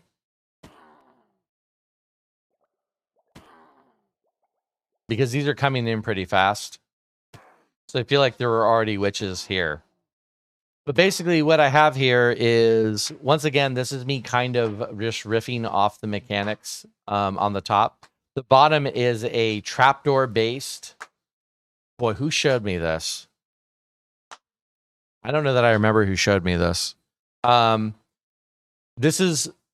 This was re-added to the game that witches could spawn on soul sand blocks. And the pistons basically push them. It's not updating because I'm not down here. But the pistons are pushing back and forth. And the witches are getting pushed by the trapdoor into the soul sand block, which is not a full block, and then they fall through the block. And then they end up in the water tube. And then they end up getting pushed up the elevator all the way to the top. But this is the area the witch farm or the witch hut was. So you can see not a lot of land around. And this island was very small that the witch hut was on. So I just decimated this island. So that really, when I'm up in the sky here, the only thing that can spawn is the witch farm. Nothing else can spawn in this area. They won't despawn, Lamb, because they're within 128 blocks. But you are correct in that they can despawn. Anything that's greater than 32 blocks away from you gets set on an increasing despawn timer. And so it is possible for a mob to a witch to spawn in this farm and despawn. I don't remember the rules about how long it takes once they spawn. I feel like they don't despawn right away, but it is possible for that to be a thing. So yeah, some of the witches that spawn here could easily get despawned before they actually get to me. It is possible.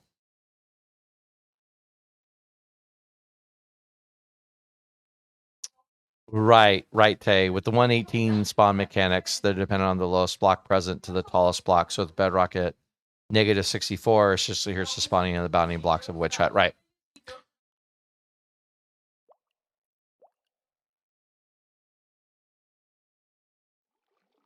Oh, that's a good point, Lammy. Yeah. That's a good point. I guess in my head, because I unloaded the chunks, they would have still existed in unloaded chunks.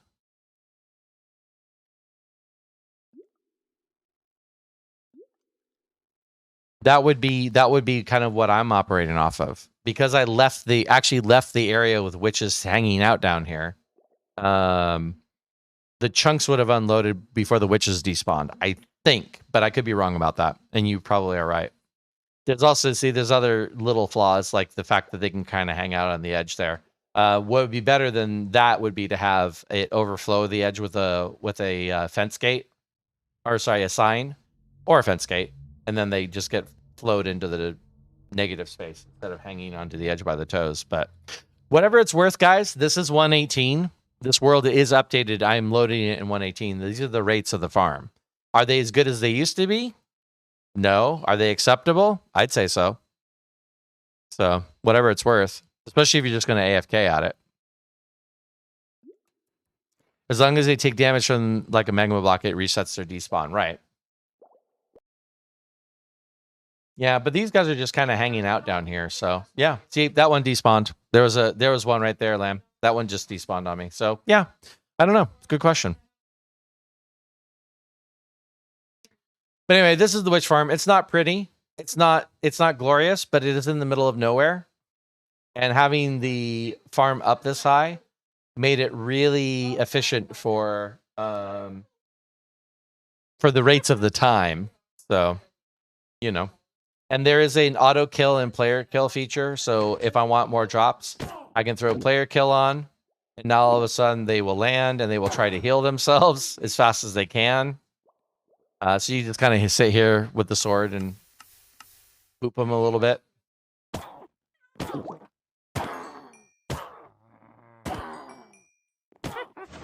But if you just want to AFK here, then you just turn it on auto kill and let it run.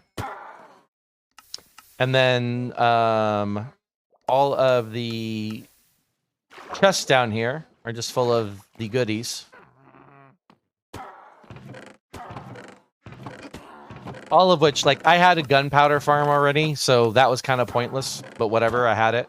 And then I kept the redstone and I kept the glowstone, and I think I kept a little bit of the other stuff. Sticks, few bottles, 1 stack of sugar, and 1 stack of spider eyes, and then everything else goes in the dispenser right there to be discarded.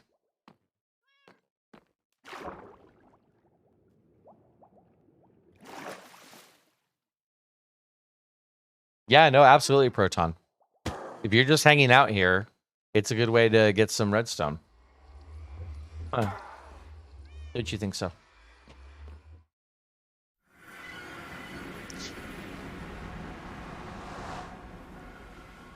Right.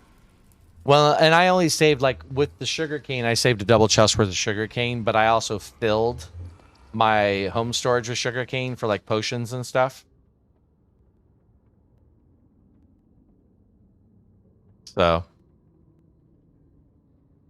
the glass bottles for cleric trading. Yeah, see, I use just the glass bottles for the potions themselves. I had so many emeralds in this world, I didn't really worry about that as much anymore. Cocoa beans are used for cookies too, Amber Moon.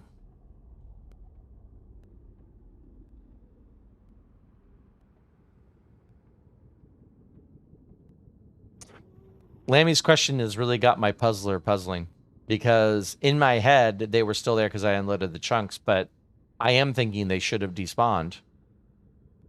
But it's just the question of whether the chunks unload first, in which case everything that's in the chunks is still there, or if the mobs would despawn and then the chunks would unload. I don't have an answer to that. Don't feed the cookies to the parrots, though. No, too many people have learned that lesson. Too many have learned that lesson.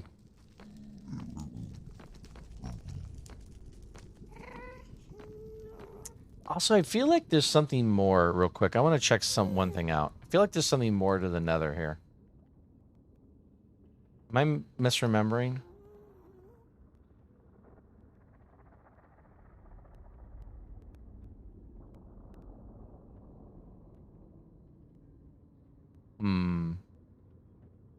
No. I guess I didn't create a gold farm. So the gold farm would have been in the 113 world, which I'm fascinated by because I really thought I had created that in this world. This is my original spawn portal, by the way, here. Oh, no, it's not. Nestergaard, I lied. I'm just kidding. I lied. That's not what that is. This is where the original spawn portal was. All right. I got one more thing to show you guys in this world. What time is it? Oh, perfect. We can kind of time that perfectly. Polly does not want a cracker. No, Polly does not want a cracker.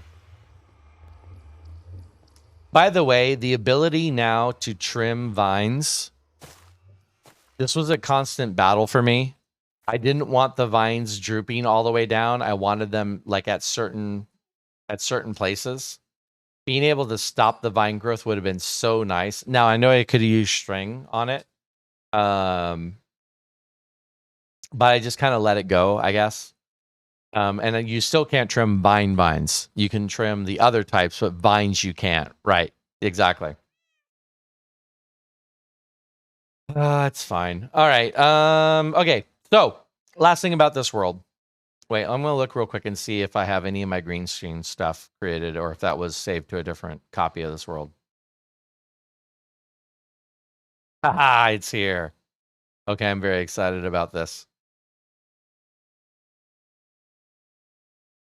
I am very, very excited about this. Okay, guys. Here's a little fun Minecraft magic for you. Oh, this is why this world was peaceful. You can see the mobs are already a problem. This is a green screen, or more accurately, this is a black screen. And what this is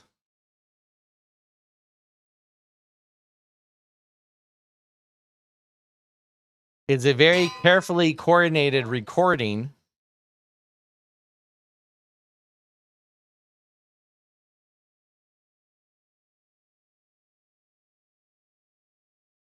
Hey, Diamond, welcome in.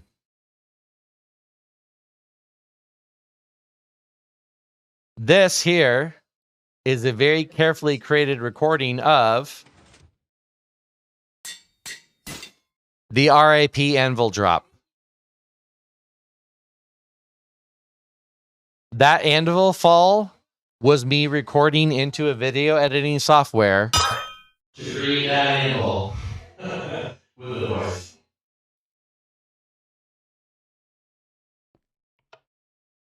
So this is a black screen, and I pulled this into the video editing software, and I just had the anvil falling that like you see, and I green screened out the black screen behind it, basically. I removed the background.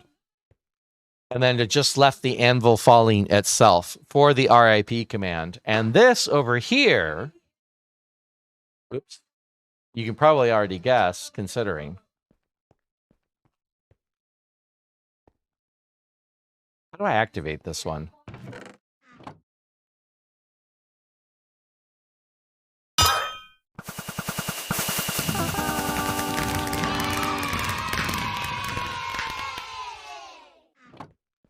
You got it.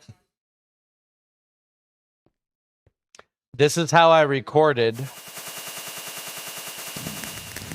my Celebrate.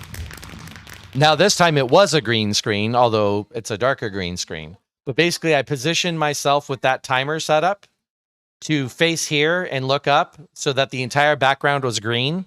And then I went in and I color edited out the green and left the rocket recording behind it. So this is how I went into this world to create my actual stream stuff.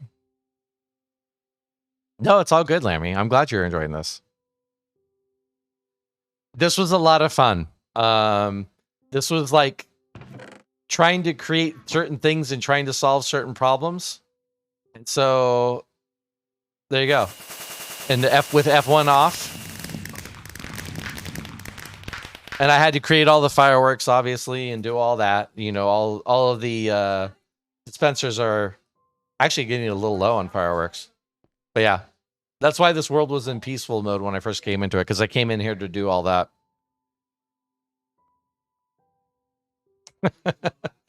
Okay, so let me show you the last thing here, and we'll talk again about lore. So as I said, the Sand Bottoms packed up their life, brought a few loyal villagers over. To start a new life at this village over here. And when they landed on these shores, they found an area that was rich in resources and ended up working with a local village and helping to grow the village, basically, to make it a thriving village, a thriving metropolis. So my son and I were done. We had created this world, and I was waiting basically for 1.16 to come out. And I had a lot of time. I had a couple of months before 1.16 was going to be out. And I thought, okay, what else am I going to do here? Because I've got all this time and I don't really want to play a hardcore world.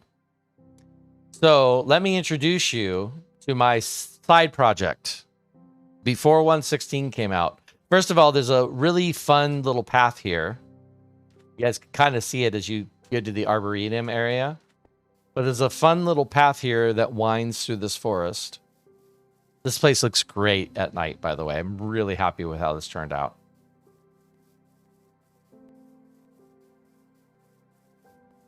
Yeah, I know you got it, Diamond. Kelly is a yes or no question, but it's all good. Amber knows. Oh, ditto. Wow. That's no taste, right? So at the end of this forest, welcome to the rival village. This was completely done and built by myself. This was me saying, okay, cool, I built a village. But now what am I going to do? So this is a separate village by what would arguably be a rival faction, if you will. Look at the shulker monster over here. It's fine. Sometimes we just don't clean up. This is also my first real exploration of armor statues. And I've shared some pictures of some of this before. But this is a fire-based village. The villagers here worship a fire deity. So much so that this is their temple here. This is the fire temple. And you can see, you know, there's a fiery sun with a red background. Also, this village has a caste system. There are 3 ranks to the villagers who are here. You have basically the laborers, if you will. You have the workers, people who kind of own property or whatever, and then you have the noblemen. And they're on the other side over there. The noblemen live over there. But this temple here is where the clerics will worship and kind of keep an eye, like a literal eye, on the rest of the village here. Oh, hold on, Diamond.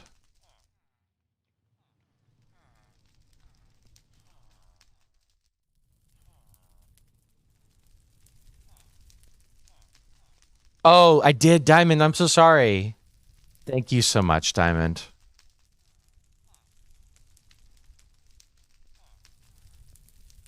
I'm glad that we're a bright spot in your life right now, Diamond. But also I'm glad that you're with us. I mean, I'm glad that we can help you with whatever it is you're going through. But also, yeah, I'm just glad that you're a part of our community. This village is hot. Kelly is a K-pop fan. I mean, maybe. Oh, thanks, Shelly. I cashed out your doubts to adopt this faith.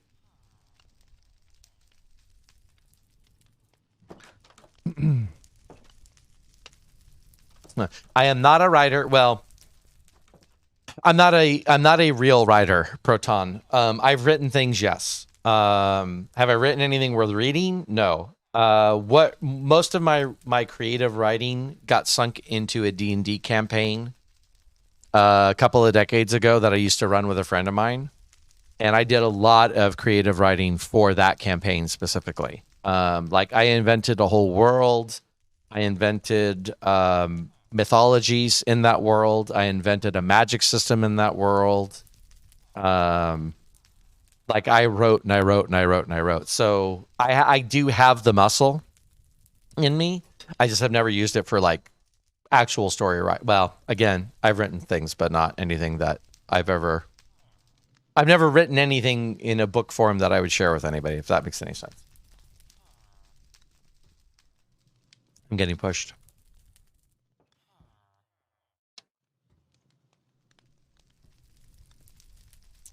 But yeah, so the clerics who work here literally come up here and keep an eye on the village. Like they're able to see the entire village from up here, right?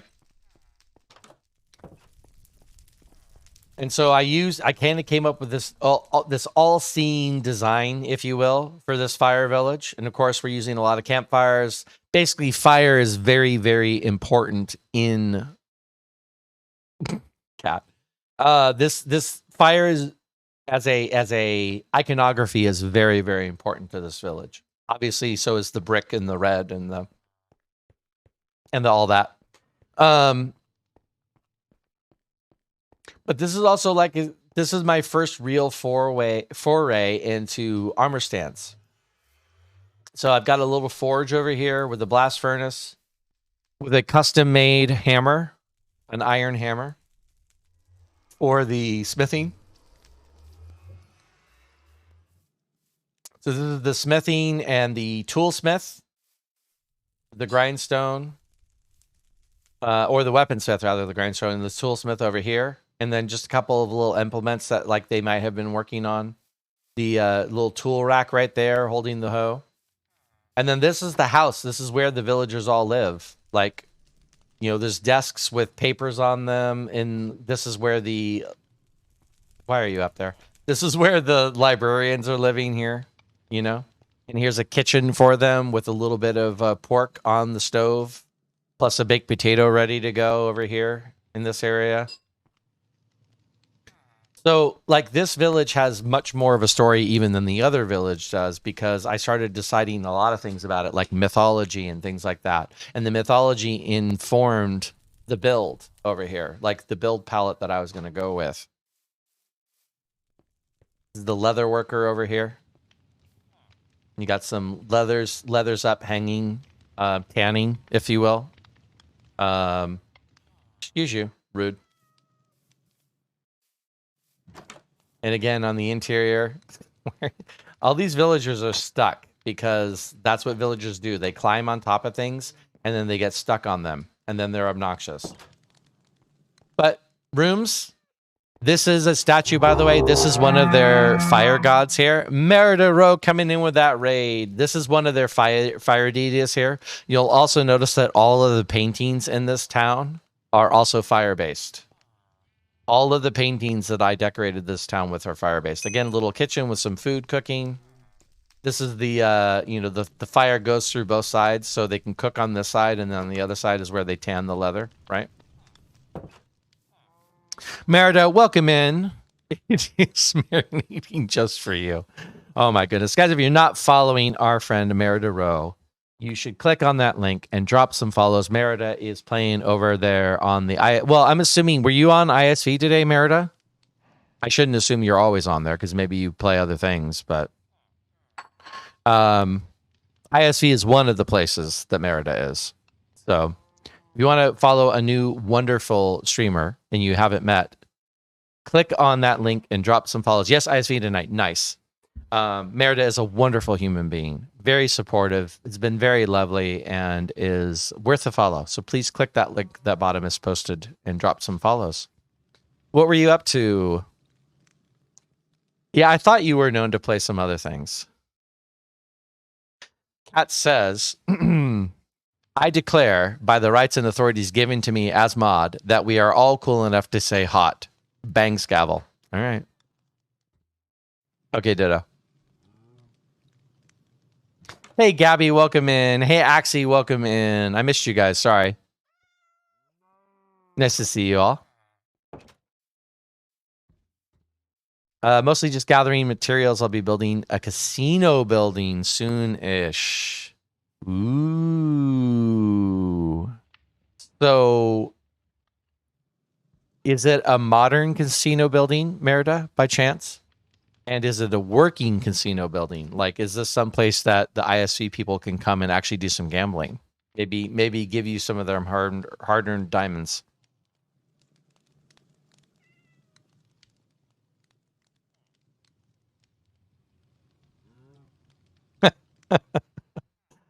Metal. I know, Tay. That's why I was asking the questions, because I've seen so many implementations of casinos in Minecraft, so I'm just curious where Merida's going with it. Lots of wood, so not fully modern. Gotcha. Cool. No, that's totally fine, though. And are you also not decided yet on the casino working?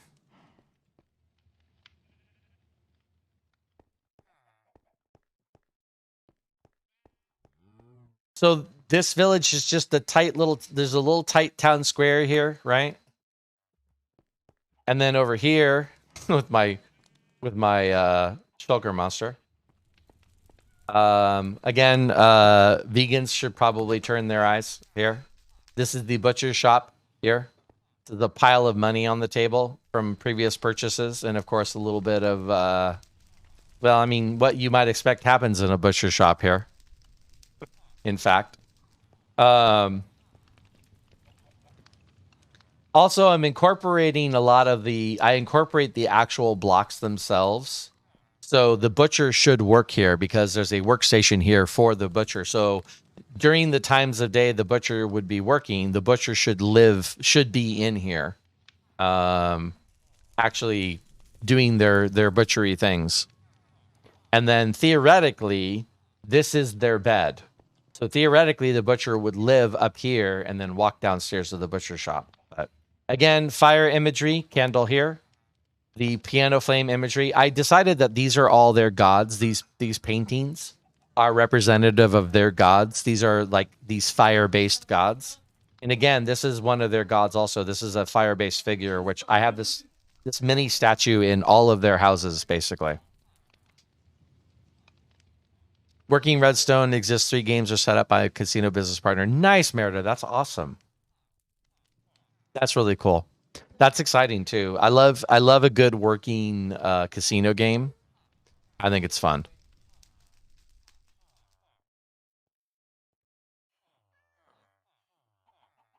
Kat says, text mod manual. Okay, I've got it. I declare that you are in fact cool, and so you should be clear to use hot whenever you wish. I love that this is still ongoing.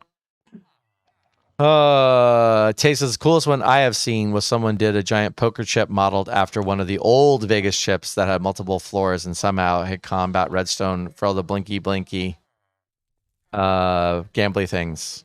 Yeah, that would be fun. Diamond says, some of us were chatting in the community server last night.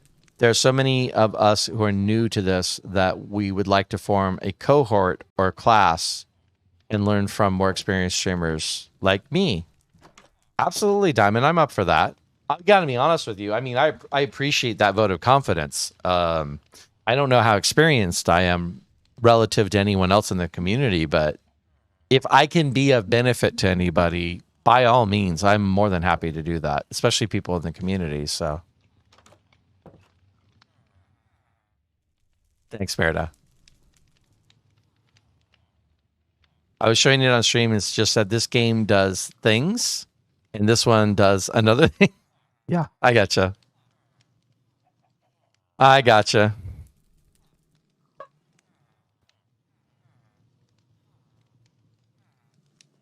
Hey, Blossom. Nice to see you, friend. Welcome in. Yeah, absolutely, Diamond.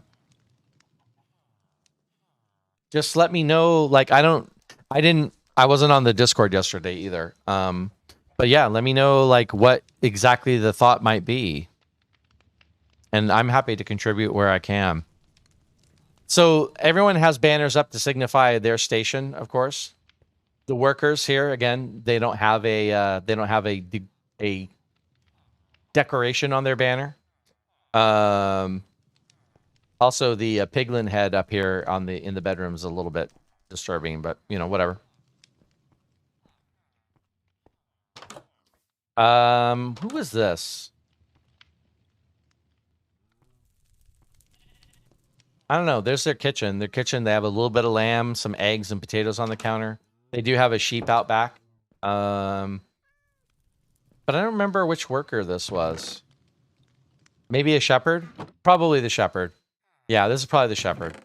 I think all of the villagers who were by the farms over here were the villagers that would do something with the farm. So this is the shepherd would live here. Oh yeah, there you go. There's the loom block right there. There we go. And then over here is the flesher. So you have the Fletcher station where they're making arrows and such. Like this is the start of a bow here with a string attached to one side of it. And then the rest of the little decorations for it. And then over here, they have a place to actually practice their target practice in here, including some arrows already sunken into the hay here. Dealing with a small child for about 14 hours. I'm tired, but I'm ready to relax. I'm glad you're here to relax, Bloss. Bloss, if I can ask, for some reason I don't think you were dealing with your child? Question? Okay, this is embarrassing. How did you all end up back here? These posts are here to stop these shenanigans. How did you all end up back here? Oh, because you climbed up and fell down because you're dumb. Because you're villagers. I get it. No, now I remember how you fell down here. I know, I found the dance party, right? I was wondering where all the villagers went. These posts are here to stop them from doing this. And yet, here we are. It's fine. The Fletchers, by the way, have an upstairs area.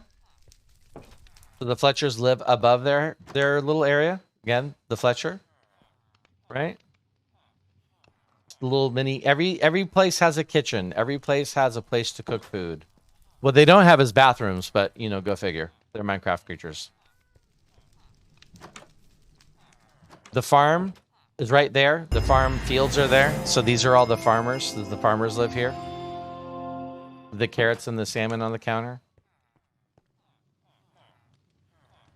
Again, farmers live here.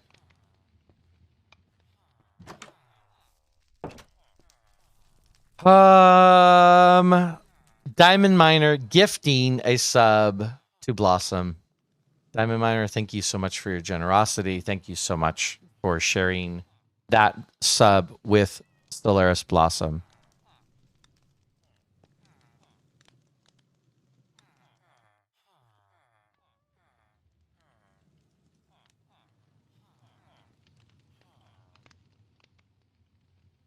Another family member's kid. Okay, that's what I thought, Bloss. He's away from home, but he's stuck in a small space together. Ouch. Okay, Astra, thank you so much for being here. I appreciate you. Thank you so much. Kind of Rotten, thank you for the 200 bits. I appreciate that. Welcome in, Rotten. It's nice to see you.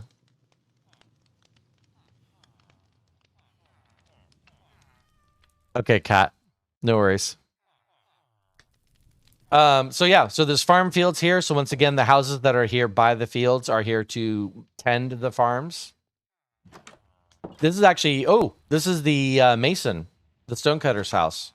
So the Mason lives here, and you guys can see all the blocks in the back that the Mason would have been working on. You know, converted some to bricks, some terracotta stuff over there.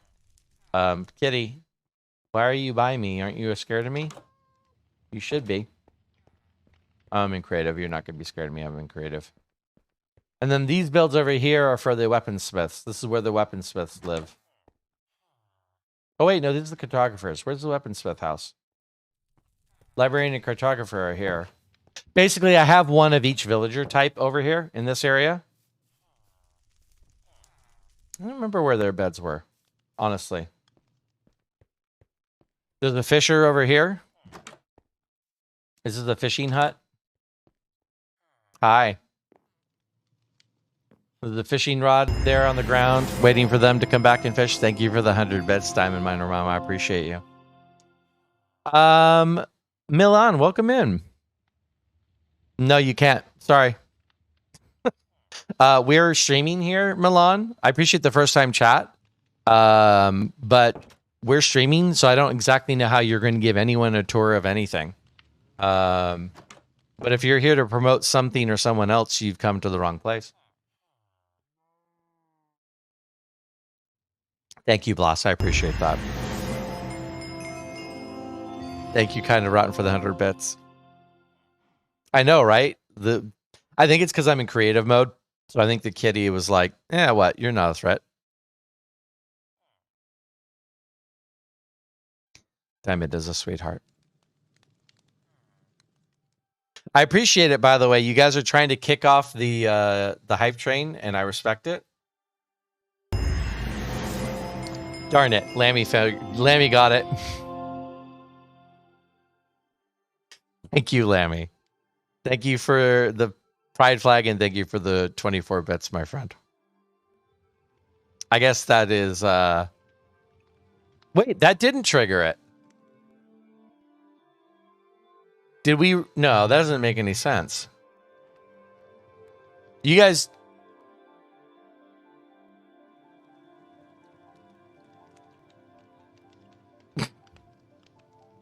Maybe it's... I don't know. Look, I'm not speculating anymore. I don't know.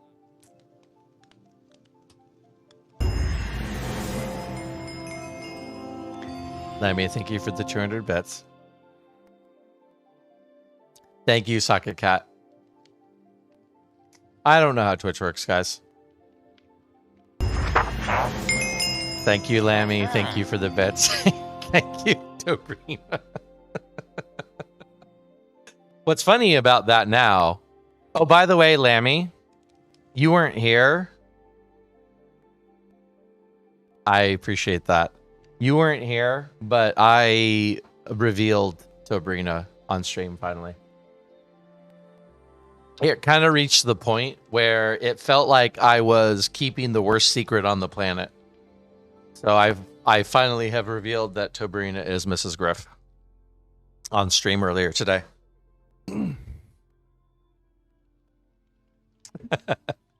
Thanks, Lammy. Thank you guys for the hype training, and I appreciate that. You guys, you have been so kind to me today, and I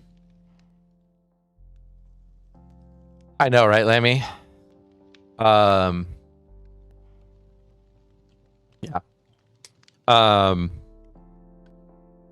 You guys have been so kind to me today, and I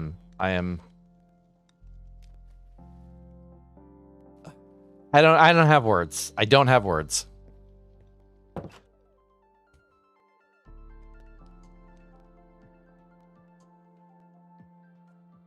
Thank you, Proton. I appreciate that. I respect that. I appreciate that. And it is never, ever, ever required. Oh my goodness, Moosey Bunny with the 5 gifted tier 1 subs to the community. One for Million. One for congratulations, Million. You managed to come in and get a gift sub. Weird Gaming Turtle, excellent. Mr. Bryson, excellent. And EJL12. Moosey Bunny, thank you for that. Oh, Grizzly, too. I miss Grizzly. Oh, hi there. Welcome in. Nice, Diamond. That's awesome.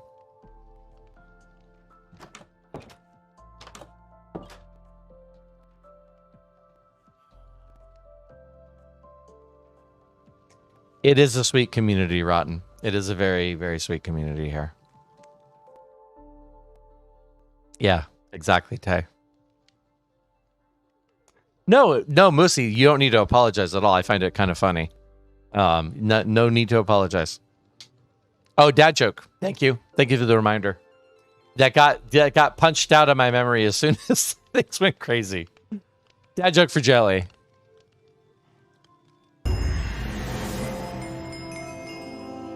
Lammy with the gifts up. Lammy Pie. You stop it right now. Thank you for the gift sub, my friend. I appreciate that. Really, really sweet of you.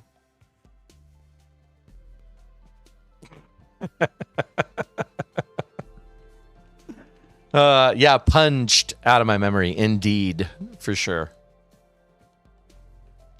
All right, let's see here. What do we got?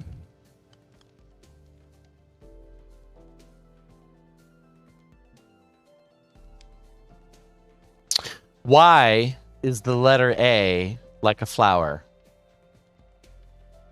Because a B comes after it. That was an accident. Wait a minute. I accidentally hit the backpack screen and it cut that off. And then everything went bad from there. It's fine. It's fine. Merida does not appreciate the dad jokes. Oh, no, Merida, don't get me wrong. I know that was a terrible one, but I leaned into it. Kojiro, welcome in, my friend. It's so nice to see you. Tay, well done. Tay says, I didn't see that one coming. Indeed, Tay.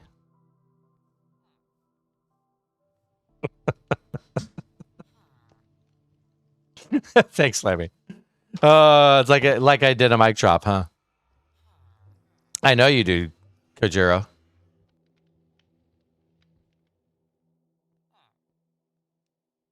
I appreciate the dad jokes. I just needed you to know that I sighed. Yeah, I understand that.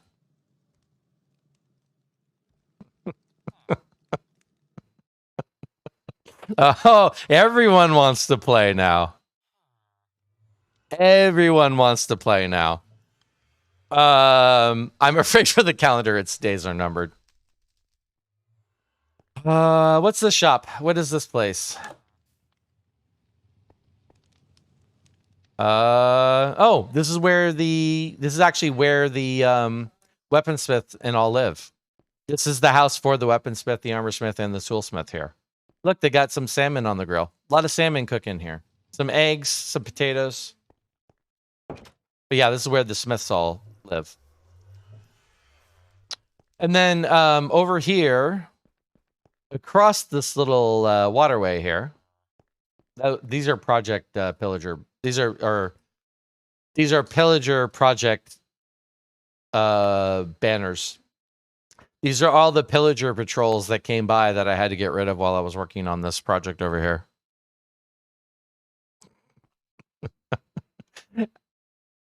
Oh, Kojiro. So there's a little bit of a harbor here and a little bit of a gate. You guys have no idea how hard it is, how hard it was to make this gate work diagonal, like to make it look like this gate is opened. How many iterations of that door I went through to make it actually look like the gate was somewhat open. Thank you guys for that, Hype Train. It was so sweet of you. I appreciate it so much. Level 2 Hype Train. You guys are the, well, level 1 or level 2. I don't know. The emote said level 2, so go figure. I appreciate your generosity, guys. You guys are so sweet. Pretty Squidward, welcome in with the 200 bits. No, Lammy, they don't ever stop. Not ever, ever, ever. Not ever, ever, ever. Thanks. I appreciate that, Merida. Thank you, Gritty. I appreciate that as well.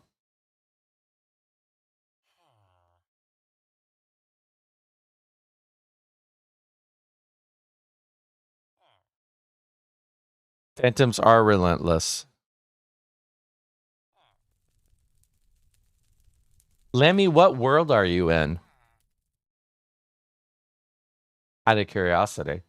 So anyway, there's a little harbor here. You know, theoretically, I had thought about maybe making some ships in this harbor at some point, but I actually started running out of time. So I told you this project was intended to be a last-ditch project before 1.16 came out. And so I started working on this, and then all of a sudden the clock is ticking and 1.16 is coming out.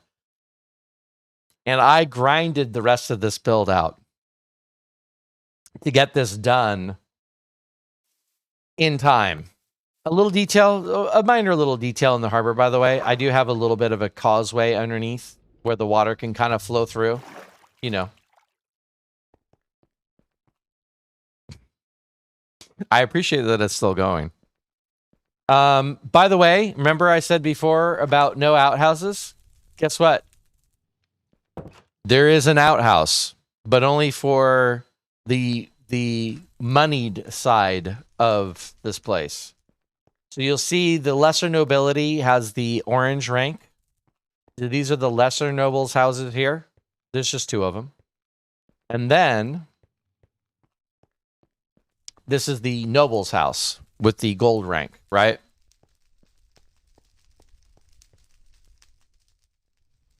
Oh yeah, Merida, you like that? It's not.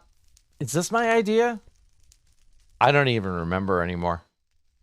But yeah, there's a little Easter egg hidden down in the hole that is down there.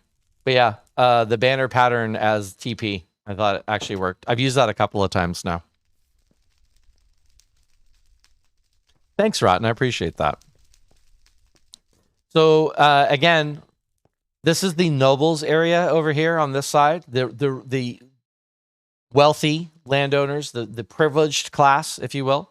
And there's a little garden over there. I actually really love this garden design with the crisscross and the different crops in each of the crisscrosses, plus the little flower garden here with the, again, very important, these red, yellow, and orange colors are all part of this culture. Like basically red, orange, and yellow are ingrained and very important to this culture here. Thank you for the host, Kind of Rotten. I appreciate that. Thank you for the lurk too. I appreciate that.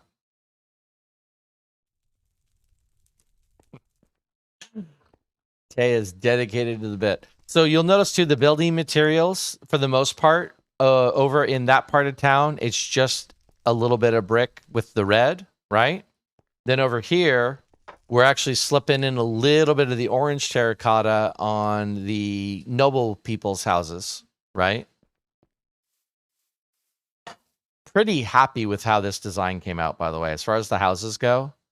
Like, I like all of these houses to some degree or another, but like this one here, this one always jumps out at me when I come back and look at it. Really, really happy with this house design. Again, as you come in, there's a little desk with a little workstation, a little ledger happening here. Again, the fire deities that they worship on the walls, all the fire deities. A little kitchen area with a little cauldron hanging up over the fire, plus a little stir. Some fish on the table. They eat salmon over here. Because you know why? Because salmon are red. Barrel for keeping the salmon in, if they were keeping them in. And then a little bedroom upstairs. Little loft area, kind of. A little seating area for reading some books. Totem as kind of a little statuary thing. Some, like, kind of specialty blocks. That is the main fire god there. You'll see that one prominently around. You guys are doing very well over there. I respect it.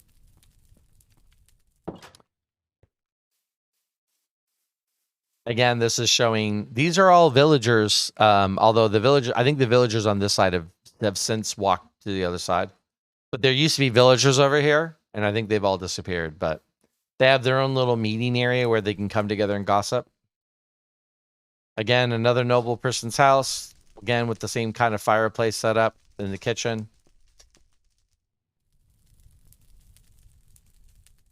Someone let him nap extra long today. It's all good, Lammy. These things happen, my friend. These things happen. I'm sorry that Goose is struggling today, though, Lamb. If Goose is struggling, I'm assuming that Mom and Dad are struggling a little bit too. So, well done, well done, Diamond, Proton, Tay. Well done. Phantoms have their own mob cap, Lamb. I'm almost wondering, is it possible they've got Phantoms disabled on Omega? Yeah, no, I got you, Lamb. I understand. I understand it's more of a procedural thing than it is a like a problem or something, you know. And he's gonna have a hard time going to sleep tonight, which hopefully means he'll sleep in a little bit tomorrow. Yeah, I don't know, Lamb. I really have no clue. No clue. Hey, jeez. Yeah, Jelly. If it says Phantoms don't count against the mob cap, wouldn't that be nice? I mean, you know, the grandma aunt type. Yeah. So again, another nice little seating area up top here. I'm really happy with how these rooms turned out. I feel like they have great views. There's a book on the floor there, you know.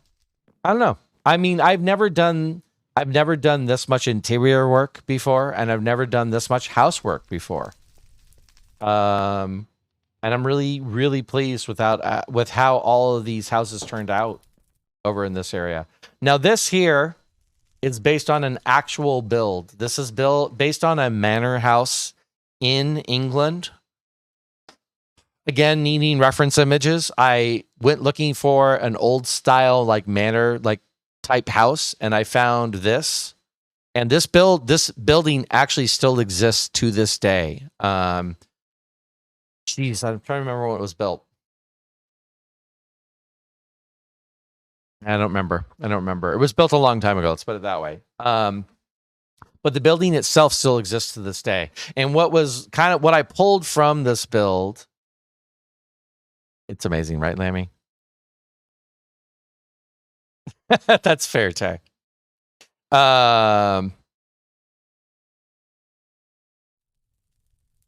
Sabrina, I miss having little ones, challenging at times, but so much cuteness. Just as long as you don't miss them too much, my dear. Just as long as you don't miss them too much.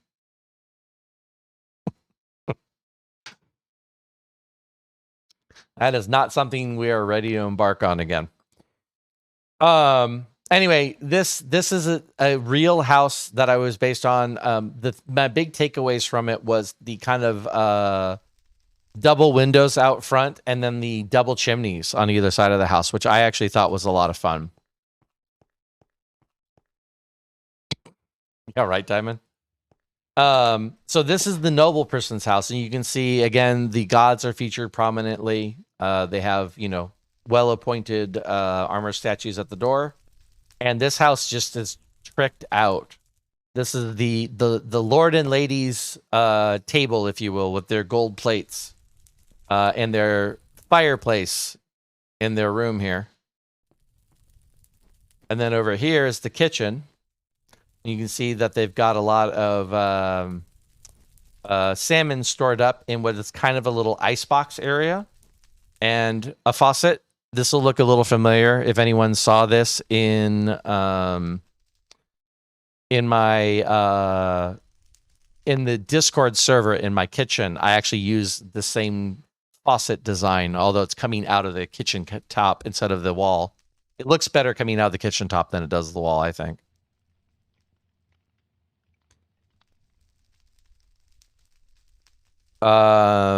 Tay says, have you seen the Welsh manor that they dismantled block by block as a resort was going on the land? They rebuilt the manor on top of the resort. No, Tay, I haven't heard of this. Do I know what it's called? I'm in the UK. Pika. I wish I could remember what it was called. It was something manor. That's not any help to you because there's a million of them. I wonder if I can find the reference image. Let me see if I've got the reference image somewhere. Lammy says he's such a little goof. He's so cute and sweet, which makes it easier to feel for him when he's struggling. He's 2.5 now, and he's getting easier and easier to have empathy rather than just be upset when he is upset. I appreciate that, Lammy. Lammy, I'm looking forward to being your friend long enough to witness all of that. I'm so curious what your experience is going to be. I do have a theory that single children is a little different than multiple children, both in how the parents act, but also how the kids themselves act. So your experience could be completely different than ours was raising 3 kids. So I'm just really curious about that. Right, Tay? Yeah. Diamond says, my now 15-year-old started the teen mess at 9. I told him he had until he was 14 to get it together. Sure enough, he turned 14 and started treating me much better. He and his dad is another story. Gotcha. But Diamond, speaking from experience there, fathers and sons tend to have friction once they get to that age. That's very, very, very common. So.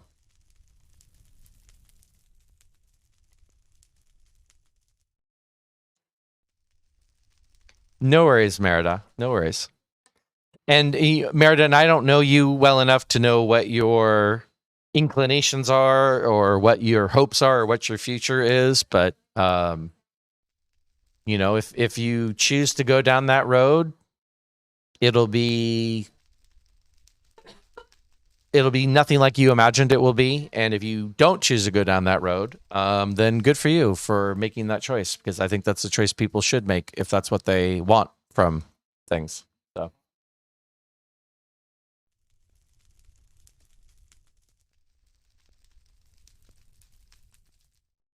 Yeah. Absolutely, Lammy. Yes, absolutely, Diamond. It's the same thing. Once the teenage years hit, the same gendered friction can be real for a few years. That's not a destiny. How the relationships develop depends on how those years go, but yeah. That's totally fair, Merida. That's absolutely fair. And since you keep saying human children, I'm assuming you have fur children. Once again, the deities, some cabinets up here. There's an actual salmon here. This salmon is fresh caught, to be ready to be cooked. Again, I've got the fireplace. I'm really pretty pleased. with the fireplace set up, with having the cauldron hanging on what should be a chain, but there weren't chains in the game when I created this. Now I could put this on a chain. But having the cauldron hanging in the fireplace, I thought was a nice touch. Having the carrots, having the fish out, like ready to prepare. Really happy with how the kitchen turned out. And then more of their deities, including this one, which is really scary. And then upstairs, the master bed. Pretty happy with, again, there's that little figure right there. Pretty happy with like the chairs and some potted plants up here. A little mini bookcase, a little seating area to hang out and read some books. A chandelier, which I was pretty happy how that turned out as well. And then a secondary bedroom. Maybe a guest bedroom, secondary master. I don't know. I don't know how many people live here. You know, just another room, another study. Kind of more of a lounging room, I guess.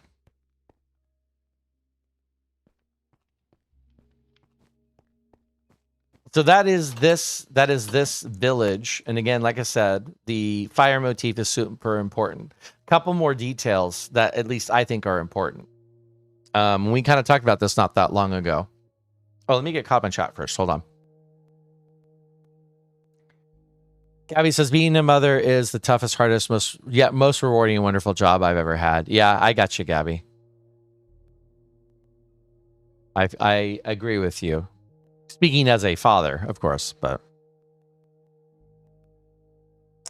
Meredith says, as a teenager, I called my childhood cat my son, and his current cat, Sassy, is the monster. Is my monster of a daughter. That's fun, Meredith. I love that. I love that you named your cat Sassy, like you were asking for it. Thanks, Peek. I appreciate that. Right? Proton glitch. Salmon is looking in. Well, it's a fresh salmon. You can't deny that that's a fresh salmon.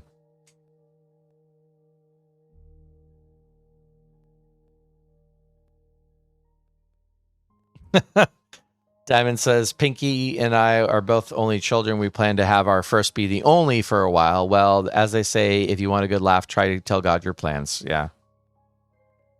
Violet, you had fur babies many years. We did both. Thanks, Merritt. I appreciate that. I tried really hard to make sure that the decorations like fit, you know?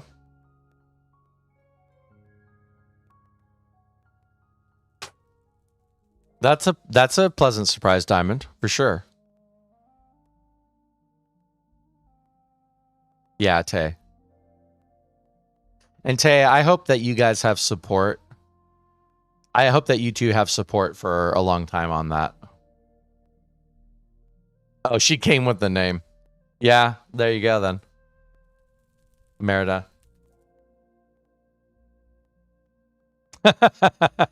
No, I'm afraid not, Gabby. I am not a Patreon, so no, I'm afraid not. But I appreciate that compliment so much, because that is the whole point of this village. Was I had started getting comfortable with making village houses and I wanted to do a completely different style of house, right? Which I definitely did. The village over there looks completely different from the village houses over here. I really wanted to embrace making things with brick, which I had never done before. Brick is such a challenging block to me. So I was looking forward to that part of it. I also was looking forward to really kind of expanding the lore and like really making this much more of a religious community than the other community is. That community is very egalitarian. This community is very class system, caste system, and very religiously based. And I'm not saying that the two things have to be related to one another. I'm not drawing an equivalency there to say if you have religion, you have to have a caste system. But a lot of religions do have a caste system.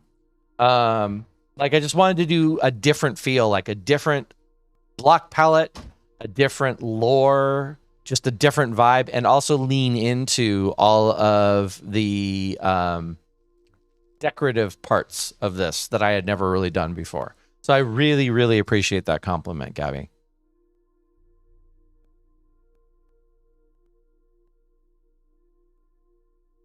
Okay, we do have great support, still hard on an individual level. Yeah, no, of course. Ooh, Tay. Okay, so you hit on something huge, by the way. I am not in your situation, Tay. We kind of talked about this the other night on Lammy's stream. But I still barely felt qualified to do what I was doing.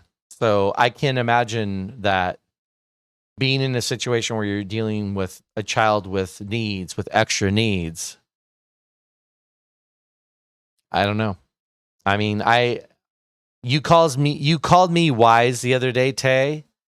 I think that you're probably a stronger father than I was. And then that's a weird value judgment to make. I just realized how much I struggled as being a father.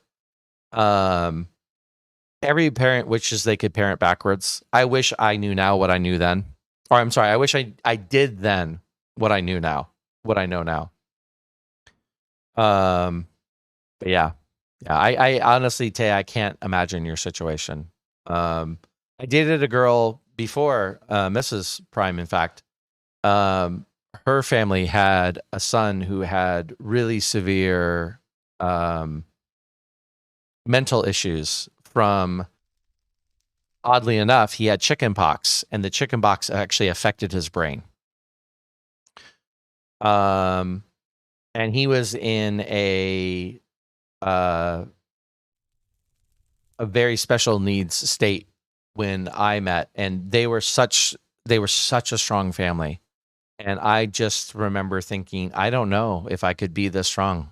You don't know until you're called, I guess. That's kind of the point. But yeah, I don't know if I could do it. So all the respect to you, Tay, and all the love too. Meredith says his foster mom told me she was appropriately. Hold on. I want to read this one. Hey, Barbie, welcome in. Appropriately named. My mom jokes that she's Cosmos payback for how horrible small child I was. Nice, Merida. Jeez.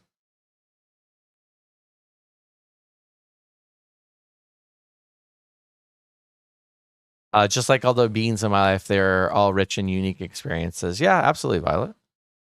Yeah, theological government. For sure, theological government.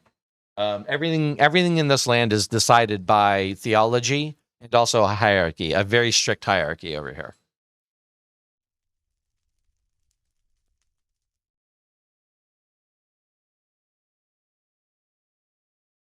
Thanks, Sal. Yeah, I'm really glad for it too.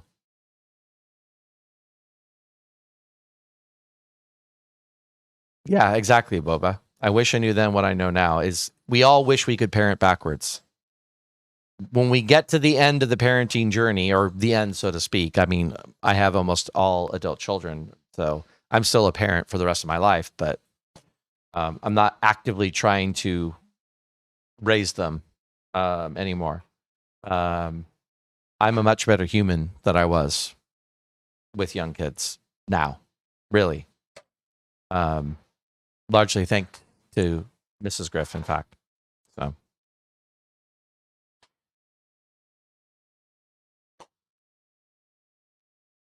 All right, I'm going to skim a little bit because Tay and Diamond, I want you guys to be able to have your conversation, but I don't feel like I have to read the messages necessarily. It's all good, Barbie. I'm glad you're here. Hope you had a nice time.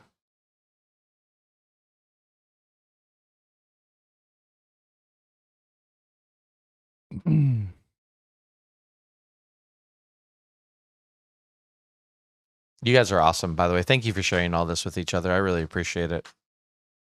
And again, one of the wonderful things about this community.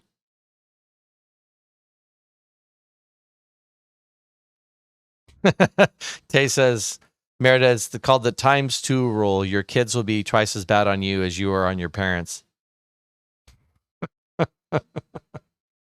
Yeah. Also, so another couple of points about this area is I built very much within the land what the land gave me, but I also did add some shaping of my own, including, thanks, Gabby, I do too. This area back here was completely terraformed. You can see I kind of gradiated it to make it look less like it was just straight up shaved down. But this area back here was actually torn down. to make it look a little bit more natural looking, because I didn't want to build all the way back here. And I also added a lot of kelp to kind of hide some of the terraforming, but it's fine. You did get fan. So, Lammy, the second question I was wondering is if maybe you've forgotten that you had slept. Maybe you reset your phantom timer and you just didn't remember that you had reset it. Is that possible? I know, right? Congrats. I mean, I'm guessing Lammy wants phantoms for some reason. Oh, Lammy is doing potion brewing. I bet Lammy wants slow falling potions. Am I on it? Do I have the right guess, Lam?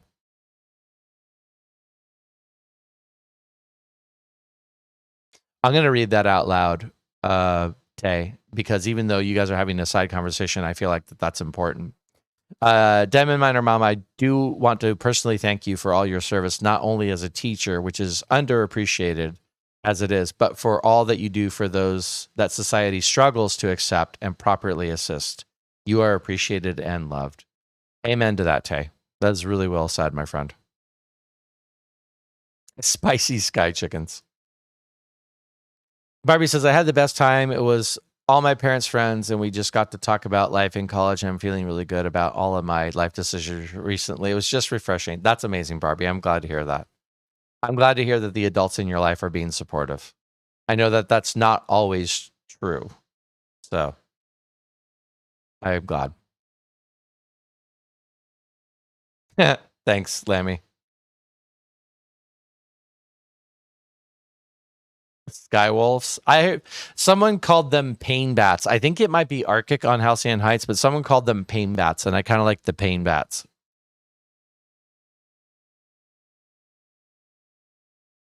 Same, Merida. I agree with that.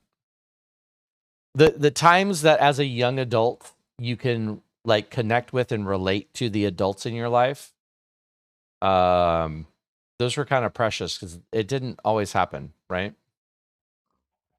So yeah, I appreciate that too.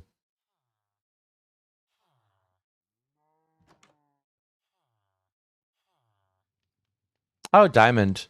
I mean, from my perspective, I don't know that there would be a TMI from my perspective. I mean, that's your judgment call to make on that. You know what I mean? And I agree with normalizing the experiences. If you're comfortable talking about that stuff, someone probably needs to hear it, you know? And maybe not even now, but maybe a year from now, maybe 5 years from now, somebody will remember. And maybe they'll feel a little bit less alone or a little bit more comfortable because someone else talked about it. So I agree with that. As long as you're willing to share, I don't have a problem with it. Oh, absolutely, Barbie.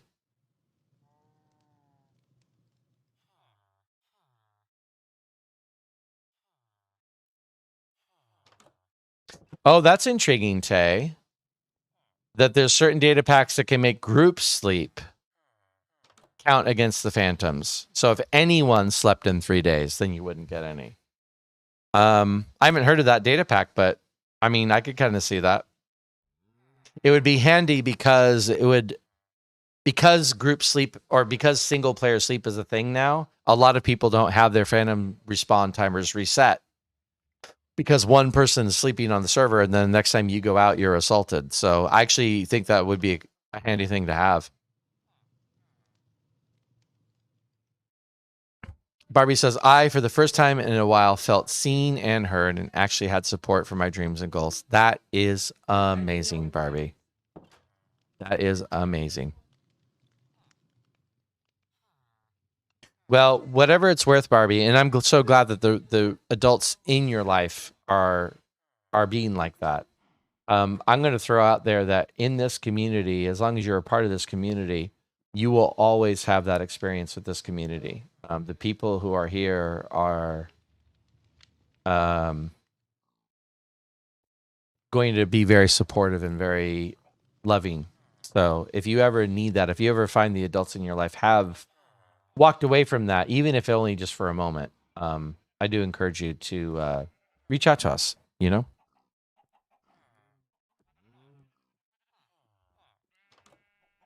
Right, Lammy?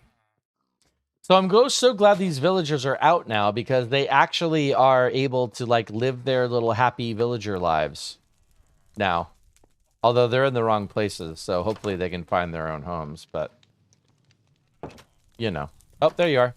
See, look. This is the intention of this. The butcher lives here in their own little house with the station. The butcher also has a little backyard. Sorry, Piggy. But yeah, that's the intention. Is the butcher should be in here minding their store. So I appreciate that. He's checking to make sure I didn't steal anything. I also am really happy with this cleric, this temple design, if you will. So up here, there actually are beds up here. And workstations. So it doesn't look like it, but the clerics can actually come up here and live up here in this temple. So these are the brewing stands, and these are the beds here. So the clerics who are in here can actually live up here and stay up here full time. They basically just occupy this temple and they never have to leave. Although once again, I think the villager wandering mechanics have probably made this whole thing a little messier than it should be. So I probably have more villager types than I started out with. I don't see any clerics at all. Oh, no, there's some. What time of day is it? Do I have the time of day turned off?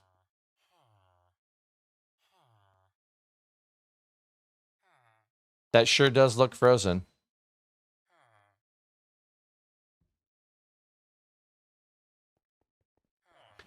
So let's go see. Let's just see where everybody goes, shall we? Yeah, I saw the farmers go in the fisherman's house. The point of the point of interest system with the villagers is a little bit of a mess. Not gonna lie. Boop boop. You saw that farmer disappear. Here goes another one. Watch, watch, watch, watch. Boop, gone. So the clerics all live and they all live here. I mean, this temple is supposed to be for them. Yeah, it's definitely musical beds. Boop, there's another one that went down.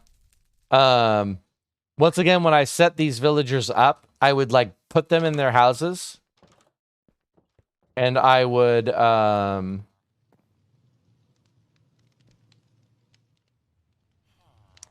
put them in their houses, and then I would like block them in until they got their jobs that they were supposed to have. Okay, now come on.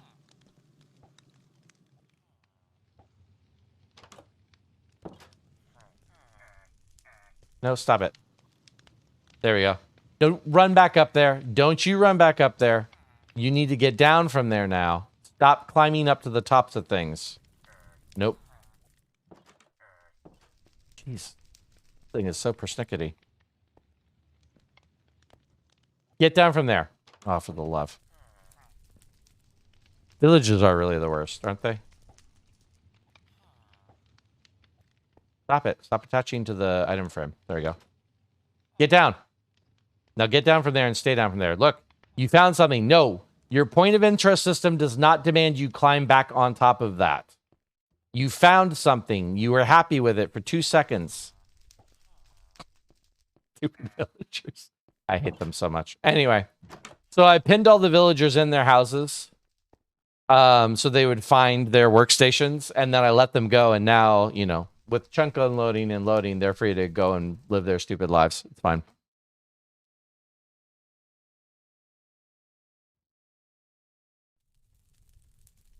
Okay, Kat, I'm actually going to shut down here pretty soon. I had a wonderful birthday, and it's almost 11 o'clock, so we're going to wrap this up. We are, although we are officially done, Barbie. Here, now that it's actually nighttime, let's advance this to be midnight. So you guys can kind of see. This is the last world before I created. Oh, I have. How do I turn this off? Effect. Clear. Me. Night vision. There we go. Problem solved.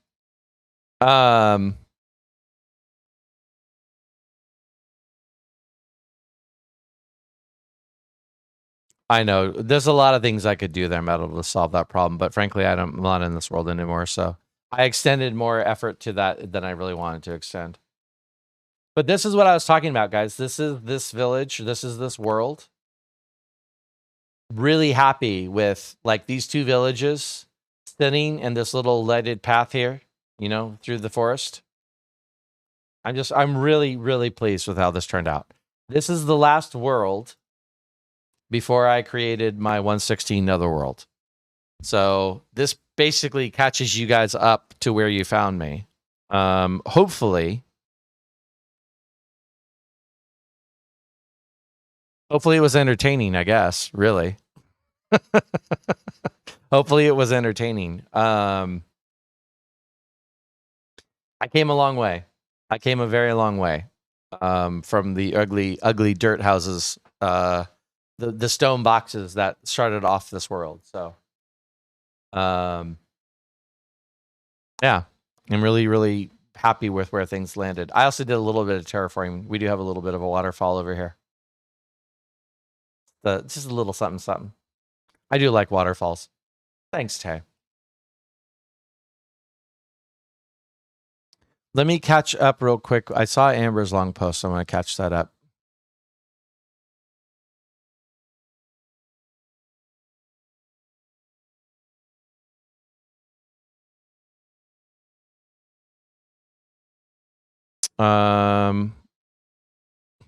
Thanks, Tay.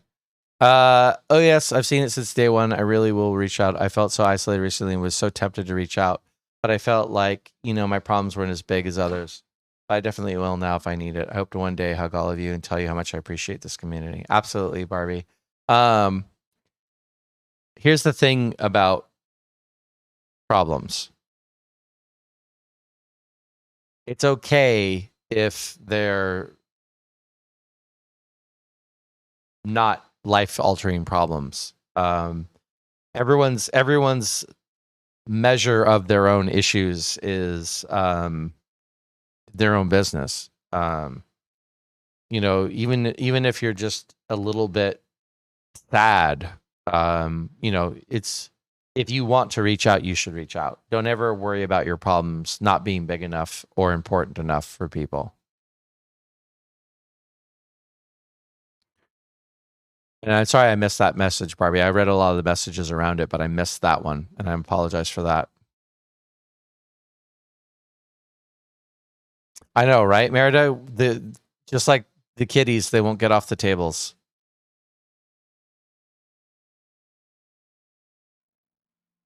And then Amber says, I've been lurking a bit, and this is a bit of my childhood that I experienced.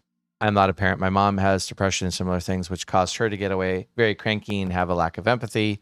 So we were warned that we should be less annoying when she got to that state. We wouldn't really stop, and she would just end up yelling at us and sending us to our rooms. And it certainly hurt, but we really learned nothing and continued to be annoying. Eventually she got different ways to counteract the depression and has apologized a lot, is now considering therapy. Amber, I'm sorry that was your experience. I will say, as a parent, I promise you I promise you I didn't always react to my kids in the way I wish I had reacted to my kids.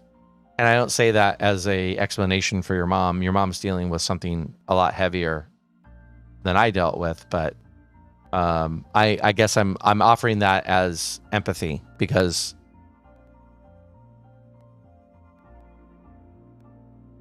I have been both a parent and a child, and I've seen both sides of that dynamic that you're describing.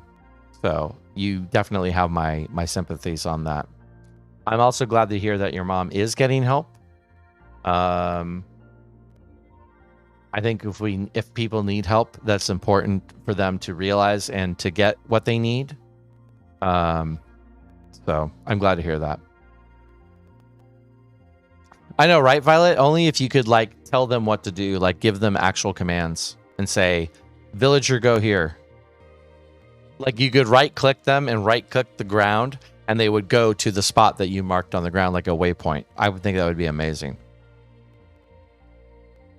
Yeah, right, Tay? It's true. Okay. Yes, I did, Metal. Programmer art is off. That's why the brick and granite builds didn't look like trash. Because there was a time when brick and granite didn't go well together.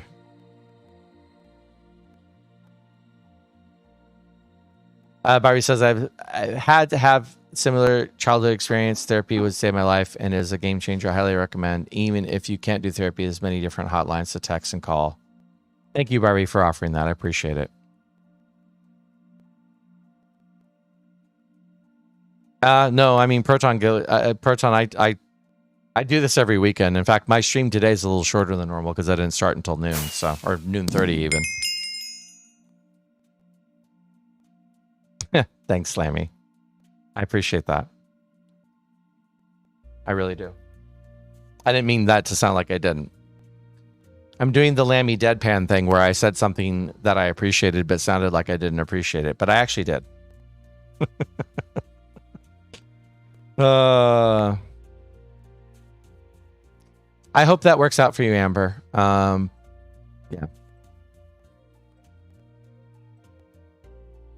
No, I don't understand, Barbie. We often give very good advice, but we seldom take it. That's a quote. That's a name it quote. Welcome in, Rorona. Nice to see you. Thank you for the first time chat.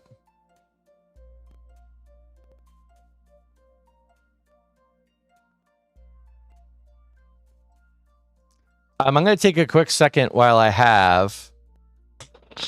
Well done. Well done.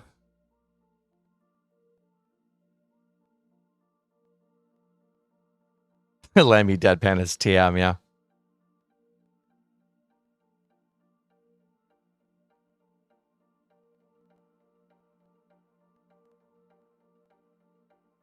I wouldn't have called out Lammy if she hadn't called themselves out twice about that, like recently even. Honestly, it wouldn't have been first in my mind, but Lammy has specifically pointed that out in their stream a couple of times now, so. Okay, so one more thing I'm going to show you guys, and then we are going to wrap this up. Again, really happy with this world for so many reasons. But I really enjoyed the lore that I injected into this world. And then this led me straight into the Netherworld. So, oh, Jelly, good Lord. Yeah. I mean, we've all done that grind, haven't we? We have all done that grind. Good night, Boba. Go take care of yourself. All right, Lammy, I've got you for 5 more minutes. I'm going to steal you for 5 more minutes, my friend, okay? And then after that, I'm going to shut it down. Wait a minute. I have no idea what direction I'm facing. What direction am I facing?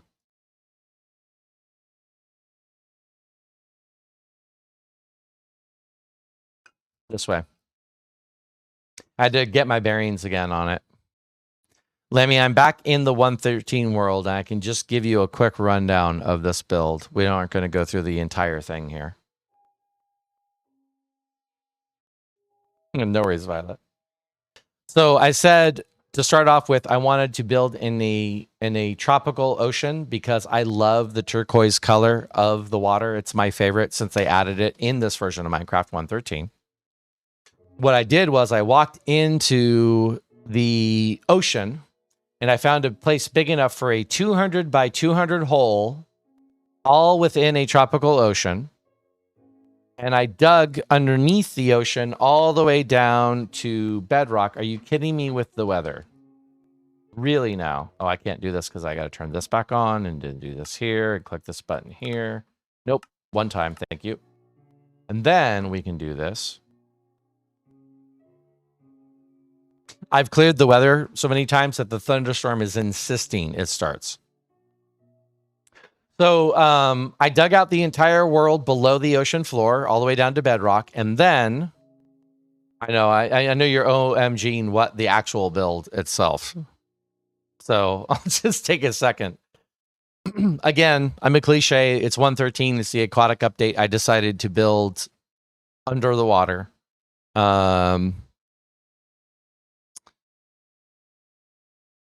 You think so? Let's try it. Let's try the shaders on. Let's see.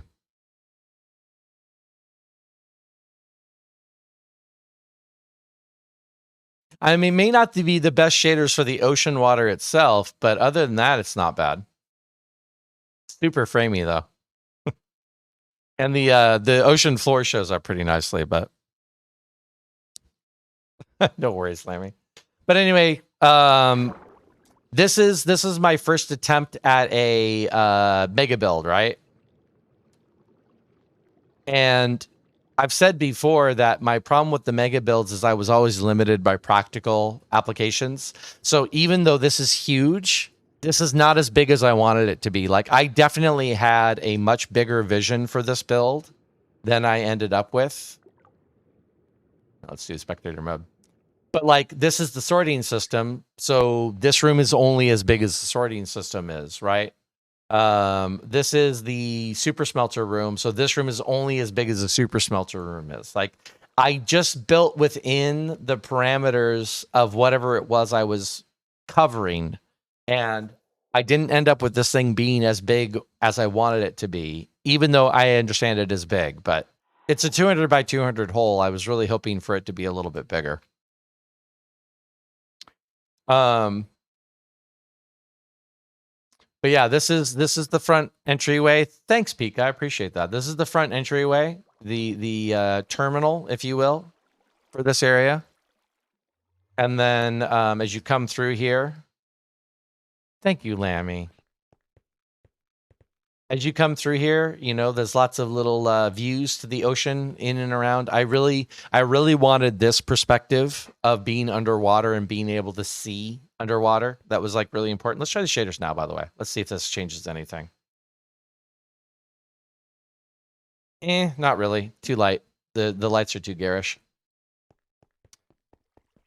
But this is actually a working village.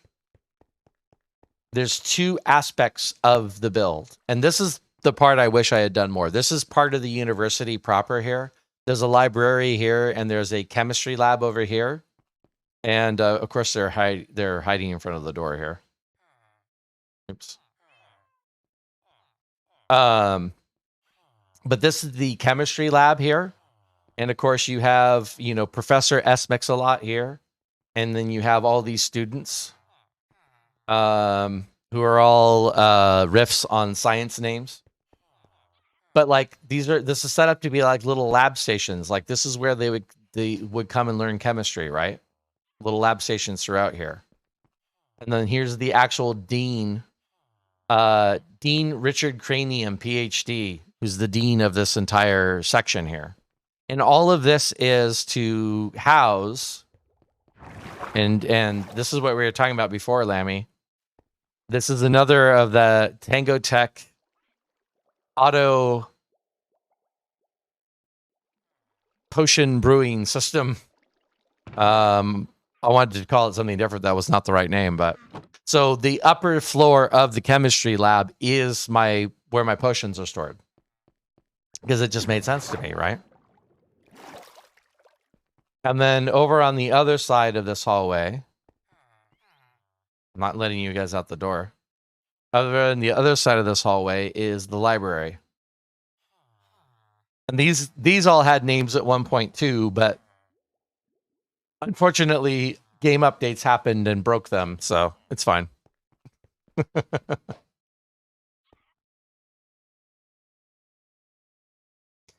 Oh, that's so sweet of you, Diamond. I'm never forgetting anybody. Are you kidding me? Not a chance. The shaders do make it kind of scary, yeah. But like this whole little library setup is designed that these are full level 30 enchantment stations. Believe it or not. Oh, I don't know why that got you. Maybe a bad word in there, but I'm going to repost that, Amber. You didn't do anything wrong, to be very clear with you. This is what Amber posted. Okay. There you go. Tay, that is what Amber posted right there. I'm not sure. There's probably a word in there that shouldn't be getting filtered, but it got filter. Ah, well, no, it should have gotten filtered. You straight up went to the bad word. Disregard. Well, that's fine. It's fine. We're all adults here, or mostly adults here. I won't be fixing that one in the mod check, but honestly, I mean, I'm not a little bothered by an F-bomb, so it's totally fine. But Diamond, that's really, really, really sweet of you. Yes, by the way, it's funny you bring up the dolphin hatred. When I first started this world, this is 1.13 came out, I loved dolphins. I was so happy they added dolphins to the game. I enjoyed the dolphins very much. Sometime during the process of this, I stopped liking the dolphins very much. But again, it was a Cold War until I started building on Halcyon Heights. Asking about the tables with the stairs. Are you talking about these?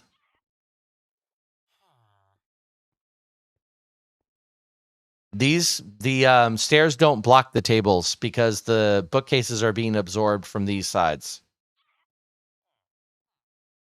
So in this particular configuration, the stairs are not blocking line of sight to the table. You can see all the books. You can see all the books reaching. Like you can watch the particles so you can tell which bookcases are feeding it. And you can see that these are feeding it too. Yeah, right? It's just because the bookcases are not blocked from the line of sight by these stairs. So they're actually able to watch, I'm gonna make a liar of myself. Can I do this without? And I need a thing in there. I need a thing in there. Beep boop pop.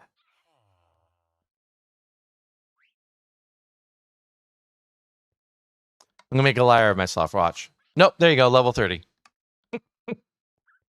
I was pretty sure they were level 30, but like all of a sudden I was like, wait a minute, am I 100% sure? So yeah.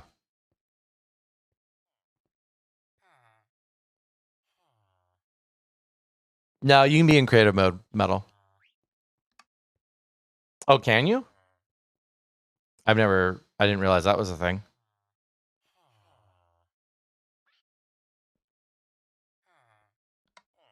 There you go, now I'm in survival.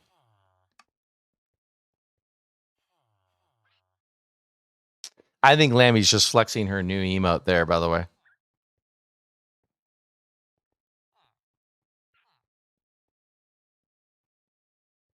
But yeah. So, like I said, the trick to it is just the I know. The trick to it is just the fact that the bookcases are not blocked. So the bookcases are able to affect these on all the sides. The stairs don't get in the way. So yeah. How many dolphins have I hunted down today, Jelly? None. 0. I have let them all live. Although, now that you mention it. Oops. I mean, just for good measure. No dolphins. Bummer. All right. It's fine.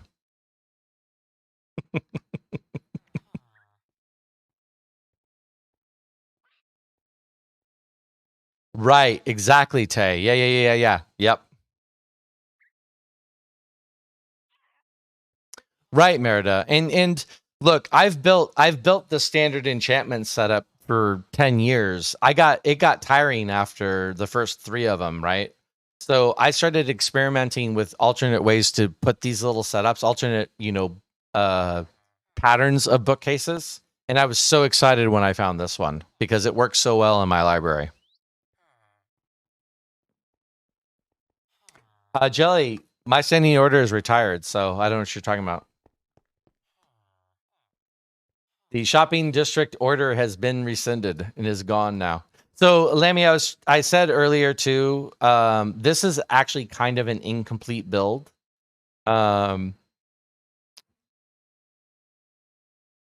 114 was kind of imminent around the time that I was still working on this, and I tried to cram in at the last minute a big giant dome. This entire area should have been thanks Shelly. This whole area should have been under a dome, and the dome would have been filled with water. So none of this build would have been above the surface of the water. It all would have been underwater, but it was supposed to be multiple levels under the water. And I started to work on that dome at one point, but I honestly was struggling with it. And like I said, 114 was coming, so we were going to be abandoning this world pretty soon. So I just, instead of having a half-finished dome, I ended up tearing out what glass I had placed down and moving on from it.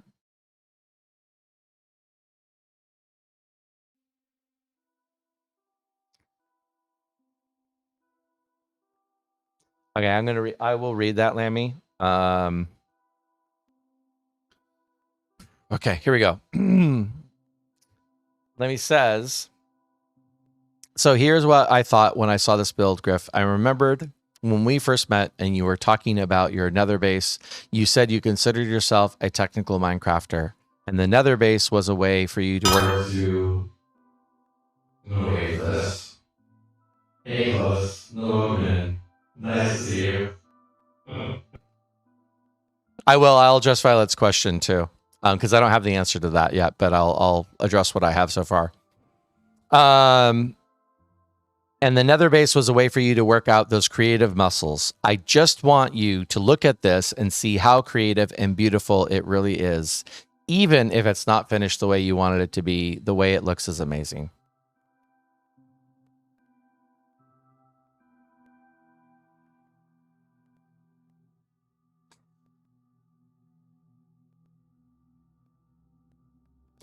I don't know what to say to that, Lammy. I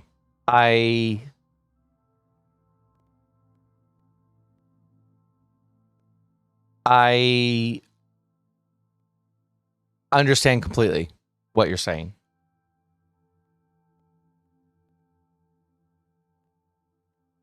This is okay. This is actually great. Now that I'm thinking about this is a great way to put a button on this entire streaming experience here. This will be a great way to do the send off. Also, by the way, Violet, to answer your question really quickly, I don't know yet. I'm sure it's Ginger who won that contest, but I didn't sign on Friday night like I intended to. So I'm actually going to do that tonight. But I didn't sign on Friday night like I was going to. And so I don't know who won the competition. But unless somebody signed on in the last week and like really went after the Dolphins, and I know how long it took for me to even get caught up to Ginger, I'm sure Ginger won that competition.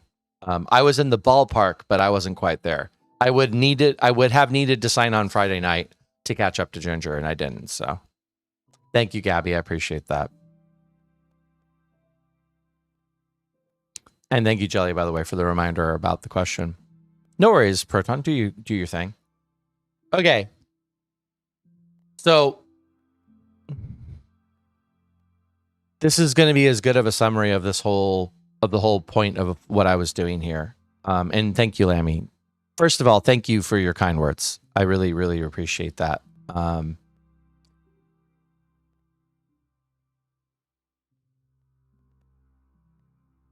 been a technical person for most of my life.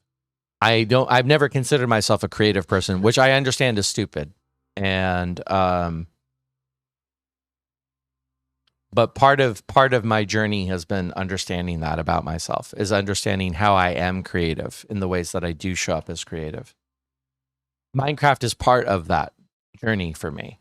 And in the early game, I found myself more drawn to the technical aspects of the game, or being able to wrap my head around. Like, I can understand what makes a good redstone component. I can understand, because there's a logical flow and a purpose or a point, when the redstone is done. With creative stuff, I'm just doing my best, which I understand a lot of creative people are, but like, I don't have that same level of confidence with the creative stuff. But in 2016, I discovered Hermitcraft. And when I discovered Hermitcraft, I discovered other people who were playing this game as a creative outlet and also playing it really rather seriously. And that's when something changed in me. And all of a sudden, instead of just building stupid moonstone houses or building little derpy redstone things, I actually poured myself creatively into this game. And what you guys saw today specifically, especially as opposed to part one, was the direct effect of me starting to change that thinking about myself, starting to embrace being creative, embrace that maybe I have something to offer in that way, and also leading towards me streaming. I did not have any of the confidence in myself. When I did this world, in the end of this world, I walked away from it being really happy with what I had done, but also knowing that there's more I could have done, which I think is encouraging, to be honest with you. Oh, no worries, Diamond. Take care of yourself. But I also walked away with one more mark on the ledger that said, maybe I can be a more creative person than I've given myself credit to be. It wasn't until after the 112 build, the diorite houses, this build, and the town build that I just went over. It wasn't until those builds that I got to the point where I could do the nether base. It wasn't until doing the nether base that I had put enough tick marks on that sheet that I finally said to myself, you know what? I think I might be good enough to do this and to interest people as a streamer. And I know that like a certain percentage of streaming has nothing to do with what you do in Minecraft. But I've never been good about banking on myself, banking on who I am, or banking on my personality, or banking on my ability to communicate, or any of that. So being able to do something in Minecraft that felt good was really important. And you're right, Lammy. You're absolutely right. I can look back at this now and I can see very clearly the progression that led me here to this whole streaming thing. So, but yeah, it was a process. It was definitely a process. Violet says this is the Gemini likeness. People can see and say the depth of your talents. You can see it too. It's not wrong to do. Interesting statement, Violet. I think I'm reading what you said there.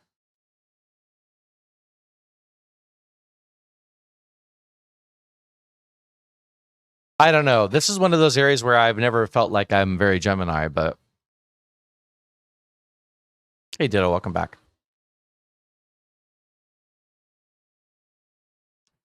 Thank you guys. Thank you guys for all the love. Tay says, let me hit it on Griffin's tail. I group all my Minecraft creators I watch on YouTube or Twitch as different areas of experience. Expertise, rather, and many different subcategories of abilities. Yeah, one of the few I grade in top ranks across all subcategories. Tay, I really appreciate that. That's hard for me. That's honestly hard for me to absorb, but I hear you and I appreciate it. I'm still working on the taking that one in, but I do really, really appreciate that. Yeah, I know, Violet. I'm working on it. It's a process. Because it's coming from someone who just started streaming. You're an amazing streamer and builder and create a great community. And hopefully I get to know everyone better and be more involved. Absolutely, Phil. Pika, please be a part of the community. Absolutely.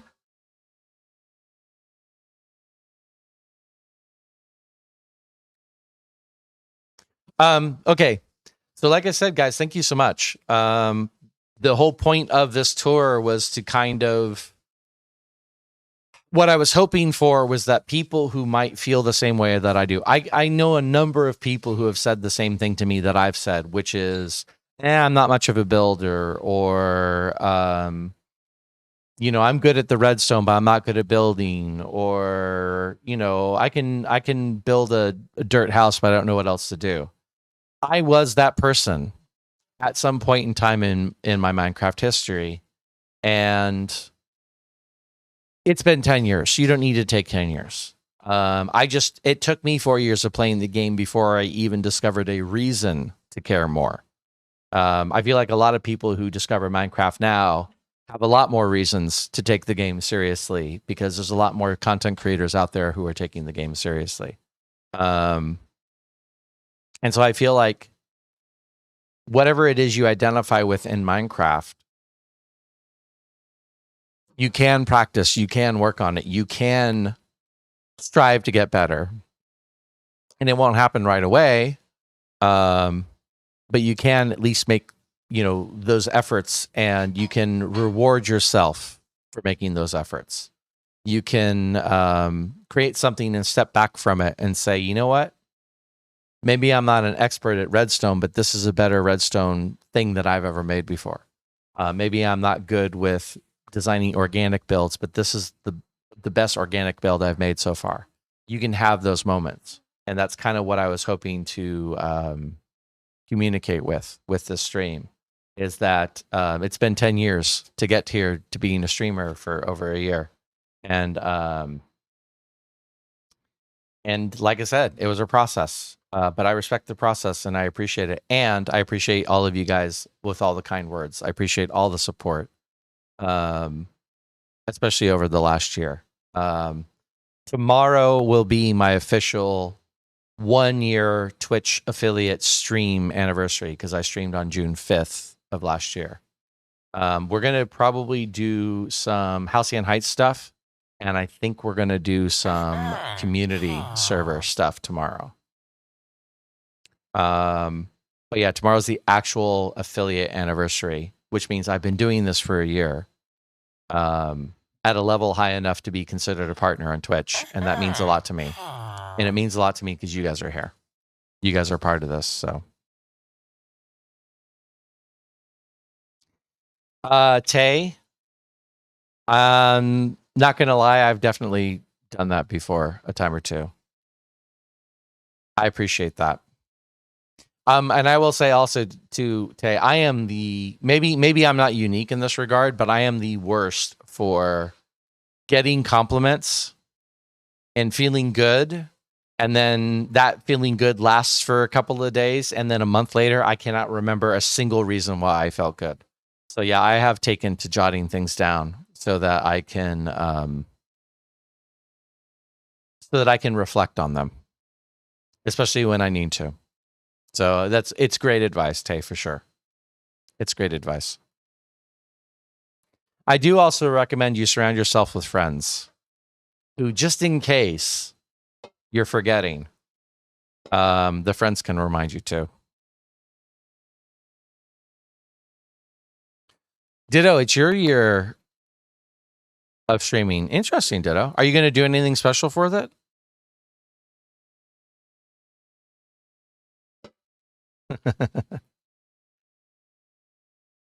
Thanks, Violet. I appreciate that. Guys, I love you guys. I love streaming. I love doing this. I can stream for almost 11 hours, my normal stream time. I can stream for 13 hours because I genuinely love doing this. I love playing Minecraft. I love talking to you guys. I love having all of the conversations that we've had over the last year or year plus, if you've been with me longer since I've been affiliate.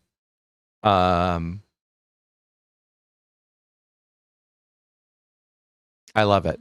And I made a promise to myself that this will not go the same direction that a lot of the things that I've done in the last few decades of my life, where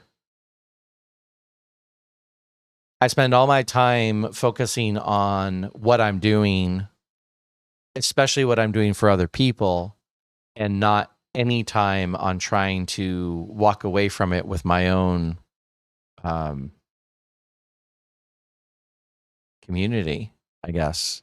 I am not taking this community for granted, I guess is maybe the shorter way to say that. You are the company you keep. Yeah, I agree with that, Tay. I certainly hope that's true. Ditto, streaming career is over, but may return on occasion. I mean, look, Ditto, even if you just stream once in a blue moon and that's what makes you happy, that's all that really matters, Thanks, Shelly.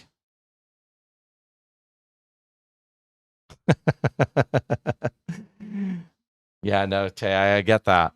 But yeah, I am endeavoring this time to make the changes I need to make within myself so that I am. And there's Tobrina.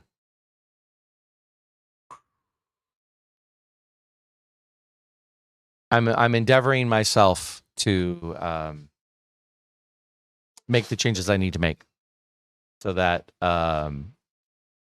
these relationships that we're forming are real and long lasting and genuine. So thank you, my dear love. I appreciate those words. I do have an incredible online family. Did I see myself in the spot, Ditto? Hoped. I've said this before, and it probably bears repeating since we're talking about the whole process of streaming. I discovered Tango and Impulse on Hermitcraft, and then I discovered streaming through Tango and Impulse. Tango and Impulse were streaming their Friday night derp streams over on Mixer. And that's when I started watching streaming for real. And yes, I have absolutely watched what Tango does. And I have absolutely said, I want that for myself. I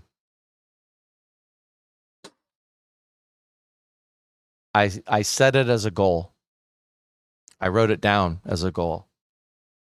And it was during the Twitch anniversary stream that I realized that somewhere along the line I hit it.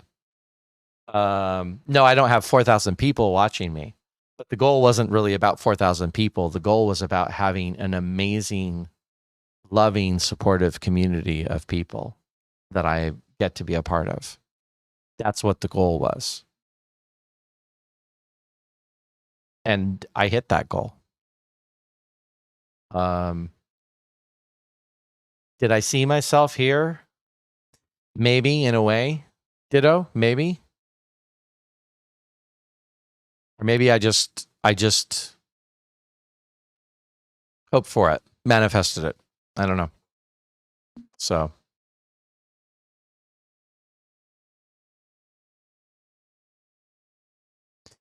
yeah, I agree, Ditto. I agree. I think I smashed that goal too. So, and I'll say it again. I'm not done.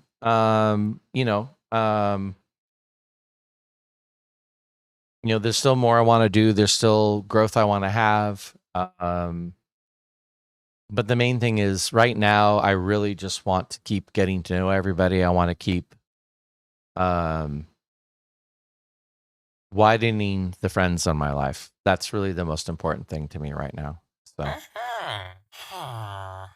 that's what I'm going to work on. That's what I'm going to focus on. And the community is better than I could have imagined because this is a pretty close-knit community of people. So I feel like the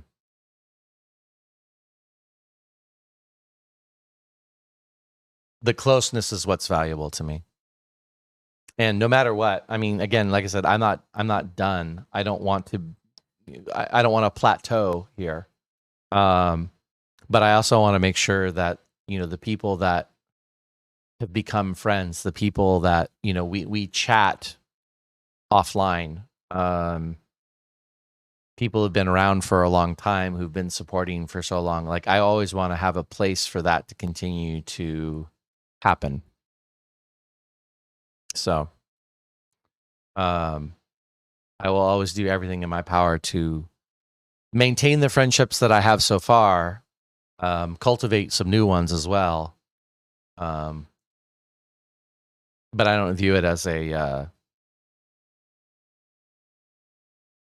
zero-sum game. I don't feel like, by adding more people, I necessarily have to lose the people that I've got so far. So, yeah.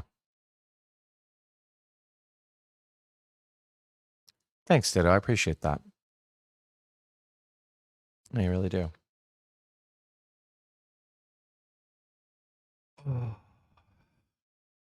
Thank you, Tobrina. None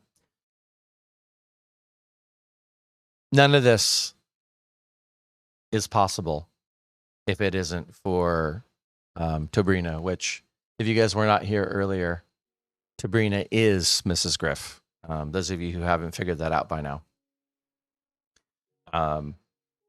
My wife has made all of the things I've been able to do for the last 30 years of my life possible by being amazing and supportive and strong and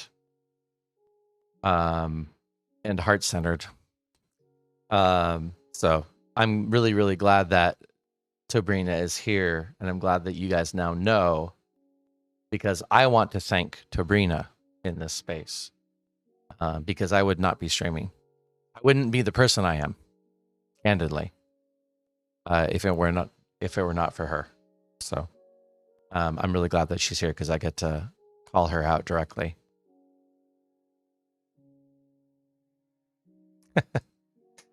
I love you guys. I love supporting you guys. I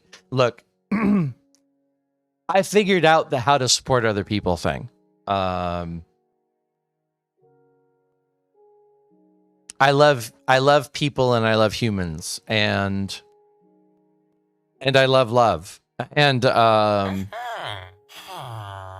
part that I need to work on is making sure that I am willing to receive it. The part that I need to work on is not keeping people at arm's length. That's the part I need to work on. It's easier for me to love than to be loved. Ouch. That actually hurt when I said it, but it's true. It hurt because it's true. It's easier for me to love than to be loved. So that's what I'm working on. And you guys are definitely a huge help with that.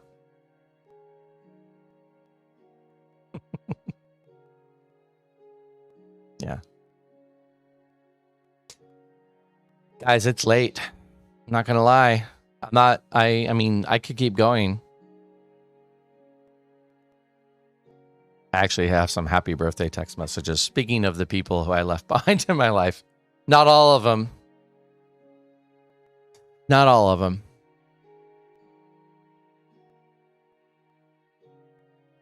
I love that quote, by the way, Tay. I love that movie, by the way. Moulin Rouge is a fantastic, beautiful movie. But yeah.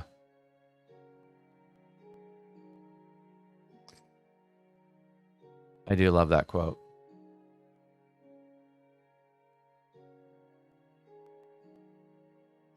Thanks, you guys. I do appreciate the love. She's pretty amazing.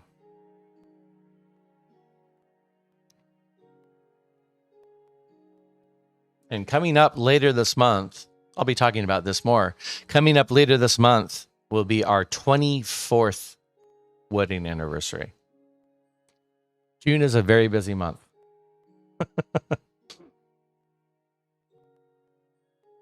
You would never do that. Tay, like, so much of that movie is so good, and the songs are so freaking catchy. So yeah. So guys, I want to say more. Honestly, I want to keep this going. But I wanted to also let people go who are inclined to hang on. It's late for everybody, except for maybe the Australian or New Zealand people who might be here. And I should probably grab a little bite to eat and such and make sure that I'm ready for tomorrow. So, Fawn Halo, welcome in. And no, I don't play Bedrock. I have nothing against Bedrock, but I've been playing the Java game for 10 years, and Bedrock is mystifying to me. I know the game mechanics of Minecraft pretty well, and the game mechanics in Bedrock are a completely different language. So I just play Java. But again, no disrespect on Bedrock. It's just this is the version of Minecraft that I learned how to play. So.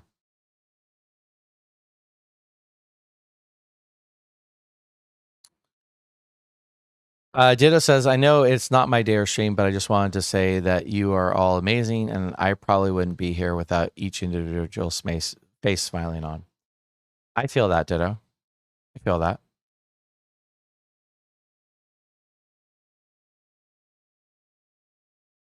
Tay, is that true?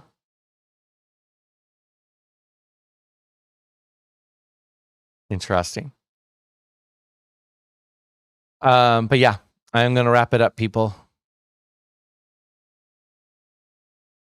Absolutely fun. No worries. Thank you for popping in and saying hi. I do appreciate that. If you want to hang out in a Java, mostly Java community, you're welcome to hang out here. You're not excluded. I just, like I said, I just play Bedrock or Java rather.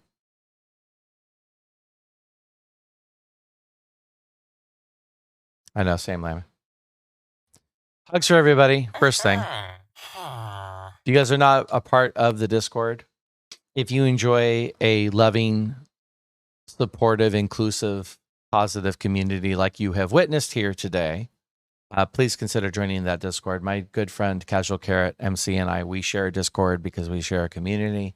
And we like the Discord to be focused on you, the community, and not on us individually.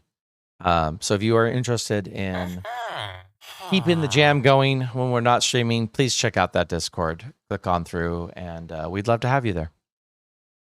If you're a streamer, there's a place for you to post when you stream. If you are a YouTuber, there's a place to post your YouTube videos. And if you're just a good old Minecrafter and you want to post your cool builds, whether they're Bedrock or Java, there's a channel for posting your builds and getting kudos or feedback or whatever.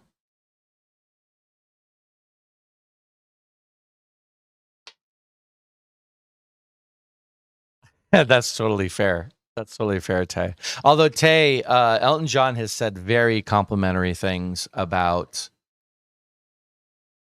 God, what is his name? The guy who plays him in Rocket Man. Oh boy, his name is just out of my head. It's an unusual name too.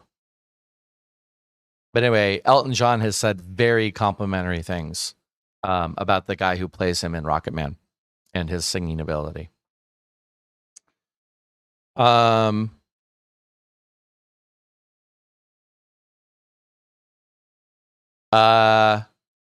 Edgerton. Taryn Edgerton. Thank you. Thank you, Max. Appreciate that.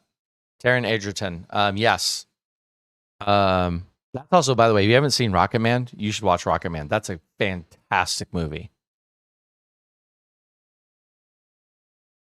Oh, absolutely, Tay.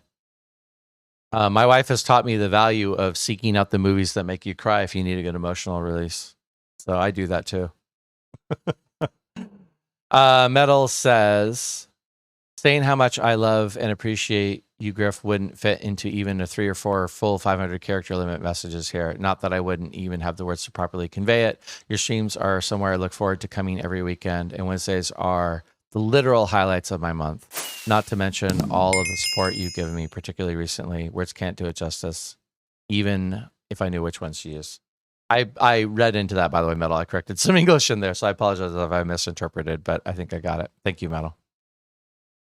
No, so next stream, it will not be tour. I'm not going to be doing Halcyon Heights tour tomorrow, but I will be probably on Halcyon Heights a little bit. That I'm going to check out I'll announce the winner of the Clean Up Our Oceans contest, and I will probably do some Discord server tomorrow. I think I want to be on Casual Prime tomorrow. I think I'm feeling more community. Not that Halcyon Heights is not my community, but the Discord server is a much more direct application of that. So I think that's what the plan will be tomorrow.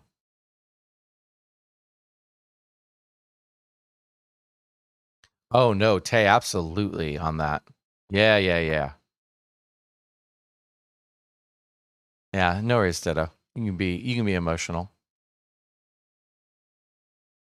Mod Love for sure. Really, Tay? You're not all the way caught up on that? I mean, hold on to your britches for those two.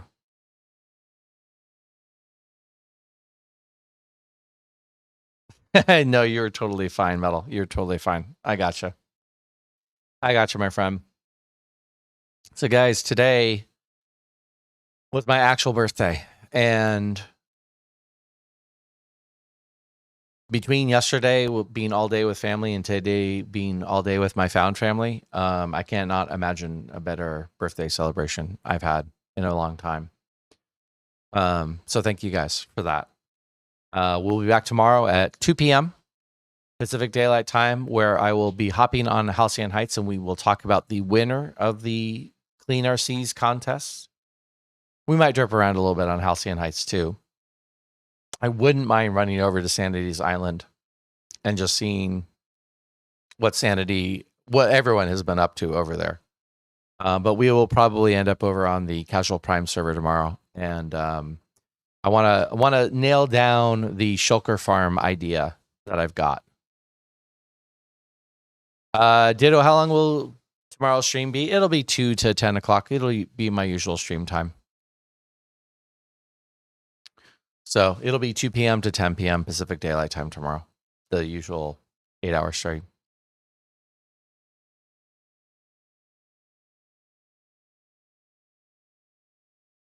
Tay says, huge Marvel fan, so trying to have the full information absorbed before tackling. Yeah, no, that's fair, Tay, by the way. That's totally fair. But wanting to see them with the main partner, so getting that time together is slow. Yeah, I got you, Tay. You guys have extra challenges for having time together, I'm sure. So all the love to you. All the love to you and yours, Tay. All the love to all of you guys. Thanks, Ditto. I appreciate that. Guys, thank you so much for being here. I mean, thank you are the only words that I have, but they're not enough. From the bottom of my heart, thank you guys for being here. Thank you guys for being part of this community. Thank probably the vast majority of you individually for your friendship. And I hope to continue to foster those.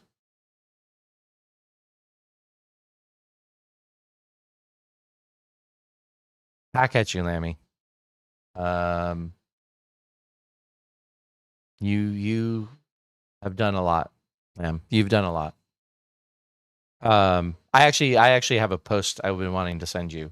I've been wanting to kind of update you on things. So that'll be coming soon. Probably not this weekend, but soon. As I'm going to be taking time off, guys, in a couple weeks. So next weekend is Halcyon Heights stream day. So on Sunday, I'll be doing a 3-hour slot at the end of Sunday. I'll be anchoring again the Halcyon Heights stream day.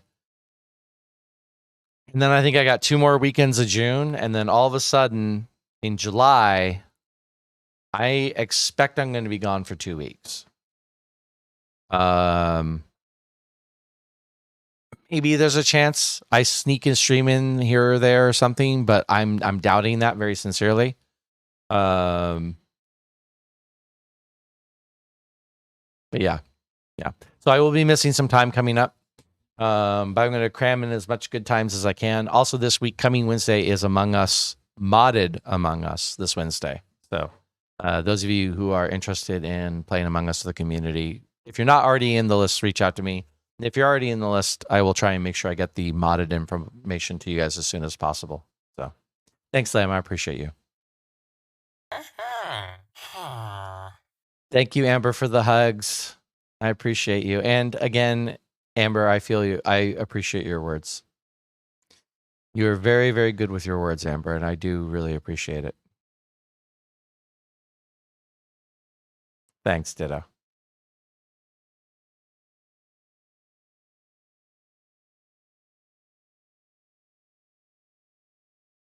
Yeah.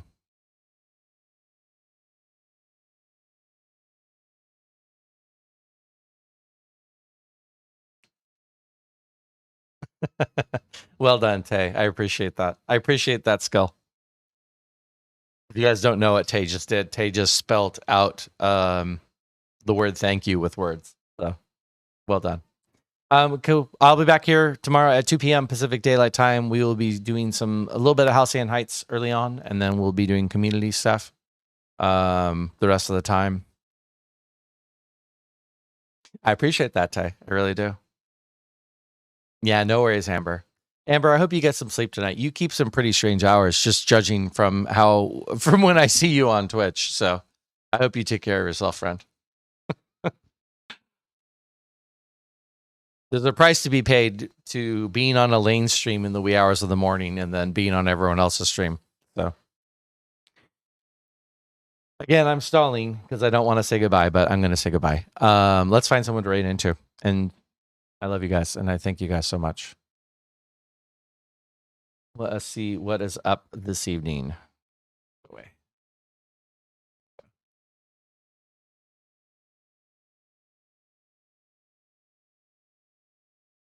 Oh, look, Elaine is so steamy. How nice of her. Hey, guys, you know what? This will be fun. This will be a new one for me. Oh, it's so tempting, though.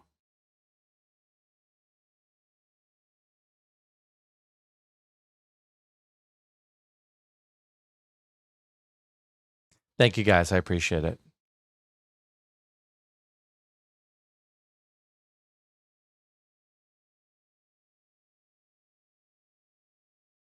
I mean, one other check I'm going to make.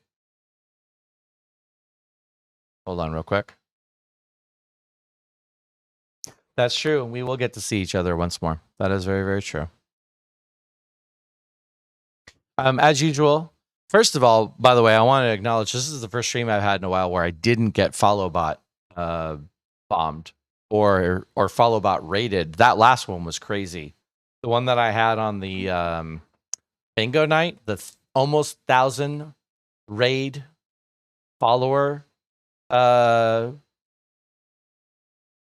fake raid, that was nuts.